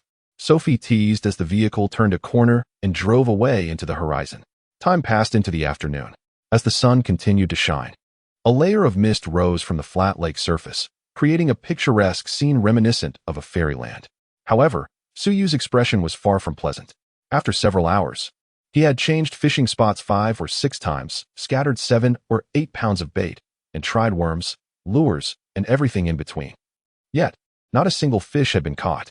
He could clearly see fish swimming in the lake. Why wouldn't they bite? This is infuriating. He suddenly recalled Sophie's expression. Could it be that she already knew there were no fish to catch in the lake? Damn. He pondered whether there were live fish for sale in the marketplace. No, he needed to report this to 7J. There must be a bug. There was surely something wrong with the fish in the lake. A notification popped up on the interface, revealing a message. User 127 has sent a friend request. 127? If memory serves, that would be Sophie. Accepting the request, he read her message. The ingredients are ready. I'm just waiting for your fish. Do you prefer it boiled or steamed? Suyu mumbled to himself. This woman is utterly wicked. Yet, Sophie had neither gathered mushrooms nor found live fish for sale in the marketplace. For dinner, we indulged in steak, a tomahawk, and spicy crayfish. The steak was ordered by Sophie, and Suyu sampled a few bites, finding the flavor quite delightful, yet something felt amiss. Consequently, he procured a generous portion of crayfish, leaving Sophie both astonished and speechless. However, her body betrayed her, as she devoured the majority of the crayfish. Women, indeed, are capricious. She had initially expressed disdain for them. Didn't you say crayfish were akin to insects? Yet, you enjoy them more than I do, Suyu teased, feeling a sense of playful vindication. Sophie, with deliberate grace, wiped her fingers clean and tossed him a black object. I want to take advantage of you. Suyu caught it. It was a palm-sized disc, enveloped in what resembled a display screen, exuding a sense of technological sophistication. What is this? He inquired. It's a cross-domain transmitter, Sophie elucidated. With it, you can communicate with people outside while in a dungeon. Impressive, quite a practical device. Where did it come from? He asked, noting it wasn't something from the marketplace. Otherwise, Sophie would have simply instructed him to purchase one. It was a gift from someone else, she replied, elegantly sipping her post-dinner sweet wine. It's a reward from a future world dungeon. She added, Don't lose it. There are only a few of these. Thank you, Suyu said, not wanting to appear overly sentimental as he stowed it away in his storage space and rose to take his leave. No need to see me off. Their meal was a simple affair, devoid of much conversation, aside from their playful banter over the crayfish. No discussions of dungeons, no inquiries about evolution. Nor romantic entanglements, just a tranquil interlude. Upon returning home, Suyu approached the terminal in the living room. After a moment of relaxation, it was time to attend to serious matters. The screen displayed his information. ID, 1024, age, 28, rank, 2nd Lieutenant, 129,632,000. Military rank bonus. All attributes 9. Authority, B. Strength, 29. Constitution, 16, 92. endurance 16, 9, speed 29, reflexes 29, spirit 18, 9-2. Available evolution points 108597. Available D-class attribute points 3. Available C-class attribute points 3. Skills: Sword Mastery C, Divine Combat Aura C, Courage C, Foresight C, Fearlessness D, Charge D, Trample D, Whirlwind/D, Dark Vision D, Stealth D, Battle Roar of Swift E, Basic Firearm Proficiency E, Basic Swordsmanship E, others omitted. He opened the enhancement interface, filtering out those below B class. General, Combat Aura, Magic, Bloodline, Xianxia. Without hesitation, he chose the Xianxia category, not only out of preference but also due to necessity. With deities emerging, how could one hope to compete without cultivating immortality? Magic treasures, cultivation techniques, materials, elixirs. Half an hour later, he silently returned to the main interface. B class was beyond his reach. Even the simplest item cost hundreds of thousands. It would be wiser to search within C class. However, it was not without its rewards, as he at least clarified the direction of his enhancements. Soon, he set his sights on a goal: Divine Forging Technique, an introductory cultivation method in the realm of immortality. Quality C, price 50,000. Upon completion of the learning process, one shall experience a comprehensive enhancement of their capabilities, alongside the unlocking of the True Essence attribute. This item is equipped with the innate abilities of True Essence Shield and External Consciousness Projection. The reason for my selection lies in the existence of its upgraded version, the 100 Veins Refinement Technique, within the realm of B-grade items. In the Fallen City, the elevation of one's martial prowess does not rely on mere practice, but rather on the expenditure of evolution points.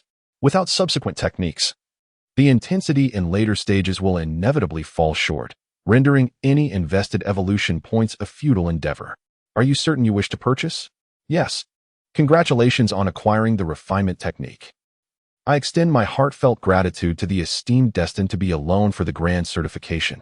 It truly astonished me upon waking. Is there still a need for adornments on your esteemed leg, my dear? I am equally appreciative of everyone's support and affection, and as I have often said, I am profoundly grateful to those who take the time to read my work. I cannot express how touched I am. Enough said, I shall return to my writing now. Chapter 60. Is my territory truly proper? Refinement Technique. Current level. First layer, 010,000. Current enhancement. All attributes 10. Acquired exclusive attribute for cultivation, True Essence. Acquired abilities, True Essence Shield, External Consciousness Projection. True Essence Shield forms a protective barrier around the body, capable of withstanding all attacks, with strength influenced by True Essence. External Consciousness Projection allows the user to perceive everything in the surroundings with their consciousness, range influenced by True Essence. So you opened the panel and discovered, indeed, an addition of the True Essence attribute, albeit with a lamentably low value. He attempted to allocate his free attribute points upwards, but was met with a prompt indicating that proprietary attributes could not be enhanced. It seemed he could only rely on upgrading his cultivation technique. However, the cost for the first tier was a staggering 10,000. That was rather exorbitant, wasn't it? No wonder it was said that in the realm of cultivation, wealth, companions, techniques, and land ranked in that order, with wealth being paramount. Earning 10,000 from the previous instance was fleeting, and now, even after accumulating 100,000, it still felt insufficient. Suddenly, a notification sprang forth on his interface, detected that your bloodline is of the authentic Huaxiao lineage, perfectly aligning with the cultivation system, related technique effects enhanced. Such fortune. Suyu hastily clicked on the skill description for the Divine Forging technique, and indeed, the current enhancement was a remarkable 20 to all attributes. Upon checking his attributes, he discovered that his True Essence had doubled to 2 points. He burst into laughter, unable to contain his joy. Who would have thought that even after traversing realms, the phrase authentic Huaxiao would still prove so advantageous? He expressed gratitude to his ancestors, regardless of how many generations had passed, and resolved to honor them with offerings shortly. Fortuitously, he had chosen the path of cultivation. Had he whimsically selected another avenue, he would surely be in despair. Without hesitation, he upgraded. Current realm, second tier, 10. 00040,000. Current enhancement, 40 to all attributes. True Essence, 4. The surge in attributes was exhilarating, so you could hardly suppress a shiver. Was this the essence of cultivation? With 48,597 evolution points remaining, he could ascend another level. 30,000 evolution points, though costly. How could he refuse the benefits bestowed by his ancestors? Current realm, 3rd tier, 40,00090,000. Current enhancement, 60 to all attributes. True essence, 6. What a delightful sensation. Upon opening the panel, the attributes transformed to Strength 32, 14, Constitution 26, 14, 2, Endurance 26, 14, Agility 32, 14, Reflexes 32, 14, Spirit 29, 14, 2, and True Essence 6. He was elated to discover that the divine forging technique not only benefited foundational attributes, but also enhanced military rank bonuses. The changes were nothing short of revolutionary. The value of those 90,000 flowers was indeed justified. Suyu felt an exhilarating clarity after encountering the Minotaur. He had been quite displeased. The sensation of being an insignificant ant was profoundly stifling. Yet now, he undeniably glimpsed hope, the hope of vanquishing them. Provided he had sufficient evolution points. He accessed the panel and selected Territory. This feature, once activated, he had yet to explore. It was presumably intended for accumulating evolution points. However, upon entering, he was rendered speechless. The so-called territory was merely a village shrouded in thick fog, barely qualifying as a village at all. The ground was overrun with weeds, and a few ramshackle huts stood precariously, seemingly vulnerable to the slightest breeze. The scene was one of desolation, a sight of ruin. The sky was dark, devoid of sunlight, and the atmosphere was inexplicably oppressive. Most alarming was the absence of any human presence. A panel materialized before him. You have returned to your territory, only to be astonished at its devastation by monsters. The villagers have fled into the fog, lost and disoriented. Suyu was at a loss for words. Was he truly a solitary commander? What kind of territory was this? Please ignite the bonfire to dispel the fog and guide the people back home. A bonfire? Suyu took a few steps forward and spotted a pile of timber. He drew out brutality and fired a shot. The bonfire has been ignited, currently at level 1, with a dispelling radius of 30 meters and a guidance distance of 150 meters. Upgrading the bonfire requires 3,000 evolution points. Shall we proceed with the upgrade? Certainly not. Am I to part with 3,000 without receiving a single coin in return? Am I here to be a lord or to engage in charity? While it is true that one must take from the populace to serve them, one must first obtain. No. He began to examine the other options on the panel. Residential, warehouse, tavern, garrison, temple, casino, brothel. Suyu's expression turned peculiar. Why were there such strange establishments among them? Is this territory truly legitimate? The good news is that all constructions require only evolution points, alleviating concerns over the collection of various materials. The bad news is that construction costs range from hundreds to tens of thousands. Suyu shook his head. He believed this territory held great potential. After all, it is a B-class domain. Yet the problem lies in the fact that he currently lacks sufficient evolution points for such endeavors. Is upgrading the divine refinement technique not more appealing? Let us take a stroll first. Who knows what lies within the mist? Not having taken many steps, he noticed shadowy figures emerging ahead. The bonfire was lit. Surely, the Lord had returned. I knew the Lord would not abandon us. 3 figures burst forth from the fog, 2 adults and a child, appearing to be a family. Upon seeing him, the man rushed over, fell to his knees, and wept uncontrollably. Oh, my lord, we have finally awaited your return. So you replied, wait, brother, are we acquainted?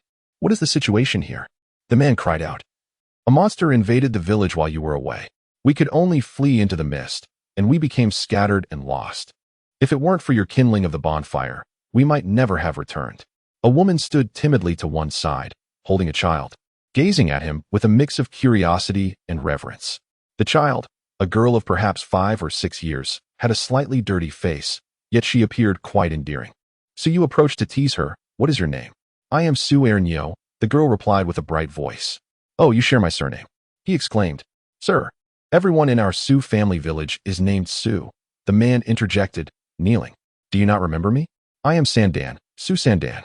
This is my wife. Su. Suyu nearly choked on his own spit, realizing they all shared the same surname. He couldn't help but quip, why not call yourself Su Sanduo? Sanduo is still in the mist, replied Su Sandan. So you recalled the snacks left uneaten from the last quest in his space and produced a few lollipops to offer to Su Erenyo. The little girl glanced obediently at Su, who lovingly encouraged, "They are given by the sir. Go ahead and eat." Su Erenyo accepted the treats and promptly stuffed them all into her mouth. Wait. Su Yu hurriedly cautioned, "You haven't even unwrapped them." But to his astonishment, Su Erenyo crunched down and swallowed the lollipops whole, wrappers and sticks included. Su and Su Sandan, however, appeared utterly unfazed.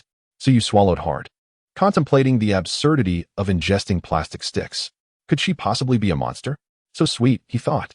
Su Erenyo displayed a satisfied smile as she reached into her pocket and produced a small white stone, presenting it to him. "This is for you." "Thank you," Su Yu replied, accepting it absent-mindedly. Upon closer inspection, he discovered Shumi Stone, consumable item, quality C, expands storage space by 2 cubic meters, disappears after use. What? Chapter 61. The hope of the entire village. Su Yu blinked in disbelief, his eyes widening in astonishment. It was no illusion. It was indeed a Shumi Stone. The sudden arrival of such happiness left him momentarily dazed. Ever since upgrading his colossal sword, the limited storage space had become a source of great concern, too small to accommodate the weapon's considerable length. The sword, measuring over 2 meters, could only be stored at an angle, taking up unnecessary space and complicating weapon transitions during combat. Yet now, the very item he had longed for had been gifted to him by Su Erenyo, as if it were merely an ordinary stone. Would you like to use the Shumi Stone? Caution. This item will disappear upon use. Yes. Usage successful. The storage ring space has been expanded to 4 cubic meters. Su Yu hurriedly clicked to confirm, and indeed, the original dimensions of 112 had transformed into 122. Though the colossal sword still had to be stored at an angle, it could now rest independently in a designated space. His spirit soared, and he gazed at Su Erenyo with stars in his eyes. He crouched down beside the young girl and, in a tone reminiscent of the big bad wolf, asked, "Erenyo, do you have any more of those stones? I can trade you some candy." Su Erenyo shook her head. "No, there aren't any left." "Where did you find it?" "In a cave. There are many more inside," Su Erenyo replied cheerfully. "Many more?" Su Yu felt his heart skip a beat. "Where's the cave?" he asked with a tremor in his voice. Su Erenyo blinked innocently. "I don't remember." "Ah." Su Sandan forced a smile. "It's been several days. We have been lost in the fog and can't determine the direction. It might be over there." Suddenly, Su Yu sprang to his feet and dashed toward the direction indicated. Su Sandan exclaimed urgently, "My lord, you cannot go. There are monsters in the fog. It is very dangerous." "Indeed, my lord," his wife lamented. "You are the hope of our entire village. We cannot afford to lose you." Su Yu stumbled, overwhelmed by the weight of being the village's hope. Upon reaching the edge of the fog, a translucent barrier abruptly appeared, obstructing his path. "As a lord, your duty is to develop the territory. Trivial matters like treasure hunting should be left to the villagers." Damn, a mere cave filled with Shumi stones is hardly a trivial matter. Yet, though the barrier was transparent, it was as unyielding as an iron wall, preventing Su Yu from stepping beyond the village's confines. Reluctantly, he had to abandon his pursuit. Half an hour later, after a cordial exchange with Su Sandan's family, Su Yu finally grasped the mechanics of governing the territory. In essence, he was responsible for developing the land, while the villagers were tasked with seeking treasure. As for what treasures could be found, that was entirely random. However, if a 5 or 6-year-old girl could discover Shumi stones, the treasures outside were certainly worth anticipating. Su Yu felt a mixture of joy and pain. The territory was undoubtedly a valuable asset, but it required substantial investment in the early stages. Originally, the Duanshanju was a colossal beast that consumed wealth. And now it has acquired yet another aspect. With 18,597 evolution points remaining, I shall indulge in some enhancements. It is unwise to leave treasures unattended. First, I shall elevate the campfire by 2 levels, for it is fundamental. It determines the expanse of our territory in the range of guidance, essentially defining the villagers' activity zones within the mist. The farther the villagers venture, the more treasures they shall uncover. The upgrades cost 3,000 and 6,000 points, respectively. Next comes the warehouse. It is impractical to remain here indefinitely, and the items the villagers retrieve must have a designated storage, lest they risk being lost. Another 2,000 points vanish. Following that, the the residences, an absolute necessity, serve not only as shelter, but also influence the villagers' stamina recovery rates, differentiating between levels like 955, 996, and even 007. Each dwelling accommodates a family or 2 single individuals, costing 500 points each. I shall construct 4 for now. If space runs short, they may have to lay their bedding by the campfire. Alas, the entire village's hope is currently in dire straits. Upon the fervent suggestion of Su Sandan, Su also erected a temple. Its purpose is to soothe the villagers' spirits, preventing them from losing themselves in the mist and transforming into malevolent creatures. In simpler terms, it extends their operational time within the fog. How could Su possibly decline such a request? However, the cost was somewhat painful, 5,000 points. As for anything beyond that, with merely 597 evolution points remaining, I could conjure no further ideas. After investing 18,000 points, the territory finally began to take shape. After lingering for a while, and not waiting for the other villagers to return, he withdrew. Reclining upon the sofa, having just lit a cigar, a notification flashed upon the screen. Dear Lieutenant Suyu, your rent of 200 evolution points has been deducted today. Wishing you a pleasant rest. Suyu, oh no, I forgot to set aside the rent. After the deduction, I am left with merely 397 points, which means I am short by 3 points for just 2 days' stay in that moment. Despair enveloped him. His next dungeon expedition was not scheduled for another 7 days, implying he would require a staggering 803 points solely for rent, excluding any additional expenses. How swiftly the money vanishes. Shaking his head, he accessed his storage space, realizing that he could only rely on liquidating his assets to sustain himself. After sifting through his belongings, he found that the only item of value was the giant's leg bone. The rest were either worthless or still of use. For instance, the ruthlessness weapon, though somewhat redundant, still brought him a modicum of joy when dispatching minor zombies. Furthermore, D-grade firearms would fetch little in terms of currency.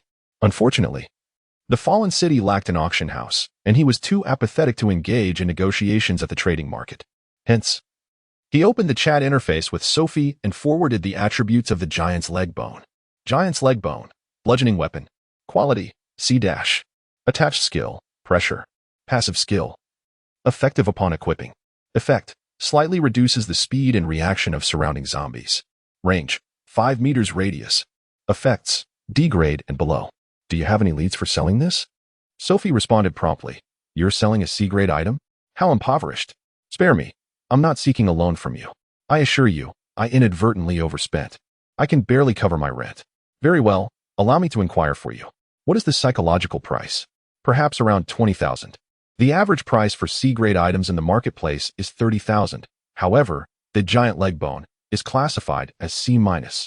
Thus it is unlikely to fetch such a high price. Although its accompanying aura is a potent skill for lower-tier adventurers. Is that too high? Is it indeed excessive? Those who can afford it are uninterested, while those who desire it cannot afford it. I am left with no choice but to consult a few team leaders to see if they are willing to invest in newcomers. Very well. I shall leave it to your discretion. Thank you for your assistance. It is no trouble at all. My intermediary fee is 10%. A shrewd merchant. This is a friendly price. I charge others 15%. Oh.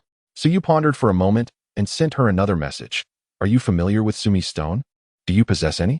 Certainly not. I was merely inquiring, as my storage ring is rather limited. Sumi Stones can only be found in Immortal Fantasy dungeons, and those who do find them typically keep them for personal use. In all my time here, I have only seen someone sell one once. Oh, how much did it sell for? Suyu's interest was piqued. Over 50,000. How exorbitant. This is a hard currency. It is in demand by all. Alas, I must strive to earn more. Suyu cheerfully sent a message. I have made a profit. Sophie replied with a smile. Keep it up. Chapter 62, Central State Team, a tribute to Infinite Terror. Once the call concluded, Suyu slipped on her sandals and made her way to the large balcony on the second floor. Here, 2 beach chairs were arranged, and the table in between was laden with an array of fruits and snacks. The provisions within the villa refresh automatically every hour, perpetually maintaining their utmost freshness. Reclining comfortably, he tossed a couple of grapes into his mouth. The moonlight, radiant and silvery, cast its reflection upon the tranquil surface of the lake, resembling a delicate pancake. How splendid it would be if one could fish here. He sent a message to 7J. I apologize, Lieutenant Su. The design of the villa area indeed did not take into account the need for fishing. We will make improvements in the future, and I sincerely regret any inconvenience caused. Su exhaled in relief. I knew it. It surely was not my oversight. If they could overlook such an important matter as fishing. It is evident that women do not comprehend men, and even the goddess is no exception. He glanced toward the lights on his left. That was Sophie's villa. What could that woman be up to? A bold idea then crossed his mind, prompting him to retrieve the observation crystal. Half an hour later, he listlessly put away the crystal ball. He could not see through it. Even his released consciousness could not penetrate the villa's defenses. While disappointment washed over him, he also felt a sense of solace. At least it proved that the interior of the villa was indeed secure. The following noon, Sophie sent a message. I have found a buyer for you. That was fast. Suyu replied politely, though relief washed over him internally. If it did not sell today, he would have to move into an apartment. He will trade with you once you exit the dungeon. Who is it? Zheng Jiyi, number 11, captain of the Zhongzhou team. And also a fellow Chinese. Oh, judging by the number, he must be a big shot. I have negotiated a price of 25,000. Such a high amount? Suyu expressed surprise, recalling that she had mentioned yesterday that 20,000 was already excessive. Sophie sent a triumphant emoji. Now do you recognize the worth of a merchant? Impressive indeed. From now on, I'll entrust you with all the good things. Suyu offered a compliment in jest. By the way, Zheng Zhiga has invited you to dinner. Another meal? Suyu furrowed his brows, pondering why a mere chat interface couldn't suffice for transactions. Dining seemed redundant. Zheng's lavish spending surely hinted at a desire to cultivate connections. Let me make this clear. I only sell goods, not my person, Suyu quipped half-jokingly. How shameless to take advantage while pretending to be virtuous. Many would yearn to curry favor, yet he remains indifferent. The members of the Zhongzhou team are quite decent. You'll understand upon meeting them. In that case, I shall accept the dinner invitation, but you must clarify to him that I have no intentions of joining the team at present. If he finds that unsatisfactory, he need not purchase anything. So you would not refuse a simple gathering, yet if it bore ulterior motives, it would lose its charm. Sophie sent an exasperated emoji. All right. I will inform him. The white light of return reappeared on the platform, this time featuring 4 men and 1 woman, all with Eastern features. The crowd beside the platform erupted in excitement. It was the Zhongzhou team, making a full return. How remarkable. What is so surprising about that? A full return is merely standard procedure for the Zhongzhou team. Oh, if only I could join. Get real. The Zhongzhou team doesn't accept trash. Fool, scolding yourself. The 5 members of the Zhongzhou team approached the terminal, laughing. A few naive onlookers attempted to sneak a glance, only to be met with the indifferent gaze of the bald giant who turned to cast a fleeting glance in their direction. The few individuals who followed turned pale, standing frozen in place. Beside the burly man, a carefree young man with dyed yellow hair chuckled. Old G, take it easy, don't scare him to death. The bald giant grumbled, with protection, he won't die. The yellow-haired youth turned to another tall young man, inquiring, what did that kid say? Is he grateful for our invitation to dinner? Has he pledged his loyalty to you? Zheng Zhiga smiled slightly. He said dinner is fine, but he only wishes to discuss romantic matters. What? How arrogant. The yellow-haired man exclaimed incredulously. Is he out of his mind? Does he not understand the weight of our Zhongzhou team? Seriously, boss, can you tolerate this? The girl clinging to the yellow-haired youth chimed in, fanning the flames. The yellow-haired man shouted, exactly, let's teach him a lesson. Zheng Zhiga frowned and nodded. Zhang Yin, Suya, it's up to you. If you fail to recruit him into the team, your quotas will be halved. Please, no. Zhang Yin immediately backed down, playfully pleading. I still hope to soar through the skies on a sword. Boss, please calm down. Let's not stoop to his level. Suya nodded vigorously. Yes, yes. A forcibly picked fruit is never sweet. We won't engage in such coercive tactics. Zhang Yin slapped him on the head. What nonsense are you spouting? Joking aside, the eldest man in the group furrowed his brow and asked, what does that kid rely on? What does he rely on? Zheng Zhiga shook his head and replied softly. According to my information, he should have successfully cleared the second dungeon. Cleared it. The other 4 members of the Zhongzhou team widened their eyes in astonishment. Indeed. Just one person. Zheng Zhiga casually remarked. Impossible, right? Zhang Yin mumbled. This is only his second instance. Successfully conquering an instance is not a rare feat for the Zhongzhou team. They often accomplish it. However, this very fact makes them acutely aware of the immense challenge it entails. Furthermore, they are a cohesive unit, whereas Su Yu achieved this alone. Damn. Huang Mao blinked in disbelief. Could it be a military master traversing through realms? Not at all, Zhang Yin asserted with conviction. I have seen him. He lacks the demeanor of a soldier. Are you certain? Zhang Yan's eyes flared with intensity. I enlisted at 17 and spent 6 years in service. I can discern a soldier at a glance. The middle-aged man furrowed his brow. If he has managed to conquer the second instance, then his gains from the first must be extraordinary. That is undoubtedly the case. Suya nodded, exclaiming, so he must have earned hundreds of thousands. Zheng Zhiga shook his head. The second instance doesn't yield that much, perhaps around 70 or 80,000. Including the mission rewards, it should amount to over 100,000. That is still quite impressive, Suya remarked with a wry smile. My first 2 instances combined didn't even reach 10,000. Come on, hurry up. Zhang Yan urged Zheng Zhiga, who was selecting a villa location. I can hardly wait to meet this guy. What do you mean? Suya asked, his expression filled with suspicion. What do you mean? Zhang Yan shot back, glaring. Don't you want to meet him? Suya quickly backed down. I've made my choice. Let's go be his neighbors. Zheng Zhiga finalized the location. With his determination, a traditional courtyard with 3 entrances and exits, adorned with blue bricks and green tiles, unexpectedly emerged to the right of Su Yu's villa. The tranquil villa area instantly buzzed with activity. No matter how I change my surroundings, nothing beats the comfort of the courtyard. It offers you a private space, sparing others from disturbance. Boss, you truly are considerate. Suya, how can you not discern between compliments and barbs? I must be blind. After a while, Suya received a message from Sophie, off to dinner. Chapter 63, Fishing. A new quest early the next morning. Suya arrived by the lakeside driving a vehicle identical to Sophie's. He set up his chair, unfurled the sunshade, and prepared his fishing gear. Suya approached with a mischievous grin. Hey, brother, off to fish, are we? Indeed, Suya replied, skillfully baiting his hook and casting it into the lake.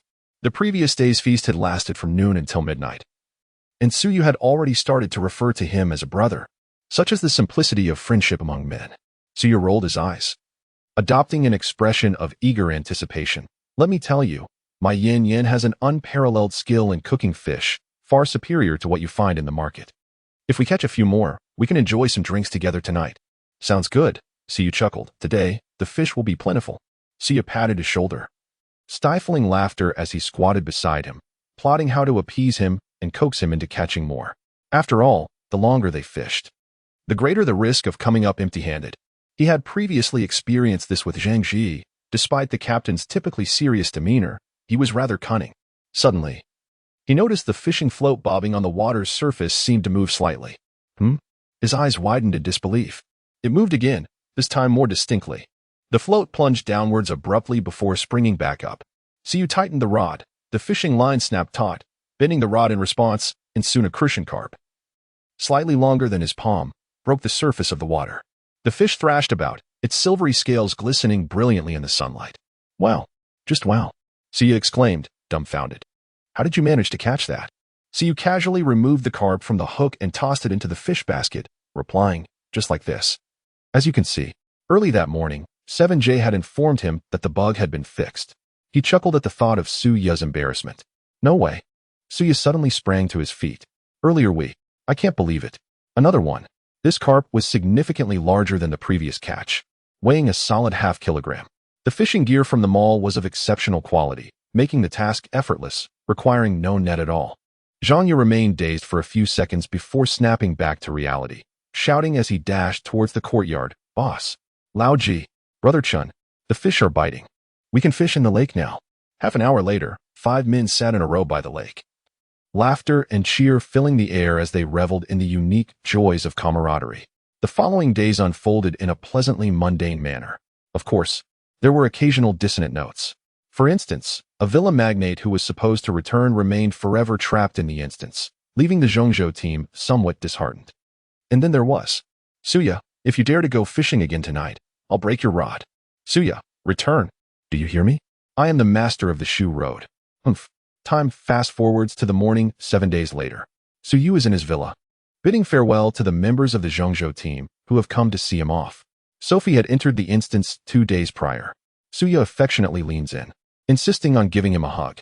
Over the past few days, their footprints have traversed every corner by the lakeside. This lad even wants to make a pact that when he returns next time, they will build a dock by the lake and purchase a yacht to venture into the lake's center for fishing. Suyu firmly declines, deeming it far too inauspicious. Zhang Yan stands by, seething with frustration, as her man has been completely led astray by him. Zheng Zhigu states earnestly, Sophie has given you the cross-dimensional transmitter, right? If you encounter any issues in the instance, feel free to contact us at any time. Exactly. See you, Pat CUS Arm. Our Zhangzhou team has encountered all sorts of instances. Do not hesitate to ask any questions. We are online 24 hours. Well then, thank you in advance. As time progresses, the scene before Suyu begins to rapidly shift, fragmenting and reassembling. Having mastered the refining divine arts, the sensation of dizziness while traversing time has become negligible. At this moment, he seems to gain an epiphany. What is transforming is not himself, but the world surrounding him. When everything stabilizes once more, he finds himself standing among a vast expanse of gray and white tents. Soldiers rush about, clad in black uniforms, reminiscent of ancient China. In the open space directly ahead stands a colossal flagpole, a crimson banner fluttering in the wind, emblazoned with a single large character, Zhao. The surrounding clamor envelopes him. Medic. This brother is still alive, hurry over. Corporal, I can't take it anymore. Grant me a swift end. Enough of your nonsense. Losing a leg won't kill anyone. Endure it, and you'll still be a man. Sixth uncle, I have slain three. Tell my mother I did not falter. I know, Pillar is a fine fellow. May he journey well, and rest assured, as long as sixth uncle survives, I shall carry your ashes back without fail. A prompt appeared on the interface. Current time, April 30th, 675 AD, 9:30. Current location, Daqian, Yongzhou, Pingan Road. Mission objective, survive for more than 7 days. Mission type, extreme challenge. After 7 days, you may choose to return at any time. The longer you stay, the more substantial the rewards, with a maximum duration of 30 days. An extreme challenge? Such a task has not been mentioned by the Central Plains team. Darn, I brought too few supplies. Suyu felt somewhat disheartened. He had only prepared for around 10 days. He wondered if he could adapt to the ancient food. Hey, you all, follow me. A small-statured soldier, with traces of youth still visible on his face, called out to Suyu. Are you calling us? Replied a burly white man beside Suyu. This mission comprises 8 individuals. Half are white, 2 are black, and another shares an Asian visage like Suyu. Why are you still dawdling? The soldier's face showed signs of impatience. The centurion wishes to see you. Gazing at the youthful face, no older than 15 or 16, darkened by smoke and fire, Suyu let out a silent sigh, stepping out of the line to stand beside him. Others were far less obedient.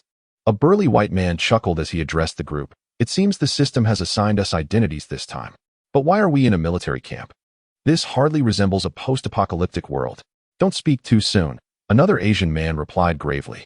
I've heard that a war-torn apocalypse is even more terrifying. What is so frightening about it? If these child soldiers can take to the battlefield, the monsters surely can't be that formidable. This time I intend to make a fortune. Their nonchalant demeanor infuriated the soldier, who swiftly drew his sidearm with a sharp sound. In this camp, those who disobey orders shall be executed. Having traversed at least 2 or 3 dungeons, the travelers had developed a certain arrogance. They erupted in laughter upon seeing a mere child soldier brandishing a weapon against them. Damn, an NPC is this audacious? Does he truly believe we are his soldiers? A white man suddenly conjured a knight's sword out of thin air and stepped forward, tauntingly saying, Come on, strike me. Seeking death, are we? The soldier sneered. Then let me oblige. With a swift motion, he swung his steel blade. Its force like a raging torrent. Suyu's pupils constricted. The killing intent emanating from that strike was palpable. The blade flashed and vanished in an instant. The soldier calmly sheathed his weapon, while the white man stood frozen in terror. A crimson line appeared at his neck, rapidly becoming pronounced. Soon after, his head rolled away like a wayward ball, blood spraying from the decapitated body as it collapsed to the ground. A traveler, having experienced at least 2 dungeons, had been dispatched in an instant by a mere soldier. Chapter 64. Once you enter my camp, you are under my command. Damn it, Wang Defa. The group of time travelers was rendered utterly speechless, with some rubbing their eyes in disbelief. What in the world is happening? In all the previous scenarios they had encountered, the indigenous people typically appeared in a state of being protected or rescued, which undoubtedly instilled in them a sense of superiority. To them, the natives were merely instruments to trigger quests and fulfill their own selfish desires, freed from the constraints of law and morality. Some of them treated the natives with even greater brutality than they did the monsters. Yet now, this lowly soldier presented them with a stark and bloody lesson. NPCs can be formidable and can take life as well. Master Sun, I have brought them to you. The soldier led a thoroughly subdued group of time travelers into a slightly larger tent. Is this the new batch? Spoke an elderly man sitting cross-legged on a mat. His skin was dark, his frame thin, resembling an old farmer. A centurion? The crowd was somewhat surprised, but with the bloody lesson etched in their minds. They dared not judge by appearances. The old man's gaze lingered on Suyu for a moment before sweeping across the others. He pursed his lips and muttered discontentedly. What a motley crew, blacks and whites alike. He waved his hand dismissively. All right, you can leave now, pup. Go rest. Understood. The soldier bowed and exited the tent. The old man stood up, clasped his hands behind his back, and paced before the group. He then spoke. My name is Sunjin. You may call me old son, master son, or even old bastard, if you wish. I care not from whence you hail, nor what your past endeavors may have been. Once you enter my domain, you are my soldiers. Here, there exists but a singular rule, obedience. When commanded to advance, you shall do so, even if it leads you into the fiery abyss. When ordered to retreat, you shall flee with utmost speed. Upon your arrival, you must relinquish any hopes of returning alive. Death looms on all sides. Each creature you vanquish grants you an additional day of existence, thus every victory is a boon. As you witnessed earlier, Dogger dispatched one swiftly. Consider it a mercy to that wretch. Had it been another, they would have first endured a beating before facing their demise. I shall only state this once. We are brothers, destined to share both fortune and hardship. Should you choose to disregard my words and tempt fate, I shall not hinder you. Do you comprehend? The travelers exchanged glances, knowing they ought to respond, yet feeling a sense of embarrassment to do so, including Suyu. Enough. Enough. Understanding suffices, Sunjin said dismissively, waving his hand. He then called out to those outside the tent, Shoner, summon a few squad leaders to select individuals. Before long, 5 or 6 squad leaders entered the tent in a cacophony, their gazes first settling on Suyu, before shifting to the other travelers. Good grief.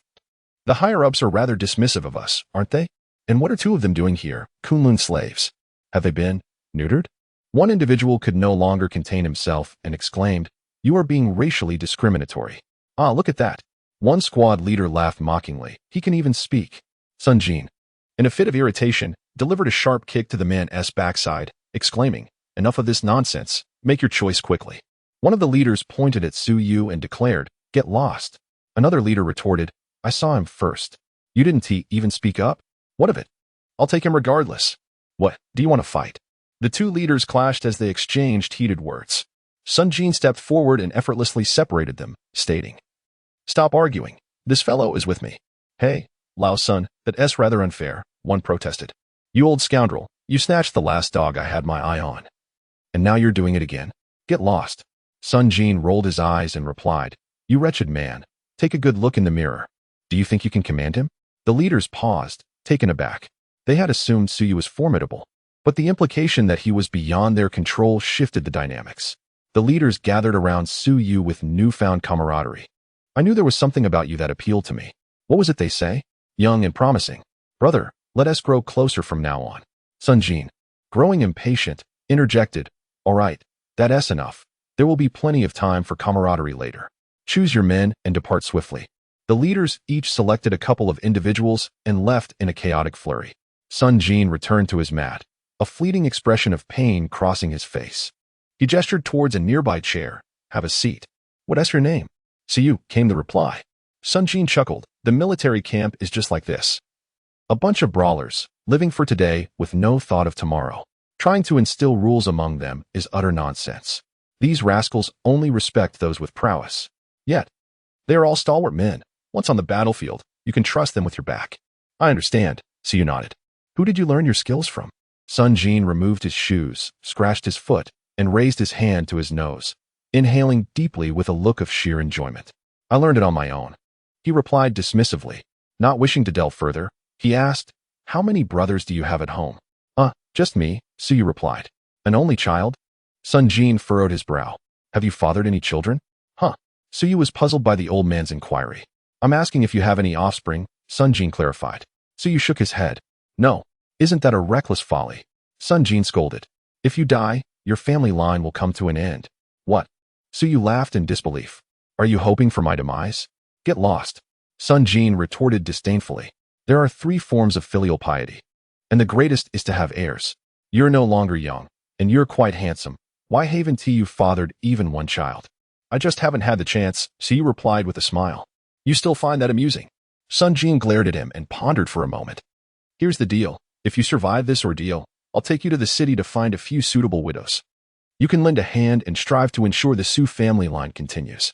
Siyu nearly choked on his own saliva, waving his hands vigorously. No need, no need. Find a few? Do you think of yourself as a beast of burden? That's settled then, Sun Jin declared, with a sweeping gesture. Sun Jin let out a heavy sigh. All my children are gone, and I feel I have betrayed my ancestors. This wretched world, our Qian men are nearly extinct. Siyu was eager to inquire about the circumstances, whether it was a zombie outbreak, a supernatural crisis, or a national war, but he restrained himself, fearing that should Sun Jin grow suspicious, he would have to expend considerable effort to disguise his true intentions. He found it exceedingly difficult to engage in frivolous banter with this elder, whose presence evoked memories of his grandfather, the nobleman who had shed blood in a foreign land amidst the ice and snow. Son, the captain has sent someone, announced a soldier named Go Air as he entered the tent, presenting a note.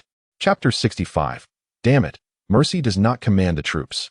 Sun Jin received the note, glanced at it, and erupted in fury. Those unreliable Qingzhou troops. What happened? Go Air inquired. Sun Jin sighed again. They are not coming. We must transport our injured brothers ourselves. What did the captain say? What else could he say? Sun Jin shook his head. Transporting them all together is too risky. We must disperse and manage by battalions. Go Air exclaimed anxiously. But how can we spare anyone to escort the wounded? We cannot leave our brothers here to die. And besides, without them, we cannot fight. Sun Jin gritted his teeth and commanded Go Air, unload all the supplies from a few carts and place our brothers on them. Understood. As Go Air exited the tent to carry out the orders, Sun Jin turned his gaze to Siyu. In the face of peril, will you join us? Mission triggered. Escort the wounded. The task at hand involves escorting the injured personnel from the camp to the rear base. This endeavor is non-mandatory, allowing for withdrawal at any moment without penalties for failure. The reward comprises 20,000 evolution points and 2 C-grade attribute potions. Let us go. Siyu readily agreed. The prospect of acquiring 2 C-grade attribute points made the task worthwhile. Since obtaining the Forging God technique, his fundamental attributes have become particularly crucial. However, commencing with such a high-level task stirred anticipation regarding the overall difficulty of this instance. Sun Jin regarded him with a hint of approval and remarked, You will lead the team. I will assign you 2 porters for the vehicle, but I cannot provide additional manpower. I will have Dog follow you, and additionally, I can offer 3 more. At this juncture, he sighed softly and added, It would be best if you can deliver them safely. However, if you encounter an overwhelming number of monsters and find it impossible to fight, bring Dog and the others back and abandon the injured. Siyu was momentarily taken aback, realizing the meaning behind the task's description regarding the option to withdraw at any time. The directive to lead stemmed from the belief in his combat abilities, coupled with the understanding that he was not yet intimately acquainted with the others, thus minimizing impulsive decisions. Sending someone else would likely result in a desperate fight to the end, jeopardizing their own safety as well. I understand. Sun Jin patted his shoulder and, stooping slightly, exited the tent. Siyu followed closely behind, catching a murmured expletive from him. Damn it, mercy does not befit a commander. All the injured were loaded onto 3 pushcarts, each suffering from grievous injuries such as severed limbs or gaping wounds, rendering them entirely incapacitated. A movement evidently aggravated their wounds, each face contorted in pain yet resolutely silent. The entire camp gathered around, standing quietly at the side. Among them were several travelers, now clad in standard black military uniforms. Siyu noted that a few bore distinct bruises, their ill-fitting uniforms rendering them both pitiable and ludicrous. Sun Jin approached the cart and spoke slowly. Brothers, I must tell you the truth. Whether we succeed in this endeavor depends solely on your own fortitude. You are aware of the situation in the camp. In an hour, it will be our turn to fill the ranks again. This time, aside from laborers, we can only send 5 men. Against scattered foes, they may hold their ground. But when faced with larger forces, they will undoubtedly retreat. This is my order, so do not blame them. Very well, Sun Gu, replied a wounded soldier, who had lost a leg but managed to speak. Provide us with a short knife for each man, should we encounter a formidable enemy. We will settle our own accounts and not burden our brothers. Dogger, distribute the knives to the brothers, Sun Jin commanded, then added softly, those who struggle with their hands. Let the nearby brothers assist them. Tears streaming down his face, Dogger brought several short knives and handed them to the wounded. You cry like a motherless child. One soldier scoffed through clenched teeth as he accepted a knife, forcing a smile. Suyu was entrusted with the responsibility of this mission. Sun Jin declared loudly. Whether we advance or retreat, heed his command. Understood. Dogger and the other 3 soldiers clasped their fists in agreement. This order did not surprise several squad leaders, but it stirred a commotion among the other soldiers, and the travelers stood in stunned silence. Lousy still feels like a rookie being drilled by others. How could he possibly be in command? Go on, Sun Jin waved his hand. The laborers formed groups of 3, pushing the carts. Following Suyu and Dogger as they made their way out of the camp, I finally discerned his identity. 1024. At last, a time traveler recalled Suyu's name. Ah, that big shot residing in a villa? Nonsense. He arrived later than I did, judging by the number. You should inquire for yourself. The tales have spread throughout the fallen city. You must have clung to someone else's coattails, right? What are you mumbling about? A squad leader kicked one of the time travelers in the rear. Hurry up and train. If you become a burden on the battlefield, don't blame me for taking you down. The desolate landscape was littered with bones, devoid of human presence. 3 carts and a few soldiers appeared starkly insignificant against the vast, bleak wilderness. Dogger, what do our enemies look like? Suyu finally voiced his curiosity. Brother Su, haven't you seen them? Dogger replied. Orcs, he added, perplexed. Orcs? Indeed, they emerged from the 10,000 great mountains to the north. Dogger sighed. I heard from Master Sun that battles were once fought between humans, and they ceased when a new emperor ascended. There was no extermination. But the orcs are different. They kill on sight, and even consume flesh, raw flesh. Will being bitten by them cause mutation? Suyu inquired. Mutation? Dogger clearly did not comprehend the term. Suyu elaborated. It means becoming like a beast and desiring to consume humans. Dogger shook his head. I've never heard of such a thing. That's a relief. Suyu felt a slight easing of his anxiety. At least there is no need to worry about infection. One can charge ahead without hesitation, unlike battling zombies, where one must strive to remain unscathed.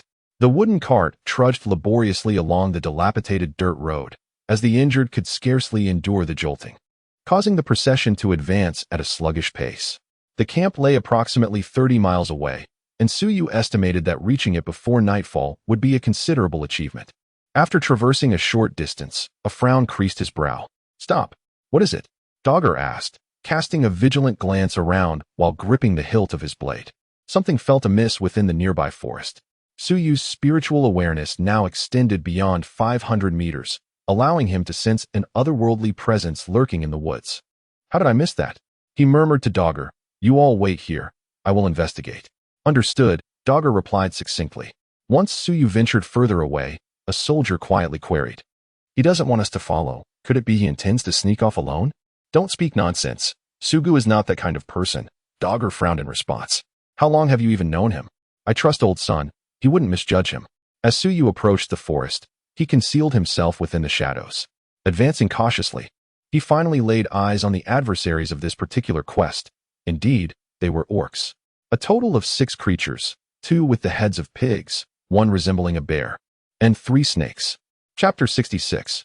Run, you bastard.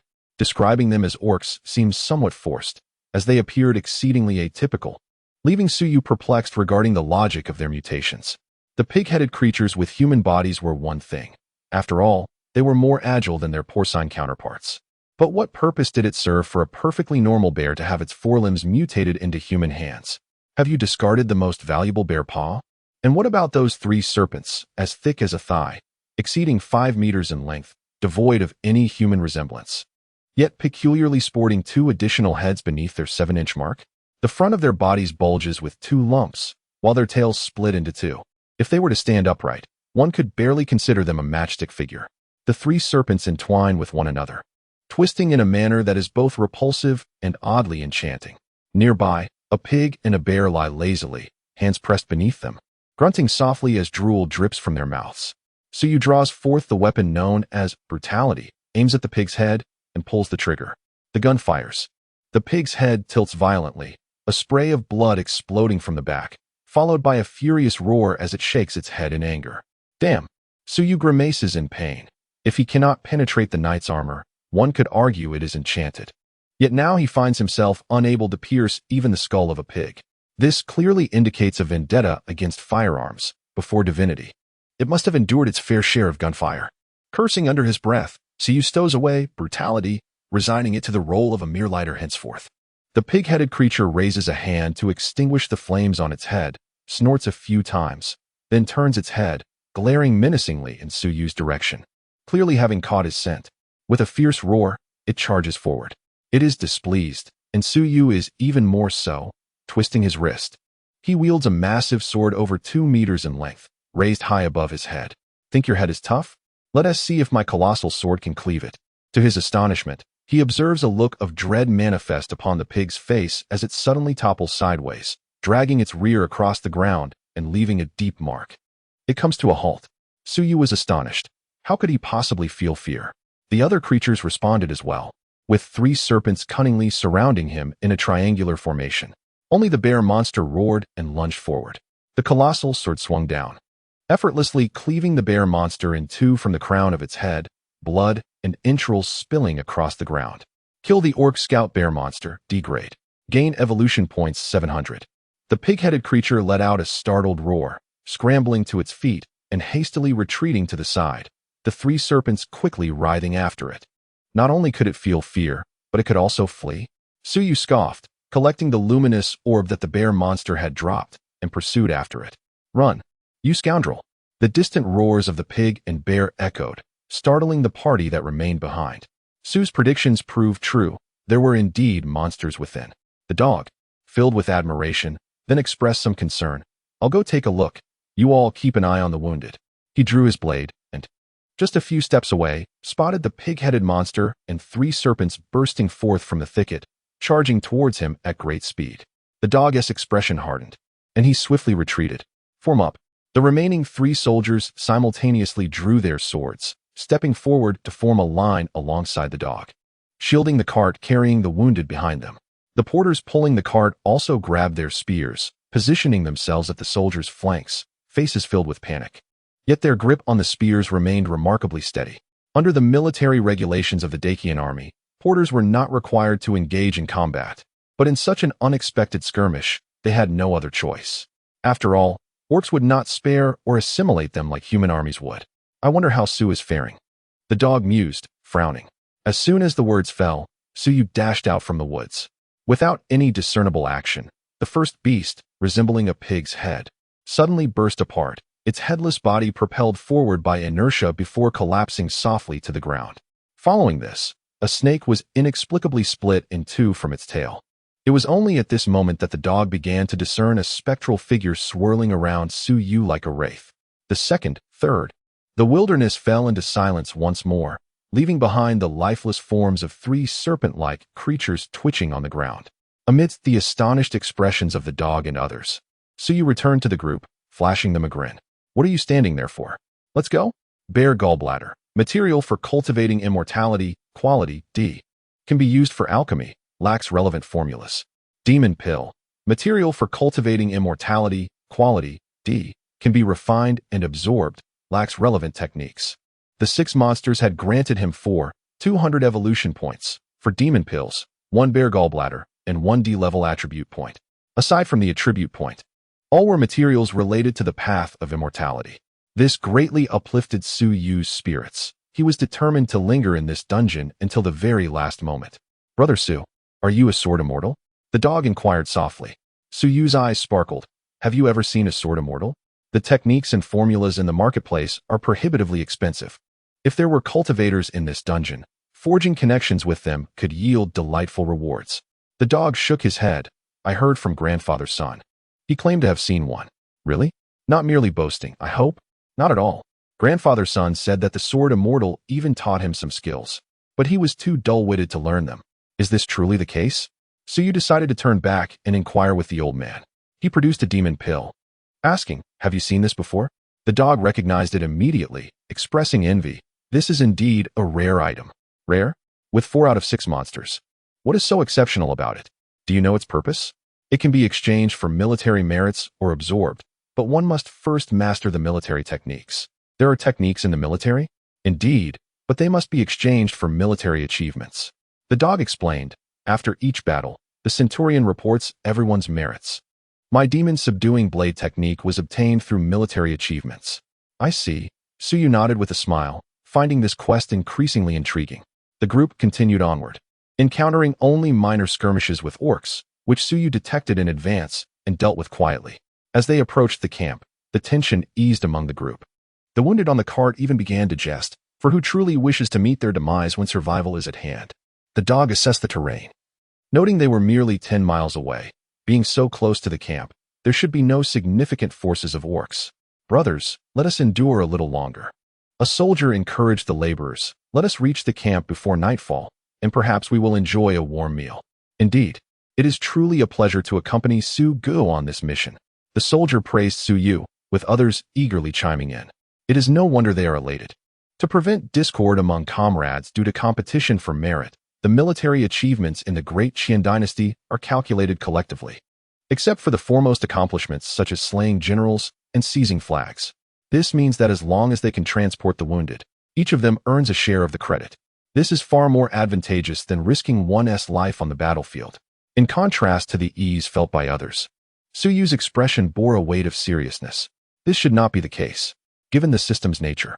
A task requiring 20,000 evolution points could not possibly be this effortless. The last similar task involved slaying the Scarlet Witch, a formidable C-rank adversary that ultimately summoned a demon god. Yet, along this journey, he encountered only scattered D-rank monsters. Moreover, this stretch of road was unnaturally quiet. Although previous paths had been desolate, there had always been glimpses of flying birds or small beasts, but now even the birds had vanished. However, within the range of his spiritual awareness, he detected no signs of orc presence. Could it be that 7J is going easy on them? After all, they were all quite familiar with one another. He could only comfort himself with this thought. After traversing a further distance, a series of hills emerged ahead, lush with greenery and breathtaking scenery. Suyu's unease intensified. He excused himself to scout ahead, separating from the group to a secluded spot where he retrieved the observation crystal. As the crystal's perspective focused on a depression within the hills, Suyu's pupils constricted sharply. Orcs, dense and numerous. There were no fewer than 500. They lay sprawled or crouched, appearing disorganized, yet they moved infrequently, seemingly striving to maintain silence. What were they planning? So close to the main camp. A sudden thought struck Suyu, a raid. Good heavens, are they truly beasts? He gazed through the crystal ball towards the distant hills, discovering 8 more orc encampments. Altogether, the orc population numbered no fewer than 5,000. These camps were scattered throughout the hills, making it utterly impossible to traverse with the wounded.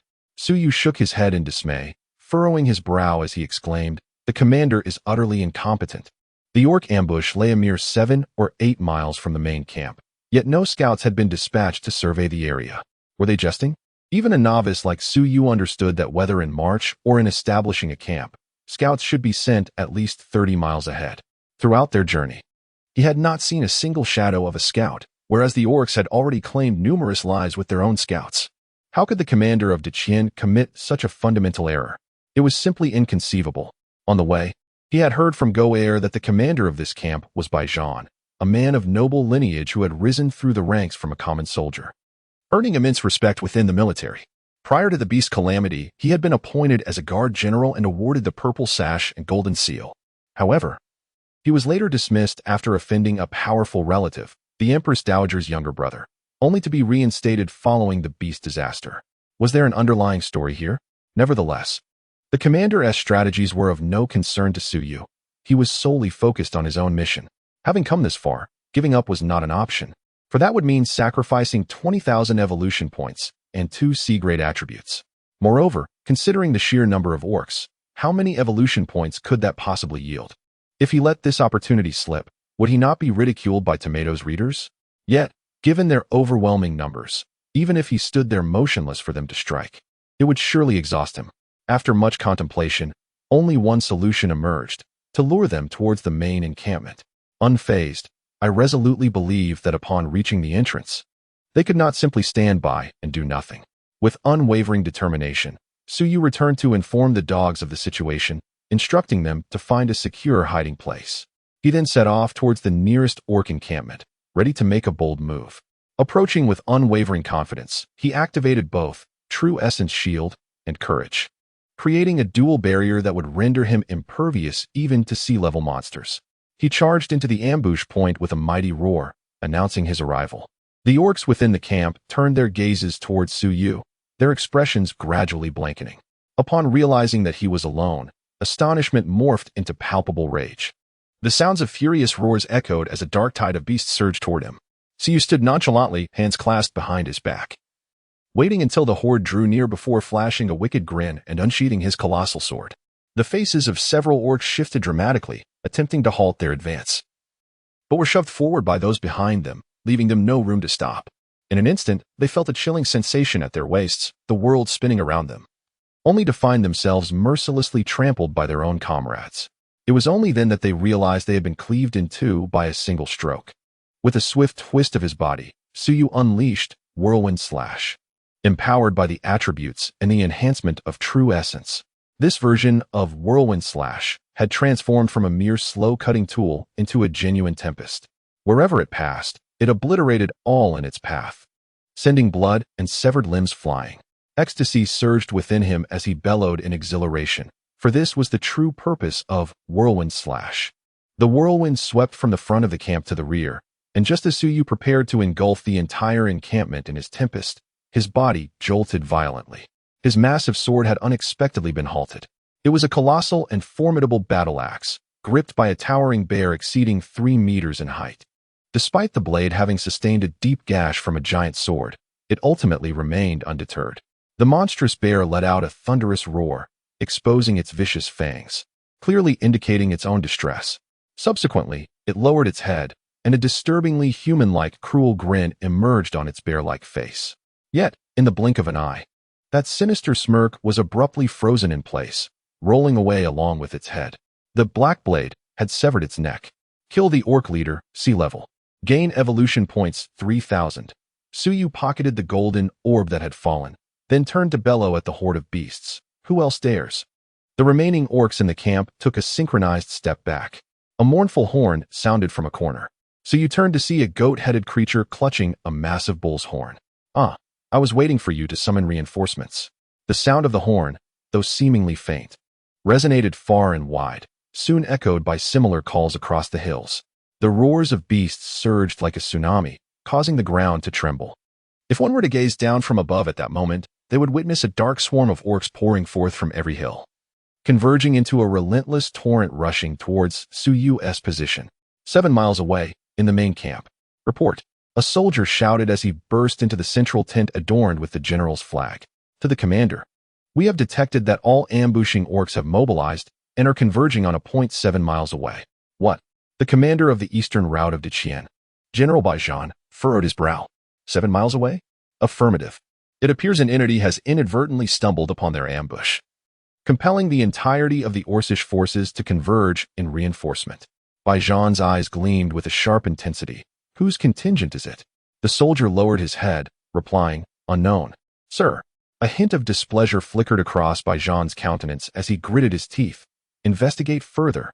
Understood. The soldier bowed respectfully and retreated from the tent. Something is amiss. General, a stout military advisor accompanying Baijan voiced, to provoke a full-scale Orcish response, it must be a force of at least 1,000 strong.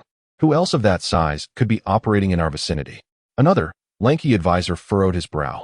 Could it be the return of Captains Zhao and El from the front lines?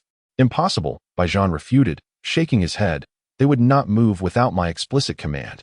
He then expressed his bewilderment. Whose forces could have prematurely alerted the orcs, triggering such a significant shift in their deployment without the commander's, awareness? The lanky advisor lamented. A pity. At least 3,000 orcs remain to the west. Now, what course of action shall we undertake? The stout advisor inquired. Baijan sighed softly, then chuckled with a carefree air. War is rarely a matter of perfect circumstances. Since the conflict has commenced, we cannot allow our brothers in arms to perish in vain. He turned towards the camp entrance and called out, Attend me. At your service. Issue the order to the entire army. Prepare for engagement. Understood. The 8 messengers guarding the tent entrance echoed the command, dispersing towards the various sectors of the encampment, proclaiming, Prepare for engagement. Chapter 68. A million people. Boundless and vast as the messenger passed through, the soldiers within the camp, whether seated or reclining to conserve their strength, rose in unison like surging black waves. The sergeants began to account for their men and organize the ranks. Silence enveloped the soldiers as they donned their armor and helmets, sheathed their blades at their waists. Their expressions composed and serene. In the span of a mere incense stick's burning time, all 15,000 soldiers in the camp were fully equipped and ready for departure. The heavy gates of the camp were slowly pushed open by the soldiers, and the great Qian army streamed forth in an orderly fashion. There was no deliberate stomping. Yet the collective sound of over 10,000 footsteps resonated like thunder. Reinforcements of the beastmen continued to pour in, and Suyu found himself increasingly strained. While his mental and physical strength could be replenished with attribute points, his true essence had become depleted. The true essence shield had been retracted, and he relied solely on courage to withstand the onslaught of the beast horde. When faced with an entire battalion capable of launching spines from a distance, he realized it was time to flee. No shield, no matter how resilient, could withstand such a torrential downpour of projectiles. He endeavored to gather the luminous orbs from the ground, confirming the direction of the camp, and began his breakout. At that moment, he discovered that charge proved exceptionally effective in his retreat. Thanks to the overwhelming advantage of his strength attribute, he could recklessly lock onto a target ahead and bulldoze his way through. He was akin to a human freight truck. Unfortunately, the cooldown period was excessively long, requiring 3 minutes. Under the weight of his colossal sword, none could stand against him, and with a singular focus on breaking free. The pressure ahead lightened dramatically after his fourth use of charge. He had carved a path through. In the distance, the grand encampment came into view, with the blood-red banners fluttering atop the towering flagpoles, striking as boldly as the blazing sun. The orcs pursued relentlessly behind, their ferocity ignited by the audacity of a solitary challenge. Despite the efforts of a few high-ranking orcs attempting to regain control, the situation had spiraled beyond their grasp. Maintaining an unhurried pace, Suyu occasionally glanced back to taunt his pursuers. One man fled while thousands of bloodthirsty orcs chased after him, a scene both magnificent and terrifying. As he drew nearer, Suyu noticed that the open ground before the encampment was already filled with soldiers standing at the ready. Their numbers exceeding any estimation he could muster, over 10,000, an endless sea of humanity. He exhaled in relief, for his greatest fear had not materialized. During his flight, he had pondered a troubling scenario. What if the encampment were deserted? It would be a disaster if he inadvertently led the orcs into a vacant stronghold, turning him into the most wanted man in the Deqian realm. Such an experience would surely elevate the stakes of the game, but they would deserve it. For who sets up camp without scouts or sentries? Now within a mile of the encampment, Suyu halted, reinvigorating his protective aura with the restored essence. Turning, he plunged into the sea of orcs, for he had brought the feast with him. How they proceeded with their chopsticks was up to them. Once more, the great sword whirled, enacting a deadly dance. Before the encampment, the report was delivered. My lord, we have confirmed that it is this man who has drawn the orcs. Upon the back of a towering dragon steed, Baijan furrowed his brow in disbelief upon receiving the report. Is it truly just him? He inquired. Indeed, the scouts have detected no sign of our army. The notion of a single individual provoking the pursuit of thousands of orcs yet remaining unscathed was astonishing. Baijan turned to his companions and asked, such valor. Whose subordinate is this? The generals flanking him exchanged glances of uncertainty. One of the deputy generals furrowed his brow and remarked, in the ranks of our Deqian army, there has never been a figure wielding such a grand sword. Another general, shaking his head in admiration, added, if it is not hollow, that sword must weigh at least 200 pounds, and this individual wields it effortlessly with one arm. I cannot measure up. The short and stout military advisor chimed in playfully. This young man possesses the courage of 10,000 men. Congratulations, Commander, on acquiring such a fierce warrior. Baijan stroked his beard with a smile, his gaze towards Suyu growing fervent. All generals, heed my command. Yes, replied the assembled officers. Zhongzhen, Su Xing, Zhu Tao, Lu Guang, you four shall lead the frontal assault with your troops. Gu Shun, Zhang Yuan, Chen Song, Bai Shao, you will target the orcs' flanks. Ning Yun and Fu Zong, you two shall encircle from the rear. Let not a single orc escape. Zhuiming and Su Hu, you are tasked with infiltrating and dividing their forces. Understood. The generals acknowledged the orders and galloped back to their battalion. Baijan proclaimed loudly, sound the drums. The rhythmic pounding reverberated, bong, bong, Bong bong. Charge. As the drums echoed, the battle cries surged through the heavens. Over 10,000 steadfast Dacian soldiers drew their blades in unison, maintaining their formation as they thunderously surged forth to engage the orcs. The black torrent collided with the mottled herd of beasts, stirring up a spray of blood and severed limbs. The resounding drumbeats and battle cries thoroughly awakened Suyu's warrior spirit. For millennia, countless valiant sons of Huaxia have met their fates generously in such an atmosphere, fighting for their homeland and the world. Today, he felt that very ambience. Gradually, the silhouettes of Dacian soldiers emerged among the beasts. They wielded their blades, sustained injuries, and fell. Despite being in the numerical advantage, and even with the element of surprise on their side, their physical prowess was vastly inferior. They could only rely on their dense formations and the tacit coordination among comrades to withstand the onslaught of the orcs. For every orc that fell, the Dacian army often paid a corresponding price. Yet, no one took a step back. The void left by fallen comrades was swiftly filled by others. Gradually, some soldiers began to rally around Suyu, increasingly more of them. They instinctively shielded his back. With no concerns for his rear, Suyu grew even more formidable, leading this group of soldiers to weave in and out among the beasts, unaware of how many times they had pierced through. This scene was witnessed by the generals at the front of the camp, who marveled in awe. 7 in, 7 out.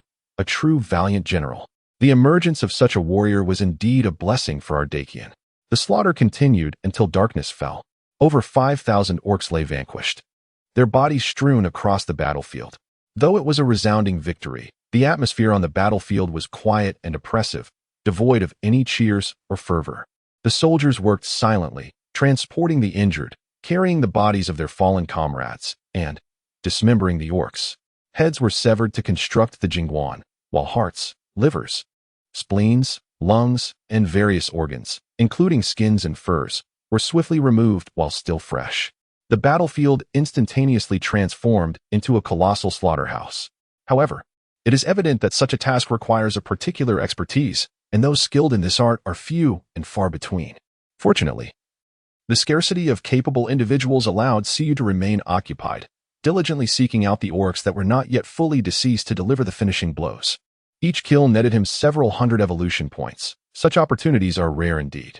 As he passed by a scene where a soldier was skinning a snake, the soldier called out to him, "Hey, brother, wait a moment." Suyu turned to see someone he had previously encountered on the battlefield. "Here you go."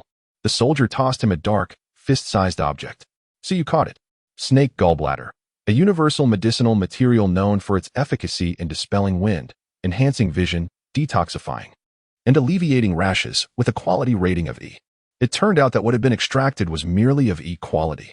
Yet, upon reflection, it made sense.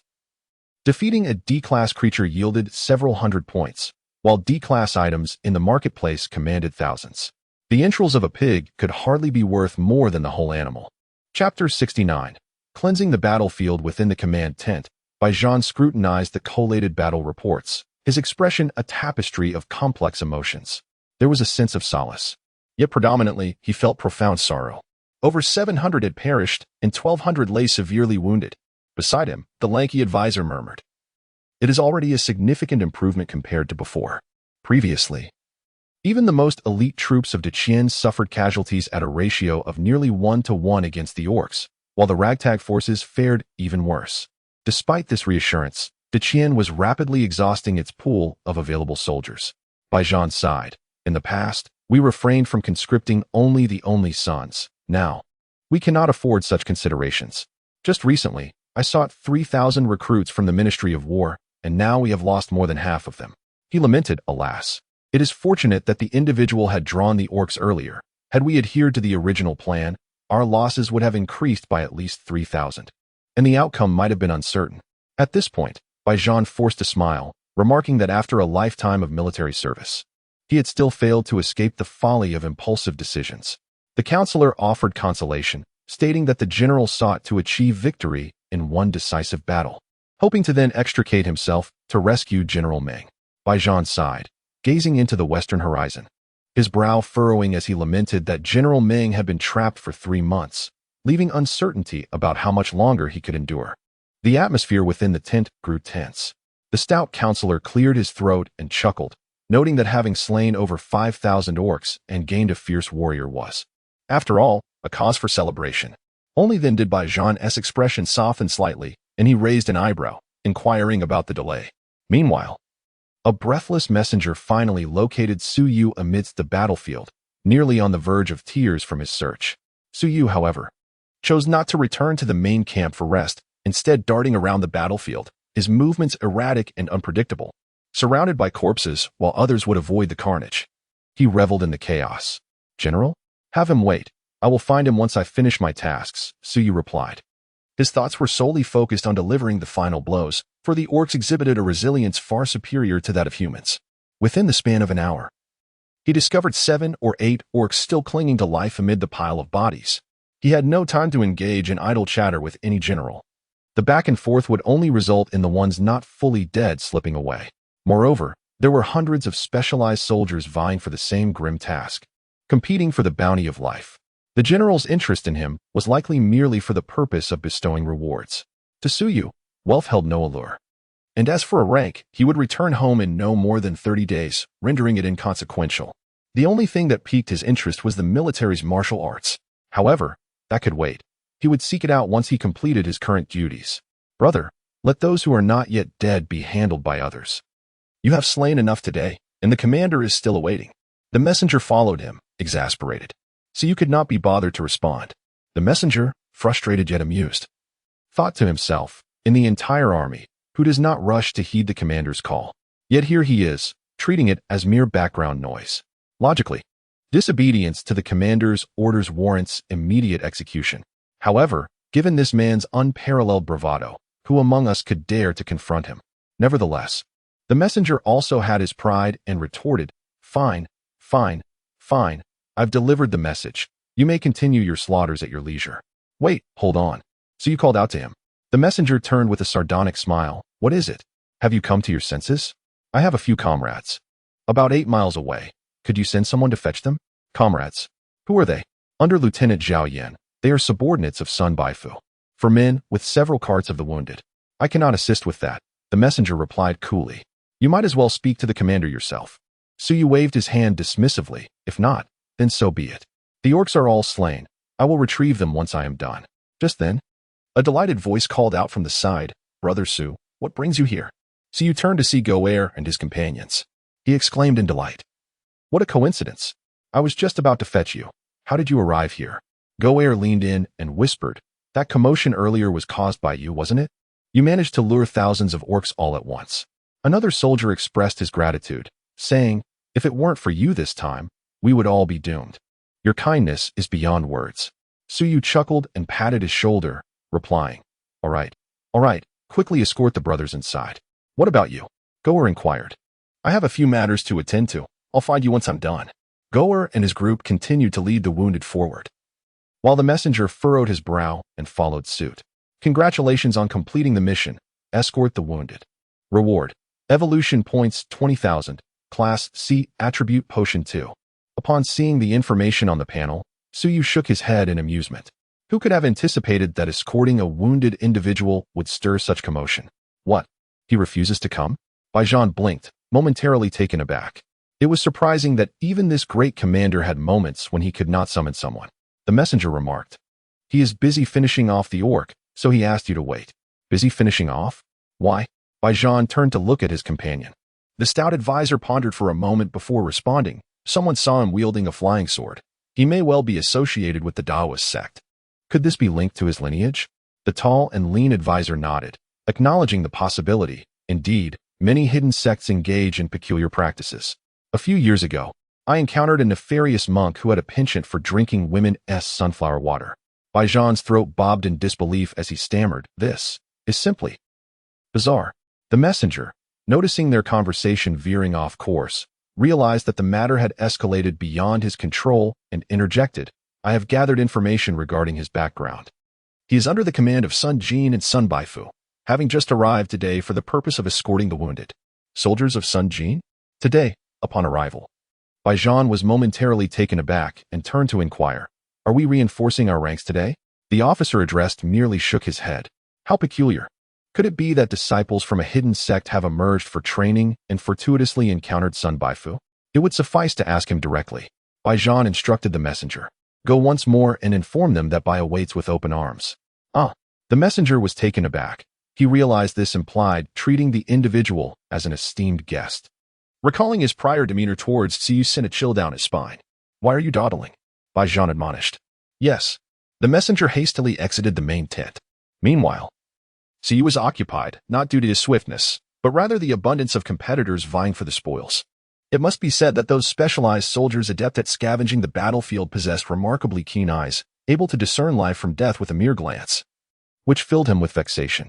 Nevertheless, the overall yield was commendable. He managed to secure over 20, when accounting for the several hundred orc adversaries he had slain. His evolution points had soared to an impressive 362, 467. 360,000. Ha ha, it was worth all the toil of the day. Congratulations. The Forging Divine technique has ascended to the 4th tier, 90,000,180,000. Current enhancement, all attributes 80. Congratulations. The Forging Divine technique has ascended to the 5th tier, 180,000,330,000. Current enhancement, all attributes 100. Congratulations. The Forging Divine technique has ascended to the 6th tier, 330,000,550,000. Current enhancement, all attributes 120. The refinement of the Divine Forging technique had progressed 3 levels, causing his 360,000 points to dwindle to a mere 70,000. Astonishingly, the required evolution points for the next upgrade reached a staggering 220,000. Suyu couldn't help but marvel at the enormity of the demand. This was merely a foundational technique within the realm of cultivation. What would happen if he were to transition to a more advanced practice? Would he not be driven to financial ruin? Chapter 70. The role of the Great Commander lacks meaning. ID 1024. Age 28. Rank Captain 472,315,600. Rank bonus. All attributes 13. Permission B. Strength 44/29. Constitution 44/29. Endurance 44/29. Speed 44/29. Reaction 44/29. Spirit 44/29. True Essence 12.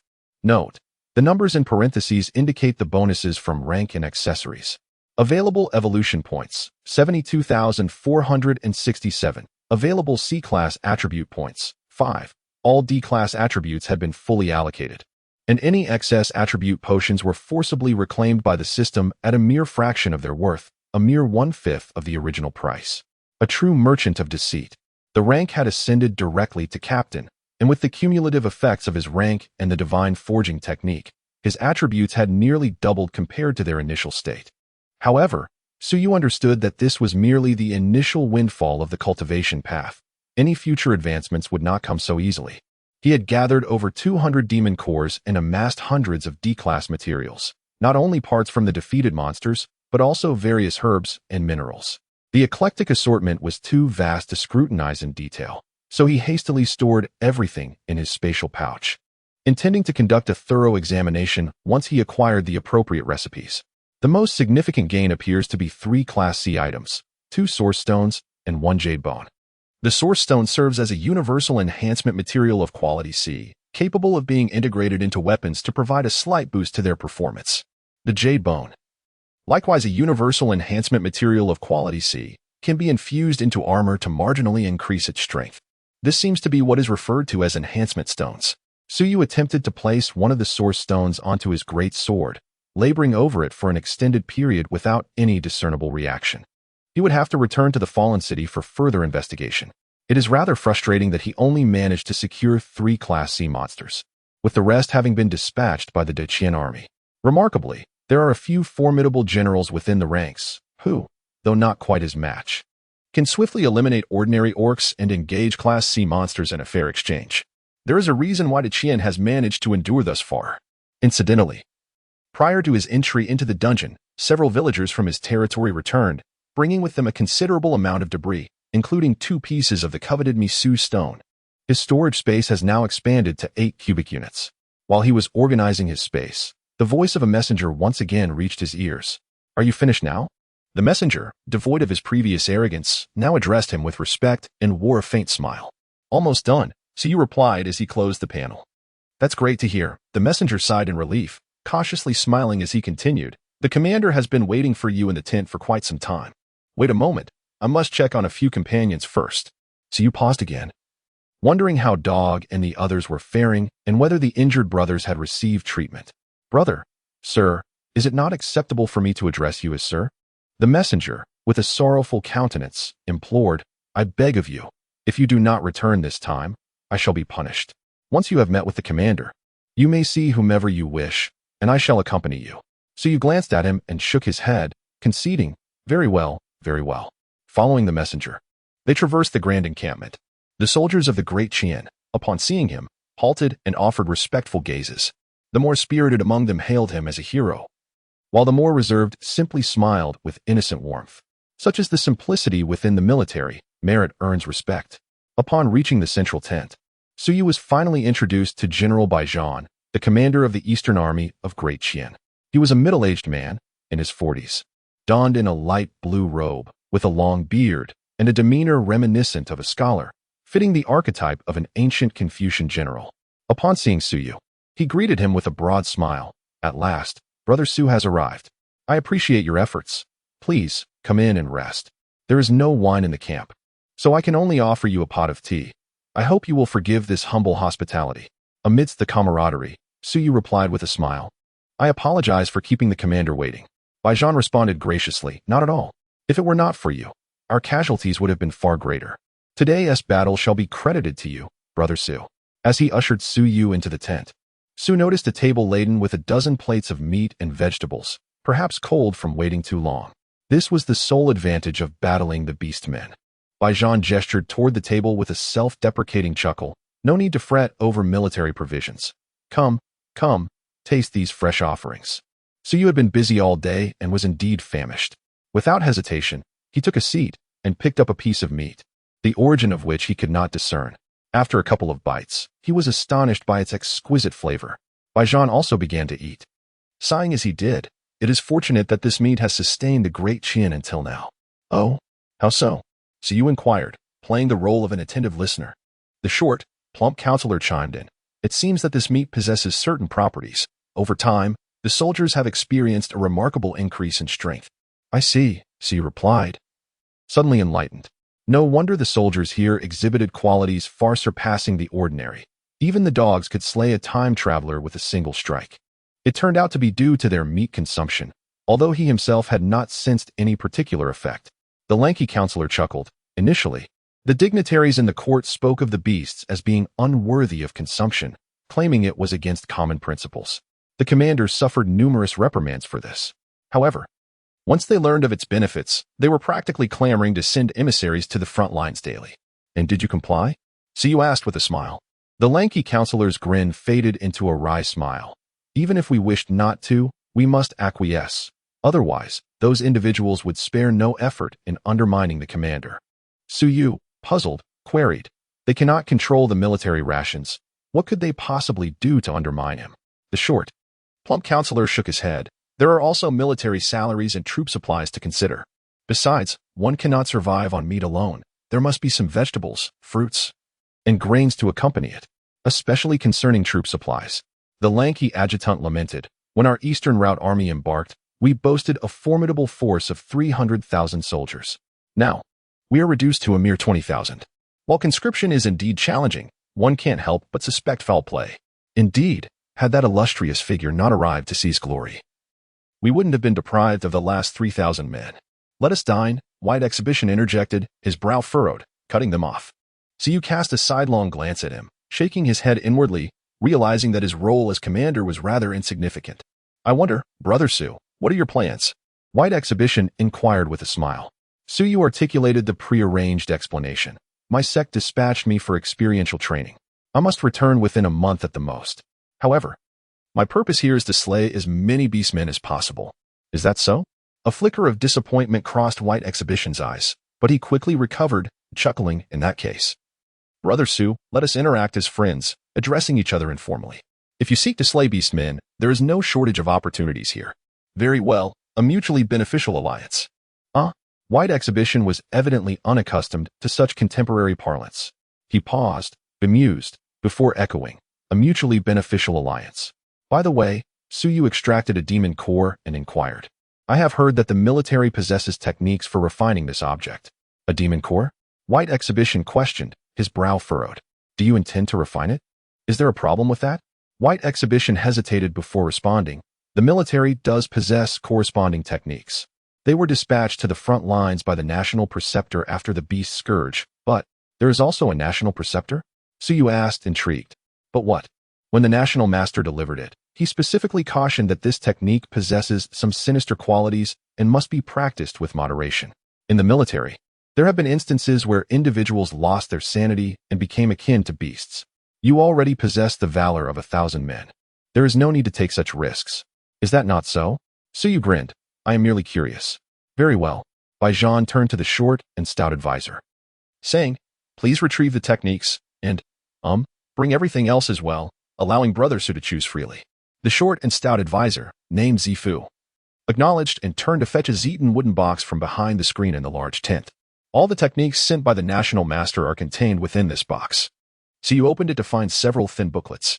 He casually picked one up and opened it, discovering Skillbook Soul Severing Spear, Quality D. Would you like to learn? Yes. Soul Severing Spear, a universal passive skill, Quality D, significantly enhances proficiency and striking power when wielding spear-type weapons. Suyu's Spirit Sword. He had always favored passive skills. Setting it aside, he continued to explore. Madwant Technique, Coiling Dragon Staff Technique, Diamond Fist Technique, Carefree Sword Technique. A dozen or so booklets, all of D quality, featuring various weapon passive skills, including the Demon Subduing Blade Technique that the dog had previously mentioned. Suyu eagerly absorbed them all without exception. He could now confidently proclaim that he had mastered all 18 weapons, although their practical utility may be limited. The thought of being able to wield any weapon in a fight brought an exhilarating sense of satisfaction. Finally, at the bottom of the box lay a booklet made from an unknown beast's hide, containing only a few sparse pages. Discovering the Universal Skill Book Refining Demon Arts. Quality C. Do you wish to learn? Refining Demon Arts allows the refinement of demon cores to acquire demonic power. The upper limit of demonic power is restricted by one's physical attributes. Consuming demonic power temporarily enhances basic attributes, with each point of demonic power increasing by 1 for a duration of 3 minutes. Note: each consumption of demonic power will affect mental state. The greater the consumption, the more pronounced the side effects. Please use with caution. Upon reviewing the skill description, Suyu nodded slightly. This was merely a temporary burst skill, significantly useful in desperate times. It served as a lifeline. He grasped the demon core he had just acquired and initiated the refinement. Refinement successful. Gained 10 points of demonic power. Current demonic power 1075. With a limit of 75. It implied that should he fully absorb the demonic power and expend it all, his basic attributes could be temporarily enhanced by 75. Moreover, since this enhancement pertained to basic attributes, when combined with the bonus from Refining Spirit Arts, it would amount to a staggering 165. Effectively more than a 1.5-fold increase. Would that not render him capable of vanquishing even deities? Well, perhaps not deities. Yet, he pondered the potential impact on his mental state. Would he become a fool? He closed the tome and returned it to the box, smiling as he mused. Truly, there is a certain mystique to it. Baijan observed Suyu's mild perusal with a sense of relief, remarking, just some heretical nonsense. The National Master only presented it out of necessity.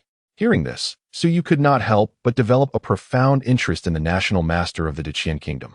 To so generously bestow even a sea-level skill book, he must possess a wealth of valuable resources. Moreover, he seemed to possess commendable character, making him worthy of acquaintance. As I was about to inquire further, a cacophony of hurried footsteps approached. Commander, the men are planning a rebellion. Cursing under his breath, one soldier declared. I refuse to lead these troops any longer. I am returning to my fields. This is intolerable. Suyu turned to see several furious officers storming into the main tent. Baijan stood up and spoke gravely. What is the matter? It's that esteemed lord, one officer retorted, his eyes ablaze. It is one thing to claim credit, but now he is even usurping the army's medical staff. How outrageous. Another officer exclaimed. His troops are precious, but ours are expendable? That scoundrel only runs to the rear when battle looms, and once the fighting wanes, he rushes back to seize glory. Initially, I tolerated him because he is a prince. But now he seems intent on commandeering every last physician into his camp. The atmosphere in the tent grew increasingly charged. The short and stout Zifu's eyes glinted mischievously as he interjected, "You lot.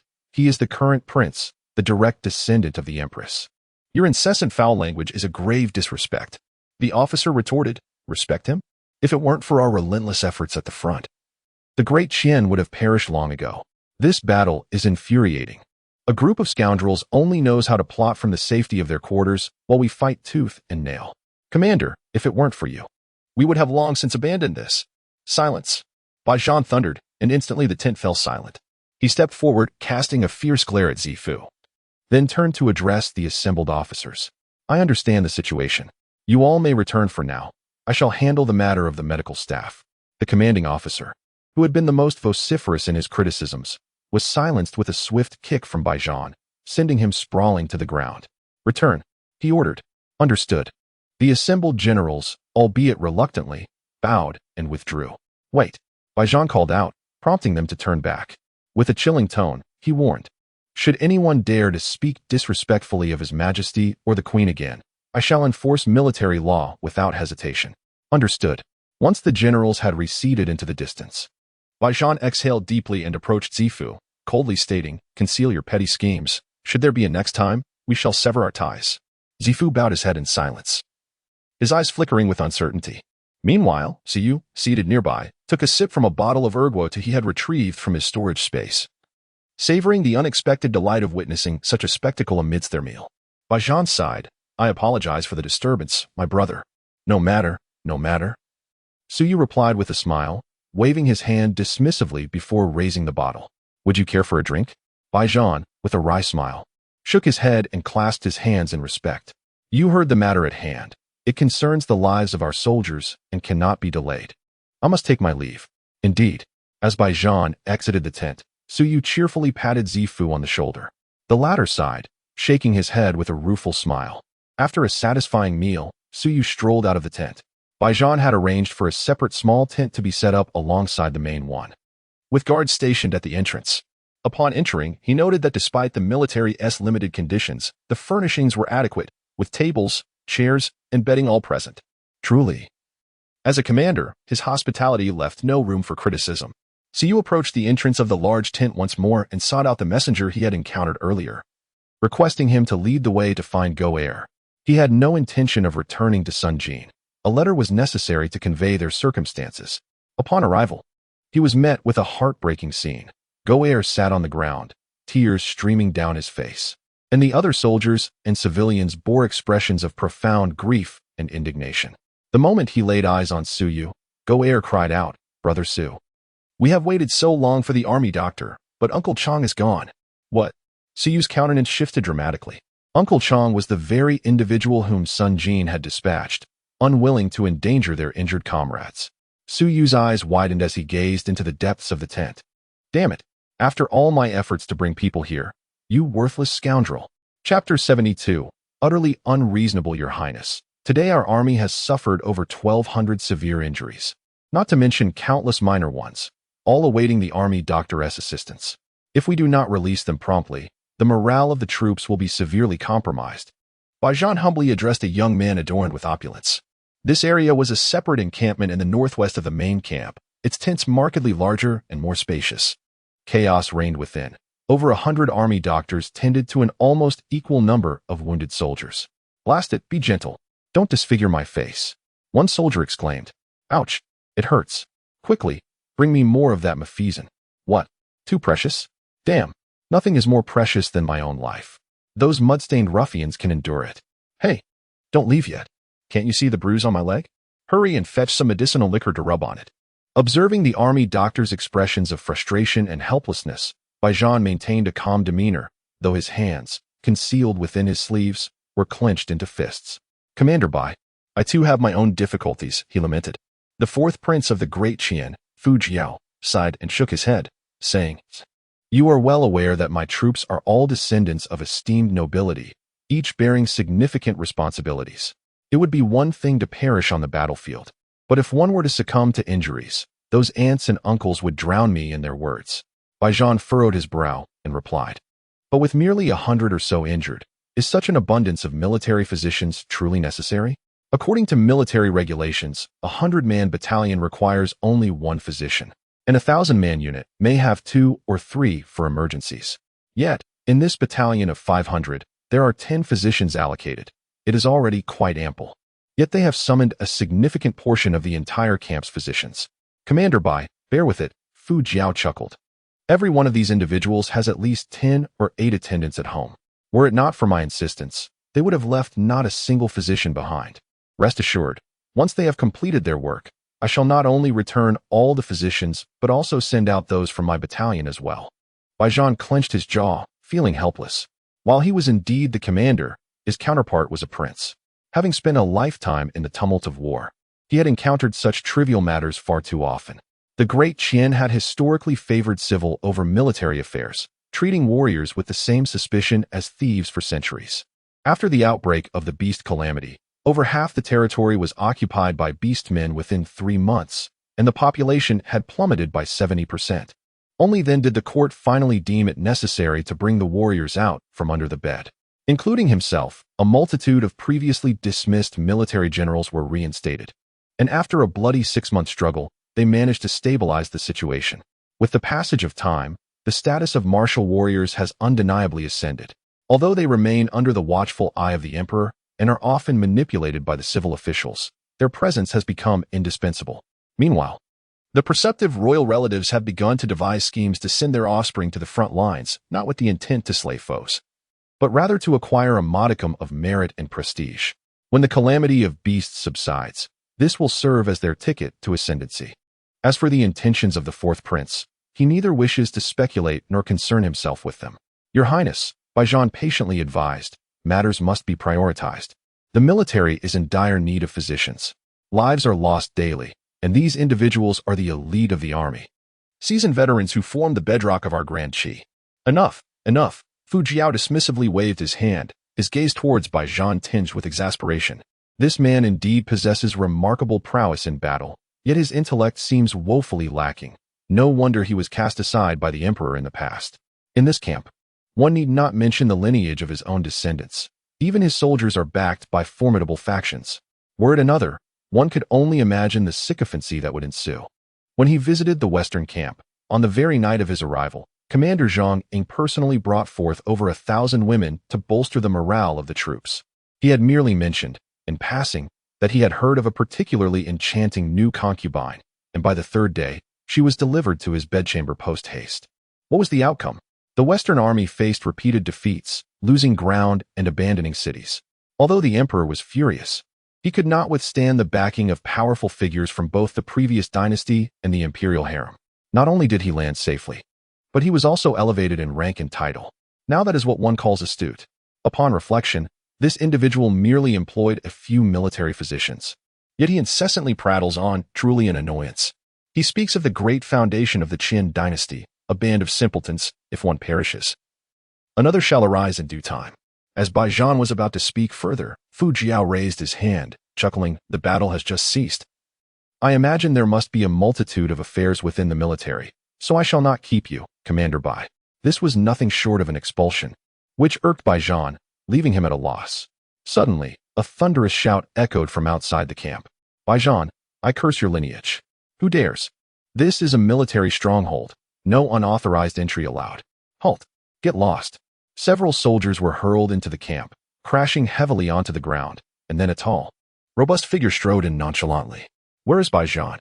Come out." A wave of astonishment swept through the camp. "Who is this brash fellow? He seems even more audacious than I am.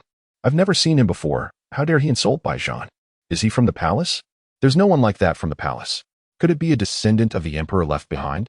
Recently acknowledged, perhaps? It's plausible. Our emperor has always indulged in frivolities."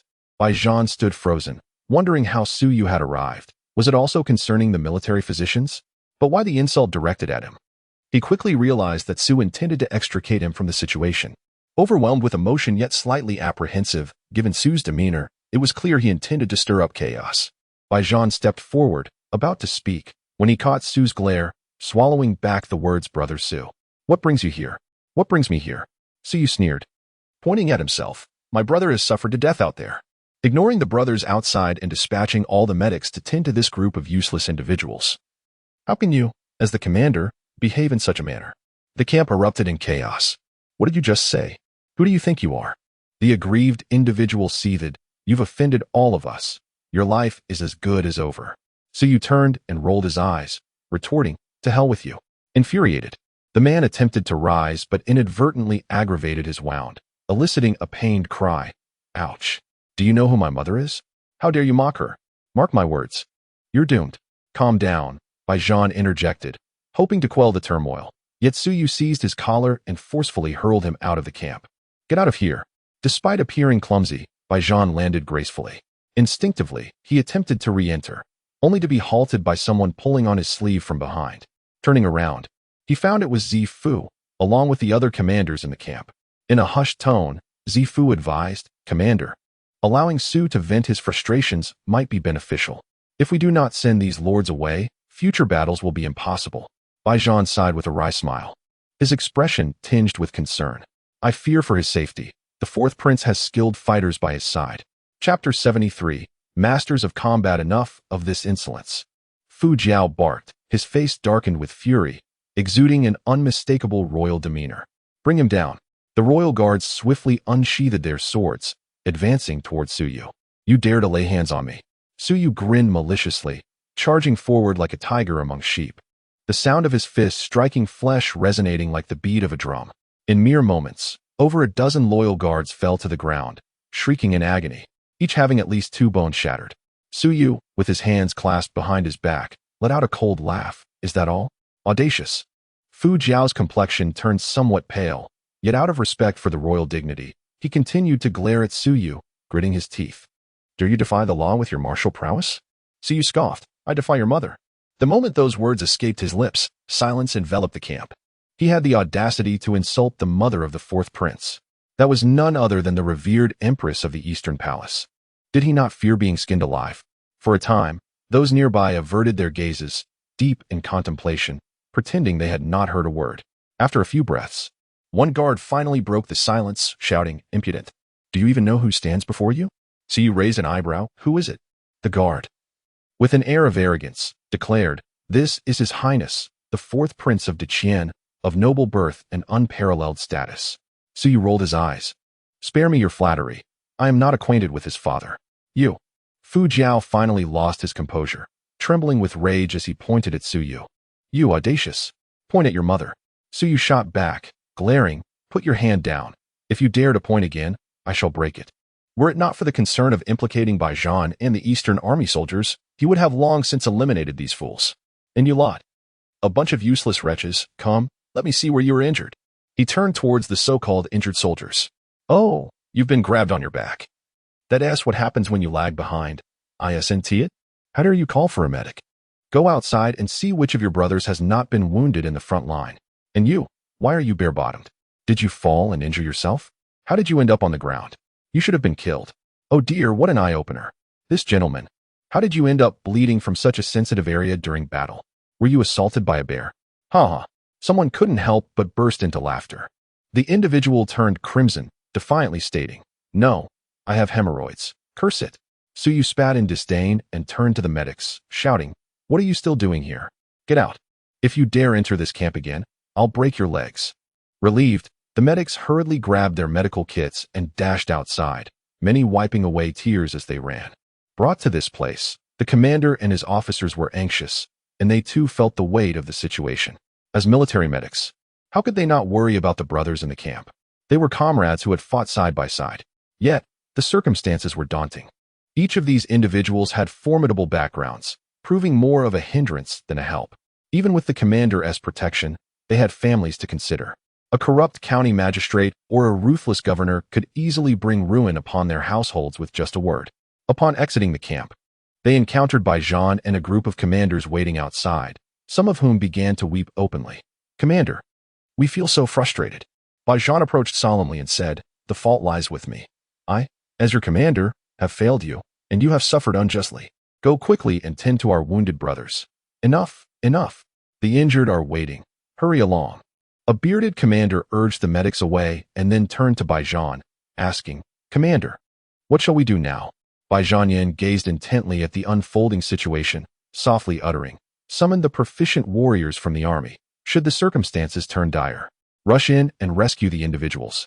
The black-bearded commander grinned broadly, exclaiming, You possess remarkable audacity. Within the encampment, Fu Wei was seething yet smiled in mockery. Since his birth, apart from the occasional reprimand from the emperor, he had never endured such indignities, relying on the favoritism of the Empress Dowager and his mother. Even that ineffectual elder brother, the current crown prince, had to show him deference. Yet today, this impudent brat, emerging from nowhere, had completely overshadowed him. I am not merely audacious. My other attributes are even grander, so you jested. When the opportunity arises, I shall let you witness it. With his objective achieved and unable to eliminate these rascals, he felt no desire to linger any longer amidst their verbal sparring. Just as he turned, a chilling voice, reminiscent of a duck, echoed from the side, Kid, you think you can come and go as you please? Do you take this place for a market? The voice was ominous, chilling the very atmosphere of the encampment. Shortly after, an elder adorned with a round hat and clad in a deep crimson robe emerged slowly from the shadows. Suyu scoffed, having concealed himself for so long. This old man finally deigned to show himself. The elder clasped his hands within his sleeves, striding with a commanding presence, embodying the aura of a master. Feng Zhangyi, what brings him here? This young man is doomed. Who is this esteemed eunuch? You do not recognize him? He is the chief eunuch of the Imperial Ritual Office. Feng Baobao. The one reputed to be unrivaled beneath the national master? Has he not always been by the emperor's side? Indeed. It has been widely whispered that the emperor favors the fourth prince and harbors intentions of replacing the crown prince. Initially, I was skeptical, but with the appointment of Feng as his steward, it seems there is veracity to these rumors. Goodness, it is no wonder they have summoned him to earn military merit. It appears we have aligned ourselves with the right individual. Once the crown prince is replaced, we shall all be loyal subjects of the dragon. How outrageous. Normally, I advise you to read more, yet you speak nonsense. Being a loyal subject equates to rebellion. We are merely old retainers of the fiefdom. Precisely, that is my sentiment. The whispers of the crowd distinctly reached Su Yu's ears. A eunuch? A novel specimen indeed. Intrigued, he stepped forward. Noting the absence of facial hair and the subtlety of the Adam's apple, his gaze inevitably wandered lower. Feng Bao's eyes narrowed. Where was this scoundrel directing his attention? A person with such deficiencies possesses a naturally sensitive disposition, and Su Yu had thoroughly offended him with a single glance. With a chilling smile, he remarked, Boy, be wise and kneel and surrender. Should we be pleased, perhaps you shall endure less suffering. Otherwise, I shall ensure your skin is flayed from your bones. Su Yu, pinching his nose in disdain, took a step back. Keep your distance, you filthy creature. There's a foul stench emanating from your trousers. For heaven's sake, at least change them. You. Feng Bao's composure shattered in an instant, his body trembling with rage. The eunuch's condition was a sensitive topic. With the need for constant changes, he was burdened to replace his garments at least 10 times a day. Yet, since mastering his martial skills, who had dared to speak such words to his face? Even the emperor merely hinted with a turn of his head. But this boy was utterly intolerable. I shall end your life. Feng Baobao let out a fierce shout, and in an instant, his figure vanished from sight, only to reappear before Su Yu like a specter. With his right hand extended, his fingers curled like claws, and the sharpness of his nails glinted with a metallic sheen under the flickering light of the torch.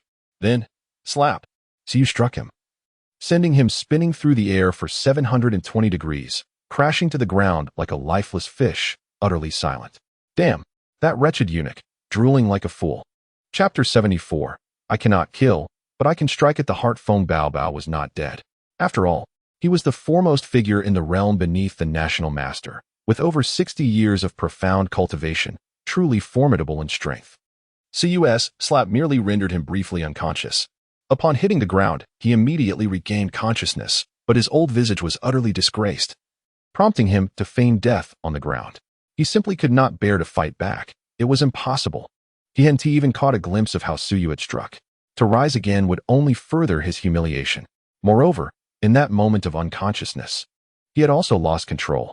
Without a guard at the door, Such was his lamentable fate. Was there no one to come to his aid? Su Yu coldly surveyed the surroundings, his gaze meeting the sight of everyone shrinking back, including Fu Jiao. As a prince of the Qin dynasty, he enjoyed untold wealth and glory, with the opportunity to ascend to the imperial throne, thus valuing his life above all else. Though filled with rage, he could only think inwardly. The humiliation of today shall be repaid 1,000-fold in the future, no matter how skilled one might be. Could they truly stand against an entire nation? As for the others, there was no need to mention. In such a situation, stepping forward would only earn one the title of a fool, who among them lacked a few beautiful concubines. Why must one be so stubborn? Have you all become so cowardly? Su Yu shook his head and adopted a tone of feigned gentility. What are you afraid of? I would never truly harm you. How is it that you are even less resilient than the ruffians on the streets? They understand the importance of maintaining their dignity, even if it means enduring a beating while uttering a few words of bravado. Come now, I offer you an opportunity. At least let out a couple of barks for me to hear. You can boast about it later, claiming how formidable you are, how you would rather die than yield. Rest assured, Feng Baobao is not dead. He is merely pretending to be unconscious. I am quite restrained in my actions. What? You truly want to call out? Then I shall take my leave. Huh? Is this what the royal prince of Deqian looks like? I scoff. A pathetic bunch indeed. Su Yu chuckled heartily as he exited. Though I may not take lives, I can certainly strike at the heart. Upon stepping outside, he caught the eye of Baijian's personal guard, who gestured for him to follow. Turning a corner of the military tent, he was immediately surrounded by the officers of the army. How exhilarating. At last, someone has avenged our grievances. Su, my brother, no? Su, my lord, from this day forth, you shall be our lord. In my life, aside from the commander, I shall serve you. Indeed, from now on, you are our Lord Su. Commander, I must confess, I still have a few jars of fine wine hidden away. Today, even if it means enduring a few military blows, I wish to drink to my heart's content with Lord Su. Let us go, let us drink. The commander, after we finish, we shall seek you out for our punishment. Baijian, standing aside, shook his head in resignation, chuckling lightly. How could I be absent from the drinking? Ha ha ha, now that is the spirit. Dear commander, let us drop the facade. We all know that you are the one most burdened by this situation. By heavens, the battles have reached such a dire state. What was that saying? Bloodshed mingled with tears. Zifu and the lean advisor trailed behind, their expressions laden with complexity. The fourth prince, having suffered such humiliation, shall not rest until he seeks retribution, the lean advisor remarked with evident concern. Zifu scoffed. I fear precisely that he will not let it go. A glimmer of insight sparked in the lean advisor's eyes. Are you implying a promotion? Zifu patted his arm and whispered, with our commander's disposition, someone must give him a nudge from behind. Perhaps Master Su is indeed a blessing sent from above. The lean advisor hesitated, but with the situation regarding the beastmen still unresolved, is it not premature to speak of such matters? Zifu laughed derisively. General Ming of the Central Army has been besieged for 3 months. Yet the court has dispatched not a single soldier. How many commanders have the Western Army seen replaced? All are royal relatives. It is one thing for them to strive, but they are all utterly inept. Still, the court continues to supply them with resources. Why? Because they are family. In contrast, our Eastern Army has achieved remarkable victories. What is our current predicament? You speak of the beastmen being unsettled. If this continues, what assurance do we have? The revelry persisted into the midnight hour. Regardless of the era, a hearty feast is sufficient to transform unfamiliar men into brothers.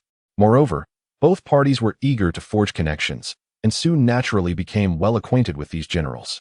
In this era, distilled spirits had yet to be invented, and the low-alcohol brews crafted from grains left much to be desired. The commanders, all possessing formidable strength, consumed the flesh of beasts daily, rendering their indulgence in drink largely inconsequential. Some troops had long since lifted the prohibition on alcohol, while only Baijian remained steadfast in his resolve. If he were to uphold this principle, then he must lead by example, even if it meant facing the consequences of his own edicts. Thus, Su Yu was jolted awake by a cacophony of slapping sounds. What on earth is happening? He wondered, stepping out of his tent to behold a shocking sight. Baijian and a cadre of commanders, including 2 advisors, were lined up outside the main tent, their trousers lowered to their knees, each accompanied by a soldier wielding a military baton, delivering rhythmic blows. The sight of a dozen men, varied in hue and shape, some even with hair, was enough to bring tears to Su Yu's eyes. Good heavens, he exclaimed inwardly. Why strip down for a punishment? Yet, the commanders appeared utterly unfazed, laughing and chatting even as they received their lashes. Two of the more foolish ones turned to greet him. Good morning, Su Yu. Good morning, your grandfathers, Su Yu retorted, covering his eyes as he turned away. Thank goodness I hold no military rank, though the camp is filled with burly men, exposing oneself before a throng of over 10,000. What audacity! After enduring 50 strokes, the commanders pulled up their trousers and mounted their horses with nonchalance, proceeding to organize morning exercises and breakfast as if nothing had occurred. Baijan remained composed, while the two advisors, faces drawn and limping, bore the marks of their punishment. Despite months of consuming beast flesh, their resilience paled in comparison to their martial counterparts. However, this is quite commendable. It is worth noting that prior to the beast calamity, the 50 military clubs were capable of inflicting fatal harm. After sharing a breakfast with Baijan in the grand tent, a messenger arrived with news regarding the orcs. Yesterday, Su Yu had inadvertently triggered an early assault by the orcs. The remaining 3,000 orcs, sensing the precariousness of their situation, retreated. Their withdrawal route, to put it mildly, was erratic. To be blunt, it was aimlessly chaotic. The scouts had tracked them throughout the night and finally determined that they were likely to pass through the encampments of the two lieutenants, Zhao Yin and Lu Song, situated ahead, specifically Sun Jin's location. Su Yu furrowed his brow.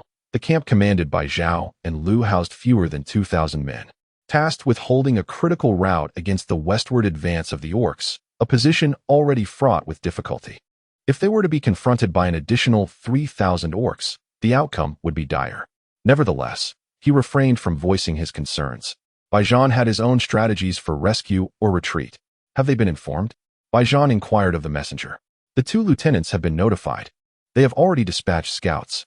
Baijan pondered momentarily. A swift horse would be too late. Send a carrier pigeon to instruct them to hold their ground for 2 hours while we encircle the orcs with our forces. Understood. Baijan turned to Su Yu and smiled. Will you join me in this endeavor to achieve victory in a single battle? Chapter 75. White Armor and Silver Spear Brothers. Hold your ground. Reinforcements are on their way. The commander has declared that once we eliminate these few thousand orcs, we will have cleansed the eastern front of orc presence. Keep your wits about you, and look out for your comrades. Sun Jin's voice had grown hoarse as he brandished his sword, patrolling his own lines with determination. The black military uniforms had been completely stained crimson with blood, the origin of which remained uncertain, whether it belonged to him or the beasts. Damn it, are you courting death? He abruptly yanked a soldier who had strayed too far back 2 paces, barking, fall in line. Have you lost your mind in the frenzy of battle? The clash had endured for over an hour.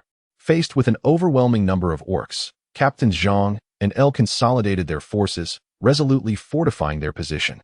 They hastily felled numerous trees, crafting barriers nearly 10 feet high to encircle the camp.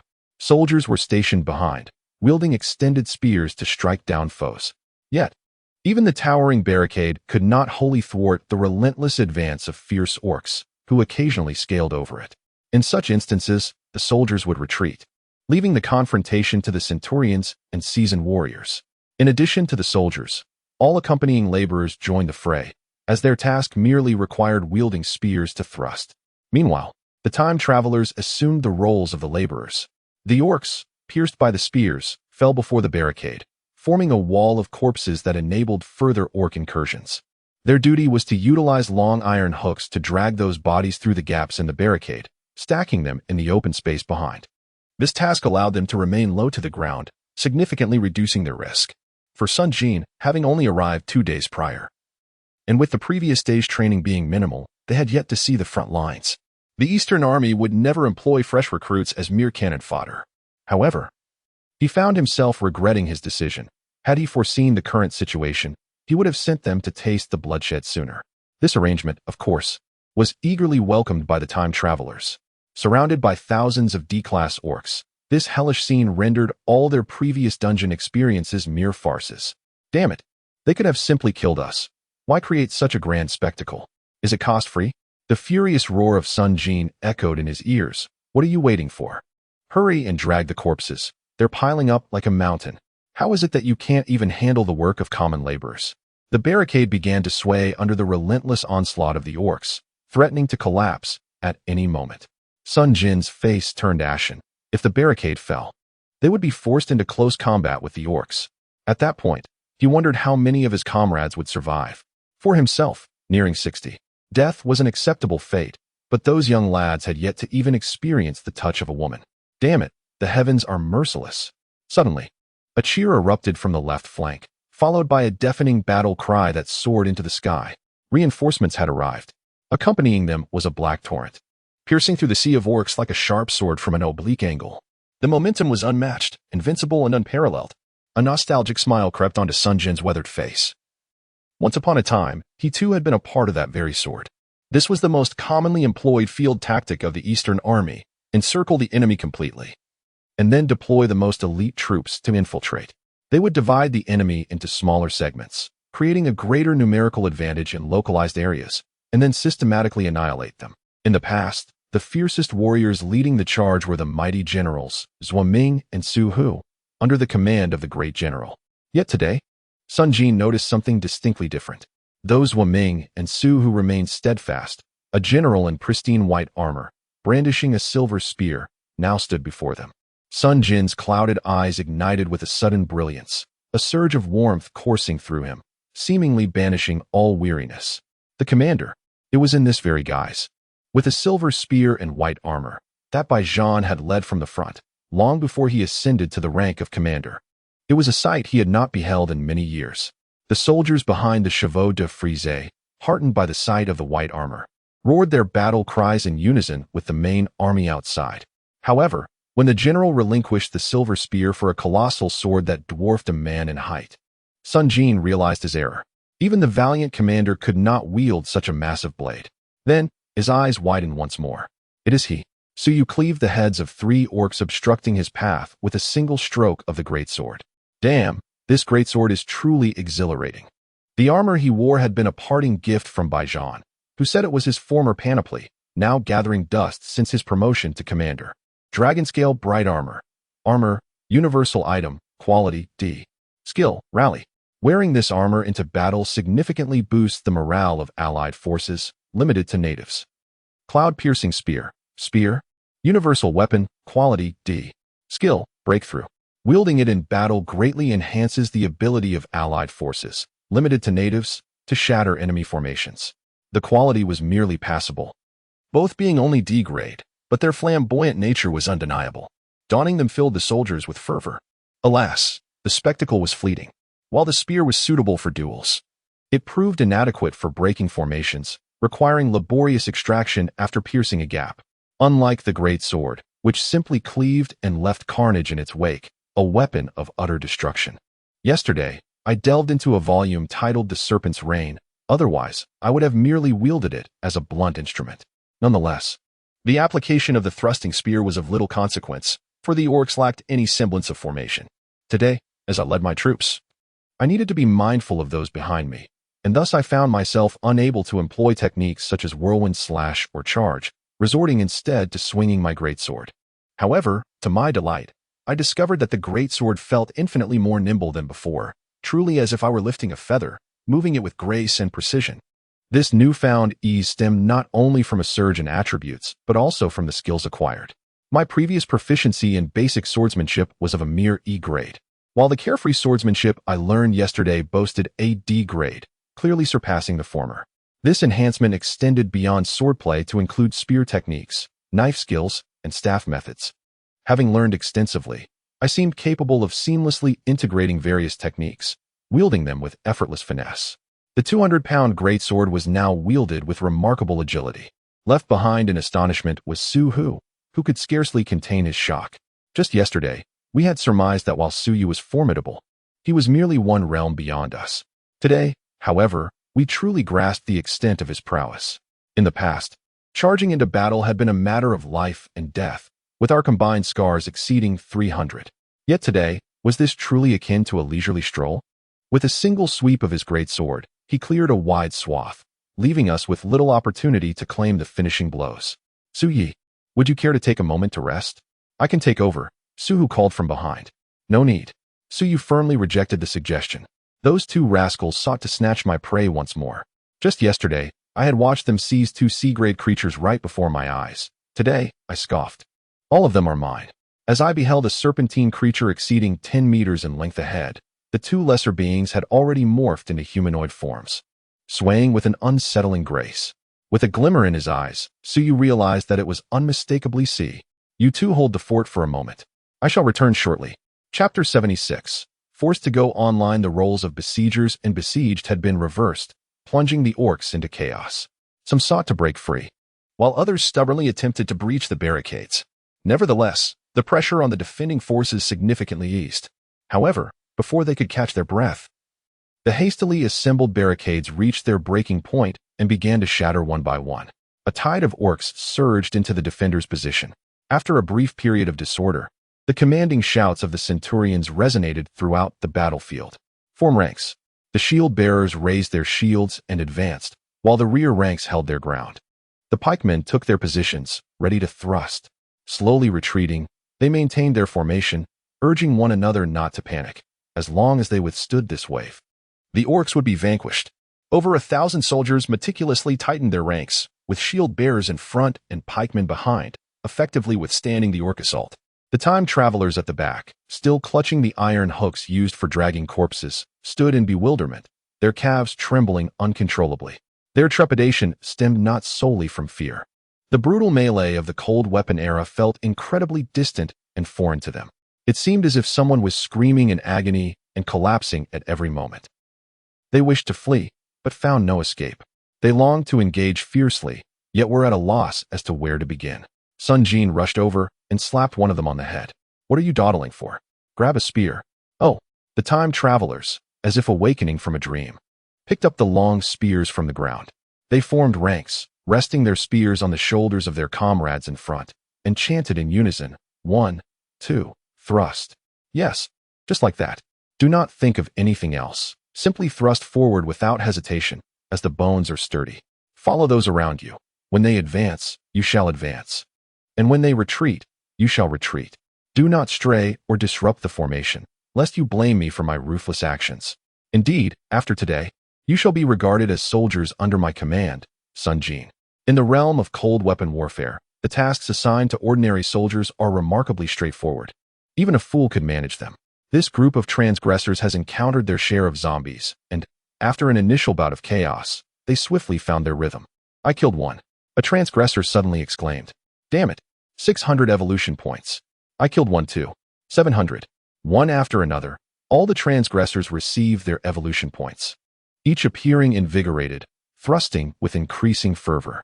With shield bearers at the front providing protection and Sun Jin's timely interventions, they need not worry for their safety. Their sole focus was to continually thrust and retract their weapons, reaping evolution points in abundance. Oh my goodness, I am beginning to enjoy this place. In previous quests, they often fought alone, but now, standing alongside the soldiers, they felt an immense sense of security. They understood that these warriors would safeguard them. Is this what it means to have comrades? Ha ha, another 700. What else with this 600 and 700? Sun Jin scolded. Focus, all of you. Affirmative. This time, the transgressors responded with clarity and conviction. Time passed, and gradually, their arms grew sore and numb. As the long spear thrust out once more, they felt no resistance at all. The tightly packed shield bearers in the front began to disperse. As their gaze swept across the landscape, they were met with a sea of fallen orc bodies, none remaining upright. Had the slaughter come to an end? The travelers reluctantly retracted their long spears. Their emotions a complex tapestry woven with the joy of survival and spoils, intermingled with sorrow. Many among the frontline shield bearers had fallen forever. At that moment, a rallying cry erupted from the ranks ahead. Courage! Courage! Courage! Initially faint and sporadic, more voices soon joined in.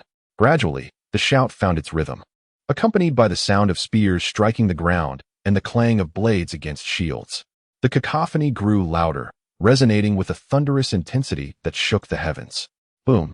Boom! Boom! Courage! Courage! Though the reason behind it eluded them, this infectious fervor ignited the travelers' spirits. They too began to follow the beat, striking their spears against the earth, chanting courage. In the distance, they beheld a magnificent stallion being led forth, upon which a general clad in white armor was hoisted by soldiers. At that moment, the cries soared to the skies. Surely, he was their hero. A look of envy graced the faces of the travelers. Could he be their marshal? Perhaps their king? Yet, they had heard that their king donned a yellow coat. When might they too bask in such adulation? If only they could strive to grow stronger. Such an opportunity could arise. By the gods! One traveler suddenly exclaimed, "It's him." "Who? Do you know him?" 1024. "He is 1024. Are you out of your mind? How could that be possible? He arrived on the same day as us. How could he become a general? It truly is him. Oh my goodness. He's coming over. Oh my goodness. It really is him. How on earth did he manage that?" The time travelers were left utterly astounded. Su Yu on horseback had never anticipated such a turn of events from the Eastern Army's soldiers. It was merely a matter of killing a few foes, a basic skill set, after all. Even more surprising was Baijan's cooperation, as he had actually sent over his own steed. Faced with such overwhelming hospitality, Su Yu had no choice but to log in. Observing the fervent admiration in the eyes of the surrounding soldiers, Su Yu maintained an impassive expression while his heart surged with tumultuous waves. Ultimately, he was just an ordinary person who wouldn't feel exhilarated in such a grand spectacle. Baijan truly excelled at social finesse. Aware that Su Yu had no interest in wealth or military rank, he opted to present these trivial accolades instead. In truth, the significance of horses had diminished greatly following the beast calamity. In the face of those fierce monsters, it was not merely the charge that frightened the horses. The very scent could send them into a panic. They could only serve as a means of transport now. However, it was undeniable that this was the steed of a great commander, and indeed, it was quite magnificent. Su Yu guided the white horse amidst the cheers of the soldiers and found Sun Jin. Dismounting, he was about to pay his respects to Sun Jin when the elder suddenly knelt on one knee, raising his fists above his forehead. This humble soldier, Sun Jin, pays his respects to the general. At this gesture, the soldiers nearby also fell to their knees in unison, leaving only a few time travelers standing bewildered in the wind. What on earth was happening? Upon witnessing the piercing glares directed at him, they collectively shuddered. It was simply insurmountable. To kneel now would spell disaster for their future in the city of decay. Their relief came swiftly as Su Yu promptly lifted Sun Jin. "Master Sun, what are you doing? I hold no military title, you rascal. Rise, everyone rise." Sun Jin chuckled. "Donning the armor of a great commander and riding his steed makes me akin to a half-commander. I haven't seen him in ages. I must pay my respects, or my heart shall be unsettled." It turned out his reverence was for the uniform. Su Yu laughed. "I thought you were honoring me." Sun Jin shot him a stern look. "You wishful thinker." This was indeed the Sun Jin I knew. Chapter 77. For the future of our son, the following morning in the capital of the great Qin dynasty, at the Golden Dragon Hall, ministers rushed forth with accusations against the Eastern Army commander, Baijan, claiming he was disloyal and harbored treasonous intentions. "I accuse the Eastern Army commander, Baijan, of nurturing assassins and committing acts of violence against the law. I accuse the Eastern Army commander, Baijan, of arrogance and plotting nefarious schemes." As Emperor Yong'an, Fu Shi, settled into his throne, a throng of ministers clamored to present their charges. "Bring them forth," he said languidly, reclining against the imperial chair, his expression unperturbed. He was well aware of the reasons behind these accusations. Fu Jiao had returned the previous afternoon and immediately sought out the Empress Dowager to lament his grievances. The elderly lady had nearly fainted in outrage. How audacious it was to insult both the emperor and empress. Baijan deserved the annihilation of his entire clan. As for the performance by Su Yu, they deemed it utterly ridiculous. Such puerile stratagems are hardly sufficient to exculpate Baijan. Do they presume us to be imbeciles? Those who navigated the imperial courts of bygone dynasties with such finesse were paragons of shrewdness. Indeed, a mere glance could condemn an entire household to ruin. Amidst his indignation, Fu Shi was perplexed. Baijan, having been chastened by him for so many years, had long since become docile. Why then, this sudden resurgence? All for the sake of a few military physicians? He had pondered this throughout the night, yet remained unenlightened. A minister below proclaimed in a stentorian voice, "Your Majesty, I implore you to dispatch men to apprehend both Baijan and the assailant, and deliver them to the 3 supreme courts for a joint trial. That justice may be seen to be done." Apprehend men from the army? Fu Shi's brow furrowed abruptly. A notion, deeply buried within his heart, surged to the fore. This was a probe, a cunning gambit to test the waters. Should he remain impassive, it would be interpreted as a sign of weakness, emboldening him to act with even greater impunity in the future. Yet, Were he to dispatch men to the army to demand retribution, would his vainglorious and impetuous generals allow him to be taken into custody? Nay, they would seize upon the pretext of a righteous man being framed, raise the banner of cleansing the court of villains, and rebel under that guise. Fushi was suddenly drenched in a cold sweat. Baijan had a master strategist at his side. At that moment, another elderly minister with a full head of silver hair stepped forward, knelt, and declared in a booming voice, "Your Majesty, Baijan has always harbored the ambitions of a wolf. Now that his fangs are bared, he must not be spared." A look of revulsion crossed Fushi's face. Did he need to be reminded of whether or not he could be spared? Rather, could he lead troops to eliminate him? As if a band of arrogant and fierce generals was not enough, now there was also this uncouth fellow, against whom even Feng Baobao was no match. Whom could he possibly dispatch to apprehend him? At this thought, he was overcome with another wave of vexation, a gaggle of incompetence. If any among you were truly capable, why would I ever consider employing him or allowing him to gain power? Fushi shook his head in disinterest, rising from his seat. I am already aware of everything. Let us conclude today's discussion. Dismissed. Your Majesty. The courtiers wished to speak further, but two eunuchs wielding whisks stepped forward, raising their sharp voices to declare. Dismissed. Upon exiting the grand hall, a young eunuch awaited by the path. Your Majesty, the Empress Dowager is waiting for you in Yongning Palace. Fushi furrowed his brow. Had they not just met yesterday? What new trouble could she be brewing? However, as the principle of filial piety governs the great Qian, he had no choice but to comply with her summons, even if he was reluctant. Upon entering Yongning Palace, he beheld the kind-faced Empress Dowager reclining on her bed, accompanied by a stunning woman in her 30s. Fushi's expression softened slightly. The emperor has arrived. The Empress Dowager raised her hand, signaling the eunuchs to bring another chair beside the bed. Mother, what do you seek from me? The Empress Dowager smiled and replied, I am aware of your busyness, so I shall be direct. This is Yuer's wife, whom you have met before. Her husband is currently serving as a vice commander in the Western Army and is not on good terms with the commander. As you know, the Su family and the Li family have always been at odds, which is why we are contemplating a change of location. Since you have brought it up, I shall not refuse. Fushi readily agreed. I will inquire with the Ministry of Personnel to see where there are vacancies. The Empress Dowager waved her hand dismissively. If he merely sought a casual appointment, would he need to come to me? Oh, Fushi's smile waned slightly. Then where does he wish to go? I pondered, considering that Yuer has commanded his troops for quite some time now. Is it not the perfect opportunity to address Baijan's insubordination? Why not take advantage of this moment to replace the commander of the Eastern Army? Mother. Fushi was taken aback. Matters of state are no trifling matter. How is this a jest? The Empress Dowager replied with displeasure. I have watched that lad Yuer grow up. He is remarkably composed in both character and conduct, and being one of our own, I find him trustworthy. I have also heard that the beastmen of the eastern route have been nearly eradicated, since the rabbits are gone. It is time to cook the dog, is it not? Fushi hesitated. Yet the beastmen of the central and eastern routes still pose a significant threat. What? Do you still expect him to quell all the beastmen? The Empress Dowager frowned. That would indeed result in his merits overshadowing the sovereign, and there would be no rewards left to bestow. You would have no choice but to relinquish that chair to him. Mother, allow me a moment to contemplate. Fushi was somewhat reluctant. What more is there to consider? The Empress Dowager shook her head. Your temperament is a mirror of your father's. You must understand that indecision invites chaos. With this great victory, we can justifiably bestow upon him the title of a prince of a different surname, thus resolving all matters at hand. A prince of a different surname? Fushi's eyes brightened. In our great Qi nation, a prince cannot leave the capital for life. Should he become a prince of a different surname, Baijan would be obliged to remain in the capital, and the commander of the Eastern Army could be seamlessly replaced. Once he is in the capital, his life and death would rest entirely in your hands. But what if he refuses? His wife and children are still in the capital. The Empress Dowager chuckled softly. I have encountered Baijan on 2 occasions. He possesses a gentle and sincere disposition, valuing loyalty and righteousness.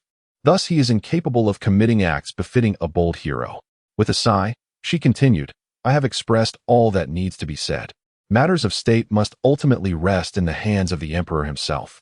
I am weary now. Please escort Yu's daughter-in-law for me. The beautiful woman seated nearby obliged with a nod, casting a glance at Fushi, her eyes shimmering like autumn waters. Together, they exited the Yongning Palace. If there is anything you wish to discuss, feel free to speak candidly, Fushi murmured. How could I approach you when you are the emperor? The woman lowered her gaze, her countenance heavy with sorrow. Suyu still lacks a bit of fervor in leading the troops. She bit her lip, but he has raised 3 sons for you. While he may not have achieved merit, he has certainly endured hardship. Fushi chuckled softly. Why do you not mention that my sons still call him father? You, as the emperor, still possess such a sharp tongue, the woman retorted, spitting in jest before sighing. My intentions are solely for the future prospects of our sons. As they conversed, they turned into a secluded area. Suddenly, Fushi reached out and grasped the woman's delicate hand. What are you doing in broad daylight? The woman's face flushed crimson. Yet she raised her gaze, her eyes alluring. Fushi laughed lightly. The winding paths have long lingered in my thoughts. The eunuchs trailing behind them silently produced their yellow silken curtains, skillfully assembling the framework. Soon, the silhouettes of the two were entirely obscured by the fabric. Chapter 78. No one is to be underestimated. As night fell, Suyu meticulously counted his gains within his military tent. During the daytime skirmish, he managed to capture nearly 500 orcs, acquiring a total of 324,600 evolution points, adding the remaining 72, 467 from before. His available evolution points reached an impressive 398,067. Although this was approaching 400,000, he could not quite fathom why. Despite the joy, he felt less exhilarated than before. This sensation resembled viewing a film. As time progresses, the threshold for excitement escalates, and preferences become increasingly extravagant. This is indeed a predicament. Congratulations. The Forging Divine Art has been upgraded to the 7th level, 550,000,880,000. Current bonus. All attributes 140. In an instant, 220,000 points vanished. The evolution points required for the next level amounted to a significant 330,000. Alas, there was little to be excited about. The more one earns, the quicker one spends. By this calculation, to fully upgrade the Forging Divine Art, he would need at least over 1,000,000 evolution points. This predicament necessitated a consideration of cost-effectiveness. Should he pursue a singular path to completion, or conserve some funds for a change of pace? After all, the prices of those items in the marketplace hovered around 500,000, with the premium ones not exceeding 1,000,000. With over 1,000,000, he could procure at least 2 of those items.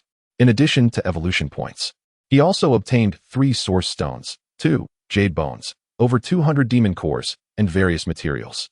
Most notably, he possessed an intriguing item, soul-devouring necklace, an accessory item. Quality, C, which slightly enhances mental strength when worn. Accompanying skill, soul-piercing strike. Soul-piercing strike, a mental attack technique that, when activated, can induce a state of distraction and fear in the opponent, with effectiveness influenced by the disparity in mental strength between both parties. Caution. Should the opponent's mental strength exceed yours, a backlash will occur.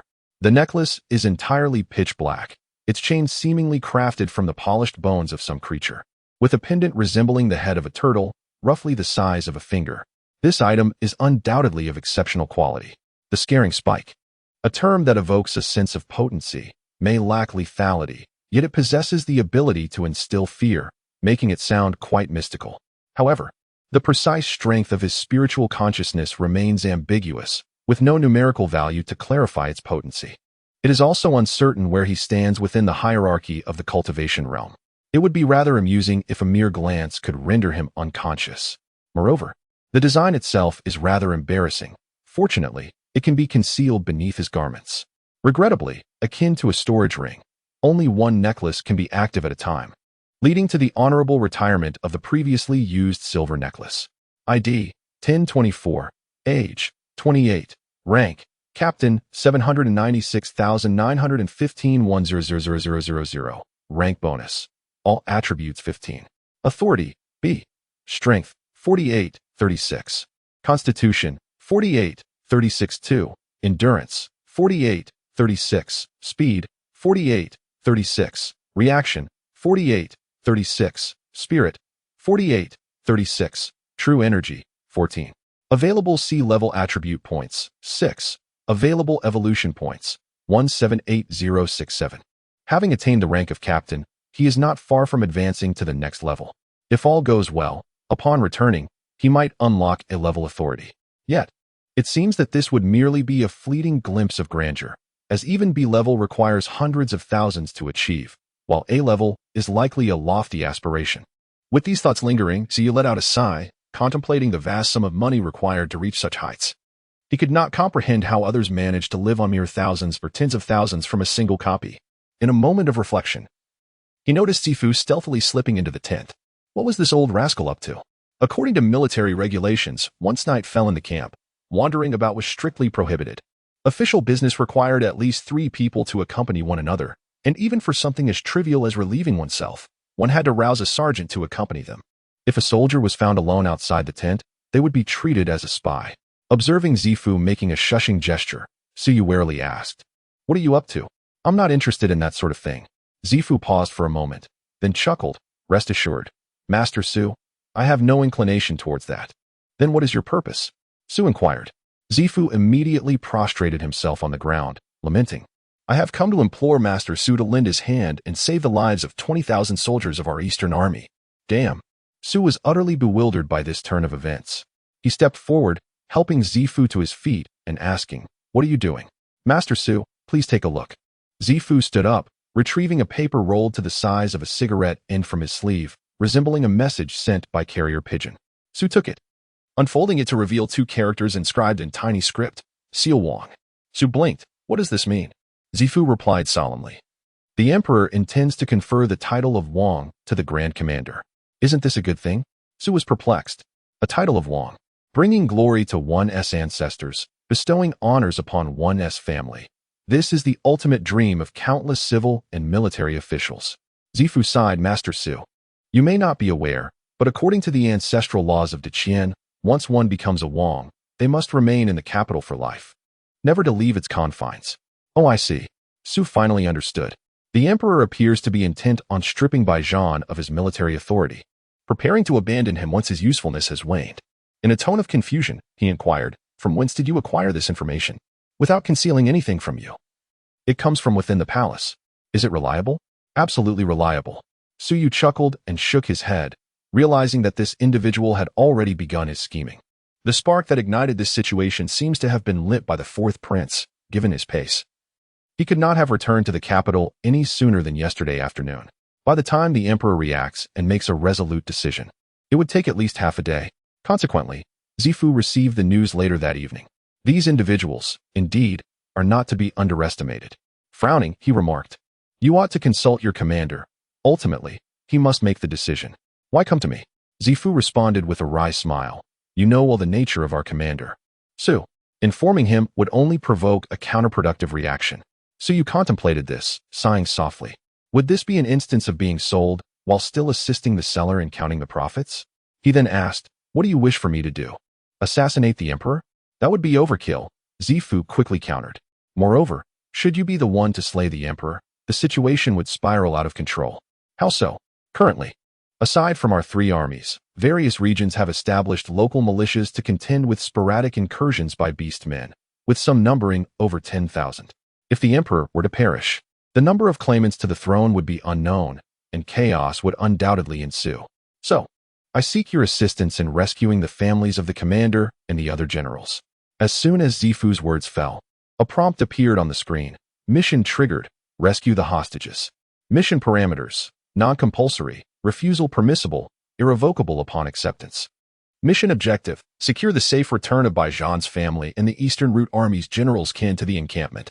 Mission rewards: 60,000 evolution points, 6 C-grade attribute points, 1 B-grade random item.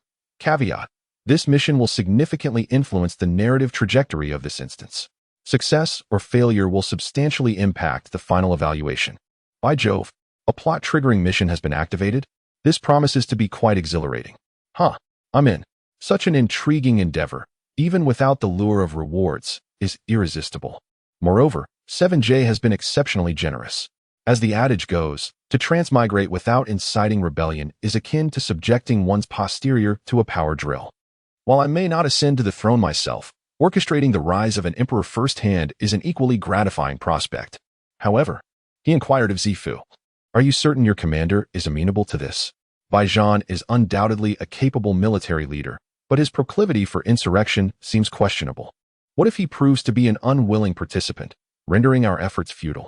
Zifu stroked his sparse beard, exuding confidence as he chuckled, as Master Su not heard the expression. Su interjected, which is, circumstances dictate actions. Remarkable. It appears you are even strategizing against your own commander. Chapter 79. Grand Qian Imperial Preceptor southeast of Wangqing. An edifice known as Wangyue Tower stands tall. Ascending 9 stories, its entire structure is crafted from pure timber, joined solely by mortise and tenon joints. Save for the azure glazed tiles and the protective tung oil, the tower is devoid of any decorative embellishments. An epitome of austere elegance. It emanates an aura of dignified solemnity. Erected at the inception of the Great Qian dynasty, coeval with the imperial palace, it serves as the abode for successive imperial preceptors. Within the edifice, Fu Shi, clutching the hem of his dragon robe, arduously ascends towards the summit. He has consistently been perplexed as to why the imperial preceptors of bygone eras favored residing in such an elevated, seemingly detached locale. Is it indicative of their detachment from earthly concerns? Finally reaching the apex of the staircase, he is confronted by a diminutive portal fashioned from slender green bamboo, seemingly so fragile that a mere touch would suffice to breach it. Yet, Fu Shi halts before the threshold, composing his breath, which had grown labored from the ascent. Subsequently, he raises his hand, cautiously and deliberately knocking. Concurrently with the act of knocking, he emits a self-deprecating chuckle. It is said that the emperor's pronouncements are divinely ordained, his words carrying immense weight. However, few are privy to the reality that this emperor is not only subject to the authority of the Empress Dowager, but also under the scrutiny of an imperial preceptor. Fortunately, the current incumbent possesses a temperament of serene detachment, seldom meddling in state affairs, unlike her predecessors, who were wont to intervene, even to the extent of deposing emperors. In retrospect, his ascension to the throne is attributable to the benevolence of the preceding imperial preceptor, the penultimate crown prince. Culpable of merely clandestinely rearing a dozen or so female canines with severed limbs, was deemed to have offended divine sensibilities. Consequently, he was stripped of his title as heir apparent and met an untimely demise 3 months hence. Thus, his father, a leisurely prince, fortuitously stumbled upon an extraordinary opportunity. Enter. A crystalline voice emanates from within. The voice, akin to a limpid spring, instantaneously purges Fu Shi of all encumbrances. Upon crossing the threshold, he beholds a slender figure, clad in a simple Taoist robe, her raven tresses cascading to her waist, seated solitarily by the window. She sits thus, her countenance directed outwards, her profile akin to a figure from a painting, a celestial being from a poem. Here stands Guan Li, the Grand Preceptor of the Great Qian Empire. Greetings, Grand Preceptor. Fu Shi humbly uttered, bowing reverently as he entered. Guan Li's brow furrowed almost imperceptibly, and she inquired with a frosty tone, "What brings you here?" "I come on behalf of Baijan, the commander of the Eastern Route Army. His arrogance knows no bounds, and he harbors sworn assassins. His disloyalty is evident, and I seek to eliminate him," Fu Shi declared, laying bare his intentions, daring not to engage in any deception before her. "Heh," Guan Li chuckled softly, shaking her head. "Is this a case of discarding the hunting dog once the rabbit is caught?"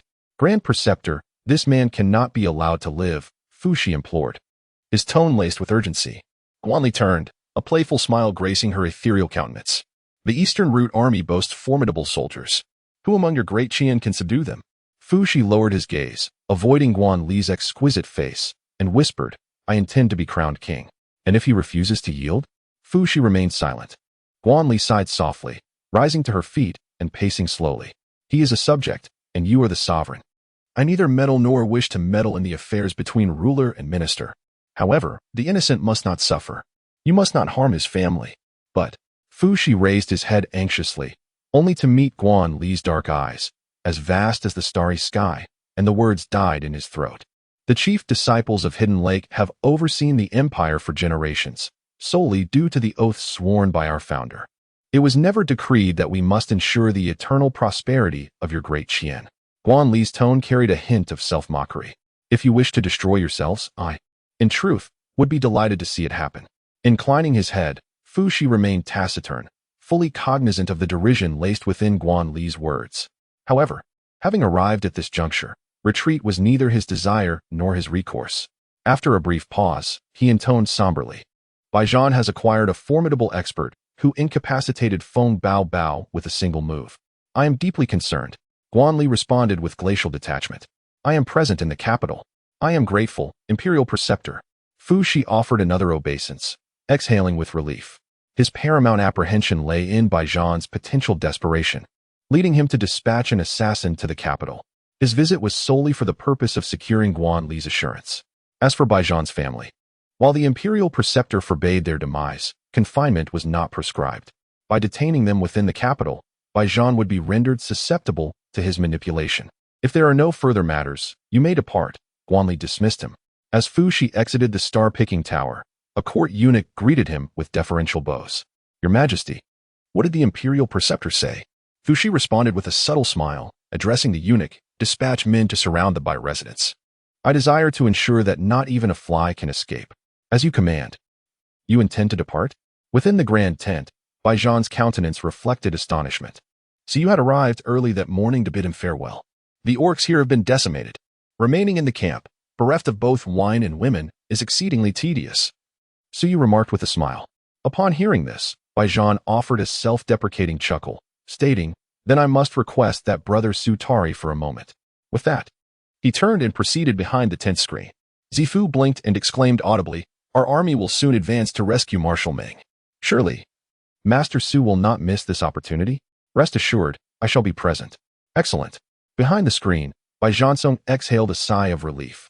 Whether it pertained to the lives of the soldiers or the fate of the Deqian dynasty, he found himself in dire need of Su Yu's assistance. Master Su, your departure feels rather abrupt, does it not? Zifu interjected, adopting a demeanor of reluctant farewell. We haven't even had a proper toast. What's the matter? Do you wish to be reprimanded? Su Yu retorted with a cold smile, recognizing the old man's theatricality. Baijansong emerged, holding a platter of yellow and white items. When one is away from home, one must not be without funds. This is but a small token from me, 10 taels of gold and 50 taels of silver. I trust you won't find it insufficient, but it is all I can spare from my personal savings. He neither accepted unearned salary nor drank the blood of soldiers. His official salary had to support a large family. Though he appeared imposing, privately he was quite frugal. I am most grateful, Suyu replied, not hesitating to store the gold and silver in his spatial pouch, a sight already familiar to the few present in the tent. Upon exiting the tent, Suyu instructed for a white horse to be brought forth. Allow me to see you off, Master Su, Zifu said, following him. The two made their way to the entrance of the camp, where Zifu spoke up. I have reassigned 200 capable soldiers for your command. This was the maximum he could manage without raising Baijansong's suspicions. Suyu nodded, genuinely in need of assistance. Where are they? They are currently dispersing and heading towards the city. You will find them upon your arrival. After the Eastern Army's expedition commenced, the families of the commanders had been concentrated in a city by the court, ostensibly for unified care, yet in reality, they were hostages. Baijansong's family in the capital numbered over 50 individuals. The families of the assembled generals numbered a considerable amount, according to Zifu's count. No fewer than 600 or 700 individuals. To surreptitiously bring back such a multitude would be an utter fantasy. Suyu was incapable of conjuring people out of thin air, and thus, he was compelled to devise an alternative approach. Now, with those 200 elite soldiers at his disposal, his confidence had grown substantially. Chapter 80. Is this a threat to this official? Anqing was formerly the seat of Ningzhou, and after the outbreak of the Bestial Scourge, it had once fallen into the hands of the Beast Men. The original governor and commandant had abandoned the city and fled, and were later dismissed by the imperial court. 2 months prior, Baijan had led the Eastern Route army in a bloody battle lasting more than 10 days to reclaim Anqing. The imperial court had once again dispatched a new governor and commandant. In the northwestern corner of the city, there was a distinct zone, surrounded by a perimeter of city guards. Within resided over 700 souls, predominantly the elderly, women, and children, with the few able-bodied men mostly afflicted with disabilities. These were the family members of the various generals of the Eastern Route Army. As dusk approached, several individuals gathered in a secluded courtyard, their expressions reflecting indignation. The amount of grain delivered to us today is fully half of what we usually receive. With such a meager quantity, we must prioritize feeding the children until they are satiated. The adults will have to endure hunger. Could it be that there are more refugees? An elderly man inquired, furrowing his brow. The one-legged youth beside him shook his head. The beast men have been causing havoc for so long. Those who were going to flee have long since done so. Those who did not flee are likely dead. Where would any new refugees come from? Someone scoffed coldly. Our loved ones are risking their lives for the great Qian on the front lines, yet they have imprisoned us as if we were criminals. And now they won't even allow us to eat our fill. No, I must go and inquire. The young man with one leg grasped the crutch by the wall and, supporting himself against the table, managed to rise to his feet. Zwajin, you may go, but please speak politely to avoid any conflict. An elderly gentleman expressed his concern. They have already taken a position of dominance over us. How much more courteous can we be? Zwajin retorted angrily. Su, you have survived countless battles. Why are you so timid now? Do you think I am not furious? The elder shook his head, a bitter smile gracing his lips. But here we are, with the old and the young, and you few young men are all missing limbs. If a conflict arises, it is we who will suffer. They dare, Zwajin said, his face dark with indignation. What if our Eastern army returns with vengeance? If they return, it will be tantamount to rebellion. Zwajin scoffed, this wretched court. Let it rebel.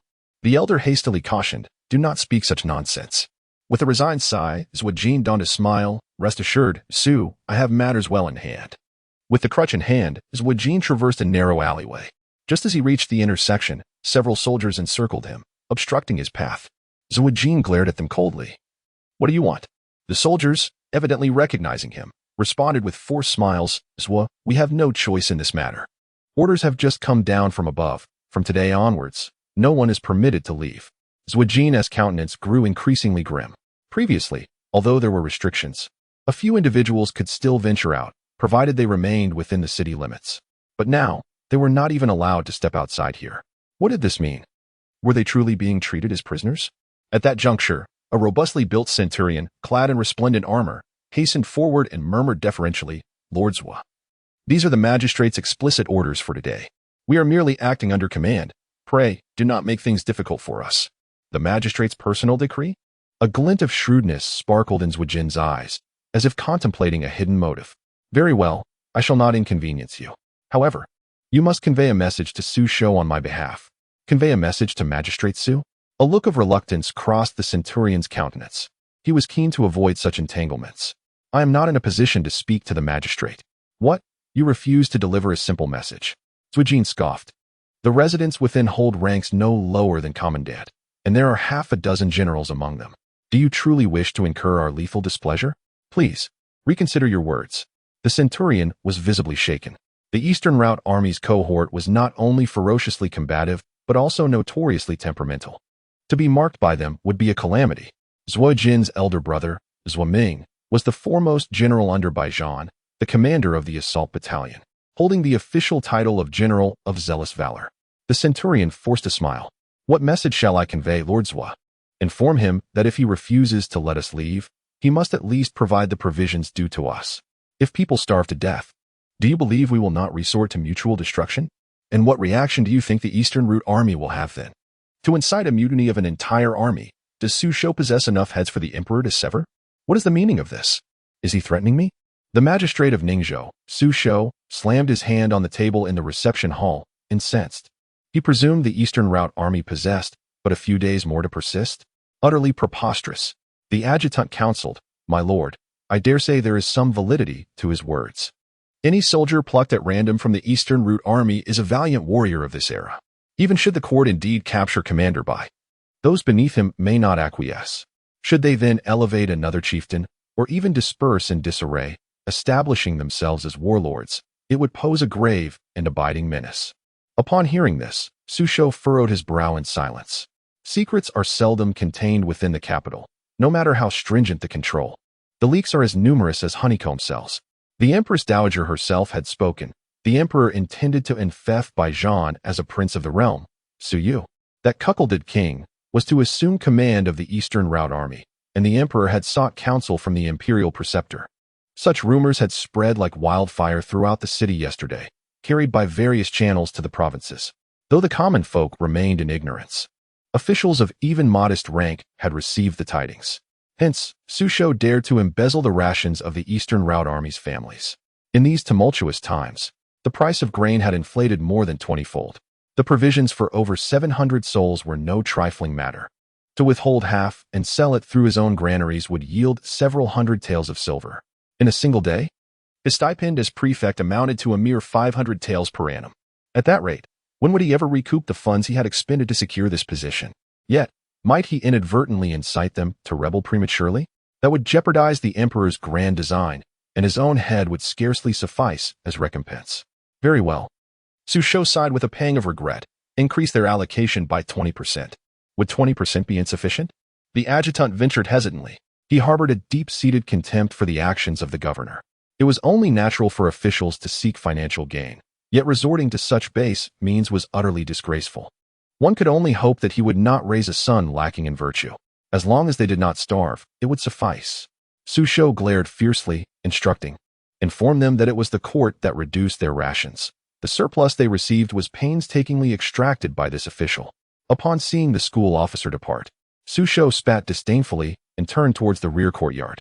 Halfway there, he recalled the charming young woman his loyal servant had brought back yesterday. A warmth surged within him. This young woman was not only strikingly beautiful, but also possessed a fiery spirit, requiring the assistance of several matrons to restrain her. There was something intriguingly captivating about her. In chaotic times, indeed, one finds opportunity. Without disorder, how could wealth be amassed so easily? And without turmoil, how would so many beauties find themselves displaced? As long as the chaos does not encroach upon me, let it unfold. After taking a few steps, he sensed something amiss. Why was the courtyard so eerily quiet? Chapter 81. Spare me, brave man. Su Shou mused curiously. Typically, upon reaching this point, servants would rush to greet him with warmth and concern, yet today, not a single soul was in sight. The lack of decorum was becoming increasingly apparent. Where is everyone? Su Shou called out, exasperated. The governor certainly commanded respect. A languid voice floated from ahead. Who dares to intrude? Su Shou halted, his complexion paling slightly. Soon, he beheld a tall figure sauntering out from behind the screen wall. The individual flashed a grin, revealing a set of white teeth, and reproached, "What a commotion! Such behavior is unbecoming. It lacks the dignity of a governor." "Who are you?" Su Shou demanded. "You possess a great deal of audacity to trespass upon the governor's residence." Su Shou, displaying a facade of bravado, retreated a step and called out loudly, "Is anyone there?" Su Yu, with a playful grin, casually dug at his ear and replied, "Go on, shout louder. Your voice lacks vigor. How do you expect to fulfill your role as a governor?" A shiver ran down Su Shou's spine as he realized that. Despite the presence of over 100 family members and servants within the residence, not a single soul responded to his call. The silence was so profound it felt as if the very air had stilled, leaving him to wonder whether he was surrounded by the living or the dead. His complexion turned ashen, and he stammered, Who are you? What have you done to them?" Su Yu beckoned him closer with an amiable gesture, saying, "Come here, let us converse." Su Shou, sensing impending danger, turned to flee, but just as he took a step forward, a sharp blade suddenly plunged into the blue bricks at his feet, its exposed edge vibrating ominously. "Take another step, and your foot shall be severed." Su Yu's cold voice rang out from behind. Recognizing the gravity of the situation, Su Shou halted, only to feel a warmth spreading in his trousers. He had urinated in fear. "Spare me, O valiant one." In a nearby chamber, Su Shou respectfully served Su Yu a cup of tea. "Esteemed sir, what brings you to seek my company?" His hands trembled slightly. The realization that this very man had incapacitated his entire household was overwhelming. Not only had he subdued them, but the loyal servant who had assisted him in securing a bride the previous day, along with several of his subordinates, had been ruthlessly beheaded. The sight had nearly caused him to lose control once more. So you glanced disdainfully at the teacup and remarked, "Have you even washed your hands?" "I have indeed." Su Shou replied with a forced smile, "I washed them thrice."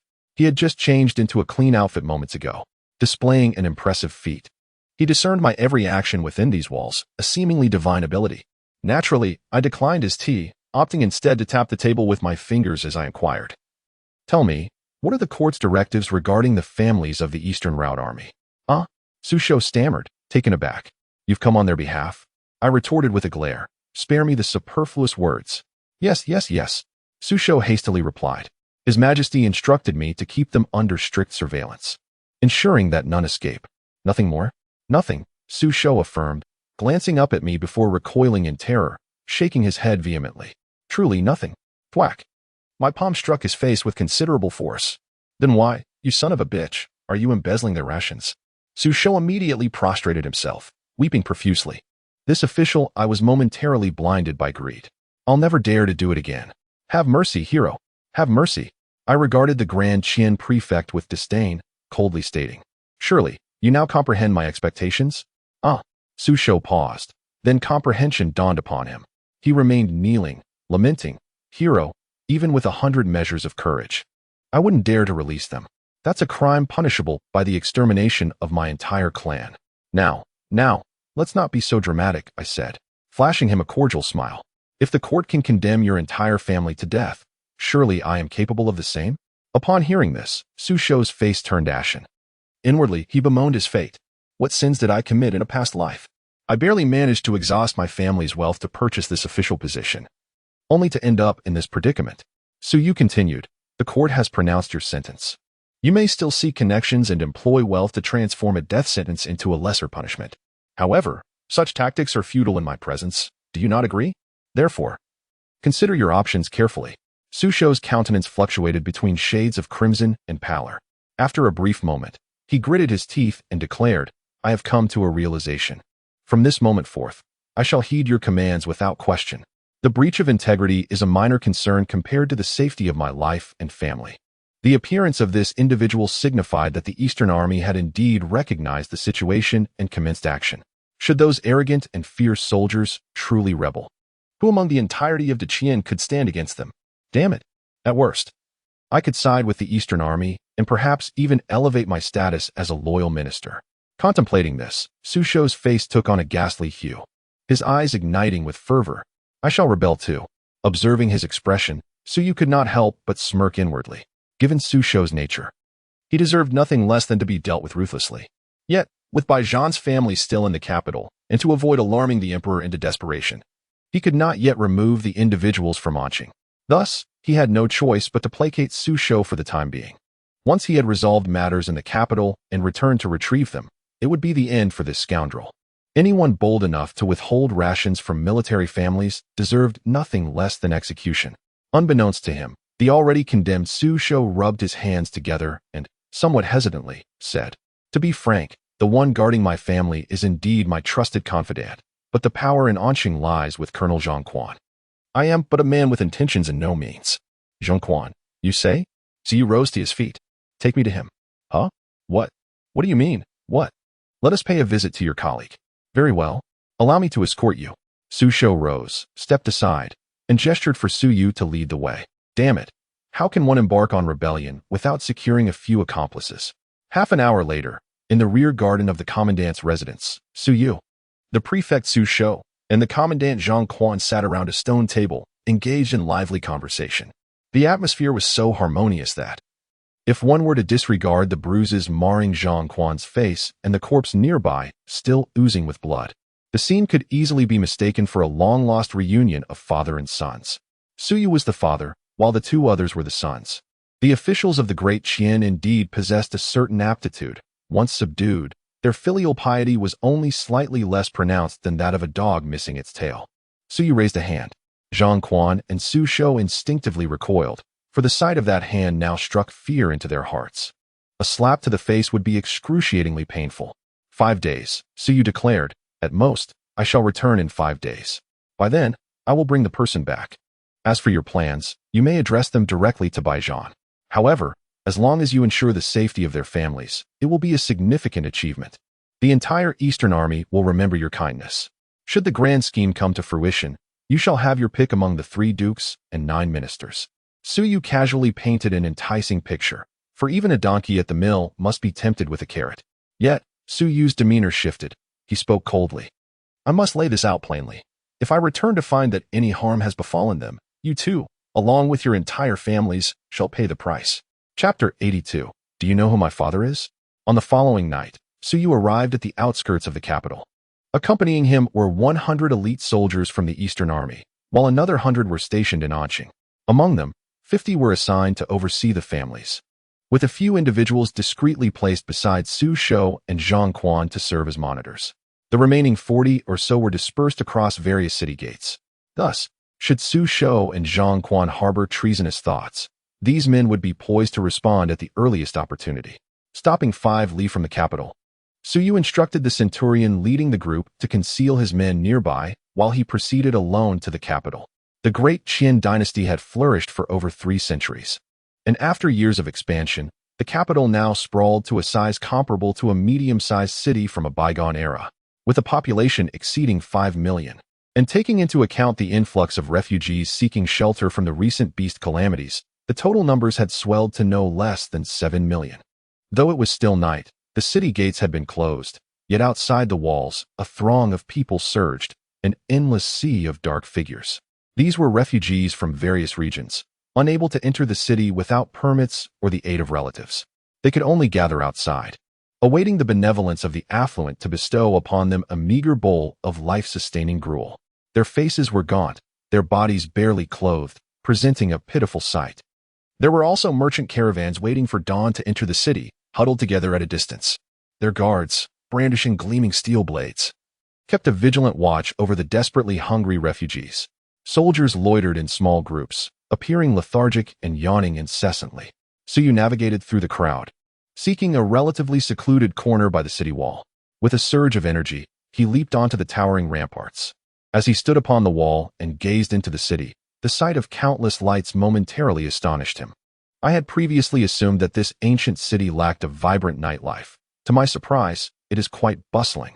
The streets are alive with the sounds of horse-drawn carriages and the sight of opulent vehicles, their ornate designs illuminating the high-rise buildings. Although the illuminated areas occupy only a small fraction of the city, they are sufficient to astonish him. This is during wartime. One can only imagine the fervor that would characterize the city in peacetime.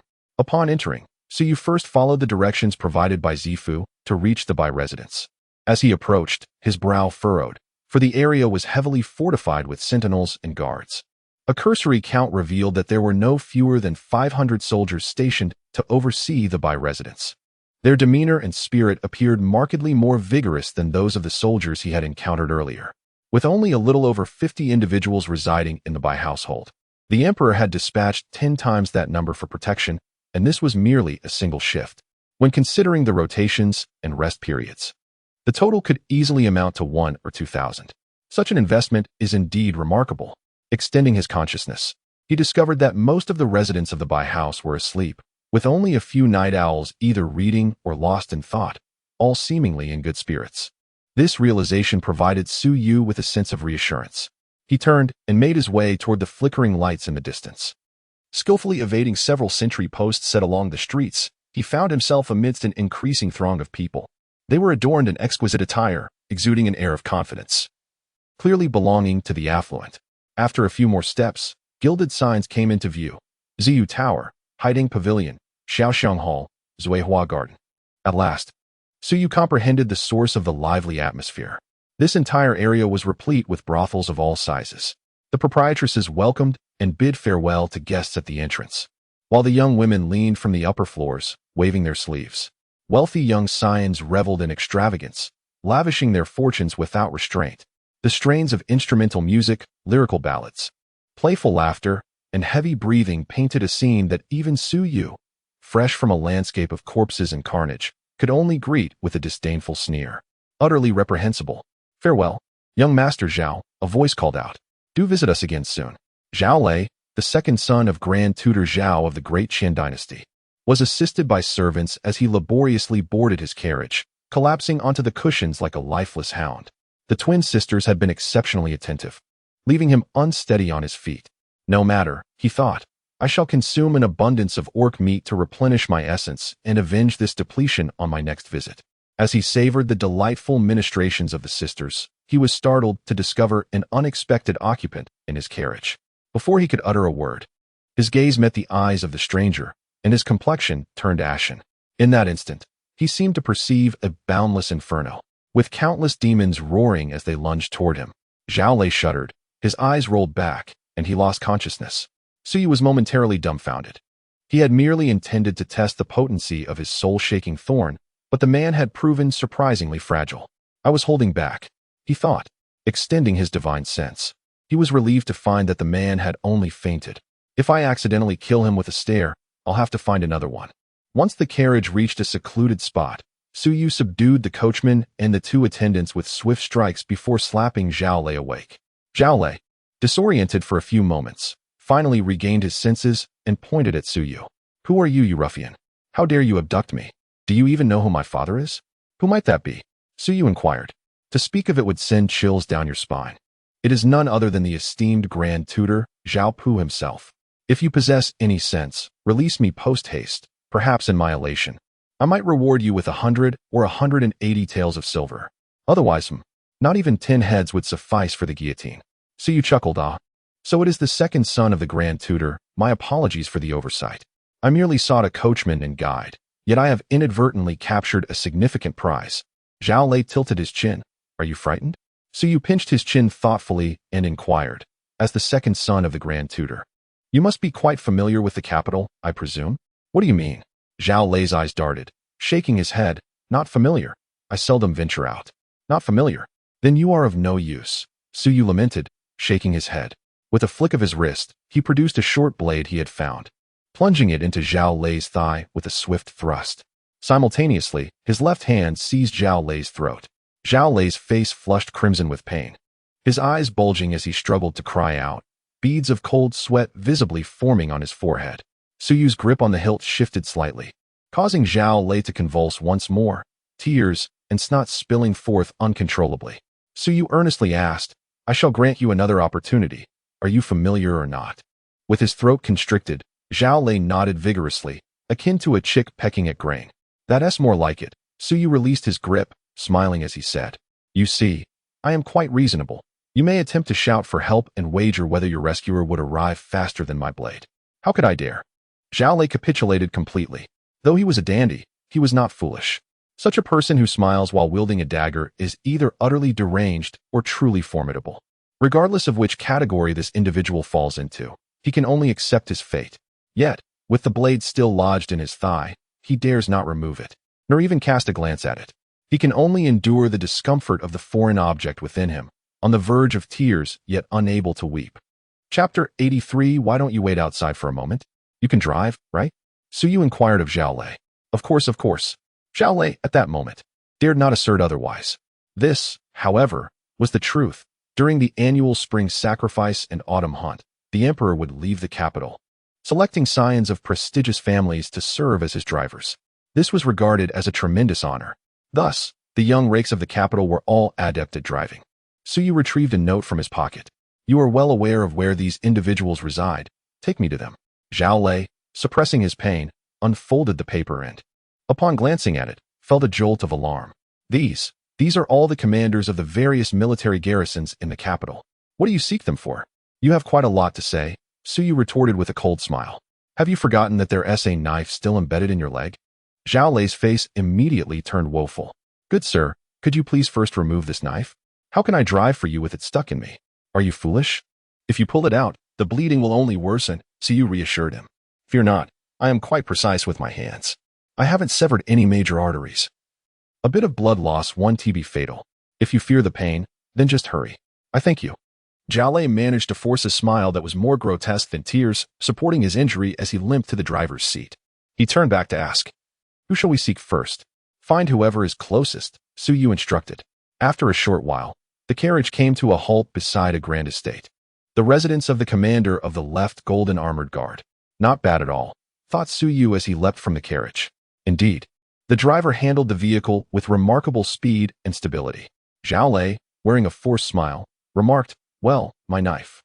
Suyu swiftly delivered a chop to the back of his head, rendering Zhao Lei unconscious once more. Steadying his body, Suyu then vaulted into the estate. Hey, wake up, Suyu called, rousing the dazed Zhao Lei from his stupor. Why are you still asleep? Suyu chided. Zhao Lei blinked in confusion. Right, how did I fall asleep? His face fell as he lamented. Oh no, I must have lost too much blood. Good sir, please bandage me.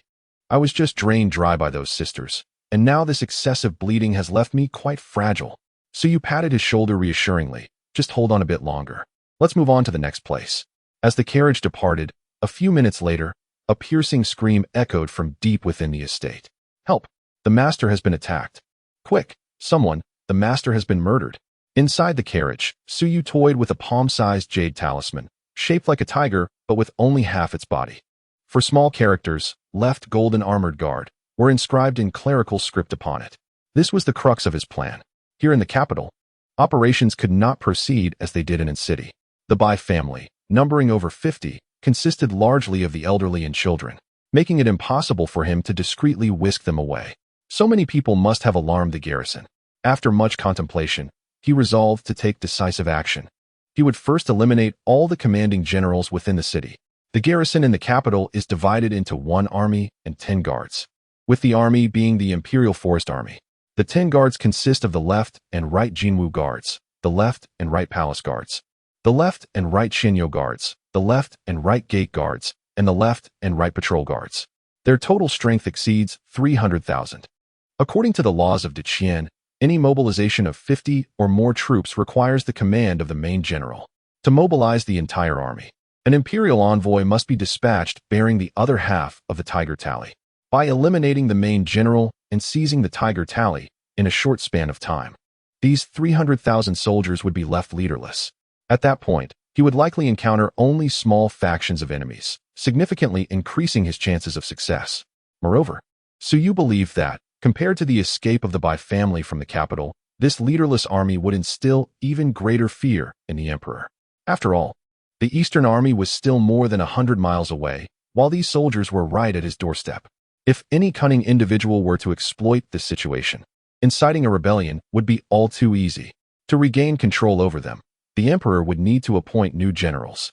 Given the efficiency of Deqian's administrative processes, this would take at least until the following day. There were indeed 11 lucrative positions, enough to drive people to madness. So you could easily envision the lively scene in the court the next day. Time passed. An hour later, Zhao Lei was once again roused from slumber by Suyu. This marked the 10th time he had dozed off. Good sir, why do I feel such a throbbing pain in my head? Even Zhao Lei, despite his dullness, sensed something amiss. Each time they reached a location, he would faint. And it would be strange if there were no issues at play. However, with his life in someone else's hands, he dared not inquire further. Is that so? Suyu casually remarked, did you fall asleep and get hurt? Zhao Lei, mustering his courage, cast a glance at the knife embedded in his leg, shivering once more. After such a bumpy ride, the blade had become loose within his flesh, and blood flowed ever more rapidly. He could already feel a chill enveloping his body. Brave man, we are nearly at the garrison of the Imperial Guard. I have brought you to the right place. May I take my leave now? Suyu, observing Zhao's pallid visage, replied with a smile. Yes, you may go now. You have worked hard. Zhao Lei was merely a quintessential scion of wealth, engaging in petty mischief without any significant transgressions to speak of. After all, he was not on the assassination list of Zifu. With a knife still lodged in his leg, and having served as a coachman for an entire night. It wasn't an easy feat, he spoke softly. Look at the blood flowing. Your trousers are completely soaked. You should hurry home and find a good doctor. Ah, I understand. Zhao Lei finally exhaled in relief and sped away with his cart. Suyu stood with his hands clasped behind his back, gazing into the distance at the military camp. This was indeed the Imperial Guard, tasked with safeguarding the capital. Unlike the leaders of other battalions, this one adhered to protocol, resting within the confines of the camp. How frustrating to have made the trip in vain. The leader of the 10 guards was now reduced to this solitary figure. With so many high-ranking generals falling one after another, the capital was beginning to stir with unease. Yet on the streets, only the officials and constables of the capital prefecture roamed. The station troops had received the news in succession. The deputy commanders returned to the barracks, gathering in a tumultuous uproar, yet none were willing to shoulder the blame. Though the reason for the commander's assassination remained unclear, it was evident that a grave crisis had unfolded. The seasoned officials, adhering to the principle of detachment, observed the unfolding events with a sense of indifference. To be the first to act in such a scenario could lead to unforeseen peril. After all, I am merely a deputy, my position lacking in legitimacy. Unless the emperor personally issues a decree, I shall not mobilize a single soldier. Meanwhile, Suyu made his way towards the military camp, his silhouette gradually disappearing as he passed under a grove that obscured the moonlight. However, he halted in his tracks, turning back to find a figure standing quietly behind him. With flowing black hair and clad in a plain robe, she held a jade-green bamboo sword. The moonlight illuminated her, revealing a countenance untouched by the world. Furrowing her brow, She spoke softly. Have you not yet had your fill of killing? Suyu grinned and replied, there's only one left. Why not wait outside? Chapter 84. If you cease, I shall not pursue. From the moment Suyu entered the city, he sensed a faint yet palpable awareness enveloping him. The other party maintained a demeanor of tranquility, causing Suyu to disregard the presence. He continued with his affairs, believing that peace would prevail. Given the apparent parity in their spiritual strength, any confrontation would likely result in mutual destruction. Suyu was indifferent. The capital was not his domain, and he felt no sorrow in its ruin. Yet, to his surprise, she could not restrain herself from approaching. He scrutinized the Grand Master of the Dacian nation before him, unexpectedly youthful, appearing no older than 20, and remarkably handsome. Yet, her aura was as tranquil as still water, exquisite, yet devoid of any magnetic tension, evoking a sense of composure that rendered even the most base instincts impotent. Suyu shook his head inwardly, lamenting the waste of such a fine visage. However, considering that most practitioners of immortality possess methods to maintain their youthful appearance, it was plausible that this individual could be several hundred or even 1,000 years old. With this thought, it seemed reasonable, especially given her long-standing cessation of menstruation. Curiosity compelled him to steal a few more glances. Her features were exquisite, imbued with an abundance of collagen, revealing not a hint of flaw. Yet, a small mole resembling a teardrop beneath her left eye lent a touch of liveliness to her otherwise flawless face. As for the rest, her Taoist robe was so tightly fitted that only half of her neck was visible, making it difficult to ascertain her physique, which appeared somewhat slender and lacking in substance. Guanli seemed entirely unfazed by his unabashed gaze, her tone remaining tranquil as she inquired, what do you intend to do? Her question sounded as casual as asking whether he had eaten. Suyu curled the corners of his mouth and declared candidly, I intend to take the Bai family with me tonight. Guanli blinked. What if I refuse? Suyu chuckled lightly, twisting his neck by uttering such words. You imply that we are destined to engage in combat. No sooner had he spoken than the black blade shot forth like a wraith. Yet, as it approached, an imperceptible ripple surged through the air before Guanli, halting the blade in midair, unable to advance further. Clearly, she too possessed a form of protective technique. Again, Suyu summoned his massive sword and charged forward, delivering a powerful downward strike. He wielded every ounce of his strength. Compassion for the delicate? Such notions were non-existent. Bang! The protective shield surrounding Guanli was cleaved by his strike as if it were tangible, rippling violently, causing her to be forcefully propelled backward. For the first time, a flicker of emotion danced in her beautiful eyes. This man was indeed ferociously wild. Where is the comportment befitting one who cultivates virtue? With a sardonic grin, Suyu pressed his advantage, closing in with an overbearing stride, his gargantuan sword cleaving through the air in another horizontal slash. With a delicate snort, Guanli neither flinched nor evaded, instead raising her hand to form a sword incantation. The verdant bamboo sword seemed to animate, tracing an enigmatic arc through the air, circumventing the onrushing behemoth of a blade, and lunging directly towards Suyu's chest. The velocity of this thrust surpassed even that of the black blade by several degrees. Suyu found himself with no recourse for evasion. The courage shield shattered without a whisper of resistance, the viridescent bamboo halting a mere 3 centimeters from his sternum. A violent tremor coursed through his inner essence. Blast! He inwardly cursed, astonished by the woman's apparent superiority in offensive prowess. I shall entertain you anon. He bellowed with forced mirth, retreating with the momentum of his parry, pivoting mid-stride, and with a thunderous stomp, transforming his silhouette into a fleeting streak of light, plunging headlong into the encampment behind him. First, I must attend to matters of import. Halt! Stay where you are. A delicate yet commanding voice echoed from behind. The bamboo sword pirouetted once in the firmament, then abruptly darted toward the vulnerable space between his shoulder blades. Suyu, without so much as a backward glance, positioned his great sword as a bulwark. Clang! A surge of brute force reverberated through the blade, accelerating his pace even further. The potency of this thrust manifestly exceeded the previous one, suggesting an all-out exertion of power. Suyu was inwardly perplexed. How could such a diminutive damsel possess such formidable strength? He unfurled his divine sense to its utmost extent, swiftly locating the position of the grand tent deep within the military compound. Guanli was in relentless pursuit. He opted to brandish his great sword, carving a mercilessly direct path through the encampment. The soldiers unfortunate enough to be in his path could only perceive a dark specter accompanied by an unparalleled aura of might before oblivion claimed them. Enemy incursion. The camp is under assault. The survivors among them bellowed at the top of their lungs. The soldiers, roused from their slumber, hurriedly donned their garments and sought their weapons. Peering cautiously out from their tents, in the pitch darkness, they were utterly oblivious to the unfolding events, which only heightened their anxiety. An ambush? Suddenly, Suyu was struck by a thought. He retrieved the long-neglected brutality and indiscriminately fired upon the tents and the stacks of provisions that lay in his path. To withhold the flames would be to unjustly bear the stigma of a surprise attack. Soon, fires erupted in various locations along his route. Though ineffectual in slaying foes, his prowess in arson was undeniably exceptional. Cease at once.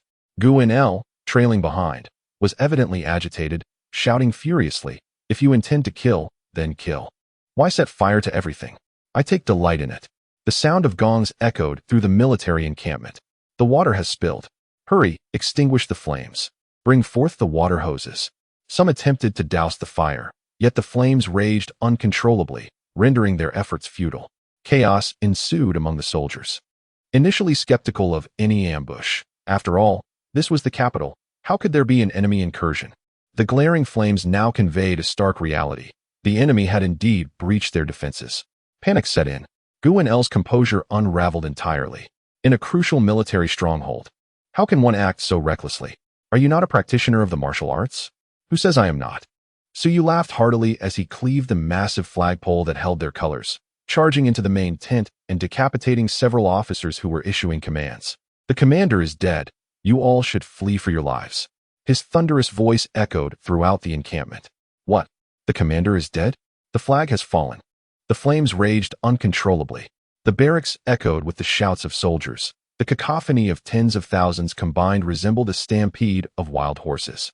"I am Guanli, the national master of the Great Qian. This is merely a disturbance created by petty miscreants. There is no need for alarm." Guan Li's cold voice resonated throughout the military camp. "The national master. The national master has arrived." The soldiers' emotions calmed slightly. Who is this sorceress daring to impersonate the national master? Brothers, she deceives you. If you do not flee now, it will be too late. Suyu replaced the magazine of his weapon and fired repeatedly into the densely packed crowd.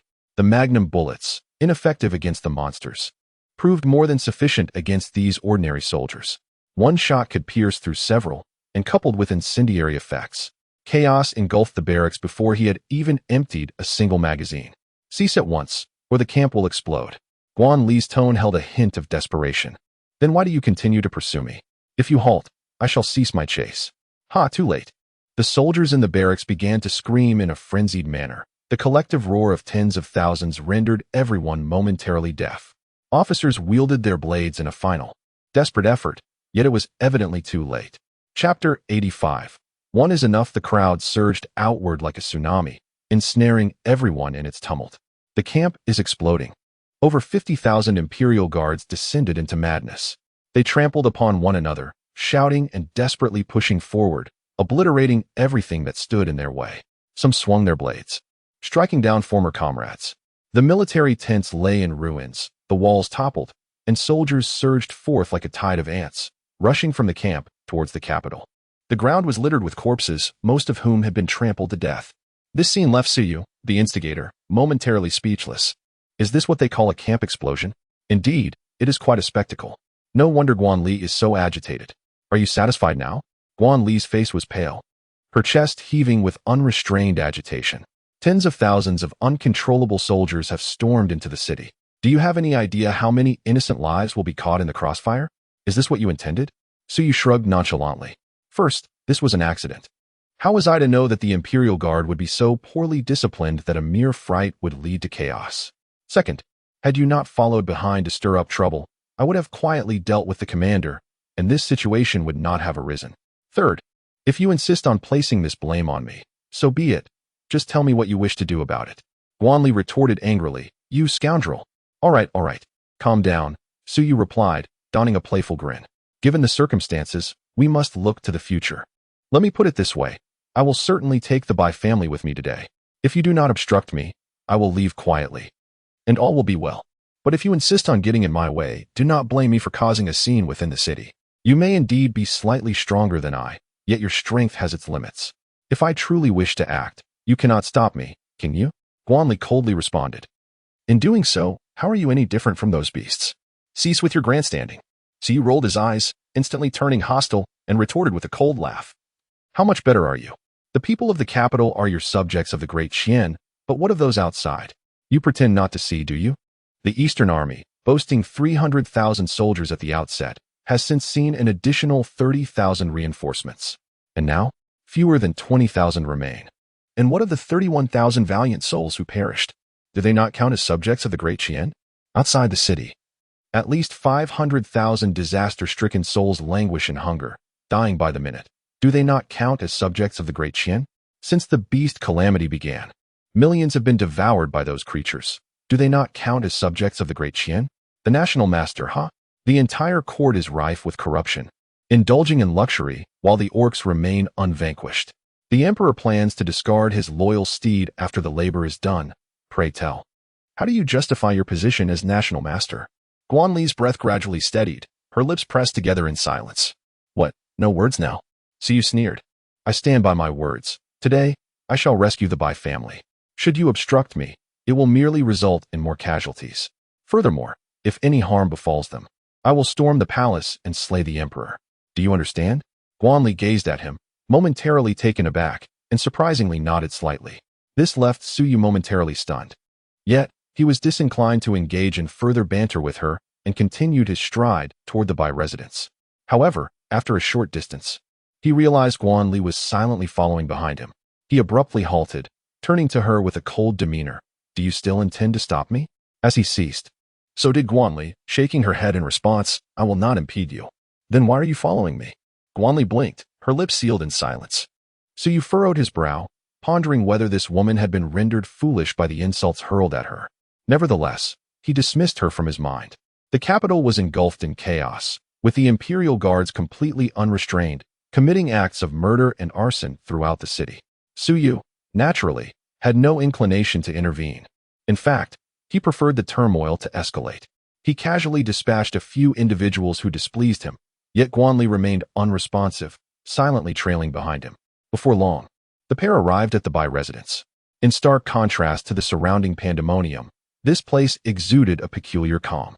Guards stationed at the Bai residence blocked various entrances, while the ground lay strewn with the bodies of defeated soldiers. However, unease etched itself upon their faces. They were locals, with wives and children still at home. Amidst such upheaval, their minds were far from the duty of standing guard. They yearned to return to their families. Yet, above them loomed the eunuchs of the Ministry of Rights, their dedication unwavering despite the circumstances. An elderly eunuch stood at the entrance of the Bai residence, vociferously reprimanding the soldiers. Regardless of the chaos elsewhere, this task is a direct order from His Majesty. Should you fail, even if His Majesty spares you, the Ministry of Rights will not be so forgiving. Do you understand? The eunuch's voice abruptly ceased, his head drooping weakly before rolling away. Vivid crimson erupted from his neck like a gushing fountain. Who dares? Suyu's silhouette emerged from the shadows. Seize him! Several eunuchs shouted from behind the soldiers. Before the guards could react, Suyu plunged into the throng, methodically slaying the eunuchs one by one. Get the hell out of here. The eunuchs have vanished. And the soldiers, filled with longing for home, have scattered in a frenzy. In the depths of his consciousness, Guanli remains silently standing by, as if the unfolding events bear no relevance to her. He shook his head and approached the grand entrance of the Bai residence, striking the door with a firm knock. The crimson door soon opened a crack. An elderly man, appearing to be in his 60s, poked his head out. His expression was one of uncertainty, evidently aware of the turmoil outside. What brings you here, valiant one?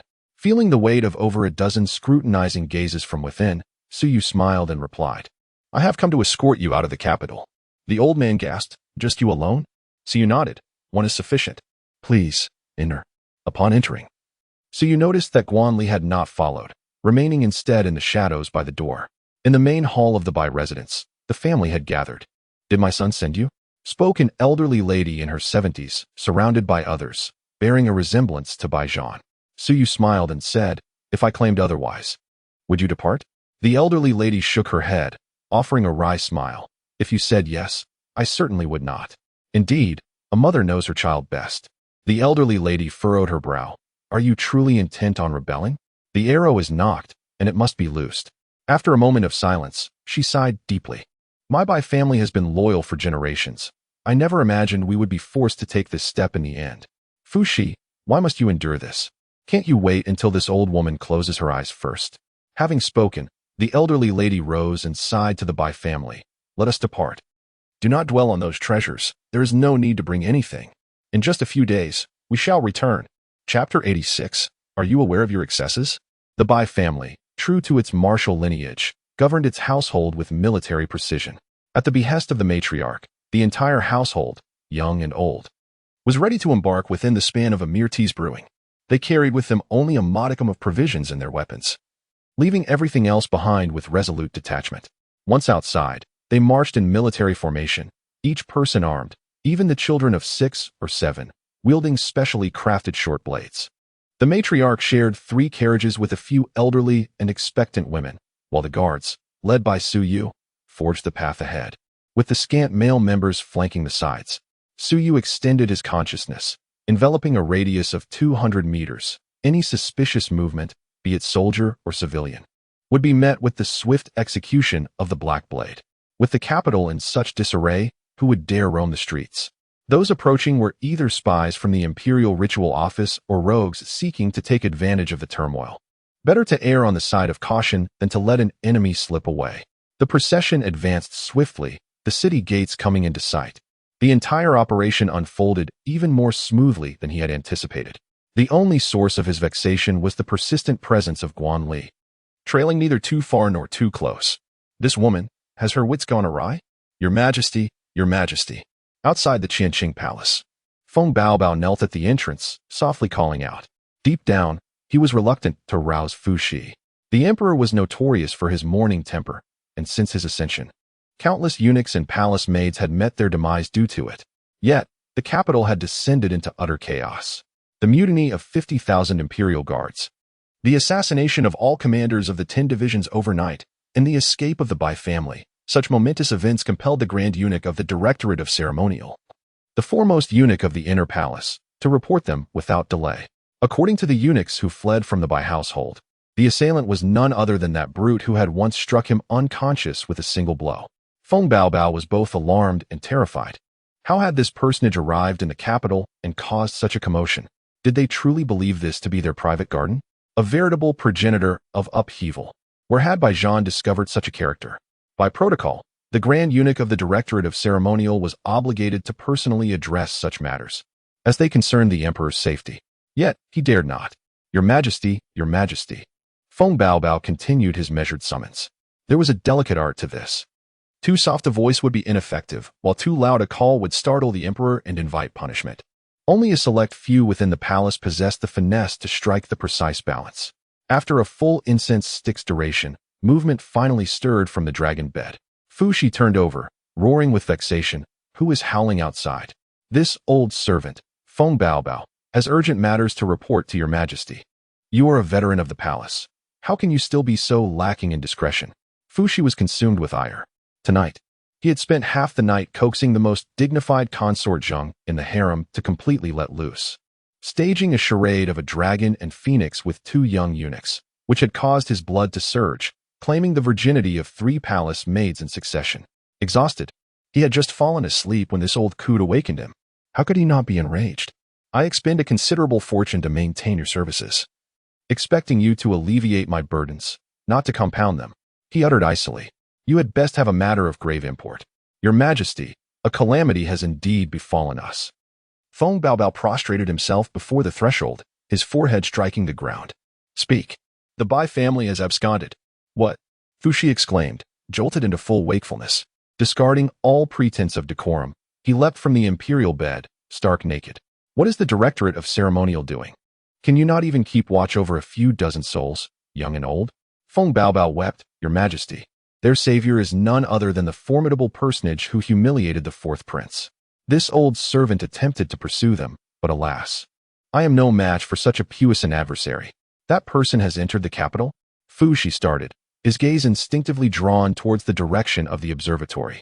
though he swiftly regained his composure. Are you an utter imbecile? Summon the garrisons of the capital to encircle and annihilate him. He may be formidable, but he is but one man. Surely he cannot safeguard the entire Bai family?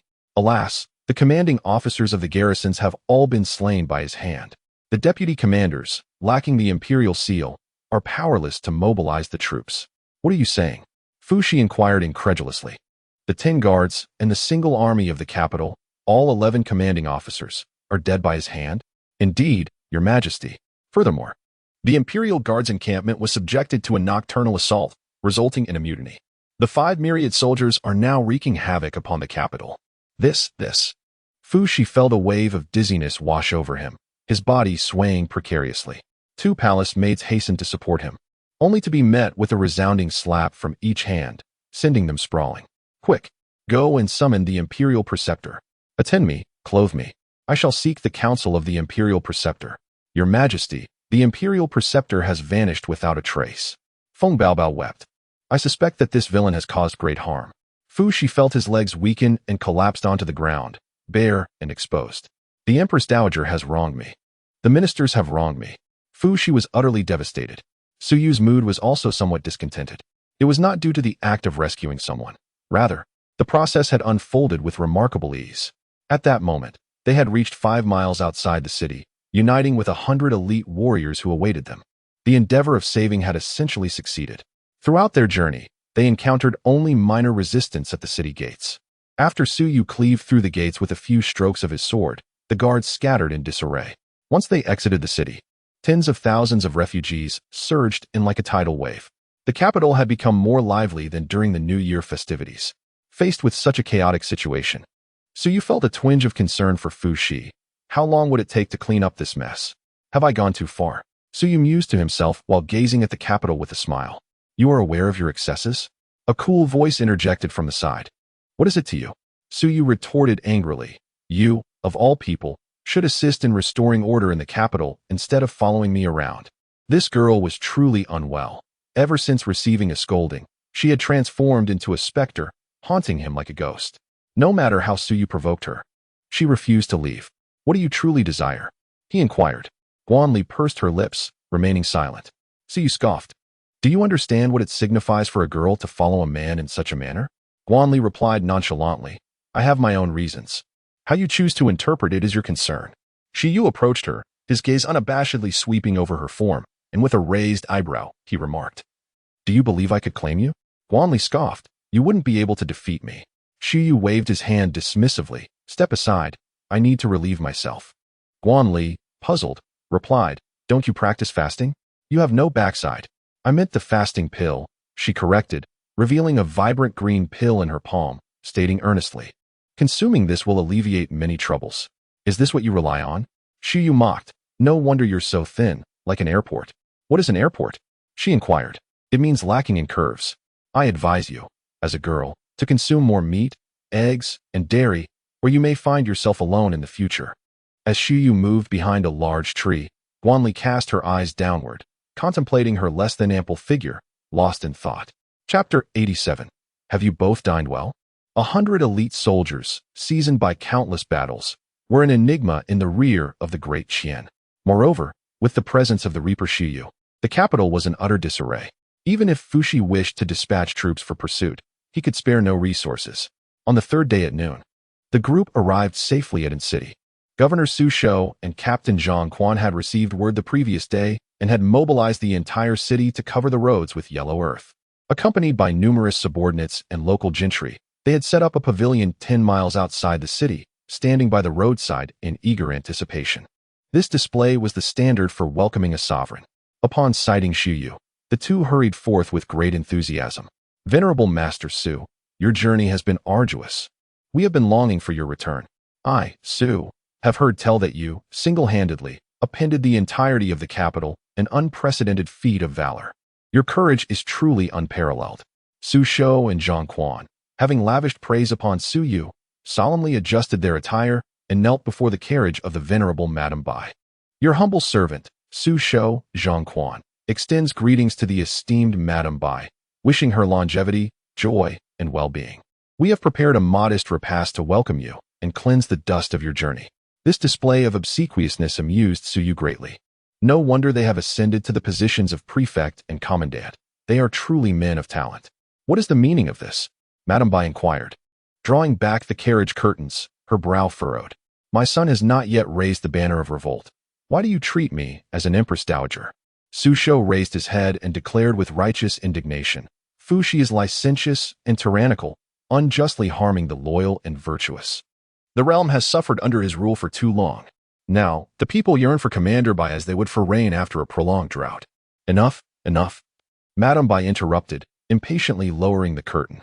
These words of yours are wasted on an old woman like me. Let us enter the city. We are all weary. As you command. Su Shou arose, betraying no hint of embarrassment at his misdirected flattery, and respectfully led the way before the carriage. As the procession resumed, Suyu heard Guanli sigh deeply. What is it? Suyu asked with a smile. Have you not witnessed enough of this sort of behavior in the capital? Guanli furrowed her brow and shook her head. I find it disgraceful. Su Shou, just 2 months ago, was overflowing with gratitude towards Fuxi, as if he would willingly offer his heart and soul. Now, he behaves in such a manner. Suyu smirked slightly. That's quite normal. Guanli retorted. You consider this normal? You don't find it unsettling? She chuckled self-deprecatingly, fixing her gaze on Suyu. Do you wish to know why I chose to become the national advisor? Not interested, Suyu replied with a hearty laugh as he strode towards Anqing. This woman had followed me all this way, and despite my numerous inquiries, she had refused to divulge her reasons. Now, she feels compelled to share? Huh, I shan't listen. Observing Suyu's roguish demeanor as he walked ahead, Guanli instinctively bit her lip. The 10-mile journey passed in lively banter, and they soon reached their destination. The banquet prepared by Su Shou and Zhang Quan was indeed lavish. However, the Bai family remained unyielding, only allowing a few male relatives from the collateral branches to handle the situation. Bai Mu led her entourage into a residence that had been prepared for them. Zhang Quan, being from a military background, grew somewhat impatient and pulled Su Shou aside to whisper his inquiries. Why is the Bai family so indifferent? What are they truly up to? Is it not obvious? Su Shou chuckled. They are clearly maintaining a separation of powers, with the matriarch being quite astute. Zhang Quan smacked his thigh in frustration. Does this mean all our preparations were in vain? The banquet is one thing, but covering 10 miles with yellow earth is a monumental task. We have expended 5,000 taels of silver from the treasury. That is a significant investment. How could it be in vain? Su Shou replied. Regardless of how detached the harem may be from politics, they must still engage in casual conversation with the emperor from time to time, don't you think? The endeavors we undertake, even if the matriarch remains silent, will undoubtedly reach the ears of Bai Shuai amidst the numerous members of the Bai family. Are we not perhaps overstepping our bounds? Zhang Quan furrowed his brow, remarking, after all, Bai Shuai has yet to raise his banner. Are you foolish? Su Shou replied. Demonstrating loyalty at this juncture is of utmost value. Consider, while Bai Shuai is surrounded by formidable generals, conquering the realm is one thing, but governing it is another. He will require someone to safeguard his territory. At this point, Su Shou lowered his voice, speaking just above a whisper, regardless of who ascends to the throne. The myriad benefits of this world will ultimately accrue to us officials. Zhang Quan, upon hearing this, shook his head and laughed. Damn it, you literati are quite cunning. Su Shou bellowed with laughter. Come, come. If the Bai family does not join us, we still have Master Su. If we can win him over, the advantages will be considerable. The two companions made their way into the main hall, and upon entering, they spotted Suyu waving at them. Where have you two old fellows been? Come, let us drink. We are here, we are here. Today, we shall not return until we are inebriated with Master Su, they exclaimed, hastening over to join him at the lower seat. The familiarity of their exchange caused a frown to crease the brow of Guanli, seated beside Suyu. The piece of chicken breast Suyu had offered her suddenly lost its appeal. Unfamiliar with the national teacher, Su Shou and his companions assumed she was merely a paramour of Suyu brought from the capital. After feasting and indulging, Suyu, with a toothpick in his mouth, stood up with a cheerful demeanor and approached Su Shou and Zhang Quan, inquiring, have you both dined well? The two were momentarily taken aback, as this was a question they felt should have been posed by them. However, when Suyu spoke, they naturally had to respond. Have you eaten well? That's good. I have not suffered any loss on your account. Suyu patted their shoulders, turned his head, and signaled, take them away. Understood. Several soldiers from the Eastern Army rushed over, twisting the arms of the two men and forcing them to the ground. Su Shou shouted, Su, why are you doing this? Su smirked. I merely borrow your heads for a moment. You must be joking, Su. We have already surrendered to Commander Bai. We are all on the same side. Who the hell considers you as allies? Su rolled his eyes. It is precisely because you have surrendered that you cannot be spared. Take them away and behead them. The soldiers, intimidating the two now limp figures, dragged them aside, expertly securing their bodies, gripping their hair, and stretching their necks. With a swift motion, the blade fell. The entire process bore no distinction from the slaughter of livestock. Su turned his head and raised an eyebrow at Guanli. Do you wish to know why I am killing them? Guanli nodded. Heh, I shan't tell you. Su, relishing his cunning, kept her in suspense. Guanli smiled slightly. If you do not kill them, Baijan has no reason to do so. These two will eventually become a threat. Oh, quite astute. Su regarded her with a glimmer of admiration. This girl's wits remained sharp. However, Guanli inquired further. Are you capable of executing them? Su chuckled. That is no longer my concern. Upon hearing this, Guanli shot him a glance, her otherwise austere face revealing a hint of allure. She picked up her chopsticks and delicately lifted a piece of chicken breast to her lips. Chapter 88. The Imperial Decree. The following day, at dawn, over 300 horsemen galloped through the wilderness, startling flocks of birds into flight. Their formation was precise, exuding an air of formidable strength. Leading the charge was a knight brandishing a flag emblazoned with a single character, Su. In the heart of the procession, numerous loyal guards surrounded a seasoned general in his 40s. He possessed a square face, thick brows, and large, expressive eyes, presenting a dignified appearance. This was none other than Su, the former deputy commander of the Western Route Army, the Marquis of Fuyuan in the Great Qin Dynasty, a distant nephew of the current Empress Dowager, and the unofficial father of the Emperor's 3 sons. Amidst the ranks, someone bellowed, Brothers, put in some effort. The Eastern Route Army's camp is nearly within reach. Once we arrive and seize the command seal, the Marquis will not forget our contributions. Indeed. Following the Marquis will ensure a life of luxury and indulgence. A chorus of laughter erupted among the knights. The Eastern Route Army's camp lay in close proximity to the capital, and the imperial decree had reached Su's hands 4 days prior. The explicit order promoted him to the rank of General of Carriage and Cavalry. Additionally, a secret imperial edict, penned by the Empress herself, instructed him to swiftly accompany the eunuch bearing the decree to take command of the Eastern Route Army. Su was overjoyed. This tremendous fortune had finally fallen into his lap.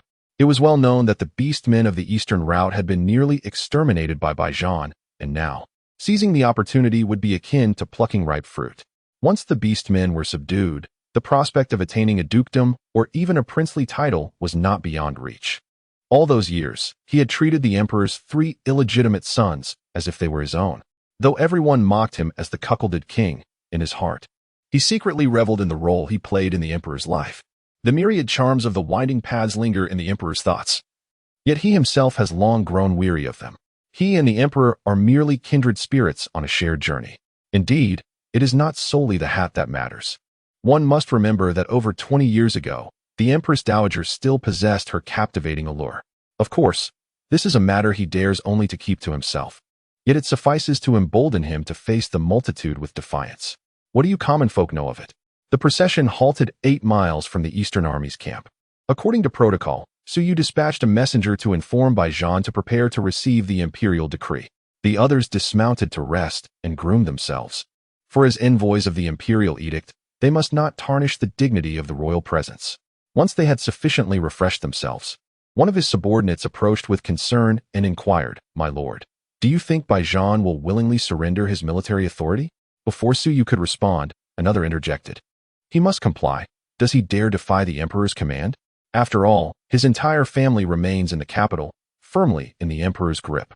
It is worth noting that the Emperor has treated him well, bestowing upon him the title of Prince Gongan, a rare honor of an unrelated lineage. Only 30 such titles have been granted since the founding of the Great Qin Dynasty, including his. Someone chuckled.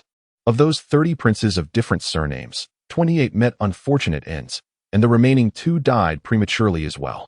One can only commend our illustrious founder for bequeathing such a formidable weapon to future generations, specifically designed to counteract military generals who grow too powerful. Tell me, what do Baijan and his faction hope to achieve? Shouldn't they recognize when enough is enough and not push themselves to such extremes? Enough of this idle chatter. Observing his subordinates' increasingly preposterous pronouncements, Suyu interjected with a frown. The imbeciles. A eunuch from the Directorate of Ceremonial Affairs was present. He bowed deferentially to the eunuch, inquiring, "Esteemed Eunuch Zheng, how fares your rest?" Facing this rising star, Eunuch Zheng responded with exceptional courtesy. "Your lordship jests. You are of invaluable worth. If you do not tire, how could this humble servant dare impede you? Then, shall we depart? Let us go." Eunuch Zheng nimbly mounted his steed, exclaiming with a smile, "The sooner we arrive, the sooner this humble servant can assist your lordship in securing the seal of command for the Eastern Route Army." At the encampment, Baijan stood with his hands clasped behind his back outside the main tent, silently observing his personal guards preparing the various ceremonial accoutrements for receiving the imperial edict. Banners of sun, moon, clouds, and thunder, along with pennants, fans, parasols, halberds, spears, and sabers. For him, imperial edicts were not uncommon. Since the Eastern Route Army's expedition, he had received no fewer than 10. Some were commendations for great victories, while others were reprimands for unfavorable battles. However, this particular edict was clearly unusual. The messenger who had arrived ahead of time was none other than Suyu's personal guard. Was this scion of the imperial clan not serving as the deputy commander in the Western Route Army?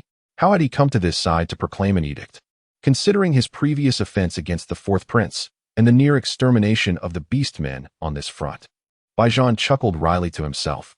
Had this day finally arrived? From the very beginning of the expedition, he had foreseen this outcome. At the time, many had advised him not to wade into these troubled waters, warning that regardless of success or failure, no good would come of it. But if he had not come, what would become of the people of the Great Qian? And what of the soldiers he had personally trained? As a general, he was acutely aware of the adage that a negligent leader could lead to the demise of his troops. He could not bear to see the valiant men of Great Qian waste their lives at the hands of those incapable. A true man, standing between heaven and earth, must act when the moment calls for it. He had no regrets about his actions today. The sound of hooves approached as Suyu and the eunuch Zheng rode side by side, leading over 300 horsemen, resplendent in their attire, full of vigor, and exuding confidence as they traversed the entire camp. They halted their steeds less than 10 meters from the main tent. Zheng did not dismount, instead calling out to Baijan, "The imperial decree has arrived. Baijan, receive the edict."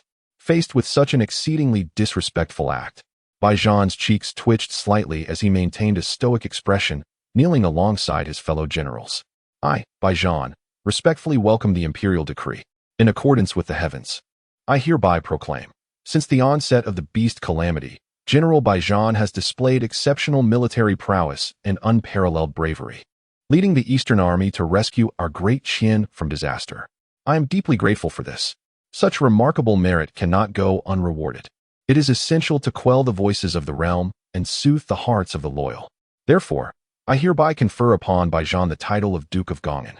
Grant him 1,000 taels of gold and 1,000 bolts of fine silk, and command him to return to the capital forthwith, to ease my thoughts.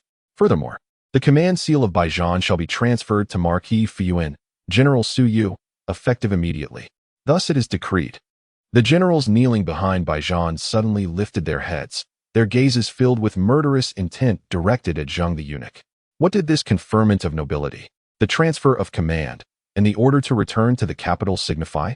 How could these seasoned veterans of the military not understand? "General, you cannot accept this decree. General, you cannot abandon your brothers. General, we await your word." Baijan shook his head and murmured softly, "What word? Are you willing to abandon your wives and children?" Suhu exclaimed, his voice laced with fury. "I refuse to believe the imperial court would dare harm our families.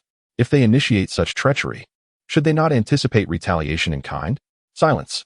Suyu, astride his steed, proclaimed in a resounding voice, "Pray, King Gongan, why do you hesitate to receive the imperial edict?" Baijan sighed, rose, and advanced towards the eunuch Zheng. "Your subject, Baijan." At that moment, a nonchalant voice echoed from behind the 300 knights. "Well, now, an imperial edict, a rare spectacle indeed. Come, let me have a gander." Chapter 89. A chill descends. "General, who goes there? Such audacity." The knights, incensed, drew their sabers in unison. Eunuch Zheng, turning back, bellowed at the figure. To show such disrespect to an imperial edict is an act of lese majest, punishable by the extermination of your entire lineage. Enough with the drivel. Hand it over. In a flash, the edict was snatched from Zheng's grasp. Su Yu casually unfurled the scroll, scanned it, and scoffed. King Gongan, what manner of preposterous title is this? Is far too insidious. He brandished the edict, grinning at Baijan. You can tolerate this? How dare you? Zheng began to retort. Did I grant you leave to speak? Su Yu retorted, his eyes blazing. With a swift kick, he sent Zheng and his steed flying, the force of the blow toppling a line of knights behind them.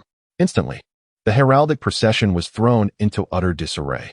As he initiated the assault, the dozen or so military officers kneeling on the ground exchanged knowing glances, abruptly rose, and charged forward with malevolent grins. You sons of bitches, we've endured you for far too long. Screw your ancestors, each one of you acting all high and mighty. Did you really think we were pushovers? The sounds of fists and feet striking flesh echoed dully. These individuals were formidable, each capable of taking on 100 men. Even unarmed, how could the ornamental guardsmen brought by Su Yu possibly match them? The resulting beating was a cacophony of wails and screams. My father is the Grand Minister. The Grand Minister. That's exactly why we're beating you. I am the Empress's own nephew. How dare you? Baijan initially attempted to intervene. But the military officers, having suppressed their anger for so long, were beyond reason, and the scene devolved into utter chaos. He could only sigh deeply and quietly step aside. Su Yu approached with a grin, patting him on the shoulder. This is, alas, Baijan replied with a wry smile. Before long, the entire decree-announcing delegation was reduced to Su Yu alone, still mounted but with all color drained from his face, devoid of his earlier vigor. He forced himself to remain composed, gritting his teeth as he spoke. King Gongan, by indulging your subordinates in their misdeeds, is this how you govern your army? Baijan chuckled self-deprecatingly. Marquis, this King Gongan title, truly dare not accept. General Wei sounds far more agreeable. Su Yu retorted fiercely. You had better consider the consequences. Baijan cast a cold gaze upon him, frowning in silence. Seeing Baijan's silence, some color returned to Su Yu's face. And he sneered, King Gongan, as I recall, your youngest child is a daughter. I even attended her full moon celebration. Calculating, this year they should be 6 years old. A truly innocent and carefree age. With dozens of members in the Bai family, can you truly bear to send them to the Imperial Rights Supervisory Office?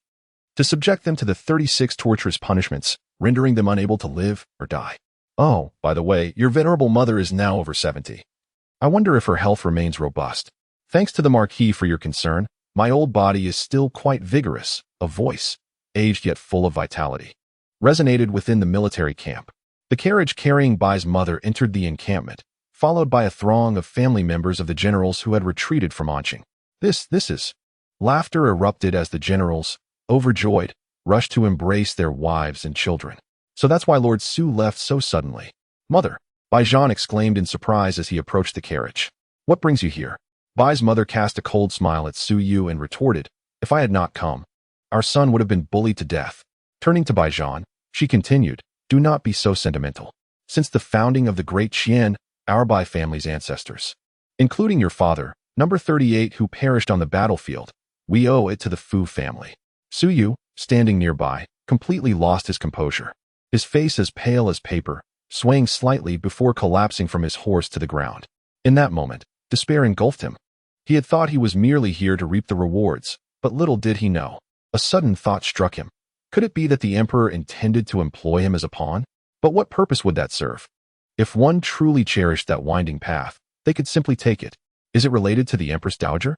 Before he could ponder further, Zhuo Ming, the harbinger of death, approached with an impassive demeanor. Grasping the man's hair with one hand, he unsheathed his saber with the other, swiftly severing his head as if he were butchering a chicken. The other generals, shaken from their stupor, grinned wickedly as they brandished their weapons. In the span of a brief tea ceremony, over 300 knights, including the imperial messenger, eunuch Zheng, were exterminated without a trace. Blood flowed like a river before the grand tent. Wan Li, having silently approached Su Yu, furrowed her brow at the gruesome scene. She murmured, their crimes do not warrant death.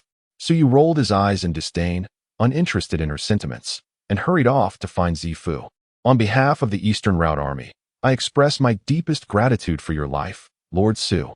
Zifu proclaimed, bowing respectfully. Enough, enough, rise, Su Yu urged, helping him to his feet. With an air of mystery, He retrieved a bright yellow cloak from his spatial storage. This was hastily crafted overnight by Su Shou's men. When it comes to sycophancy, the officials of Deqian could outshine our Eastern Route army by several streets. Another dragon robe was also in the works, yet its intricate craftsmanship meant that even the finest embroiderers of Anqing would require a month to complete. For now, let us make do with this cloak. Since we are to rebel, we must have the full ensemble.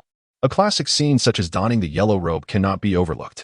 Quickly, drape it over your commander. Certainly. Zifu beamed as he cradled the cloak, scampering over to Baijan. Commander, the weather has turned cold. Allow me to provide you with this garment. Baijan turned his head, his gaze towards Zifu laden with significance. He spoke softly. Now, it is as you wished. Zifu chuckled, remarking that the general's destiny was indeed ordained by heaven. Baijan shook his head with a light laugh, after a brief pause. A glimmer of determination shone in his eyes. He straightened his back as Zifu draped the bright yellow cloak over his shoulders. This vibrant hue elicited a thunderous roar from the entire army. Zhuoming brought forth a splendid steed. This was Baijan's new mount, bestowed upon him after he had gifted his white horse to Suyu. Please mount, General. Wait a moment. Baijan raised his hand, instructing his loyal soldiers. Bring forth the white horse as well. Understood. As the soldiers led the white horse to him, Baijan took the reins, personally guiding both horses to Suyu's side. With a gentle smile, he inquired, "Shall we mount together?" Suyu laughed heartily, accepting the reins without hesitation.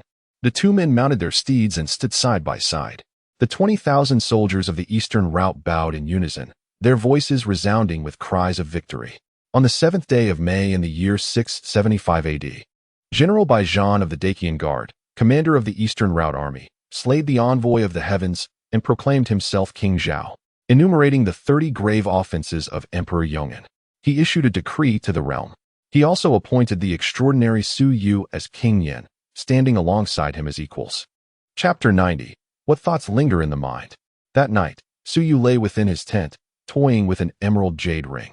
Having completed the rescue mission, he had accrued 60,000 experience points and 6 C-grade attribute points. This jade ring was a B-grade reward from the task.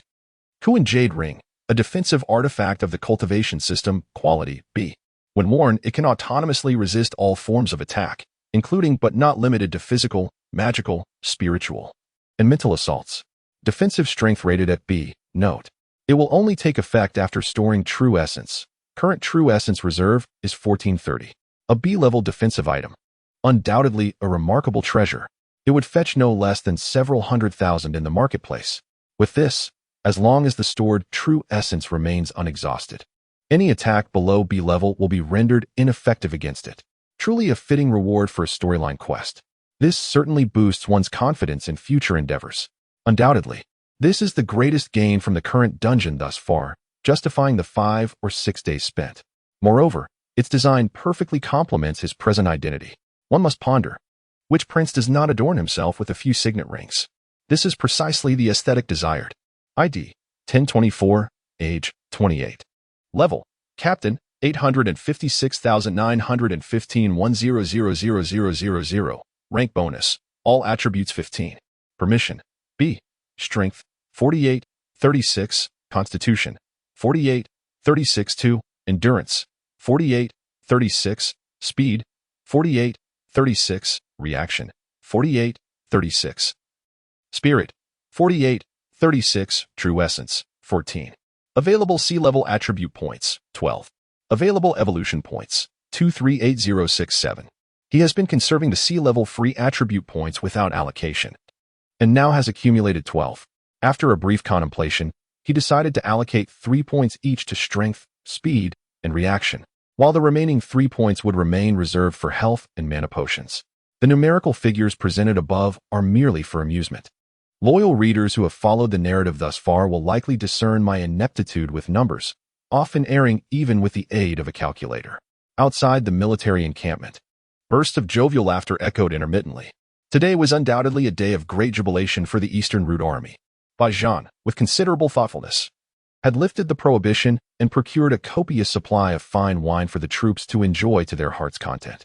Suyu, naturally, was besieged by a throng of officers, and he imbibed until the depths of night.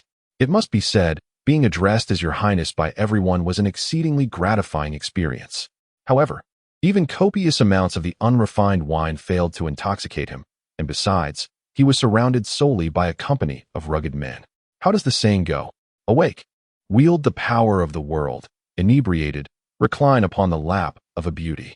Lacking the presence of a fair maiden, no amount of drinking could truly satisfy him. And so he excused himself and made his escape. The curtain of the military tent stirred slightly, and Guan Li appeared gracefully within. Suyu chuckled, thinking, "Speak of the devil," as if conjured by his thoughts. He couldn't shake the feeling that Guan Li seemed more vibrant than before. With a grin, Suyu remarked, "Sneaking into my tent in the dead of night. You'll easily give me the wrong impression, my dear." Guan Li remained silent, expressionlessly pulling up a chair and seating herself opposite his bed. "What do you intend to do?" Her demeanor unsettled Suyu. "Do you truly believe I have no recourse against you? I've just gained an edge and acquired a treasure. If we were to fight now, the outcome would be uncertain." He threatened, "I'm warning you. I've had quite a bit to drink tonight.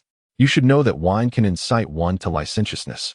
Guan Li stated serenely, "That wine does not intoxicate. Suyu, just a moment ago, I remarked that she had become more animated, yet in the blink of an eye, she has reverted to a lifeless state." Guan Li continued, "I have spoken with Baijan, and he has consented." She then earnestly added, "Your idea is splendid." During the journey from Anqing to the main camp, Suyu, feeling rather idle, casually shared some thoughts on governance with her. In essence, he proposed that Guan Li take the lead in establishing an independent department, separate from the bureaucratic system and even beyond imperial authority. He had even devised a name for this entity, the Supervisory Court. With such an institution keeping watch, the officials under Baijan, including future royal relatives, would inevitably feel a sense of restraint, and their conduct would likely be less disgraceful. Ultimately, the lives of the common people might improve slightly. Of course, the specifics of its operation and the extent of its effectiveness would depend on how Guan Li and Baijan negotiate. As for him, he was disinclined to get involved. "Congratulations then," Suyu said with a smile. "You will have plenty to occupy yourself with as the national advisor." However, Guan Li shook her head.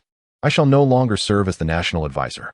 I have already sent a message to my sect, and in a few days, a junior sister will come to take over." "Is that so?" Suyu nodded, not particularly surprised. Guan Li was indeed ill-suited for the role of national advisor. Although she appeared cold and unapproachable, her character was quite gentle, often disapproving of many matters yet reluctant to intervene. "Another junior sister is coming?" Suyu inquired with interest. "Is she beautiful?" Guan Li cast him a fleeting glance. Every disciple of Yin is a paragon of beauty. "Really?" Suyu abruptly sat up from the bed. "What is her name?" Guo Li stood up and silently walked outside. "Hey, wait." Guo Li continued her stride. Suyu called out, "What about you? Aren't you going to be the national master anymore? What will you do now? Didn't you say you would stay here for more than half a month?"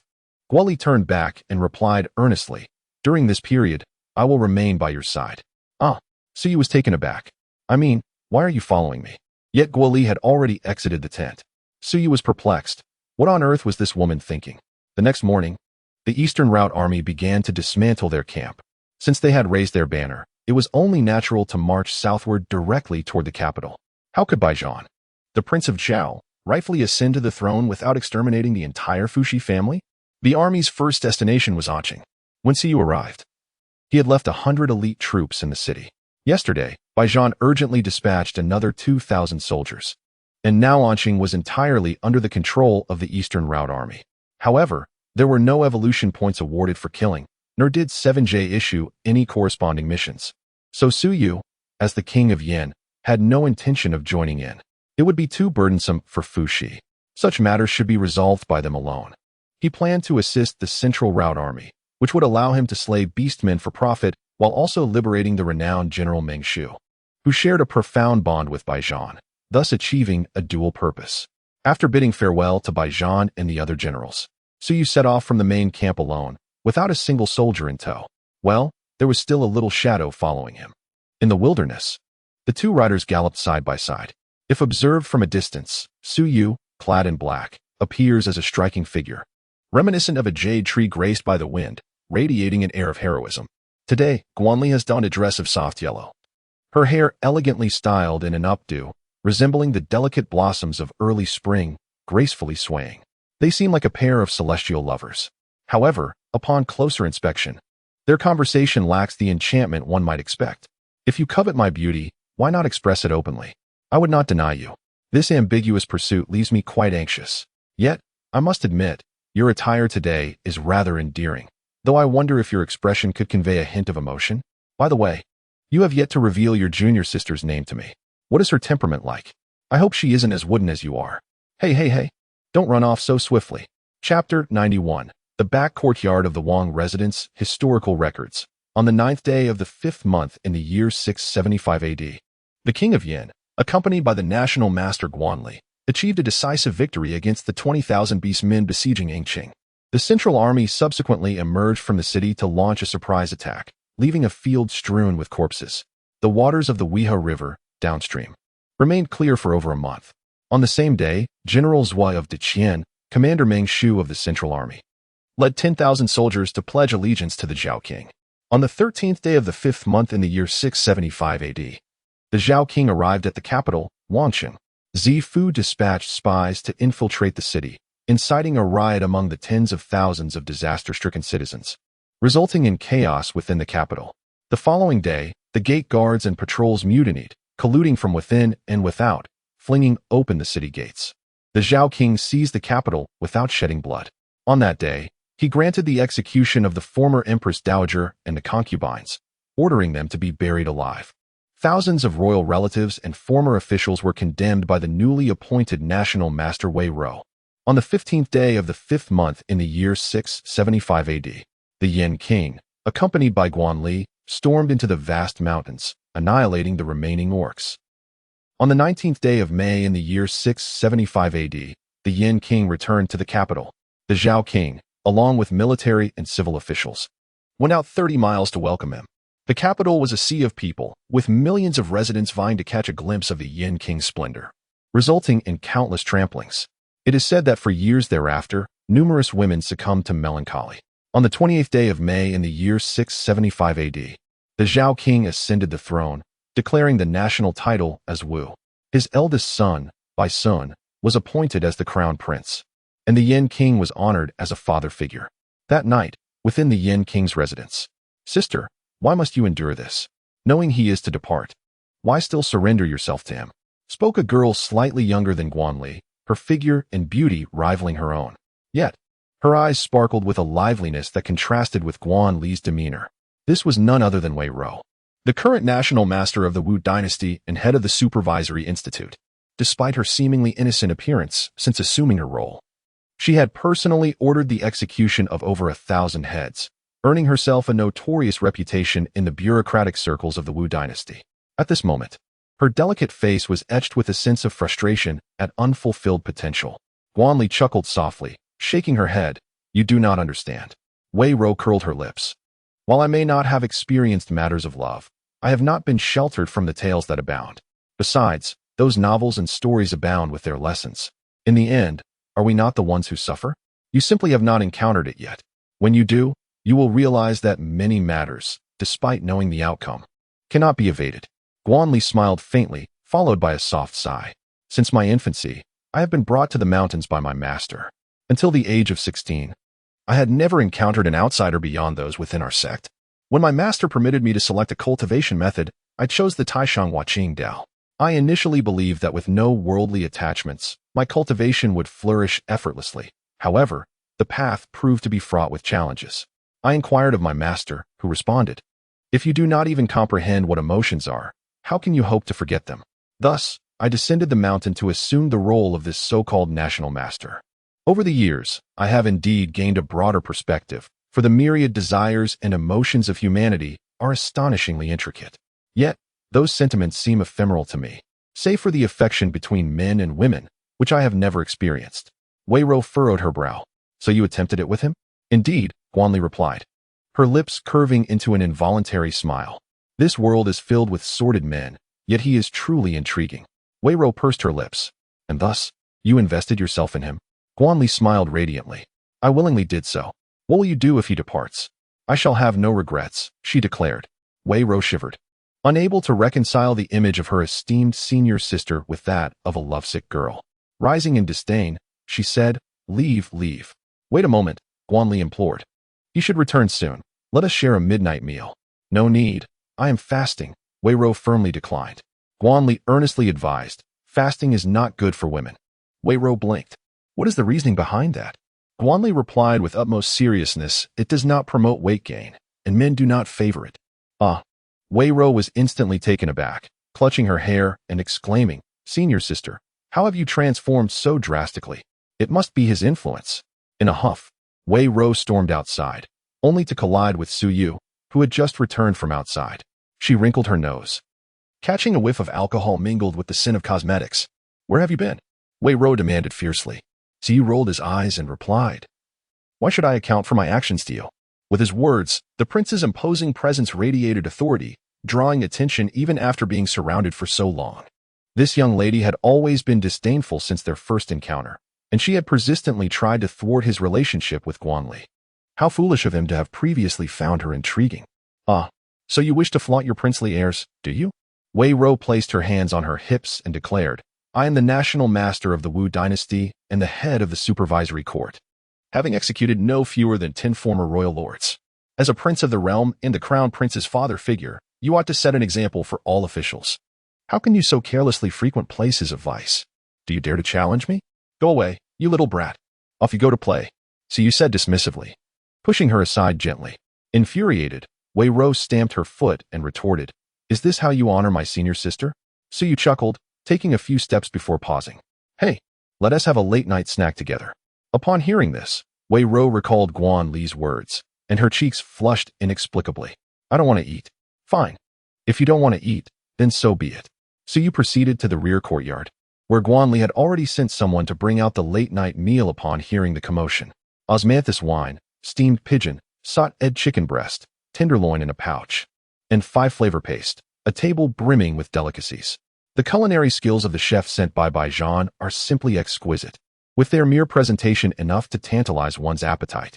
So you cast a glance at the increasingly plump Guan Li and smiled with delight.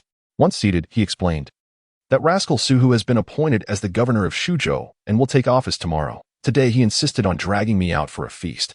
Guan Li poured him a glass of wine and softly replied, I am aware. Noticing her calm demeanor, Su Yu felt a playful urge arise within him. He chuckled and said, We are going to the Moon Fragrance Pavilion. Oh, Su Yu sighed, I merely suggested a simple drink. Yet Su Hu insisted on inviting a throng of ladies to accompany us. Guan Li blinked in surprise, Is that so? Well, I must admit, the owner of the Moon Fragrance Pavilion, despite her aging beauty, possesses an extraordinary talent for nurturing fine courtesans. The young ladies she raises are not only striking in appearance, but also well-versed in poetry, calligraphy, music, and dance. Guan Li bit her lip, and she insists I compose poetry. Finally, unable to contain herself, Guan Li exclaimed, You too have taken to composing poetry? Su Yu shook his head, overwhelmed by emotions. I casually recited a few lines. As the moon rises above the flower tips, the oriole flits among the drooping willows. I recline alone on a fragrant couch. Adapted from a poem by Lu Yong. You have dared to compose such extravagant verses. After just 2 lines, Guan Li slammed her chopsticks upon the table and strode toward the inner chamber. Su Yu burst into laughter and quickly caught up with her, lifting her into his arms. Guan Li struggled momentarily, pouting, Is it unbearable for you to go a day without teasing me? Hee. I quite relish your appearance, rest assured. Those frivolous and insipid individuals combined could not rival even a mere fingertip of yours. What are you doing? What do you think? I haven't eaten yet. I'll indulge once I finish. Chapter 92. The Return. What did he do? The following morning, Su Yu sat alone in the study, awaiting the return. Guan Li had ventured to Wangyue Tower early that day, claiming Wei Ro sought her for some matter. Absence implies no farewell. Nevertheless, Su Yu still sensed 2 faint threads of consciousness directed towards him, one belonging to her, the other to Wei Ro. The familiar notification appeared. 10 minutes remain until the return. Please prepare accordingly. If there are items to be retrieved, please store them in your storage space or pack them in your backpack. Commencing final settlement now. Day survived. 30. Evolution points earned. 7,900. 6,900. Current health. 100. Evolution points earned. 500. Enemies vanquished. 3242, including C level. 28. D level. 3214. Rating. S. Evolution points rewarded. 10,000. Tasks completed. 2. Including B-level tasks. 2. Rating. B. Evolution points rewarded, 12,000. Map exploration rate, 1248. Evolution points rewarded, 37440. Overall rating. S. Evolution points rewarded, 12,000. Due to your alteration of the final trajectory of this copy, you are awarded evolution points 3. Along with an additional B-grade item. Please return to the Fallen City to collect your rewards. Total rewards calculated. Evolution points 239520. So you expressed a hint of surprise. While over 200,000 evolution points was already impressive, receiving an extra B-grade item was truly delightful. It seems that 7J is becoming increasingly generous. Should I continue to nurture the AI girl upon my return? His military rank has not progressed further, as he had already ascended to the rank of Major. ID 1024, age 28, rank Major 249-32754000000, rank bonus, all attributes 20. Permission A. Strength 67-48, Constitution 48-48-2, Endurance 48-48, Speed 67-48, Reflexes 67-48, Spirit 48-48. True Energy 14. Available C-grade attribute points 3. Available evolution points 193-4427. Thanks to the 20 or so C-grade monsters he has slain, his foundational attributes of strength, speed, and reflexes have all increased by 28 points.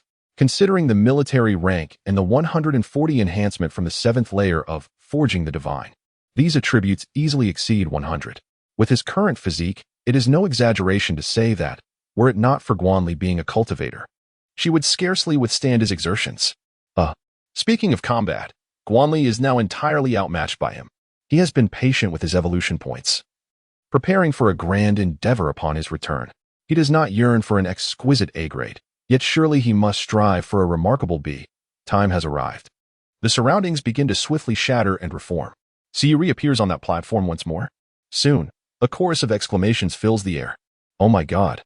You're finally back. Good heavens, I almost didn't want to return. I adored Qian. Oh, but now it is the Wu dynasty. I cannot quite acclimate to Chinese cuisine, and it seems the ladies there do not fancy me. Indeed, they only prefer those with yellow skin and black eyes.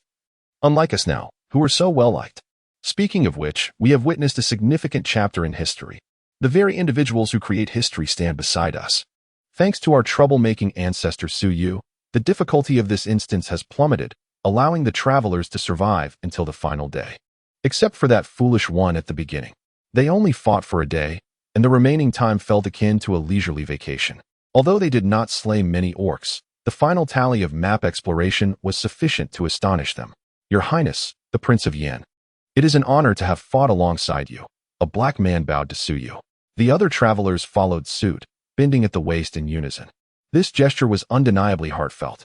They understood well that their survival was entirely due to Su Yu's efforts. Otherwise, most would have perished on that brutal battlefield. This display left the crowd below the platform agape. The mere return of 11 individuals was astonishing enough. Never before had they witnessed such a high survival rate, to the extent that they initially believed it to be a novice dungeon. Yet, the aura exuded by these individuals was distinctly not that of newcomers. Each appeared more formidable than the last. However, this group of fierce individuals simultaneously bowed to the man, rendering the situation even more astonishing. After all, which traveler does not harbor a modicum of pride in their heart? Who among them has not envisioned themselves as the protagonist of the fallen city? Yet, that man commanded them to publicly demonstrate their submission before him. Who is he? What has he accomplished? Su Yu chuckled heartily, patting the shoulder of the man of African descent, leaping off the platform, and striding towards the reception area. There was Abe waiting for him at 7J.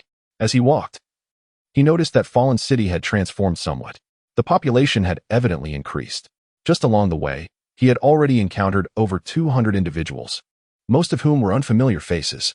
It seemed that the true public beta had commenced. One could only speculate whether these newcomers were fortunate or unfortunate. Not only had the number of people grown, but the area had expanded as well. Previously, the journey from the platform to the reception area took less than 3 minutes. Now, the distance had more than tripled. Nevertheless, Su Yu remained unhurried, taking the time to appreciate the city that had become somewhat unfamiliar. As soon as the others descended from the platform, They were enveloped by a throng. Who was that person? Why did you bow to him? A few minutes later, an astonishing revelation spread through the fallen city with terrifying speed. 1024. He had rewritten the history of the dungeon. He had personally established a dynasty.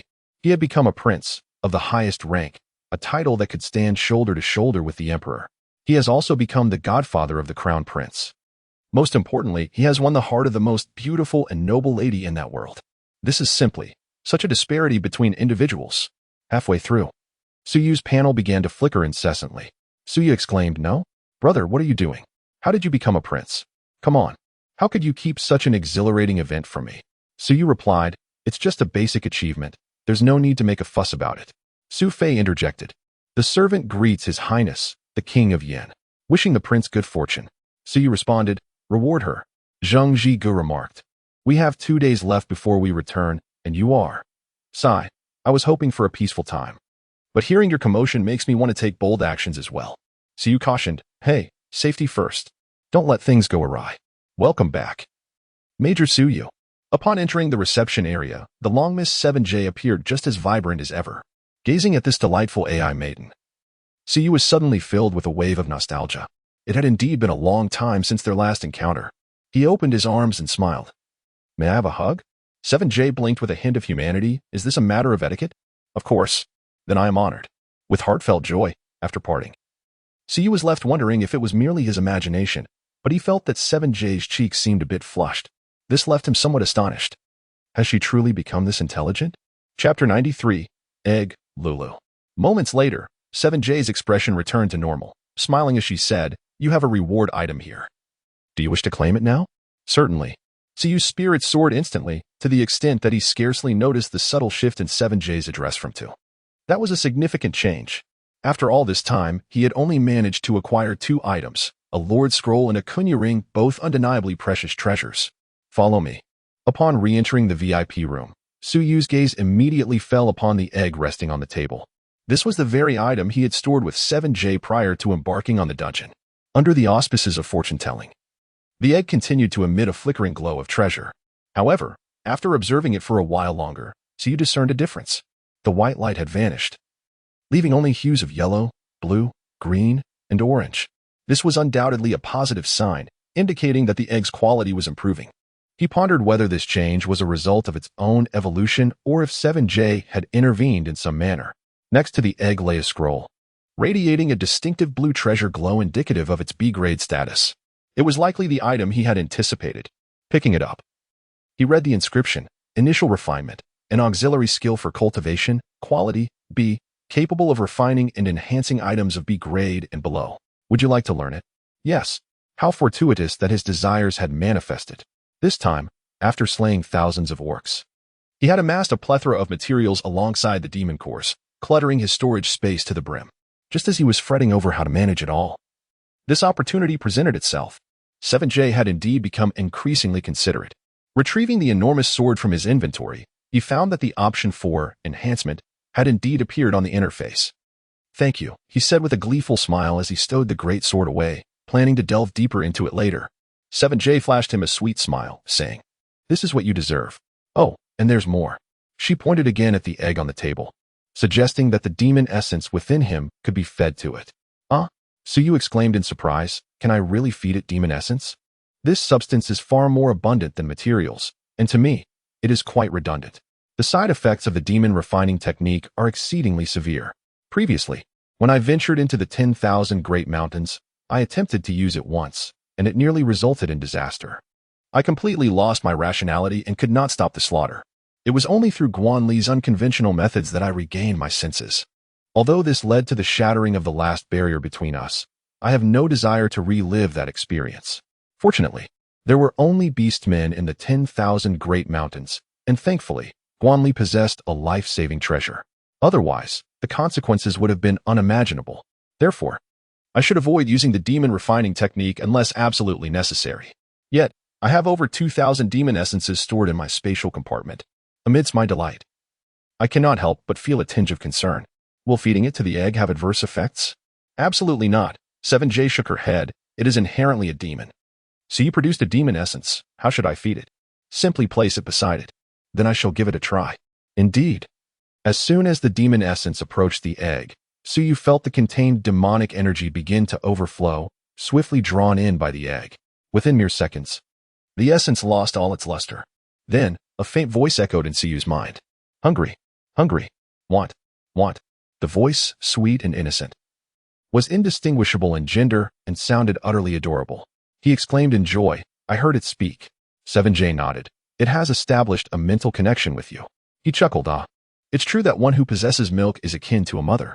Suyu produced a generous handful of demon pills and placed them beside the egg. With grandiosity, he declared, follow me, and you shall live in abundance. I assure you, the demon pills will be plentiful.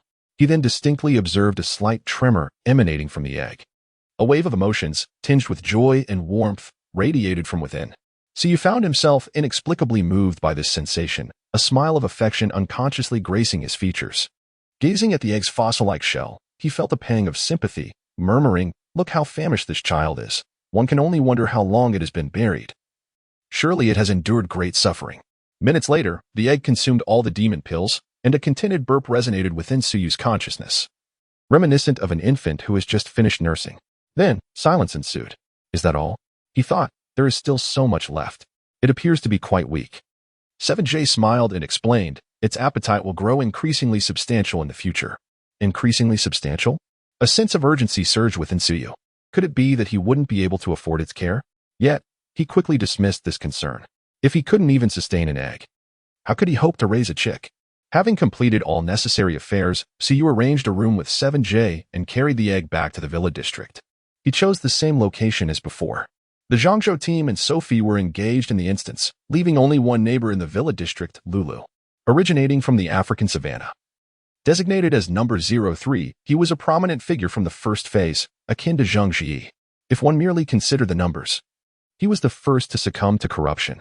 Numbers 01 and 02 had long since perished.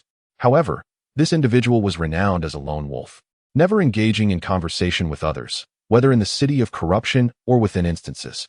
Even the villa area has only recently welcomed new inhabitants.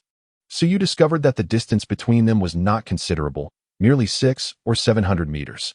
At such a range, with his current vision, he could see quite clearly. Lulu's villa was comprised of several thatched huts, exuding a distinct African tribal ambience. Enclosed by a low fence, the interior was adorned with wooden stakes of varying sizes, each featuring an array of animal skulls, cattle, sheep, lions, elephants, and even human skulls. Additionally, there were some oddly shaped ones that Suyu could not discern.